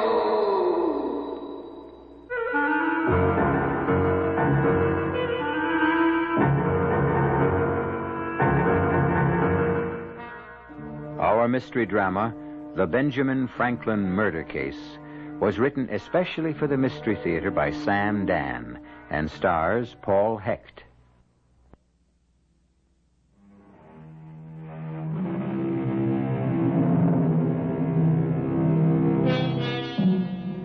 The year is 1750, and things are relatively quiet in the American colonies. So far, no one is seriously advocating rebellion. And even so, Sarah Clemens would pay no heed to talk of rebellion. Sarah Clemens is a young lady who has troubles enough of her own. We are in the city of Philadelphia. We say city because we know Philadelphia as a city. But back in 1750, the only settled place in all of North America that could legitimately claim to be a city would be Mexico City. Well, getting back to Sarah Clemens and her problems, the most pressing one is concerned with, don't laugh, ghosts. Young woman. Please, sir. I say, young woman, I cannot call you a young lady. You will come to a bad end. But, sir. But me no sirs. Oh, you are a cool one, a sly one. But those innocent-looking eyes don't take in aimless Edward Chiver. No, they don't. Sir, what are you talking about? Oh, you stand there bold as brass, cool as ice, and you say, what am I talking about? Young woman, you belong in the theater. You do. You not only have the talent, but you've got the morals of an actress. Sir, I will not permit you to insult me in my own parlor. You almost sold me this house. Almost? I thought we had an agreement. I'm breaking that agreement. But why? No, stop it. Stop blinking them innocent eyes and asking why. But I am asking. Why? Because the Clemens house is a haunted house. Sir, did I hear you correctly? The Clemens house is a haunted house. That's what everyone in town is saying. Oh, tavern loafers. Aha. So you do admit people are talking about People, drunkards, idlers, vagrants. Any time a house stands empty, the ridiculous rumors. What, the Clemens house is the finest dwelling in the province of Pennsylvania. Then why don't you live there? Why do you want to sell it? Oh, Mr. Chiver, I've already discussed this entire matter. I cannot afford to maintain so large a place. You can't? Why can't you? I don't need all those rooms. It requires help, and I can't afford servants. You could buy slaves. Mr. Chiver. Mr. Chiver, what? It would violate every one of my moral, ethical, and religious principles to own the body and soul of another human being. beggars can't be choosers. Just tell me, sir, what affair is it of yours? You say you can't afford servants and you won't have slaves. But you could afford servants if you was to turn the place into a tavern. Never. It's a good, respectable trade, and you're pretty enough wench to attract the business. Sir, this impertinence If you do not wish to purchase the property, I'm sure there are plenty of others. How long you been trying to sell the house? If it's such a bargain, how come it ain't been snapped up? Because... No, ma'am, it won't do. The house is haunted. Very well, sir. Have it your way. Aha! Then you admit it. I admit only this, Mr. Chiver. I was wrong about you. When you first inquired about the house, I said to myself, here is a man of judgment. Here is a shrewd and sensible man of the world. Here is probably the keenest man of business in the entire province of Maryland. Delaware. As you will. But what do I discover on closer examination? A timid, irresolute waverer. You are losing the opportunity of a lifetime. To buy a haunted house. How can the house be haunted? Haunted by what? Ghosts. Oh, you, a hard-headed, practical, no-nonsense gentleman of affairs, a member of your provincial House of Delegates. You believe in ghosts? Well, Just be kind enough to leave the premises at once. Sir, you are a fraud. Now, Miss Clemens. Oh, yes. I won't There may be rumors spread by stupid gossipers that the Clemens house is haunted. And this has made buyers scarce and reduced the price. But shouldn't you, as a shrewd trader, profit from my distress? Now, miss, you have no right to accuse me of... Go on, take unfair advantage of me. Well, I'll think about it. Good morning. Oh, good morning, Richard. I knocked, but no one heard me. Mr. Chiver and I are transacting some business. So I just walked in. Mr. Chiver, may I present my cousin, Mr. Richard Laporte? Your servant, sir. Howdy. Richard, Mr. Chiver is going to buy the Clemens house. Well, now, He intends to make a tavern of it. No, see here, I didn't say that... Tavern? And why not? But, that would be... It would be the sacrilege. Why, Mr. William Penn himself slept in the blue bedroom. Oh, come, Richard. You and I spoke about this many times, and I thought I'd settled it. But a tavern? But of course. Shouldn't the common folk also have a beautiful place? I ain't even said I'm going to buy, much less make a tavern. Oh, of course you will, Mr. Chiver. My dear Sarah, a tavern... No, Richard. I thought you shared my belief that no person should own a house that exceeds his needs for shelter. When we marry, this place which my mother left me will suffice for us. Just hold on while I ask this young fellow here a question. Mr. Laporte. Laporte, yes. I want you to look me square in the eye and say yes or no. Is the old Clemens house haunted? Yes. Well, Miss Clemens, see? Richard is an incurable romantic. You say the house is haunted, young fella? Yes, it is haunted. It's haunted by demons of the past. Oh, nonsense, Richard. Haunted by memories, haunted by the ghosts of Clemens as long dead. Well, all I can say to you, Miss Clemens, is good day. Wait. What for? Here, this young man, your own intended, admits, confesses... Oh, it's nonsense. And he ain't no tavern vagabond neither, far as I can see. But there are no ghosts. That ain't what Mr. Laporte says. Of course, there are ghosts. That's because the past never dies. Miss Clemens, how can you say there are no ghosts when this man, who's to become your lord and master... Oh, no. That is not the relationship we envisage. Is it, Richard? Oh, no, each of us will have an equal voice. Son, you're asking for more trouble than you can handle. But don't get me off the subject. What is the subject, sir? Ghosts. Mr. Laporte says there are ghosts in that house. Richard is only using a figure of speech. He doesn't mean there are actual ghosts. But I do. And I say good day to you both. Mr. Chiver... He's right, my dear. Oh, Richard. You sounded so medieval. The ghosts of the Clemenses, you believe in them, too. And that's why you want to sell the house. You're ashamed of them. What are you trying to say? You are ashamed of the fact that the first William Clemens was a pirate and slaver. That's just malicious rumor. No, my dear, it's an unfortunate fact. The family fortune was founded on blood. You were a child growing up in that house. You knew it. You were ashamed. Richard, I shall become extremely angry. I was a child, too. The poor relation invited to play. And my eyes were open. I saw everything. Please, Richard. We both talked about it constantly. Death. Murder. How frightened we were of the old man. The ghost of the old man. The murderer. The pirate. Richard, those were childhood fancies. Nothing more. Nothing more. Ghosts cannot exist.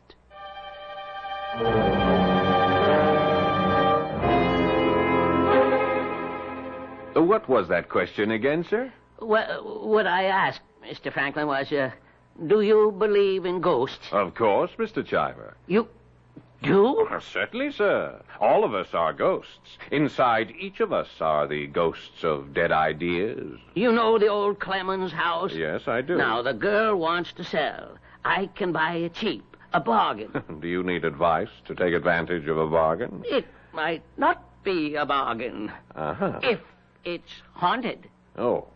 Can a house be haunted? Mr. Chiver, I cannot give you that answer, but I can suggest how you might find one. Now you're talking. Go up to the house.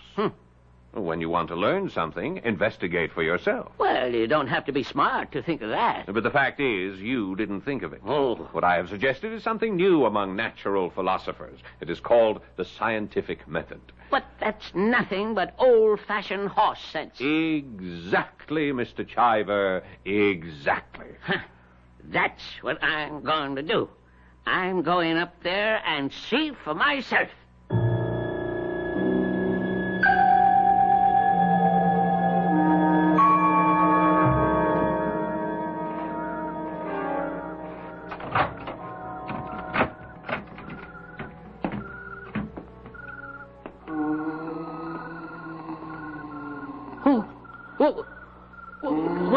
What's that? What could it be? The wind. The wind down the chimney. Kill them. Huh? Hey! There's somebody in here. Who's here? Show yourself. Whoever you are, show yourself. Dead man, tell no tales. I'm not afraid of you. Who are you?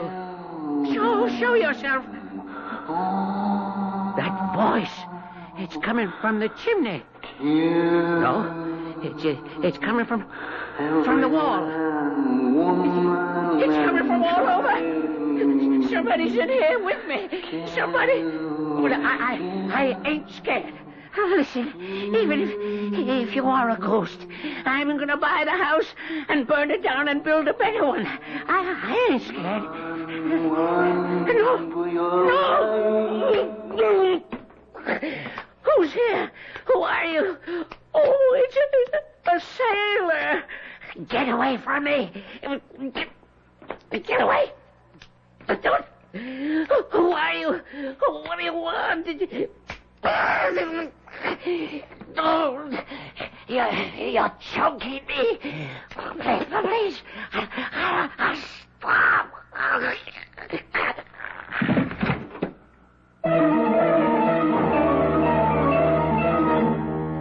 The moonlight pouring in through the parlor window of the old Clemens mansion reveals a body lying on the floor. Sightless eyes staring with terror. Face contorted with agony. But at least the efficacy of the scientific method has once again been affirmed. Is there such a thing as a ghost? Amos Chiver has found out. The hard way. You have some things to find out also, when I return shortly with Act Two.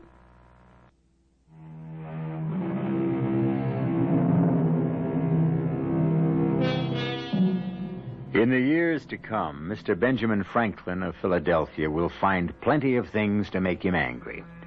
The arrogance of the British, the short-sightedness of his fellow Americans, the stubbornness of the French, and the haughtiness of the Spanish.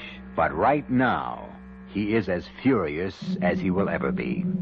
A man named Chiver solicited his advice, followed it, and was killed, or at least is dead, because he did so. So right now, on this late summer morning in the autumn of 1750, we find our Mr. Franklin in a rare mood indeed. I only want you to tell me, Doctor. Was he murdered? Yes, well, that doesn't answer the question. Well, he has some redness about the throat. Was he strangled? He might have been. But I see no finger marks. Well, could the killer have worn gloves? Could the killer have worn gloves? We have yet to ascertain whether or not there was a killer. Therefore, the question cannot be answered in the form that it was couched. If he wasn't strangled, what was the cause of death? He also has a bruise on his head. Was he struck? He may have been. On the other hand, he may have hit his head against some sharp object when he fell to the floor. Dr. Benson, do you ever commit yourself? He may have died of fright. Fright? I have never seen such terror on the face of a corpse. Well, can a man die of fright? Some doctors say yes. Some say no. May I ask your interest in the case, Mr. Franklin? The dead gentleman and I have a mutual friend. Therefore, I am collecting his effects and sending them down to his home in Wilmington. You may want this along with his other possessions, Mr. Franklin. What is it? It seems to be a gold button of some kind. Where did you find it? It was clutched in his hand. Actually, he was holding it so tightly I had to pry his fingers apart. Why didn't you tell me this before? Is it significant? A button. You can see it's been torn from a coat. Probably he was struggling with his assailant, and in the fight... Now, that is if there was an assailant. Doctor, in every man's life, there comes a time when finally he must commit himself. Well, that may be true. On the other hand... Thank you, Doctor.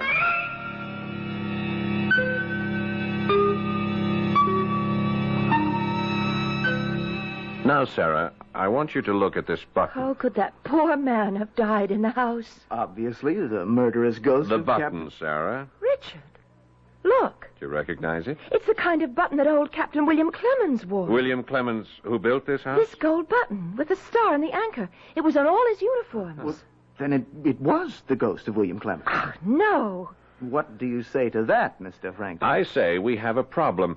Assume it was a ghost. Is a ghost substantial? How can a ghost be substantial? If he were substantial, he couldn't be a ghost. Then why would his clothes be substantial? No, Mr. Chivers was engaged in combat, mortal combat. With whom? Now, I say a man followed Mr. Chiver to the house or waited for him there and killed him. I say a man because it's hard to conceive of a woman strong enough. Mr. Franklin, it was Captain Clemens' ghost. The button proves it. Not conclusively. Captain Clemens wasn't a pirate. Oh, thank you, Mr. Franklin. That is, not a pirate in name. He was a privateer. He had the Queen's permission to prey upon French, Spanish, and Dutch merchant ships. He fancied himself a naval officer. His men wore uniforms. The higher ranks all had buttons, just like that one. As a matter of fact, I know another man in this town who once wore a navy coat. I remember this button. I was just a youngster, but I do remember this button.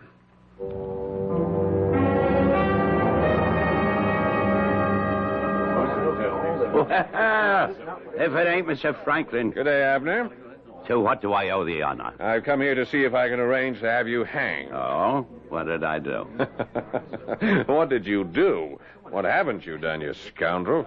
You've sold whiskey and guns to the Indians. You bought stolen merchandise from pirates. But none of it proved. But all of it true. The commandment warns us against the bearing of false witness. Here we have the devil quoting scripture. Why not? The devil can read. Now, how do you hope to hang me? For the murder of Amos Chiver. You mean the poor fellow from Wilmington? Yes, Abner, the poor fellow from Wilmington. Oh, hadn't you heard he was killed by a ghost? Everyone knows that Clemens' house is haunted. No, he wasn't killed by a ghost. No. Who did it? I think you did it, Abner. Oh, why would I want to kill the man I didn't even know him? And you didn't want to get to know him either. You're a hard man to follow, Mr. Franklin. But I know you always wind up someplace, so I'll listen. Thank you. You don't like competition, Abner. You've been known to run people who threatened your business out of town. Well, that's one way to look at it. Another way would be to say I showed them where opportunities were greater elsewhere. Amos Chiver was going to buy the Clements place just up the street from here and turn it into a tavern. And for that, I killed him? You took advantage of Clements' house reputation, hid there in your old Navy coat, and tried to scare him. I did? But I suppose he didn't scare. There was a fight. You killed him. You write good stories in your paper, Mr. Franklin, but if you write this one, you got to prove it. I've got the proof right here. This button. What button? You wore this button when you served with Captain Clements as a privateer. Well, how did you... where did you get that button? Try to guess where this button was found. Now, you're a man of lively imagination. Think. Where did you get that button? This button, Abner, was found clutched in the dead man's hand. Yeah, but it can't be. It was. I haven't worn that coat. I haven't even seen that coat. It's more than 30 years. Here comes the constable. What have you there, Mr. Partridge? I've been to the back of this house like you said, Mr. Franklin. You had no right to search my house. The constable obtained a warrant. And here's the coat. Yes, indeed. Your old blue naval officer's coat. Some of them buttons are missing, Mr. Franklin. But the ones that are still on here are just like the one you got in your hand. I tell you, I was here all last night. I didn't set foot out of this tavern. Why, Constable, you were here yourself. So I was. Till 10 o'clock. And after 10 o'clock, who can vouch for you, Abner? Well, I was with Yes? Well, I spent the rest of the night with a lady. Who? Well, being a gentleman, how could I possibly... You're a man of the world, Mr. Franklin. You appreciate my position. Well, it is a gentleman's duty to die before permitting a lady's name to be sullied. Or so I've been led to understand. Well, I'm not going to die for nobody. I was with... Oh, hang it, Mr. Franklin. Yes, indeed, Abner. Hanging seems to be the order of the day. I'm a married man.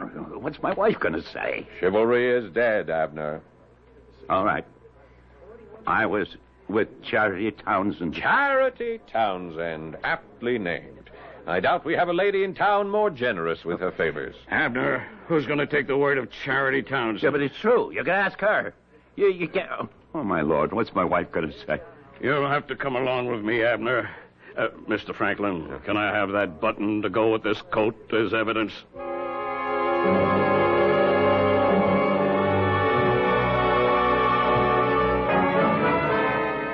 Now, Charity, are you telling the truth? Oh, yes, Mr. Franklin. I can't lie. I mean, that's the source of my problems. I just can't lie. You were with Abner all of last night.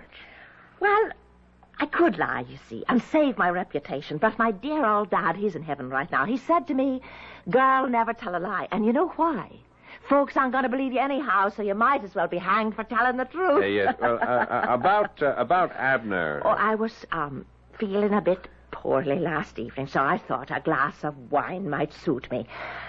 And after having a few, Abner says to me, Charity, you want to come to the back of the house? What for, I asks, and he says, I got some trophies I took when I was serving in the Navy. Well, I have a weakness for sailors' trophies, so I says, all right. But what's your wife going to say to me? I come into a private room, and he says, never fear, she'll be none the wiser. She's visiting her sister across the river in Camden Town. So you went with him? Oh, but I'm telling you, everything was proper. We just sat and talked. Oh, he tells such stories. And before I knew it, the sun had come up. A most unusual evening. Oh, yes. And so you claim you were with Abner all of last night? Well, I wish I could lie, but you see, I can't. Not even to save my reputation. Yes, sir, Mr. Franklin. Judge Herkimer spoke with me an hour ago. He wants to hold the trial tomorrow. Constable, may I see that coat and that button again? Sure. I got them right here on the table. Look at them all you like. Oh, thank you. It's plain as day. That's the exact same button as them others on that coat. And there's 3 of them missing. This could be any one of them. Judge Herkimer says we might just as well prepare the scaffold now. Before the trial? Well, you know the judge, Mr. Franklin. He figures if a man ain't guilty, he wouldn't be in the prisoner's box in the first place. Yes, and Charity's testimony? Now, Mr. Franklin, you know what that's worth. Do you suppose I might see Abner?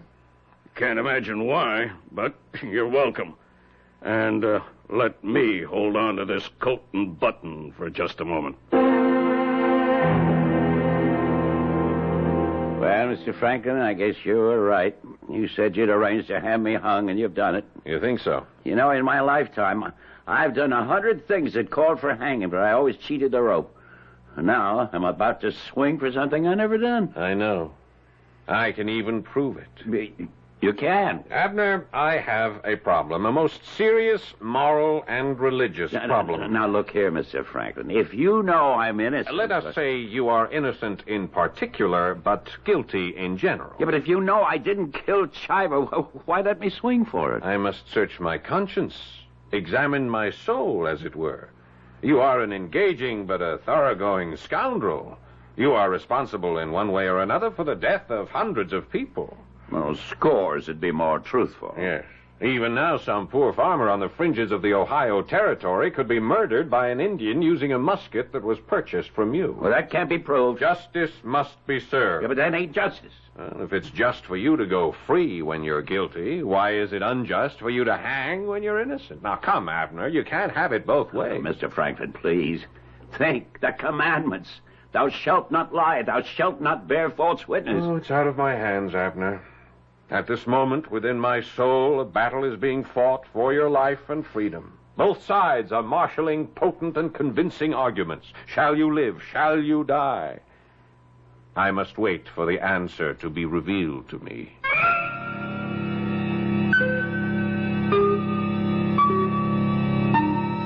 And there he is, Abner, the old pirate, the old smuggler. Ironically, he faces the rope for a crime he didn't commit, according to Ben Franklin. But what sort of game is Ben playing? Perhaps his own words might answer the question. No, I am not amused by games of chance or even skill. For the most fascinating game of all is the game of life. The game continues when I return shortly with Act 3.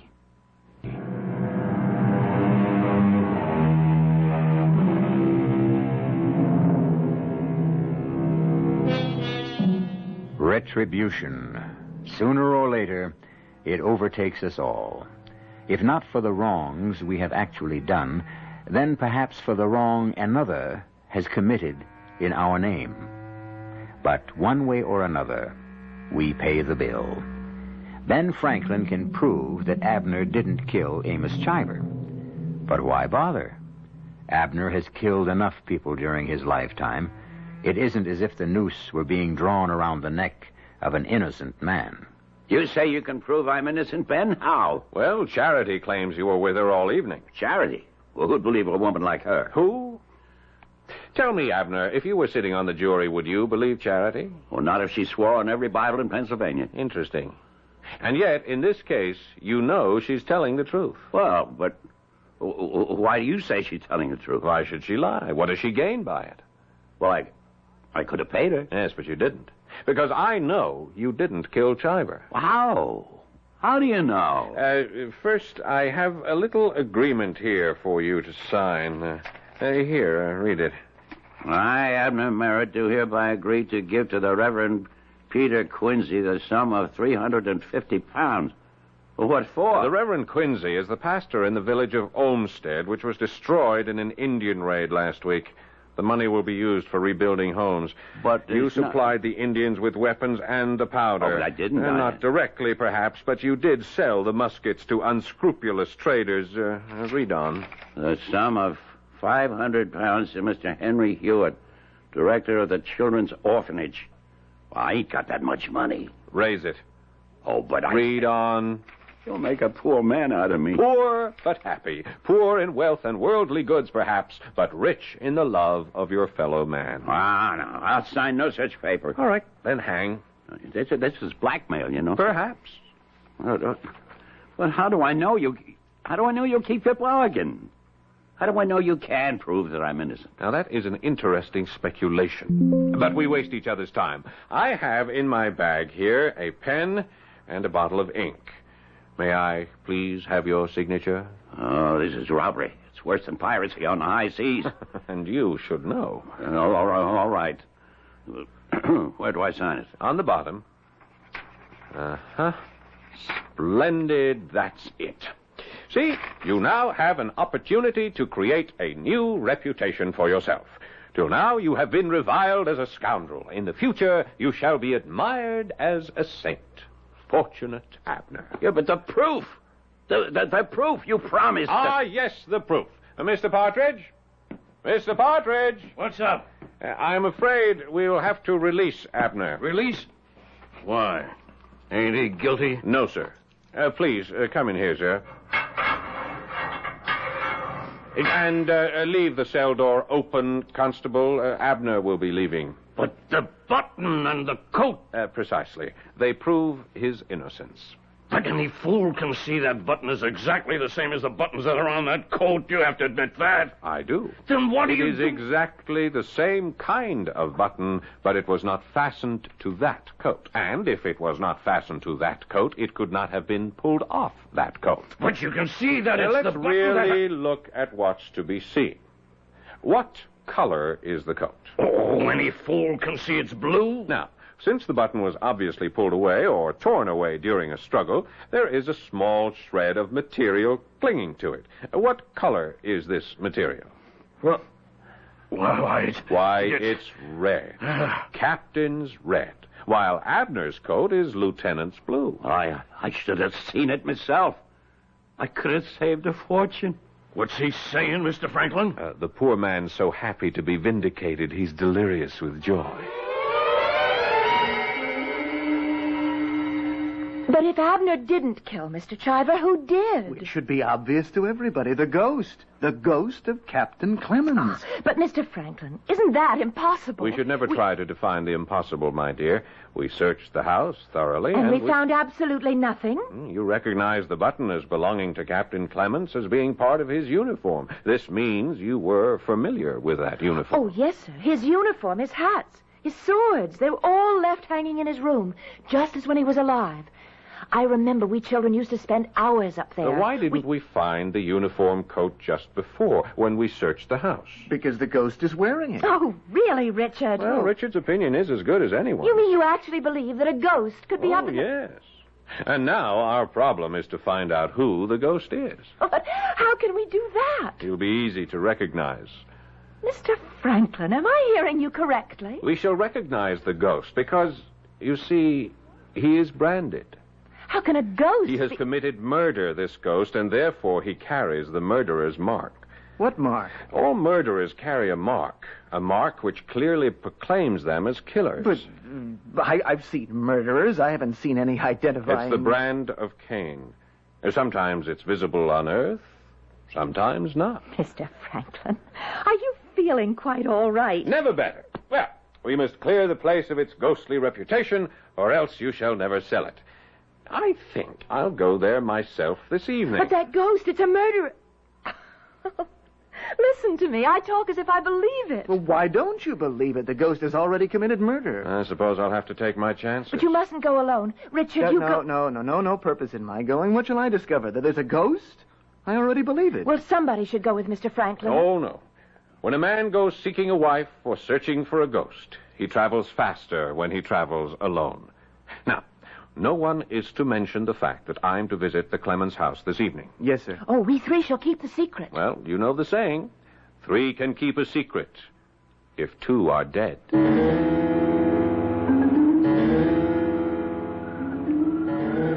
Why can't we walk in the front door, Mr. Franklin? Shh.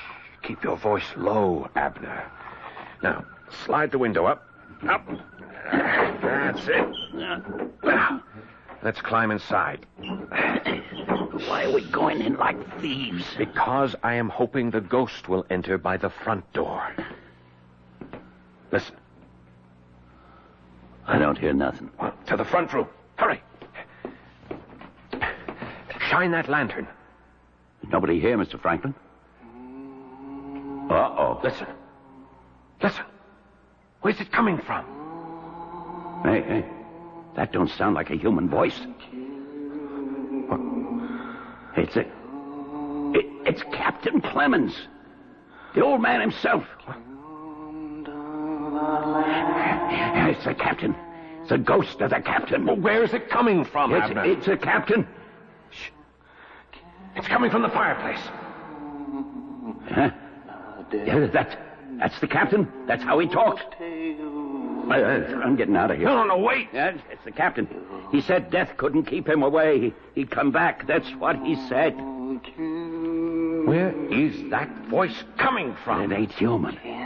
It's coming from everywhere. I don't know about you, but I'm going. You're right, Abner. It is time we were leaving. I'll never sell the house now.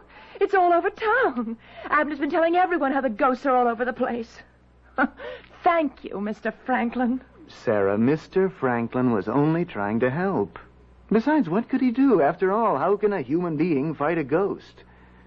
Now, sir, do you believe the ghost of Captain Clemens haunts the house? Richard, why do you object to Sarah's selling the Clemens house? Well, it's just that it's haunted. It isn't because you wanted to own it yourself one day?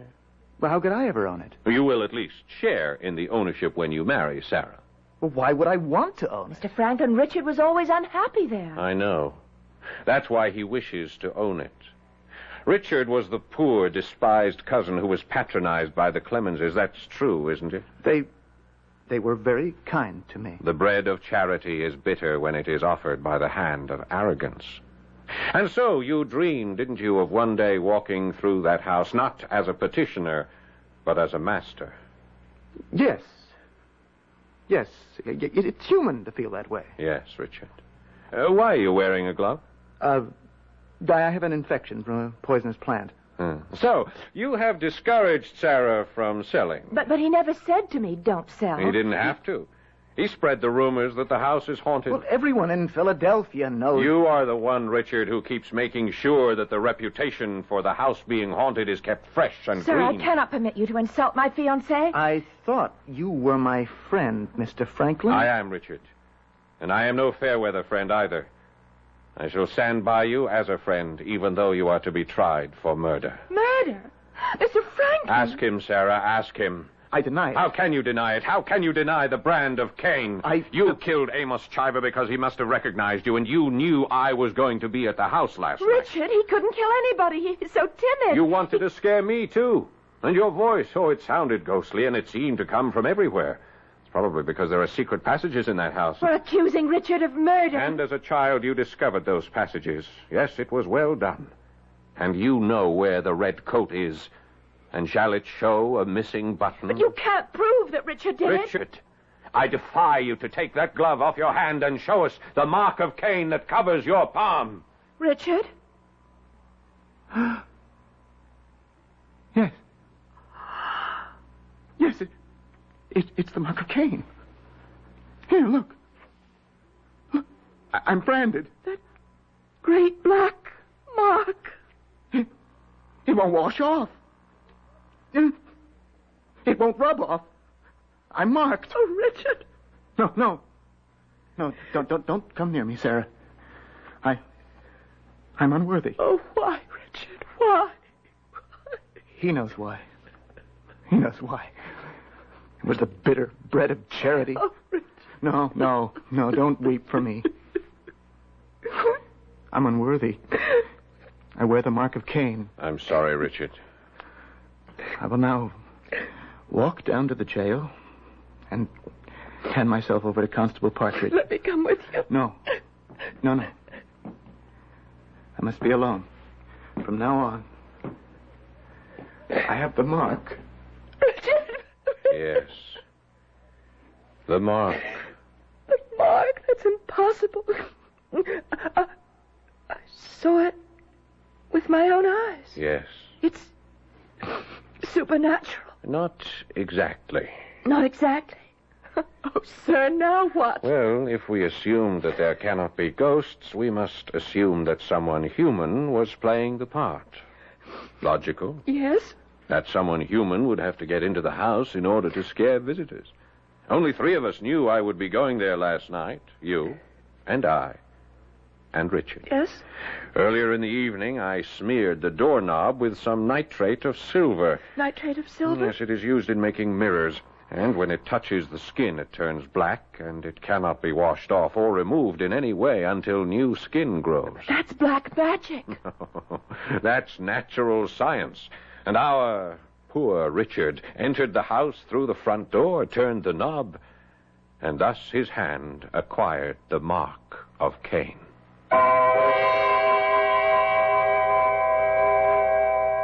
The mark of Cain. It exists on every murderer. The problem is to make it visible. For that, however, you need men of perception, men like Benjamin Franklin.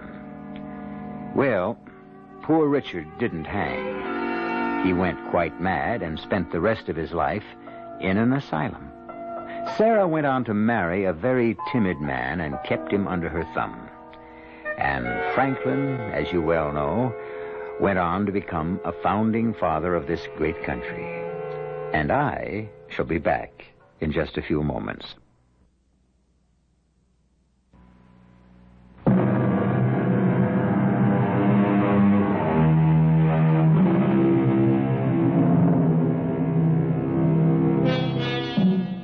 Chemist, psychologist, detective. Before these professions were even born, Benjamin Franklin exhibited a judgment and a depth of vision that is hardly equaled today. Yes, they were giants, those men who founded the country, and what they left us is not just a legacy, but a challenge to live as they did, fearless, curious, and independent. Our cast included Paul Hecht, Marion Seldes, Stotts Cotsworth, Russell Horton, and Gil Mack. The entire production was under the direction of Hyman Brown. This is E.G. Marshall inviting you to return to our Mystery Theater for another adventure in the macabre. Until next time, pleasant dreams.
Mutual presents The Mysterious Traveler.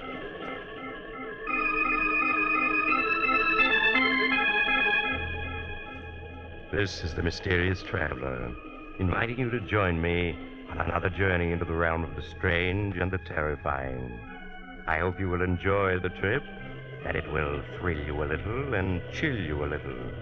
So settle back, get a good grip on your nerves, and be comfortable, if you can, as you hear the story I call Murder in Jazz Time.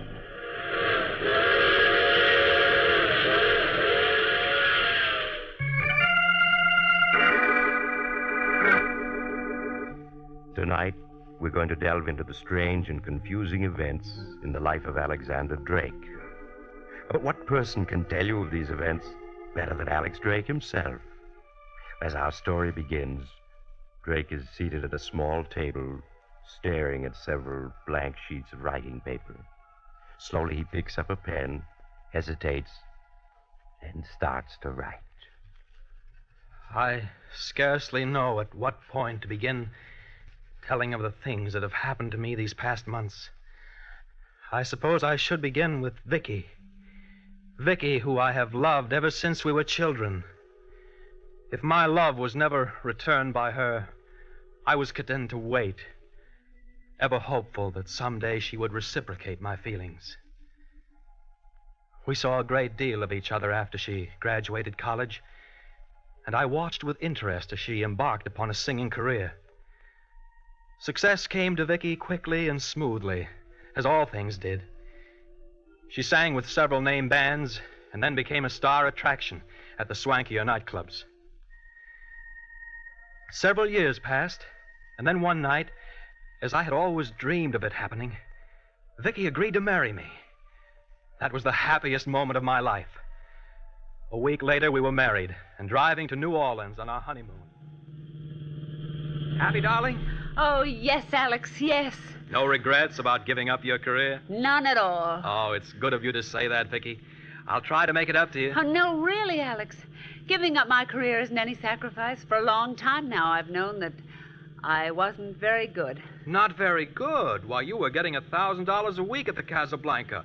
And look at the way your recordings are selling. Oh, let's face it, Alex. I have a nice voice. I'm fairly attractive. And thanks to fine publicity, I've come a long way. But I'm not really a very good singer. Oh, nonsense. I think you're a wonderful singer.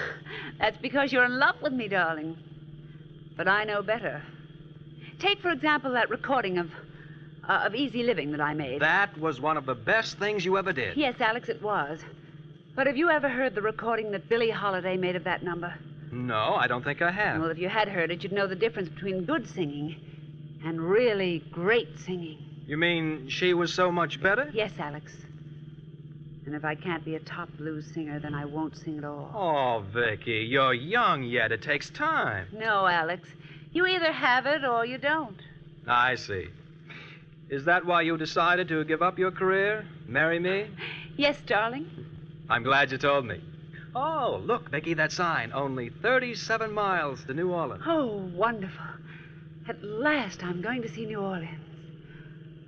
You don't know how long I've waited for this. Why all this enthusiasm for New Orleans? Why, Alex, New Orleans is the birthplace of jazz. Think of all the great musicians and singers who've come from there and the wonderful jazz they created. People like Willie Johnson, Bertha Hill, and Jack Simmons. And just think, Jeff Becker is still in New Orleans, and we can hear him play. He's the fellow that owns the famous waterfront cafe, isn't he? Oh, Alex, Jeff Becker isn't famous because he owns a cafe. Why, he's one of the great names of jazz. Many critics think he's the finest jazz pianist who ever lived. Forgive my ignorance, darling. I'm afraid I'm just a long-hair at heart. Tell me, if this fellow Jeff Becker is as great as you say, how come I haven't heard more about him? Because he's always refused to leave New Orleans. He's had some fabulous offers to play in New York, but he's turned them all down. That's why he isn't widely known. But real lovers of jazz come from all over the country to hear Jeff Becker play at his cafe. Well, then I guess there isn't any question as to where we're going tonight. Jeff Becker's it is.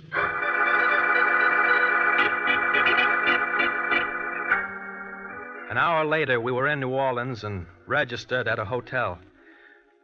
Early that evening, Vicky and I had supper at Antoine's, and then we left for Jeff Becker's cafe. As we drove, Vicky was unable to hide the excitement she felt. Jeff Becker's cafe turned out to be a long, rambling, shabby building with a balcony that ran the length of it and hung over the river. The inside of the cafe was as unpretentious as the outside. There were 40 ancient tables or so, a small bandstand, and an equally small dance floor. A mahogany bar ran the length of one wall with a long mirror behind it reflecting the shabbiness of the cafe. As we were seated, a few musicians began to drift in and take their places on the bandstand. Vicky whispered excitedly to me the names of the musicians, whom she seemed to know without ever having seen before. And suddenly Vicky clutched at my arm. Alex, look. There's Jeff Becker. Where? There he is, walking towards the piano. That little sandy-haired man? Yes. That's Jeff Becker. I stared at him and felt somewhat disappointed. For no good reason whatsoever, my imagination had led me to see Jeff Becker as an impressive-looking individual, whereas in reality he was a slight man, being no more than 5'5", with a plain, undistinguished-looking face. He looked a good deal younger than the 50 he was reputed to be. There were two very attractive-looking women with him, both of whom followed his every move as he sat down at his piano. The talk and the laughter in the cafe died out, and Jeff Becker and his men began... Yes, Vicky, he is. He really is. Alex, look. He's coming this way. Yes, he seems to be coming to our table. Good evening, Miss Saunders. Welcome to New Orleans. Why, thank you, Mr. Becker. Thank you very much. Just call me Jeff. Only tourists call me Mr. Becker. All right, Jeff. Oh, this is my husband, Alex Drake. Glad to meet you. How do you do? Won't you join us? Sorry, no. I only have a minute. The boys and me got some playing to do. I've heard Brown B. Boogie played before, but never as wonderfully as you do it. Thanks very much, Vicky. How did you know who I was? I've seen pictures of you. Have you ever heard my wife sing, Jeff?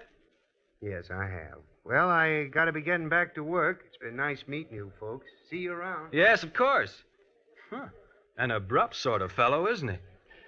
He was being tactful, darling, not abrupt. He was afraid you might ask him what he thought of my singing. Well, what's wrong with my asking him that? Oh, nothing. Only it would have made Jeff Becker unhappy to have told you the truth about my singing. Well, anyway, I still think you're great. Thank you, darling. Oh, look. They're going to play now.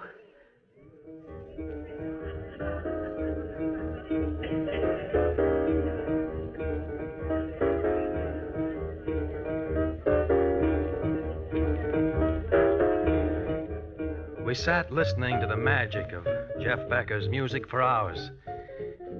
When I suggested to Vicky that we leave, she refused, insisting that we remain until closing time, which was 4 a.m. The next evening found us once again at Jeff's cafe, and again we remained until closing. Try as I might, I couldn't get Vicky interested in the sights of New Orleans and the fascinating swamp country nearby. Night after night, despite my protests, we would end up at Jeff's cafe. Life to Vicky came to revolve around these nightly visits, and all else seemed unreal to her. Soon, even I lost track of time. Weeks passed, and then one night at closing time, Jeff Becker came over to our table. For the first time since the night we'd met. Howdy, folks. Glad to see you still with us. Hello, Jeff. Well, how do you folks like New Orleans? Having a good time? Frankly, we've seen very little of New Orleans outside of this cafe. Well, just between us, there ain't very much more to see. I agree. Oh, dear, it's closing time already. No sooner do we get here than it's time to go home. Well, if you'd like to hear more music, why not stay on? The boys and me always have a small session after closing hours. Well, thanks very much, Jeff, but I'm afraid that we really must we'd love to stay on, Jeff. It's wonderful of you to ask us. Glad to have you. See you around. Vicky, enough is enough. We've been here since 9 o'clock. Alex, you don't understand. It's an honor to have Jeff ask you to stay on. Few people get that invitation. Well, I'm duly appreciative, believe me, but 7 hours is enough of this place for one night. Now, come along, Vicky. Let's go back to the hotel. No, I want to stay for this session. Vicky, I think I've been more than reasonable. Coming here night after night for weeks. Now it's about time I got my way. I insist we leave. I won't go, I tell you. I'm staying here. If you want to go back to the hotel, don't let me keep you. As Vicky screamed at me, for a brief flashing moment, I almost imagined I'd seen hate in her eyes. The shock of that moment was like a revelation. Suddenly, I realized that Vicky had changed, that I was losing her. Her face, as she listened to the music, was like the faces of the musicians, and Jeff Becker's himself. Their emotion laid bare, by turns ecstatic, impassioned, unresisting. I was an outsider looking in on a way of life of which I could never be part. The lateness of the hour, the smoke-filled room, and my confused thoughts were too much for me, and I fell asleep with my head on the table.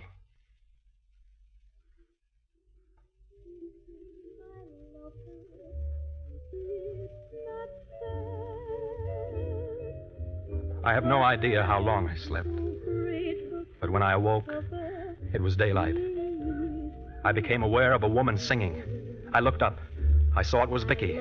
Vicky standing by the piano, singing to Jeff Becker. Since it is a dancing floor just for my love.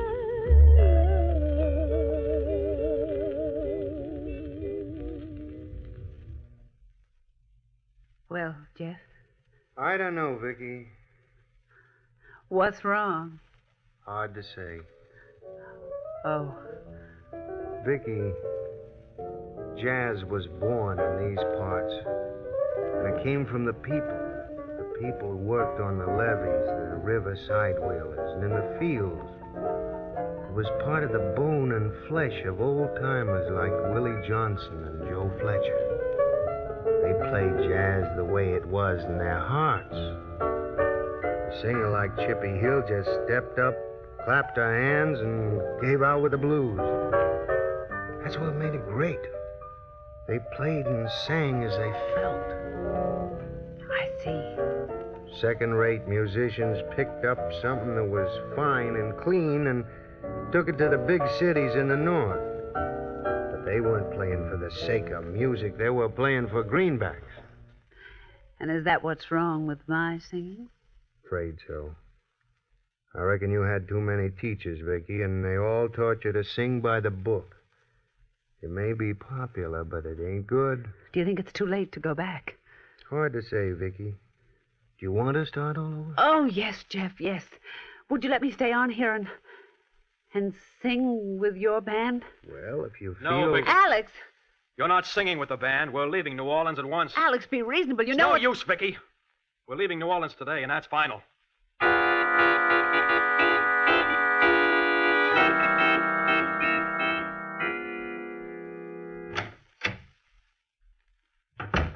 I'll get your suitcases from the closet, Vicky, so that you can start packing. I tell you, Alex, I'm not leaving New Orleans. Not only am I staying, but I'm going to sing with Jeff Becker's band. Vicky, are you blind? Can't you see what's happening? You're losing all sense of perception, of values. Life to you has come to mean only Jeff Becker's cafe. I don't care. That's where I belong, where I really feel alive. If you loved jazz, felt about it the way I do, you'd understand. I do understand, but there are other things besides Jeff Becker and his music. Not for me, there aren't.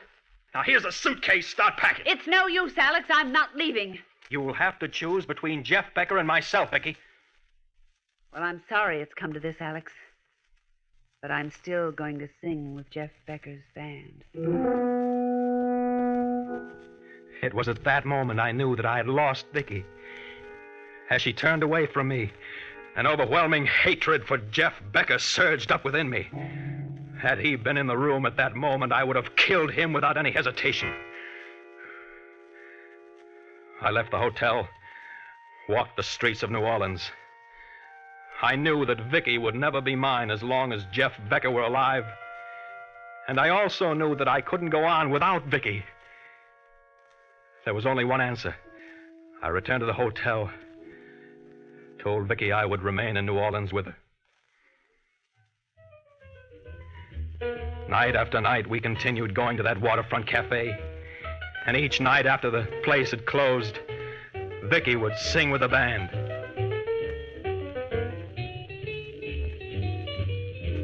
There'll be no one unless that someone is you. As I listened to Vicky sing, even I, who knew very little of music, could sense that her singing was superb.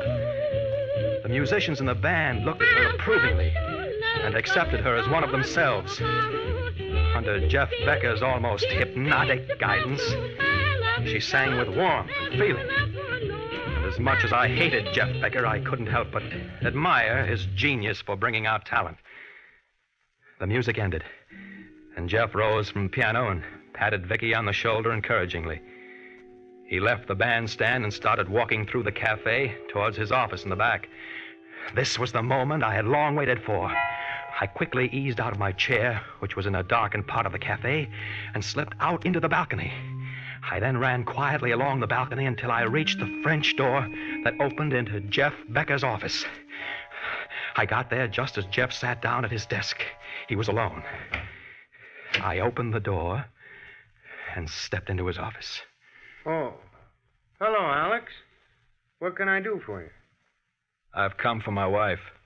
Your wife? But Vicky isn't in here. Vicky is wherever you are, and I can't have that, Jeff. She's got to be mine. She is yours. You know that. No, she belongs to you now. She said as much. As long as you're alive, Vicky will never be mine. I know that. You're wrong, Alex. Believe me. It's music. She's got to be mine. She's got to be. Alex, no.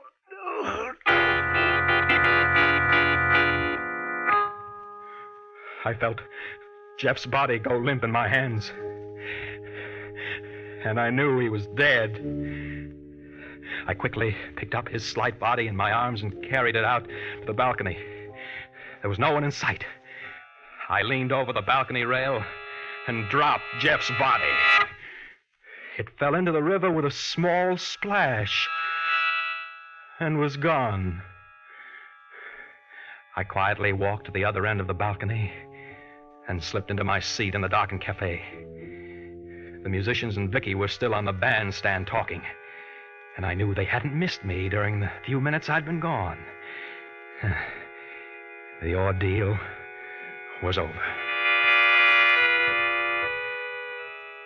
A week passed, and Jeff Becker's disappearance was the talk of New Orleans. The police questioned everyone, but were unable to solve the mystery. Vicky was inconsolable and locked herself in her room at the hotel, refusing to see anyone. Who is it? It's Alex, darling. Please let me in.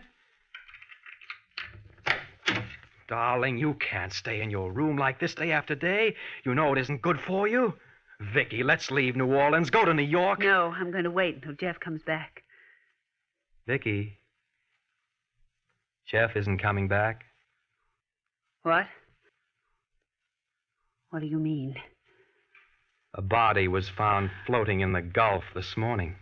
The police think it's Jeff's body. Oh, no! After a week in the water, naturally, it was hard to identify. Jeff!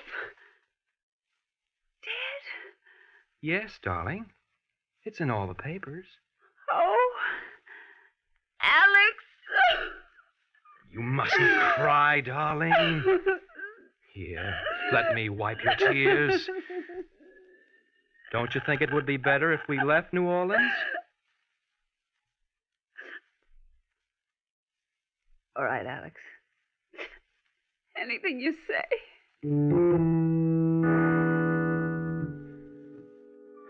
A few days later, we were back in New York. There was snow on the ground, and the air was invigorating. What had happened in New Orleans seemed like a dream, a bad dream. At first, Vicky was melancholy, but as days passed, she grew better, and I felt confident that in time she'd be her old self. We saw all the shows in town and dined at the finest restaurants. And then one night, I took her to Carnegie Hall to hear the Philharmonic Orchestra. Here, darling, here's the program. Thank you. Oh, I see they're going to play the Rachmaninoff First Piano Concerto with Andre Duval as soloist. You've always liked that concerto, haven't you? Yes, Alex. Look, Duval's just come up on stage. Young, isn't he? Yes, he is. Happy? Alex, they're going to play now.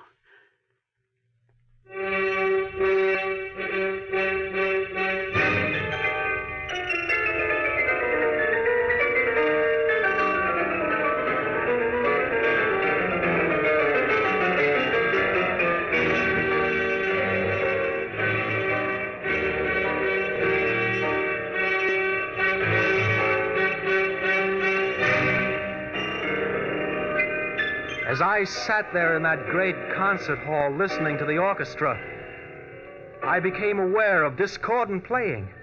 I looked at Vicky, at other concert goers, but none seemed aware of it. The discordancy grew.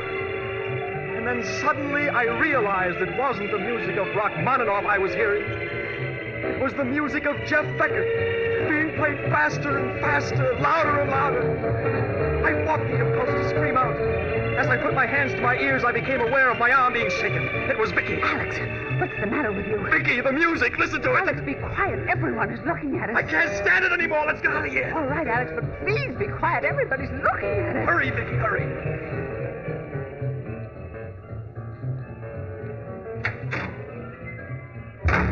Oh, it's gone. Thank goodness I can't hear it anymore. What's gone? The music. Alex, you aren't making any sense. We came to the concert to hear music. What's wrong with you? Wrong? Nothing. Nothing at all. I just suddenly felt ill in there and had to get out. Perhaps we'd better see a doctor. You look so pale. No, I'm all right now. Are you sure? Yes. Let's go home now, Vicky, huh? All the way home, I kept thinking of the amazing hallucination I'd had. Obviously, it was the result of the mental strain I had undergone in New Orleans. But with sufficient rest and relaxation, I would soon forget the horrible events that had occurred there. Arriving home, I went to bed, but found it difficult to fall asleep. Hours later, I drifted off into an uneasy sleep, and then I started dreaming. I dreamt that I was in Jeff Becker's cafe, and the only people there were Jeff and myself. He was seated at the piano playing, smiling at me. I walked over to the bandstand, and he spoke to me. Hello, Alex. How do you like this number? Pretty good for a dead man, huh? You can't play if you're dead. Yes, I can, Alex. You hear my music, don't you? Yes, I do. You're always going to hear it, Alex, always, because my music will never die. Even if you did kill me, it'll go on and on. No! Stop! No! I don't want to hear it! Stop! Stop! Alex, wake up! Alex, wake up! Wake up! Alex. Alex, what is it? What is it? You were having a nightmare. You screamed and woke me up. Yes. I remember now. What were you dreaming about? New Orleans. New Orleans? Yes. Go back to sleep now, Vicky. I'm all right. I'm all right, I said to her. But I wasn't. That was the beginning of a series of nightmares and hallucinations in which I heard Jeff Becker playing that accursed music of his.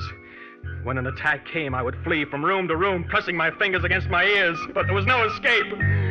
I could hear the rhythmic pounding of Jeff Becker's music in my head, growing louder and louder, relentlessly hammering away. I knew that it would only be a question of time before he drove me mad. I fought for my sanity, but the... Good morning, Mr. Drake. How are you feeling today? Oh, I see you've done quite a bit of writing. Good. I'm glad you followed my suggestion. It's all written down, Doctor. Everything that happened to me. It's fine, Mr. Drake. I'm sure it'll be of great help to both of us. Do you feel in the mood for a visitor? A visitor? Yes, your wife. Yes, I'd like to see Vicky. She's just outside. I'll have her come in. Will you come in now, Mrs. Drake? Hello, Alex. How are you, darling? Vicky. Oh, it's good to see you again and have you near me. Oh, Alex. Dr. Mitchell says that you're much better. Yes, I'm much better. Doctor, will you tell him? Yes, Mr. Drake. Tell me what? Well, won't you sit down, Mr. Drake? Yeah, that's it. Now, what I'm going to tell you will come as a shock, but I'm hopeful it'll rid you of the hallucinations you suffer from. Yes, Doctor? Mr. Drake, you did not murder Jeff Becker. But I did.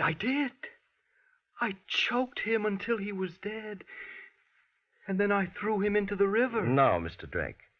Jeff Becker was not dead when you threw him into the river. He was only unconscious, and the water revived him. His body made a splash, a small splash. Jeff Becker is alive. He was picked up by a fishing trawler going to sea. Do you understand, Mr. Drake? Jeff Becker is alive. Will you come in, please? I didn't want to do it, but he made me. Hello, Alex. How are you? No! You're dead! You're dead, do you hear? But your music, it goes on and on. I can't get away from your music. It follows me everywhere. Doctor, can't you do something? I'm afraid we failed again. This feeling of guilt is overwhelming. However, we shan't give up. It's getting louder and louder, and I can't escape from it. Stop it! Stop it!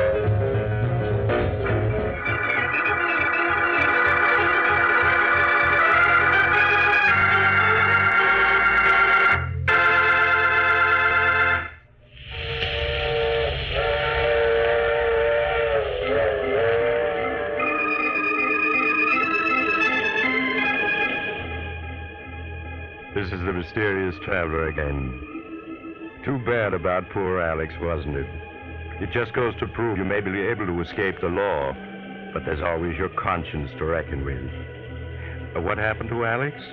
Oh, he finally responded to medical treatment, and today he and Vicky are a very happy couple. However, there are still two things Alex can't stand. Jazz and the sight of rivers. He's strictly a long hair these days. Now, I recall another young man once who decided that 2 murders are better than 1. And so... Oh, you have to get off here. I'm sorry. But I'm sure we'll meet again. I take this same train every week at the same time.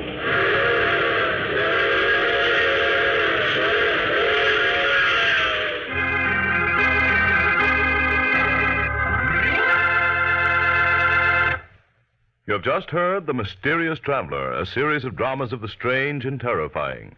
All characters in tonight's story were fictitious, and any resemblance to the names of actual persons was purely coincidental.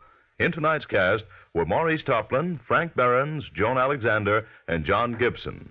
All recordings heard in this program were played by Miss Hazel Scott and may be found in her latest album, Great Scott. Organ music was played by Paul Taubman. Sound by George Cooney, broadcast engineer Al King. The Mysterious Traveler is written, produced, and directed by Robert J. Arthur and David Cogan.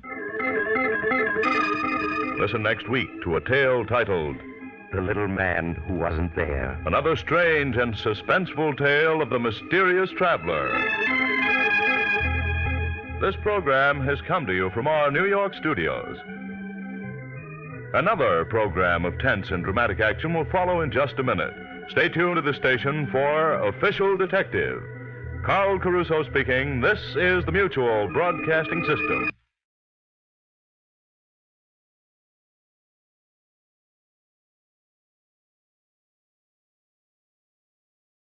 Lux presents Hollywood.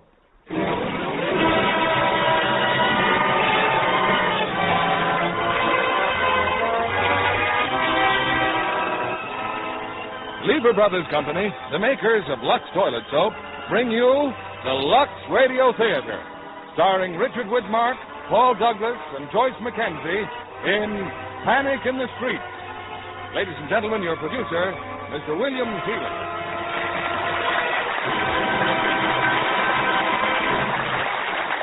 Greetings from Hollywood, ladies and gentlemen.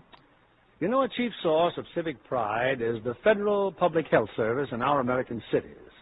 Combined with the police forces and local governments, they wage a relentless battle against disease. In tonight's play, Panic in the Streets, we combine the vigilance of these men with a thrilling manhunt. A search for the murderers of a man who has brought a plague to one of our waterfront cities. A plague that, if not immediately controlled, would bring terror and disaster to the entire country. As our players from the original 20th Century Fox cast, we have 2 of their most luminous stars, Richard Widmark and Paul Douglas. And as their co-star, charming and talented Joyce Mackenzie.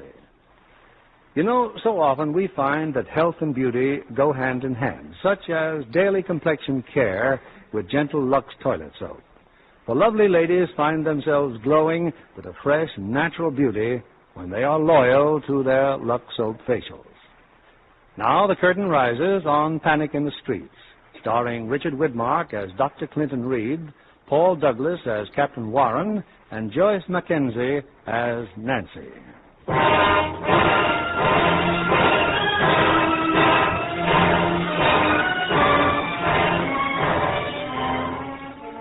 It's late at night, the deserted waterfront of a large southern city.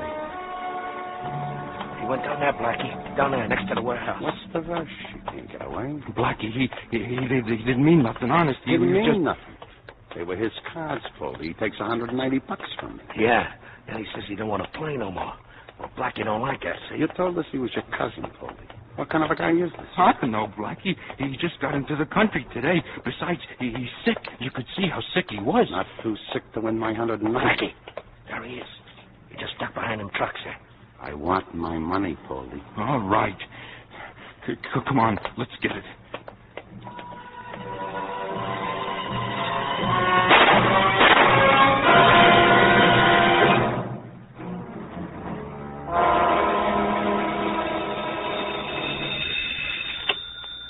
Hello. Yeah. Oh, now look, Paul, I thought I told you I was going to take the whole day off. Cleaver. Who's Cleaver? Oh, yeah. What do you mean there's something funny about it? Yeah. Well, all right, I'll come down. And, look, you better hold everybody there that had any contact with the body, just in case. No, I'm glad you called. Okay. Serious? Oh, it's always serious when they can't diagnose something. It's a police case, Nancy, homicide. Cleaner, bring back my uniform? Go ahead and change. I'll bring it in. Hey, Mom, is lunch ready yet? I'm hungry. You and your father. What's the rush? Gotta meet the kids. We're going to the movies. And what are you using for money? It's okay, Mom. Pop gave it to me. Oh, Clint. First day I've had off in 6 weeks. Wasn't even going to shave. Just slop around, relax. Did you give Tommy a quarter for the movies? Oh, yeah, I did. Clint, look. He may be an only child, but I'm not going to have him acting like one. I gave you the answer to that one 2 years ago. Yeah? Yeah. Well, since you're being so free with your money, what about this bill? What bill's that? Oh, from Whitfield's, huh? $42. Uh-huh, the same one, Clint. It's getting embarrassing, really. What, for $42? Now, listen, honey, one of these days we'll walk into that store and we'll pay cash. One of what days? Well, one of these days. Mm-hmm.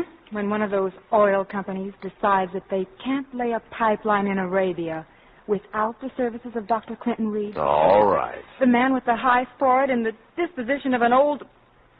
Oh, Clint, I don't mean that. I like high foreheads. Yeah, I'll bet you do. Well, they've taken a lot of guys from the public health service. I know they have, honey. You do, huh? Well, I've got to get out of here. Clint, try and get home early. Yeah, sure. And, look, honey, why don't you let Tommy keep that quarter, huh? You just handle your business and I'll take care of mine. Okay. Tommy. So long, Tommy. And don't sit through it more than twice, you hear? Okay, Pop. You call me, Mom? Yes, but I wasn't fast enough. Skip it.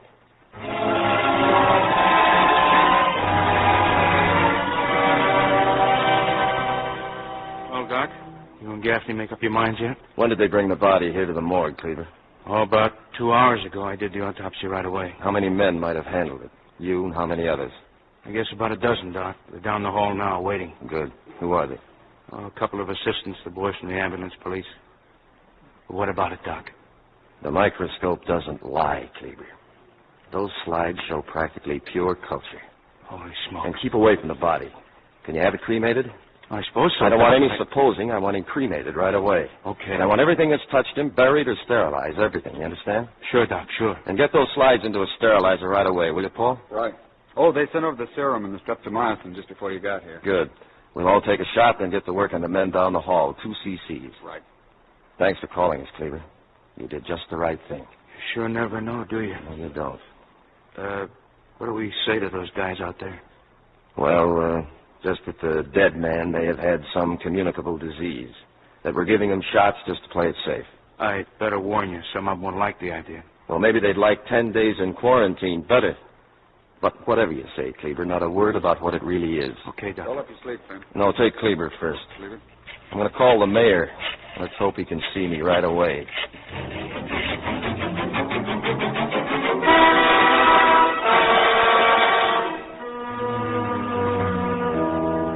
I'll get right down to cases, gentlemen. This is Dr. Reed of the United States Public Health Service. Doctor, I believe you know our city health commissioner. I'm glad you could get here, Dr. Mackey. Not at all, Reed, not at all. This police commissioner Quinn, Captain Warren of the homicide detail, Mr. Wynant, my assistant. There should have been more of us, Doctor, but 20 minutes isn't much notice. Notice of what, Mr. Mayor? This is all very mysterious. Dr. Reed phoned me from the city morgue. He has something to tell us about pneumonic plague. Plague? What plague? Pneumonic plague, Mr. Quinn. The pulmonary form of bubonic plague, the Black Death of the Middle Ages. Its death incidence is practically 100%. Who did he say he was? I'm Dr. Reed of the United States Public Health Service, and one of our jobs is to keep plague out of this country. You see, gentlemen, bubonic plague is spread by the rat flea, which is why we watch all ships and ports. Pneumonic, on the other hand, can be spread like a common cold, on the breath, the sneezes, or sputum of its victims. But I still don't know why we were called into this. The man or men who committed the murder. The killer wasn't within 10 feet of him. I can prove it. Was he shot on that riverbank, Captain? Of course not. He was dumped off the Canal Street Pier sometime between 5 and 5:30 a.m. How did he get to the Canal Street Pier? How do I know? Somebody must have... Exactly. The point is that whoever dumped him there might very well be walking around with incipient plague. Oh, now, wait a minute. Sorry, Dan, but we've got to work on the supposition that the doctor is right. But after all, we don't know the identity of the dead man. We have no possible idea of motivation. You still don't know who he is? That's right, Doctor. We still don't know. There was nothing in his clothes that could identify him. What about fingerprints? Not on file in our records, sir. We sent them on to the FBI, but we've had no answer yet. He was maybe 42 years old, 5'9", and weighed 151 pounds. Well, then surely there's something. There was a label in his suit. It came from Haifa. That's Palestine or Arabia. His shoes were bought in Buenos Aires. Maybe he was a sailor. We don't know yet. Some of the boys who saw him said he looked kind of, well, like an Armenian or maybe a Czech. You see, these things take a little time, Doctor. Only we don't have time. Also, we don't have the body. Now, look, if the killer is incubating pneumonic plague, he could start spreading it within 48 hours. 48 hours? Yes, Captain Warren. We have 48 hours. Shortly after that, you'll have the makings of an epidemic. Oh, Commissioner, what's the use of kidding ourselves? We can't turn up an unknown killer in 2 days. Warren's absolutely right. Now, if you want to believe the doctor here, I'm sorry, Doctor, but frankly, I honestly don't. But if you want to believe him, there's only one way to handle this. Give the story to the newspapers. Get it on the radio. And have everybody who was in contact with the dead man leave town? No, you can't give it to the press. Now, I might be an alarmist. I may be entirely wrong. I don't know. But I've seen this disease work. And I'm telling you that if it ever gets loose, the result will be more horrible than any of you can imagine. And the key to the whole thing lies right here now in the next 48 hours. You can take me at my word or whatever you like. Well, what can we do? Find the man who killed him. Warren, put your best men on it. Yes, sir. And you can work with the doctor personally. If that's an order, sure. It's an order. And I know you can count on our health department. Of course. All the assistance possible. All right, Tom. Make your arrangements with the doctor here. Take any emergency action you feel necessary. I think the only way to... Hope I wasn't too rough just now. On me? No. No. I meant the rest of them. Still have a feeling they don't believe me. But I know how serious this can be. Yeah. Now, if I were you, I'd start worrying about what you're going to do when we don't turn up with your boy. Well, if that's your attitude, we're not going to get very far. Mr. Reed, I was assigned to this. I'll do the best I can, but let's not get the idea that I'm a sailor in your Navy. And if you think that Hello, Warren. I've been looking for you. You found me, Neff, and you're interrupting me. Heard you just had a meeting. Little pitchers. Well, maybe my paper's interested. What's the score? Some complaints about your newspaper. We figure we ought to fumigate it. Oh, now, you know you can't hide anything. When it breaks, I'll spell your name wrong. Yeah, that's what I told them. We just ought to fumigate you. You boys worry me when you take off on your own. No sense in our both worrying. Goodbye, Neff. Now, just a second. I said goodbye. Well, that's right, you did. Thanks. Thanks a lot. Yeah. Oh, where are you going, Mr. Reed? I don't know. Depends on you. Now, listen, Doc, I got a job to do. Just a routine sort of a job like rounding up every suspect in town. I'm supposed to be pretty good at it, so why don't I call you if I need you? You mean you'd like to get rid of me, Captain? No. Okay, then I'll go with you. All right. Come on.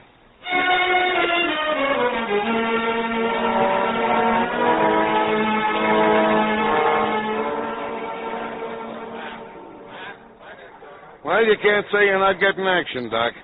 See that mob? We got half the two-bit criminals in town out there. I wish you sounded more confident at getting information. We'll get plenty of information about pickpockets, sneak thieves, and wife-beaters. But about your murderer, not a chance. Yeah. All right, Scott, come on in. Dr. Reed, Lieutenant Scott. How are you? Good evening, sir. Captain, that reporter, Neff, he's looking for... Well, get rid of him. Yes, sir. Well, that all you got to tell me? No, sir. We checked Mobile and Tampa. Yeah? No record of the dead man. Nothing on file with the FBI. The lab found traces of fish in his clothes. Also, rust-resistant paint and salt. The fish traces could be shrimp. Well, it's obvious he came off a boat, so we ought to go Unless ahead... he walked through a fish market, bought 4 pounds of shrimp, and brushed against a freshly painted fire escape. Yeah. Scott, I suppose these are all the photographs we got? Yeah, that's all, sir. Okay. Oh, Captain, The boys are sort of wondering why they have to take these shots. They've been wondering, have they? Where do they think they are, in a summer camp? Because the commissioner says so, that's why. Well, that's what I told them. Yes, sir. Roll up your sleeve. What do you mean? What do you think you're going to do? Roll up your sleeve. Well, why should I take one of those things? Because the commissioner says so. And I told the commissioner. Roll it up. Anything funny, Scott? Oh, no, sir. No, sir. What's the matter? You guys ain't got enough work to do? Oh, yeah. Well, get on it! Well, you satisfied? No, I'm not. Those suspects you're bringing in, if there's not a chance of getting anywhere, what are you doing it for? I'm doing it because the commissioner told me to, and I'm doing it this way because it's the only way you left me. But why I'm doing it, I don't know. Now, look, how can I make you believe that what we're doing... Believe? Why shouldn't I believe you, Doctor? You're a smart fellow, a college man. You probably wouldn't make something out of nothing just to be important. You know, my mother always told me that if you look deep enough in anybody, you'd always find some good. But I don't know. With apologies to your mother, that's the second mistake she made. I should have seen that one coming. Come on, I'll buy you a cup of coffee. I'm busy. I want to buy you a cup. I'm busy. Come on, let's see if you can drag that load across the street. Look, Captain, do you have a family? Are you married? No. My wife died 8 years ago. I'm sorry, I didn't mean to be personal. The doc I got said she had neuralgia, but she didn't. It was a brain tumor. You don't think much of me as a doctor either, do you? Keep asking questions, Doc. You finally get answers. No. Mind if I ask why? Government job, civil service, 30 years, a pension. What do you make? I think it runs about the same as a police captain. Now, look, Warren, the reason I asked if you had a family was that, well, I thought if you had some children, you might realize the seriousness of this. I haven't got any kids. Well, thousands of people do. And think what could happen to them. I'll think anything you like, but I'll still say I'm doing everything I can. Look, the man who was killed came off a boat. Probably he was smuggled into the country. Now, we've checked every boat. We're combing the waterfront, and we're hauling in every man that could possibly know anything about it. Well, from what I've seen, they're not too anxious to talk to. Well, maybe they ain't. Maybe they want to talk to the mothers. Maybe they want to talk to you. What can I do about it? Offer a reward. Promise immunity for information. And get a couple more experts from Washington to help me out? Well, you could use them. You'll never see the day. All right, do you mind if I do something on my own? Yes, I do. Well, what am I supposed to do? Just sit here and watch? Listen, Doc, I'm taking a chance you may be right. You can take a chance I know what I'm doing, and let me do it. As a matter of fact, you'd help us both out if you went home and went to bed. Okay. I'm not going to argue with you anymore. And I'm not going to wait until the facts penetrate that thick skull of yours. There just isn't that much time. There's for the coffee.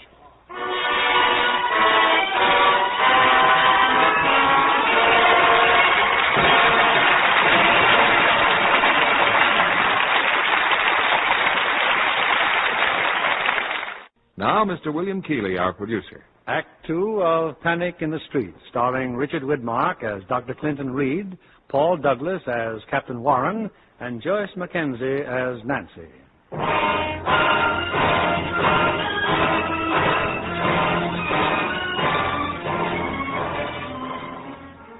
20 hours ago, a man was murdered. A man carrying germs even more deadly than the bullets that killed him. In every corner of the city, the search goes on. Who was he? Who killed him?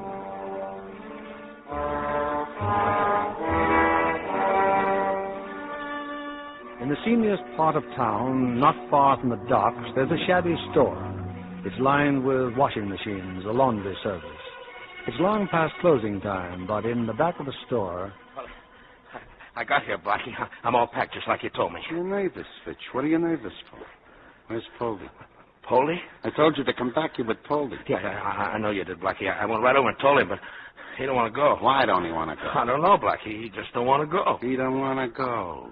Sure, I knew it, Fitch. All day now I got a hunch about Poldy. Oh, Blackie, please, I tell you, the cops are picking everybody up, everybody. Why? Why are they picking everybody up? Blackie, you know, the guy last night, Poldy's cousin, Kochak, he's dead. So they turned the whole town upside down for a crumb? Every cop in town huffing and puffing to find out who he is? Why are they doing it? Blackie, I don't know. He brought something in, see, off the boat. Drugs, maybe, or jewelry. He brought in something, and they're looking for it. Only they ain't found it. You know why? Because friend Poldy's got it. Poldy? Oh, but Poldy's a nice guy. He wouldn't do nothing. He's trying to put something over on me, Fitch. I'm his friend, and that's how he repays me. You find Poldy. I want to see him.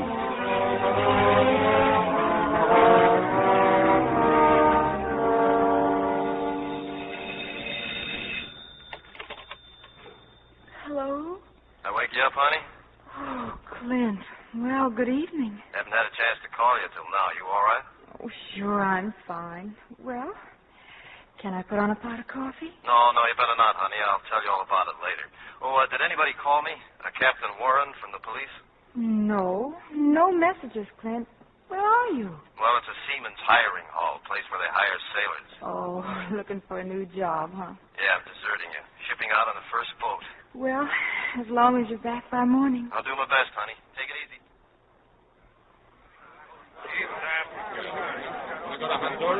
Could I have your attention, please? Could I have your attention for just a minute, please? The man in charge here just gave me permission to talk to you. I'm a government doctor. I have some photographs here of a man, and it's extremely important that I find out who this man is. I think he's a sailor. So would you please take a careful look at these photographs? I'll pay $50 to anybody who can tell me anything at all about this man. Anything. I'm not from the police, so you can't get into any trouble. Now, if you just step up here, please. That's it, thank you. Thanks very much. I never seen him before. Any information at all, please. Even if you just think you've seen him. Any information at all. Well, look, let me leave one of these pictures here. I'll be at that lunch counter next door. I'll stay there till 7 o'clock. You can ask me any questions you want to, and you can give me the information if you want to do that. And please try to remember.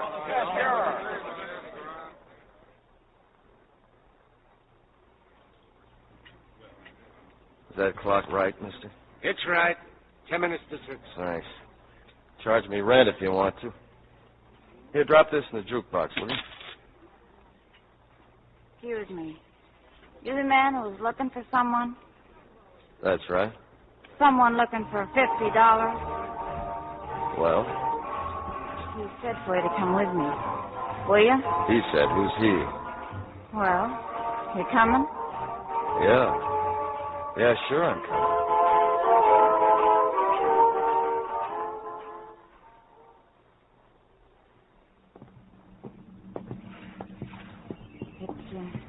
It's cold down here with the water, huh? Yeah, it is. Which boat did you say? The shrimp boat. The second one, right over there. What was it you wanted to find out? This picture. I want to know if your friend has ever seen this man. Did he do something wrong? No, he did nothing wrong. Well, this is it. You can come aboard.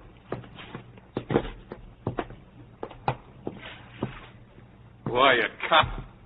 I'm with the Public Health Service. I'm a doctor. Get in here. A doctor? That's right, I'm a doctor. This picture.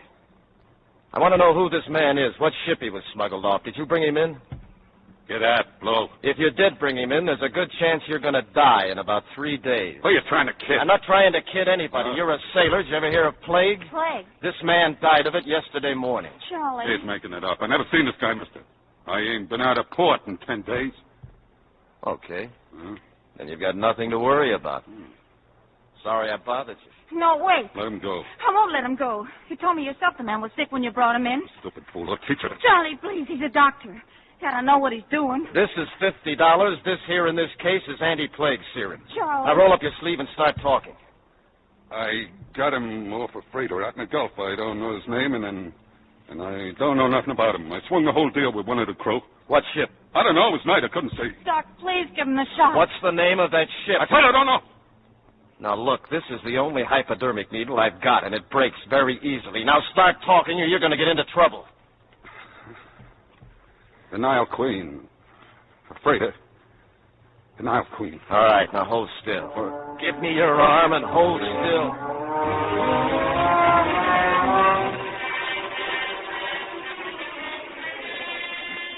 Hello. Warren? Yeah, this is Warren. That you, Reed? Yeah. Where are you? The government wharf, Coast Guard Pier. I've got a lead, Warren. A ship a few miles out at sea. Well?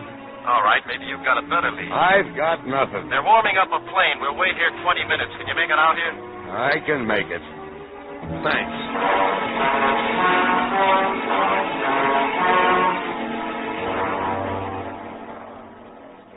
The captain's coming out, Commissioner. He just got back from the ship.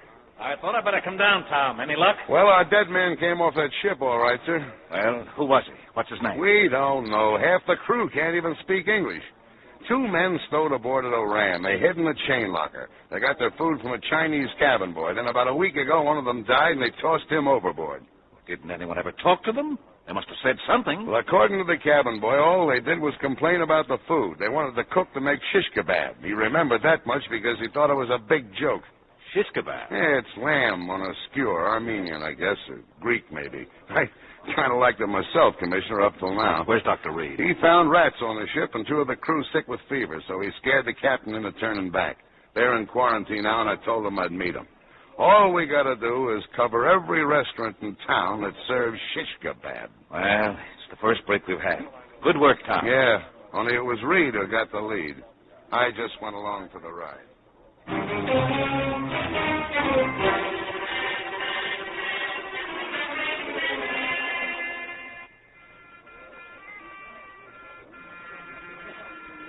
Yes, sir. You like a table, mister? You serve Greek food, huh? Anything you like, gentlemen. We're from the Public Health Service. Public health? Was I run a clean place? I passed inspection last month. No, it's all right. We're just trying to identify a man, that's all. Here's his picture. You know him? Has he ever been in here? No. You won't get into any trouble. We just want some information. He was sick, see? Contagious. We want to find out who he was and where he went. But I don't know. Maybe my wife knows. I'll go inside and ask her. Yeah. Okay, thanks. You know this is hopeless, don't you, Doc? This is the 11th joint we've been in. Any suggestions? Yes, we run the whole story in the newspapers. His picture, everything. I'll block every road leaving town, cover the bus stations, the railroad. No, huh? You're getting it, Warren. Slowly. They sure make 'em stubborn where you come from.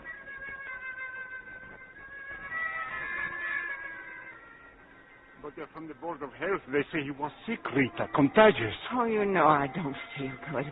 You know I'm sick. So you come in and bother me. But he was here. That fellow Poldy brought him in. Rita, Poldy is here now. He's in the restaurant now. Alone? Alone? No. That man they call Blackie and the Fitch. You want us to get in trouble? But Rita, the law. Kochak, he called him. Poldy called him Kochak. Oh, will you please stop it? I got a headache fit to kill me. I'm sick. Rita, maybe you should go home. Oh, stop fussing. Go on and tell them to mind you. Well, what'd your wife say? Well, I'm sorry. She doesn't know anything either. You leave the picture. Maybe sometime he comes in here, eh? I don't think he'll be around for quite a while. Okay, Doc. Let's try Market Street. What's the matter, Poldy? We invite you in here and you don't eat a thing. I told you, Blackie, I don't feel good. I'm cold, honest, in my head. You felt good enough to make me chase you all over town. You sure you're sick, Poldy? Maybe just worried, huh? Look, Poldy, your cousin Kochak. Who was he? Who was Kochak? He was nothing, honest. Nothing, huh? Just enough to have every cop in town looking for us. Every guy they're grabbing, whether he's got a record or not. Why do you suppose they're doing that, Poldy? And what about the stuff he brought in? He didn't bring nothing in. How should I know, Blackie? All you tell me is lies, Poldy. I treat you like a friend, you tell me lies. I ain't lying, honest, I ain't. Share and share alike, we said. Only Poldy's just out for Poldy. No, it ain't true. Leave me alone. Just leave me alone. Sit down, Fitch. Let him go. But he's getting away again, Blackie. Is he? Where's Poldy gonna go where we can't find him? Huh? Tell me that. Where's he gonna go?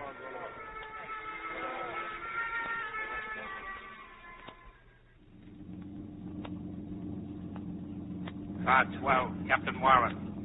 Car 12, Captain Warren. Acknowledge, please. This is Warren. What is it? Commissioner Quinn, sir. He's anxious to know if you found anything in the restaurants. Yeah, a lot of greasy menus. We got about a dozen more joints to check. Tell the boss I'll call him later. Yes, sir. I have a message for Dr. Reed. Do you know where we could reach him? He's right here, Reed. This is Reed. Your office reports the city hospital has just received a call for the ambulance. Fever case, emergency. A woman. Where? What address? 124 Nichols Avenue. Any reply, Doctor? Yes. Tell Gaffney at my office to get over there right away. I'll meet him there. Thanks a lot. Over. Okay with you, Warren? A lot I got to say about this case. Then let's get going.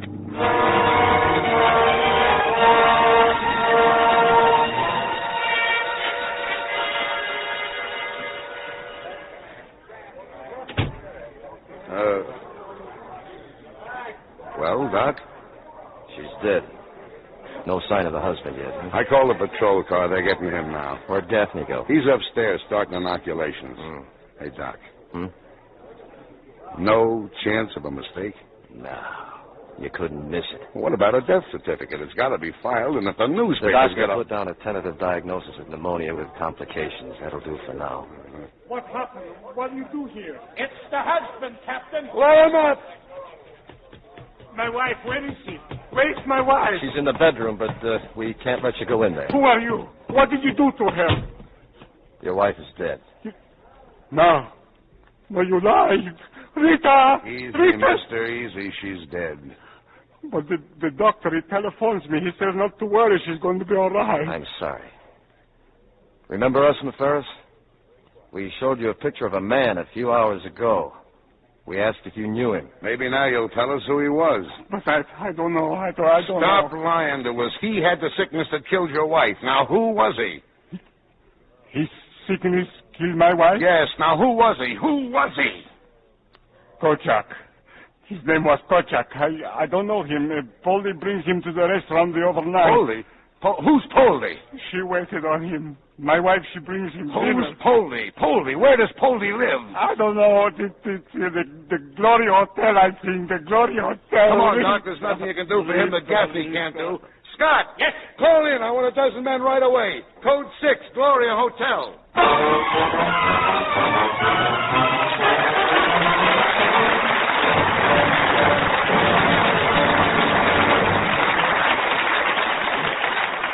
In a few moments, we'll bring you Act 3 of Panic in the Street.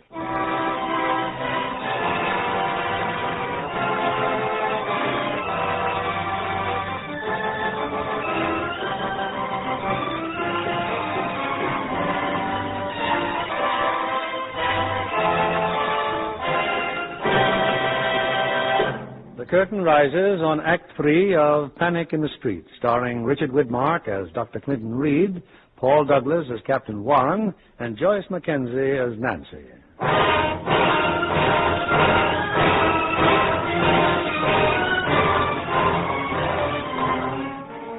It's a few minutes later, the Gloria Hotel. But the man named Poldy is not to be found. And now, in the lobby... Well, there's no point in us waiting, Doc. If he shows up, I got a half a dozen men who can... Warren. Still with Dr. Reed, huh?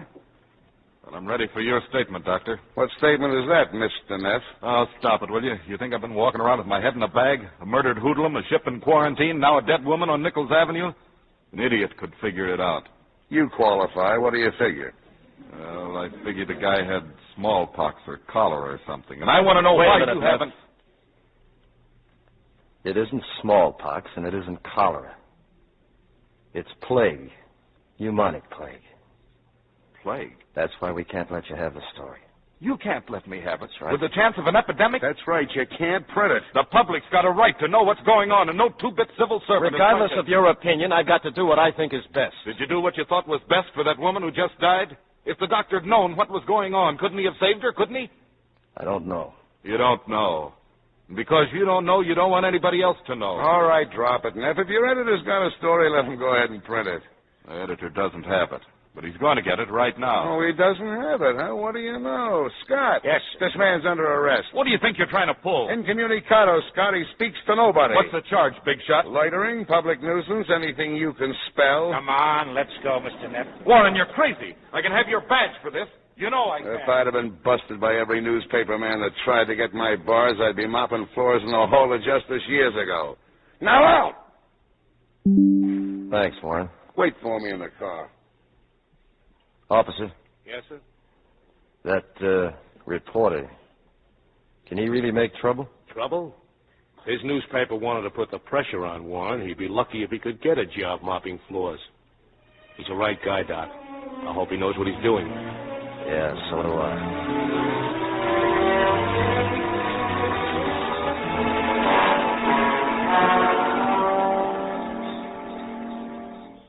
Clint, is that you? In the garage, honey.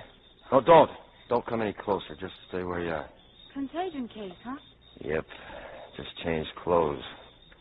Another uniform to be decontaminated. You didn't catch it yourself, did you? You look a little beat.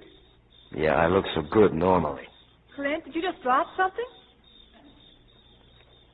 Whitfield's bill. I didn't pay it. You can pay it tomorrow. No, I can't pay it tomorrow, and I can't pay it the next day. I spent the money. Now, look, when I get the dough, I'll pay it. Just stop pestering me about Clint! I didn't say anything. What happened? I'm sorry, honey. I'm awful sorry. I gave $50 to somebody. No, I don't mean about the money. Well, anyway, I spent it on something for the department. Look, be a good kid and make me some coffee, will you? I got to go right out again. Go right out? Yeah. But you'll need more than coffee. Just coffee, Nancy. But, Clint, if you haven't had any... Coffee. I'll put it right on. I'll wait on the porch. Tommy okay? He's fine, Clint. Did you get any sleep last night? I don't know. Guess I must have. It's plague, Nancy. Pneumonic plague. Plague? Yep. Here? Whoever's carrying it's still wandering around. Oh, Clint, why don't you lie down just for an hour or so? No, I can't. Gaffney's waiting for me. He hasn't slept either. Gaffney's younger than you are. Honey, Methuselah is younger than I am tonight.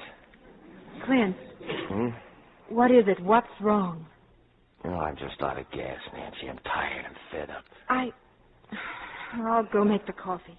Okay. You know, today I took a perfectly nice guy. A cop. Not the smartest guy in the world, but who is? So what do? I push him around, make a lot of smart cracks about him, tell him off all day long. And he winds up proving he's 4 times the man I'll ever be. I don't believe it. Why do I do that, huh? Well, I do the same thing to you, too, don't I? Yes. Yes, you do. Every once in a while, you get a guilty feeling that you've been missing out, that you owe something to me or to Tommy or somebody or other, and then you take it out on whoever happens to be around. Mostly I'm around. So? So stop feeling sorry for yourself, because you're a pretty lucky guy. Lucky? Holy smoke. You're doing exactly the sort of work you planned on doing when you entered medical school. How many people can say that? I don't know. All I do know is that I've got exactly $38 in the savings account. And if there's a plague here, you're the most important man in town. And not only to me. Yes, ma'am. And Clint, not only that, I love you, Clint. I love you.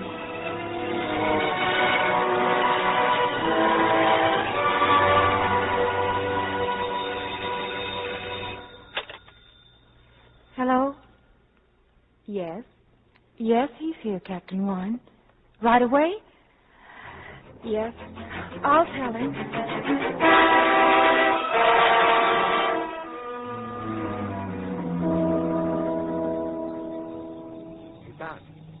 Doc, come over here. What's up, Warren? I don't know, but it ain't good. Did you find Poldy? No. The mayor called. Get hold of you, he says. Come over here to the park. Wait under the statue. What am I, a bookie? Somebody's coming. What? Oh, yeah, that's him. The other guy with him's his secretary. Sorry I had to call you here, but my office and my home are crawling with reporters. Now I find you've arrested one. What's the matter with you, Captain? You lost your mind. Now, just what imbecility... He did it on my authority, Mr. Mayor. Your authority? Yes, sir. You're an advisor here, Dr. Reed. You can oblige me by confining your authority to your own duties. We got a line on one of the dead man's friends, Mayor, a fellow named Poldy, and Have you made an arrest yet? Oh, no, sir. But... I'm sorry, Captain, but we can't wait any longer. May I ask what that means? It means that I'm giving the facts to Neff as soon as I leave here.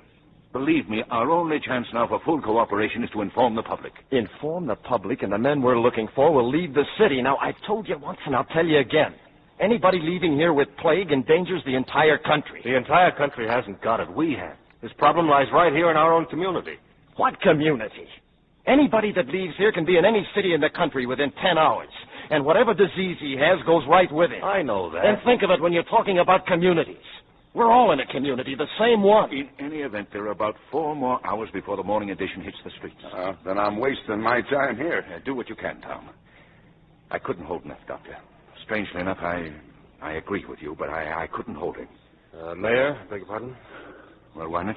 Mind if I take off now, sir? Go ahead, but I want to be on the radio in the morning at 9 o'clock. I'm taking the kids upriver to their grandmother's. Oh? I'll be back by 8:30, but I've got to do it. Well, here we go. He'll be back in the morning and he'll stay. Yeah, sure he will. And kids are kids. Nevertheless, here we go.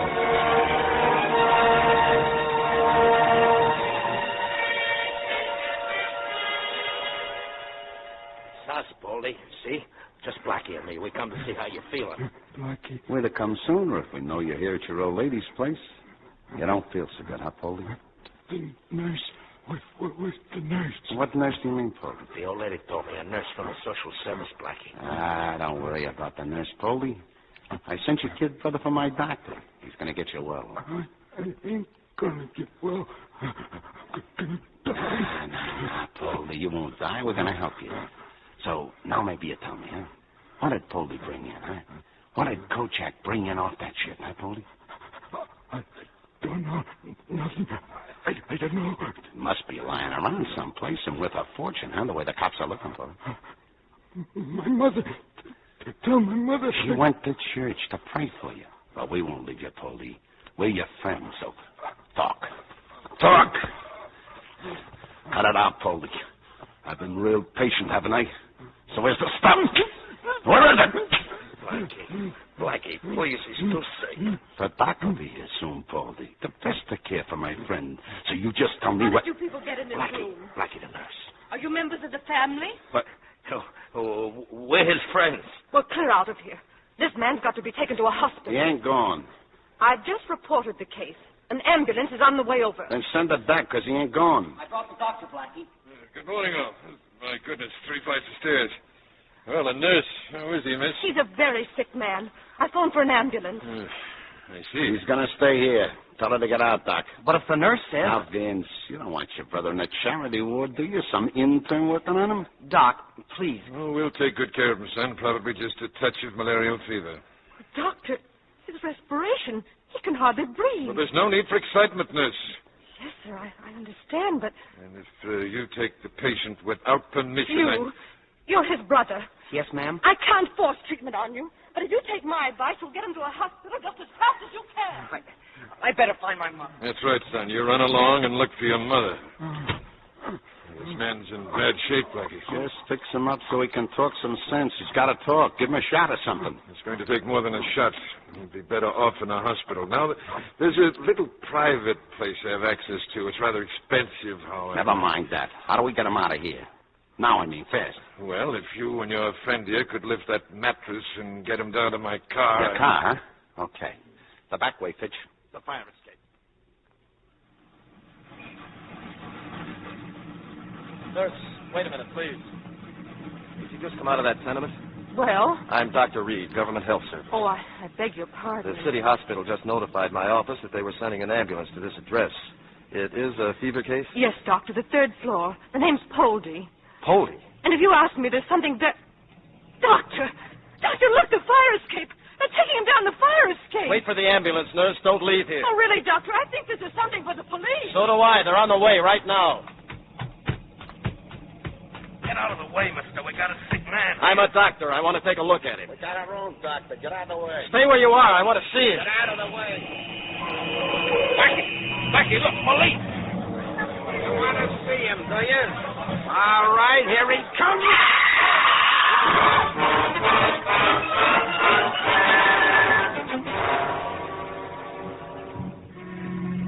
Go ahead, Warren. This is Quinn. What happened? Poldy's dead. There are 2 other men, and we're after them now. They took off from the tenement, headed for the waterfront. Scott just radioed they're in the coffee warehouse. I've got Reed with me. Commissioner, this is Signal 50. Coffee warehouse, Signal 50.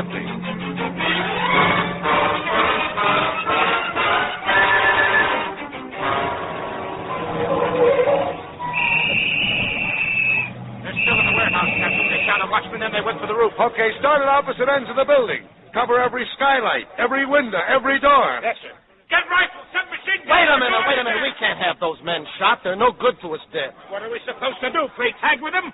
These are armed hoodlums. They killed one man already. I know. Now keep your shirt on, will you? Doc! Doc, where do you think you're going, Doc? Get back here, Doc. Get back.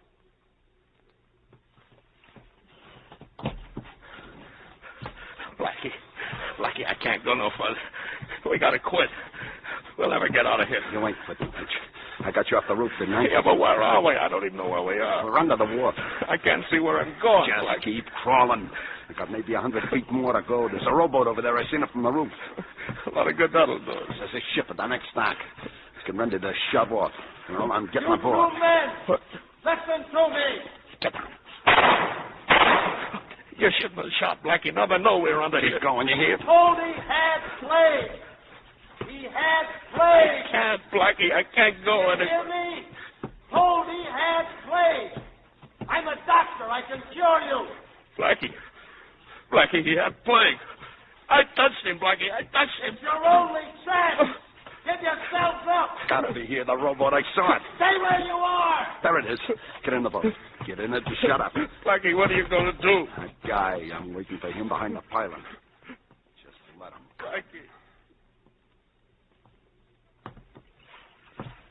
You there! You in the boat. Where's that other man? If he's with you, tell him to stand up. All right, come on. Get out of there.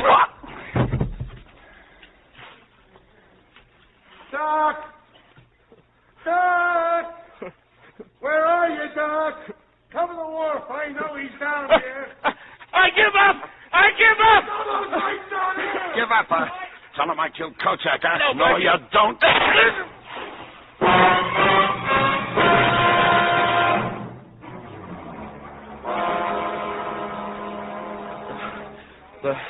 There were two of them, Warren. Two of them. Yeah, we know. Now take it easy, Doc. You got a lump on your head. Get him. Yeah, we got the fat boy. The other guy shot him. Shot him? It's all right. He's going to live at least long enough to talk. What about the other one? He jumped in the drink and started swimming. There's 50 cops looking for him right now. Now, come on, take it easy, will you? Here, I'll give you a hand. There we go. Up on the water. Come on.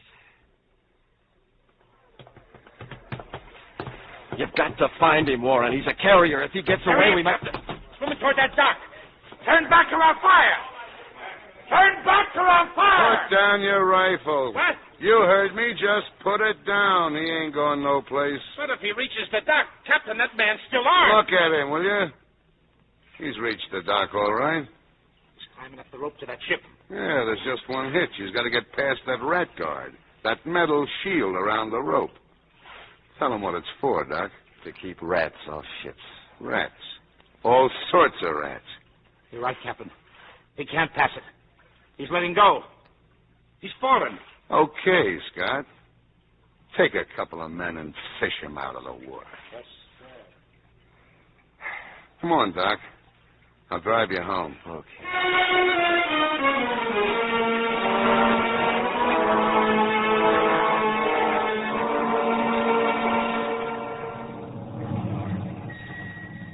Oh, yeah, and I almost forgot to tell you, they found a case of perfume under the sink in Polly's tenement.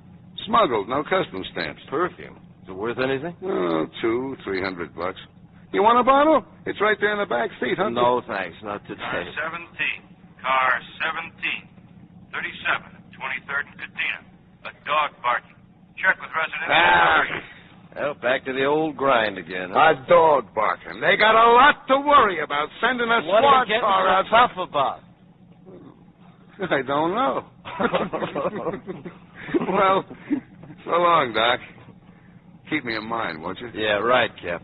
So long. So long.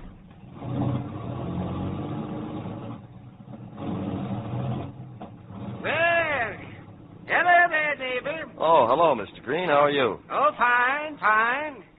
You know, Dr. Tommy tells me you haven't been around in a couple of days. It's none of my business, but you ought to spend some time with that boy. He's a great kid. Yeah, well, I've been kind of busy. Your own son comes first, you know. Nice seeing you, Doctor. Thanks. As a result, Dr. Mackey, the Board of Health, has been able to issue a most reassuring bulletin. All contacts have been found and inoculated. The danger is over. Hi, I will honey. repeat. Hi. There's no cause for alarm. All Sounds like contacts have been Mackey's found got and things inoculated. under control. The search was He's a started good on man. Thursday following the Turn it finding of off. the body. Oh, anything new around here? Not a thing. Oh, some mail for you. Mm-hmm. What's that? No, it's just a bill from the cleaners. Uniforms. A little dirty. Well, what are you smiling about? What's the big joke? You come here. What a mushy day.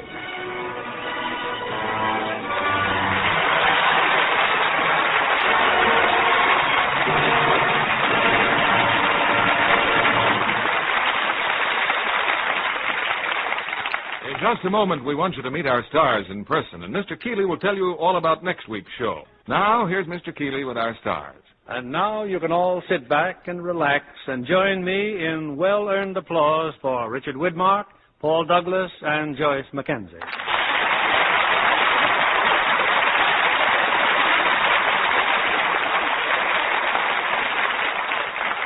Well, Dick, you've made quite a change in character since your last appearance on our stage. Well, I guess so, Bill. For a while there, I thought I was going to spend the rest of my life as a villain or a moron.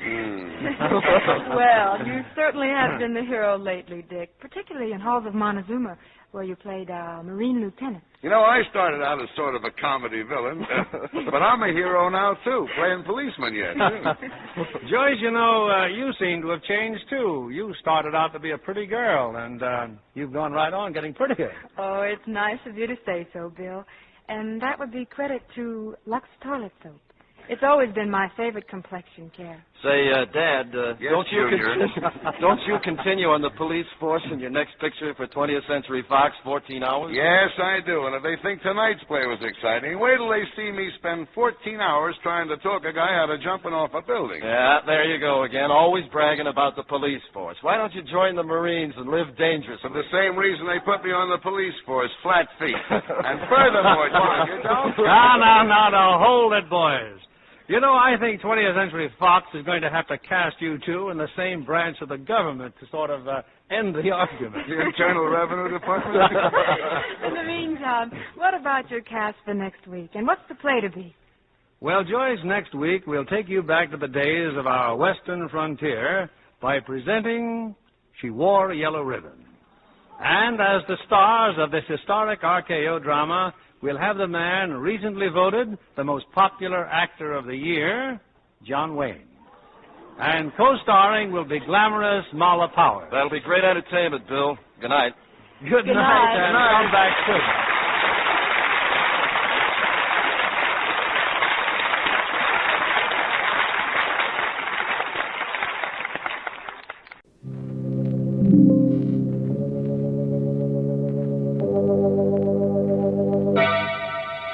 Colgate Tooth Powder presents Inner Sanctum Mysteries.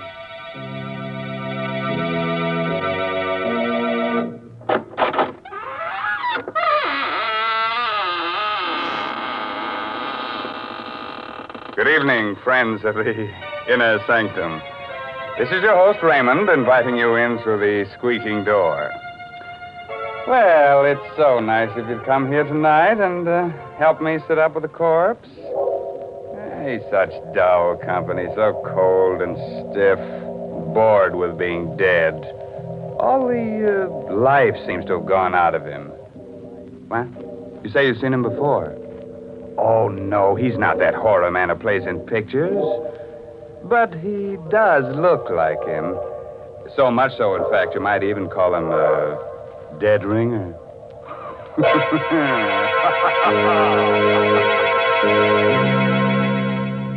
Tonight's Inner Sanctum Mystery, Voice on the Wire, is an original radio drama by Robert Sloan and stars Miss Leslie Woods in the role of Geraldine Reeves. It's produced under the direction of Hyman Brown. Use Colgate Tooth Powder. Keep smiling just right. Use it each morning and use it at night. Don't take a chance with your romance. Use Colgate tooth powder. Romance. What is romance? Romance is the light on the path of love, but a light so delicate that even a breath may put it out. Even a breath. You'd hate that to happen to you, wouldn't you? Well, don't let a breath of trouble ruin your romance. Don't let unpleasing breath offend the one you love. I tell you what, brush your teeth night and morning and before every date with Colgate tooth powder. Because scientific tests have definitely proved that in 7 cases out of 10, Colgate tooth powder instantly stops unpleasing breath that originates in the mouth. And let me add, Colgate tooth powder is the only tooth powder that offers proof of this fact. And then, too, Colgate tooth powder cleans your teeth beautifully. No amount of money can buy you a dentifrice that will clean your teeth more quickly and thoroughly. Remember the name Colgate tooth powder, with the accent on powder. Don't take a chance with your romance. Use Colgate tooth powder.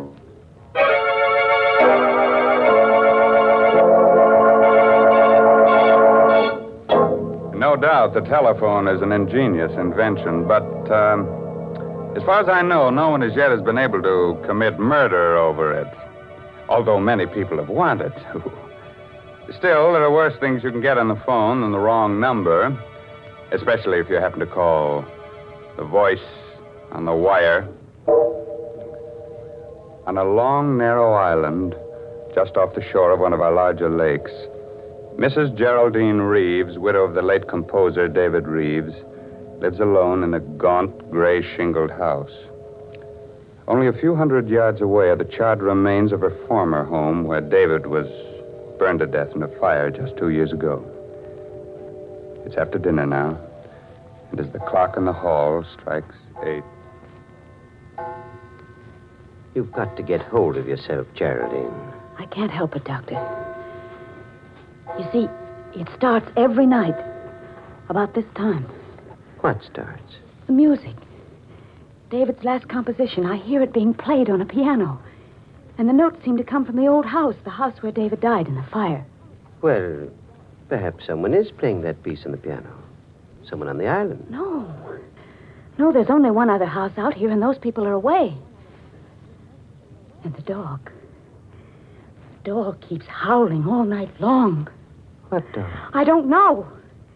There's no dog on the island, but David and I did have a dog. You remember?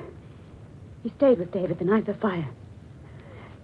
He died with him because David was too ill to get out of bed. There it is again. It's amazing. That's a real dog. Somewhere on this island.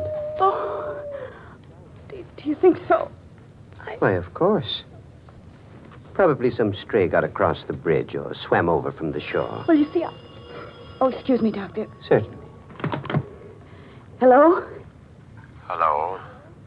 Mrs. Geraldine Reeves. Yes, speaking. Who is this? Listen.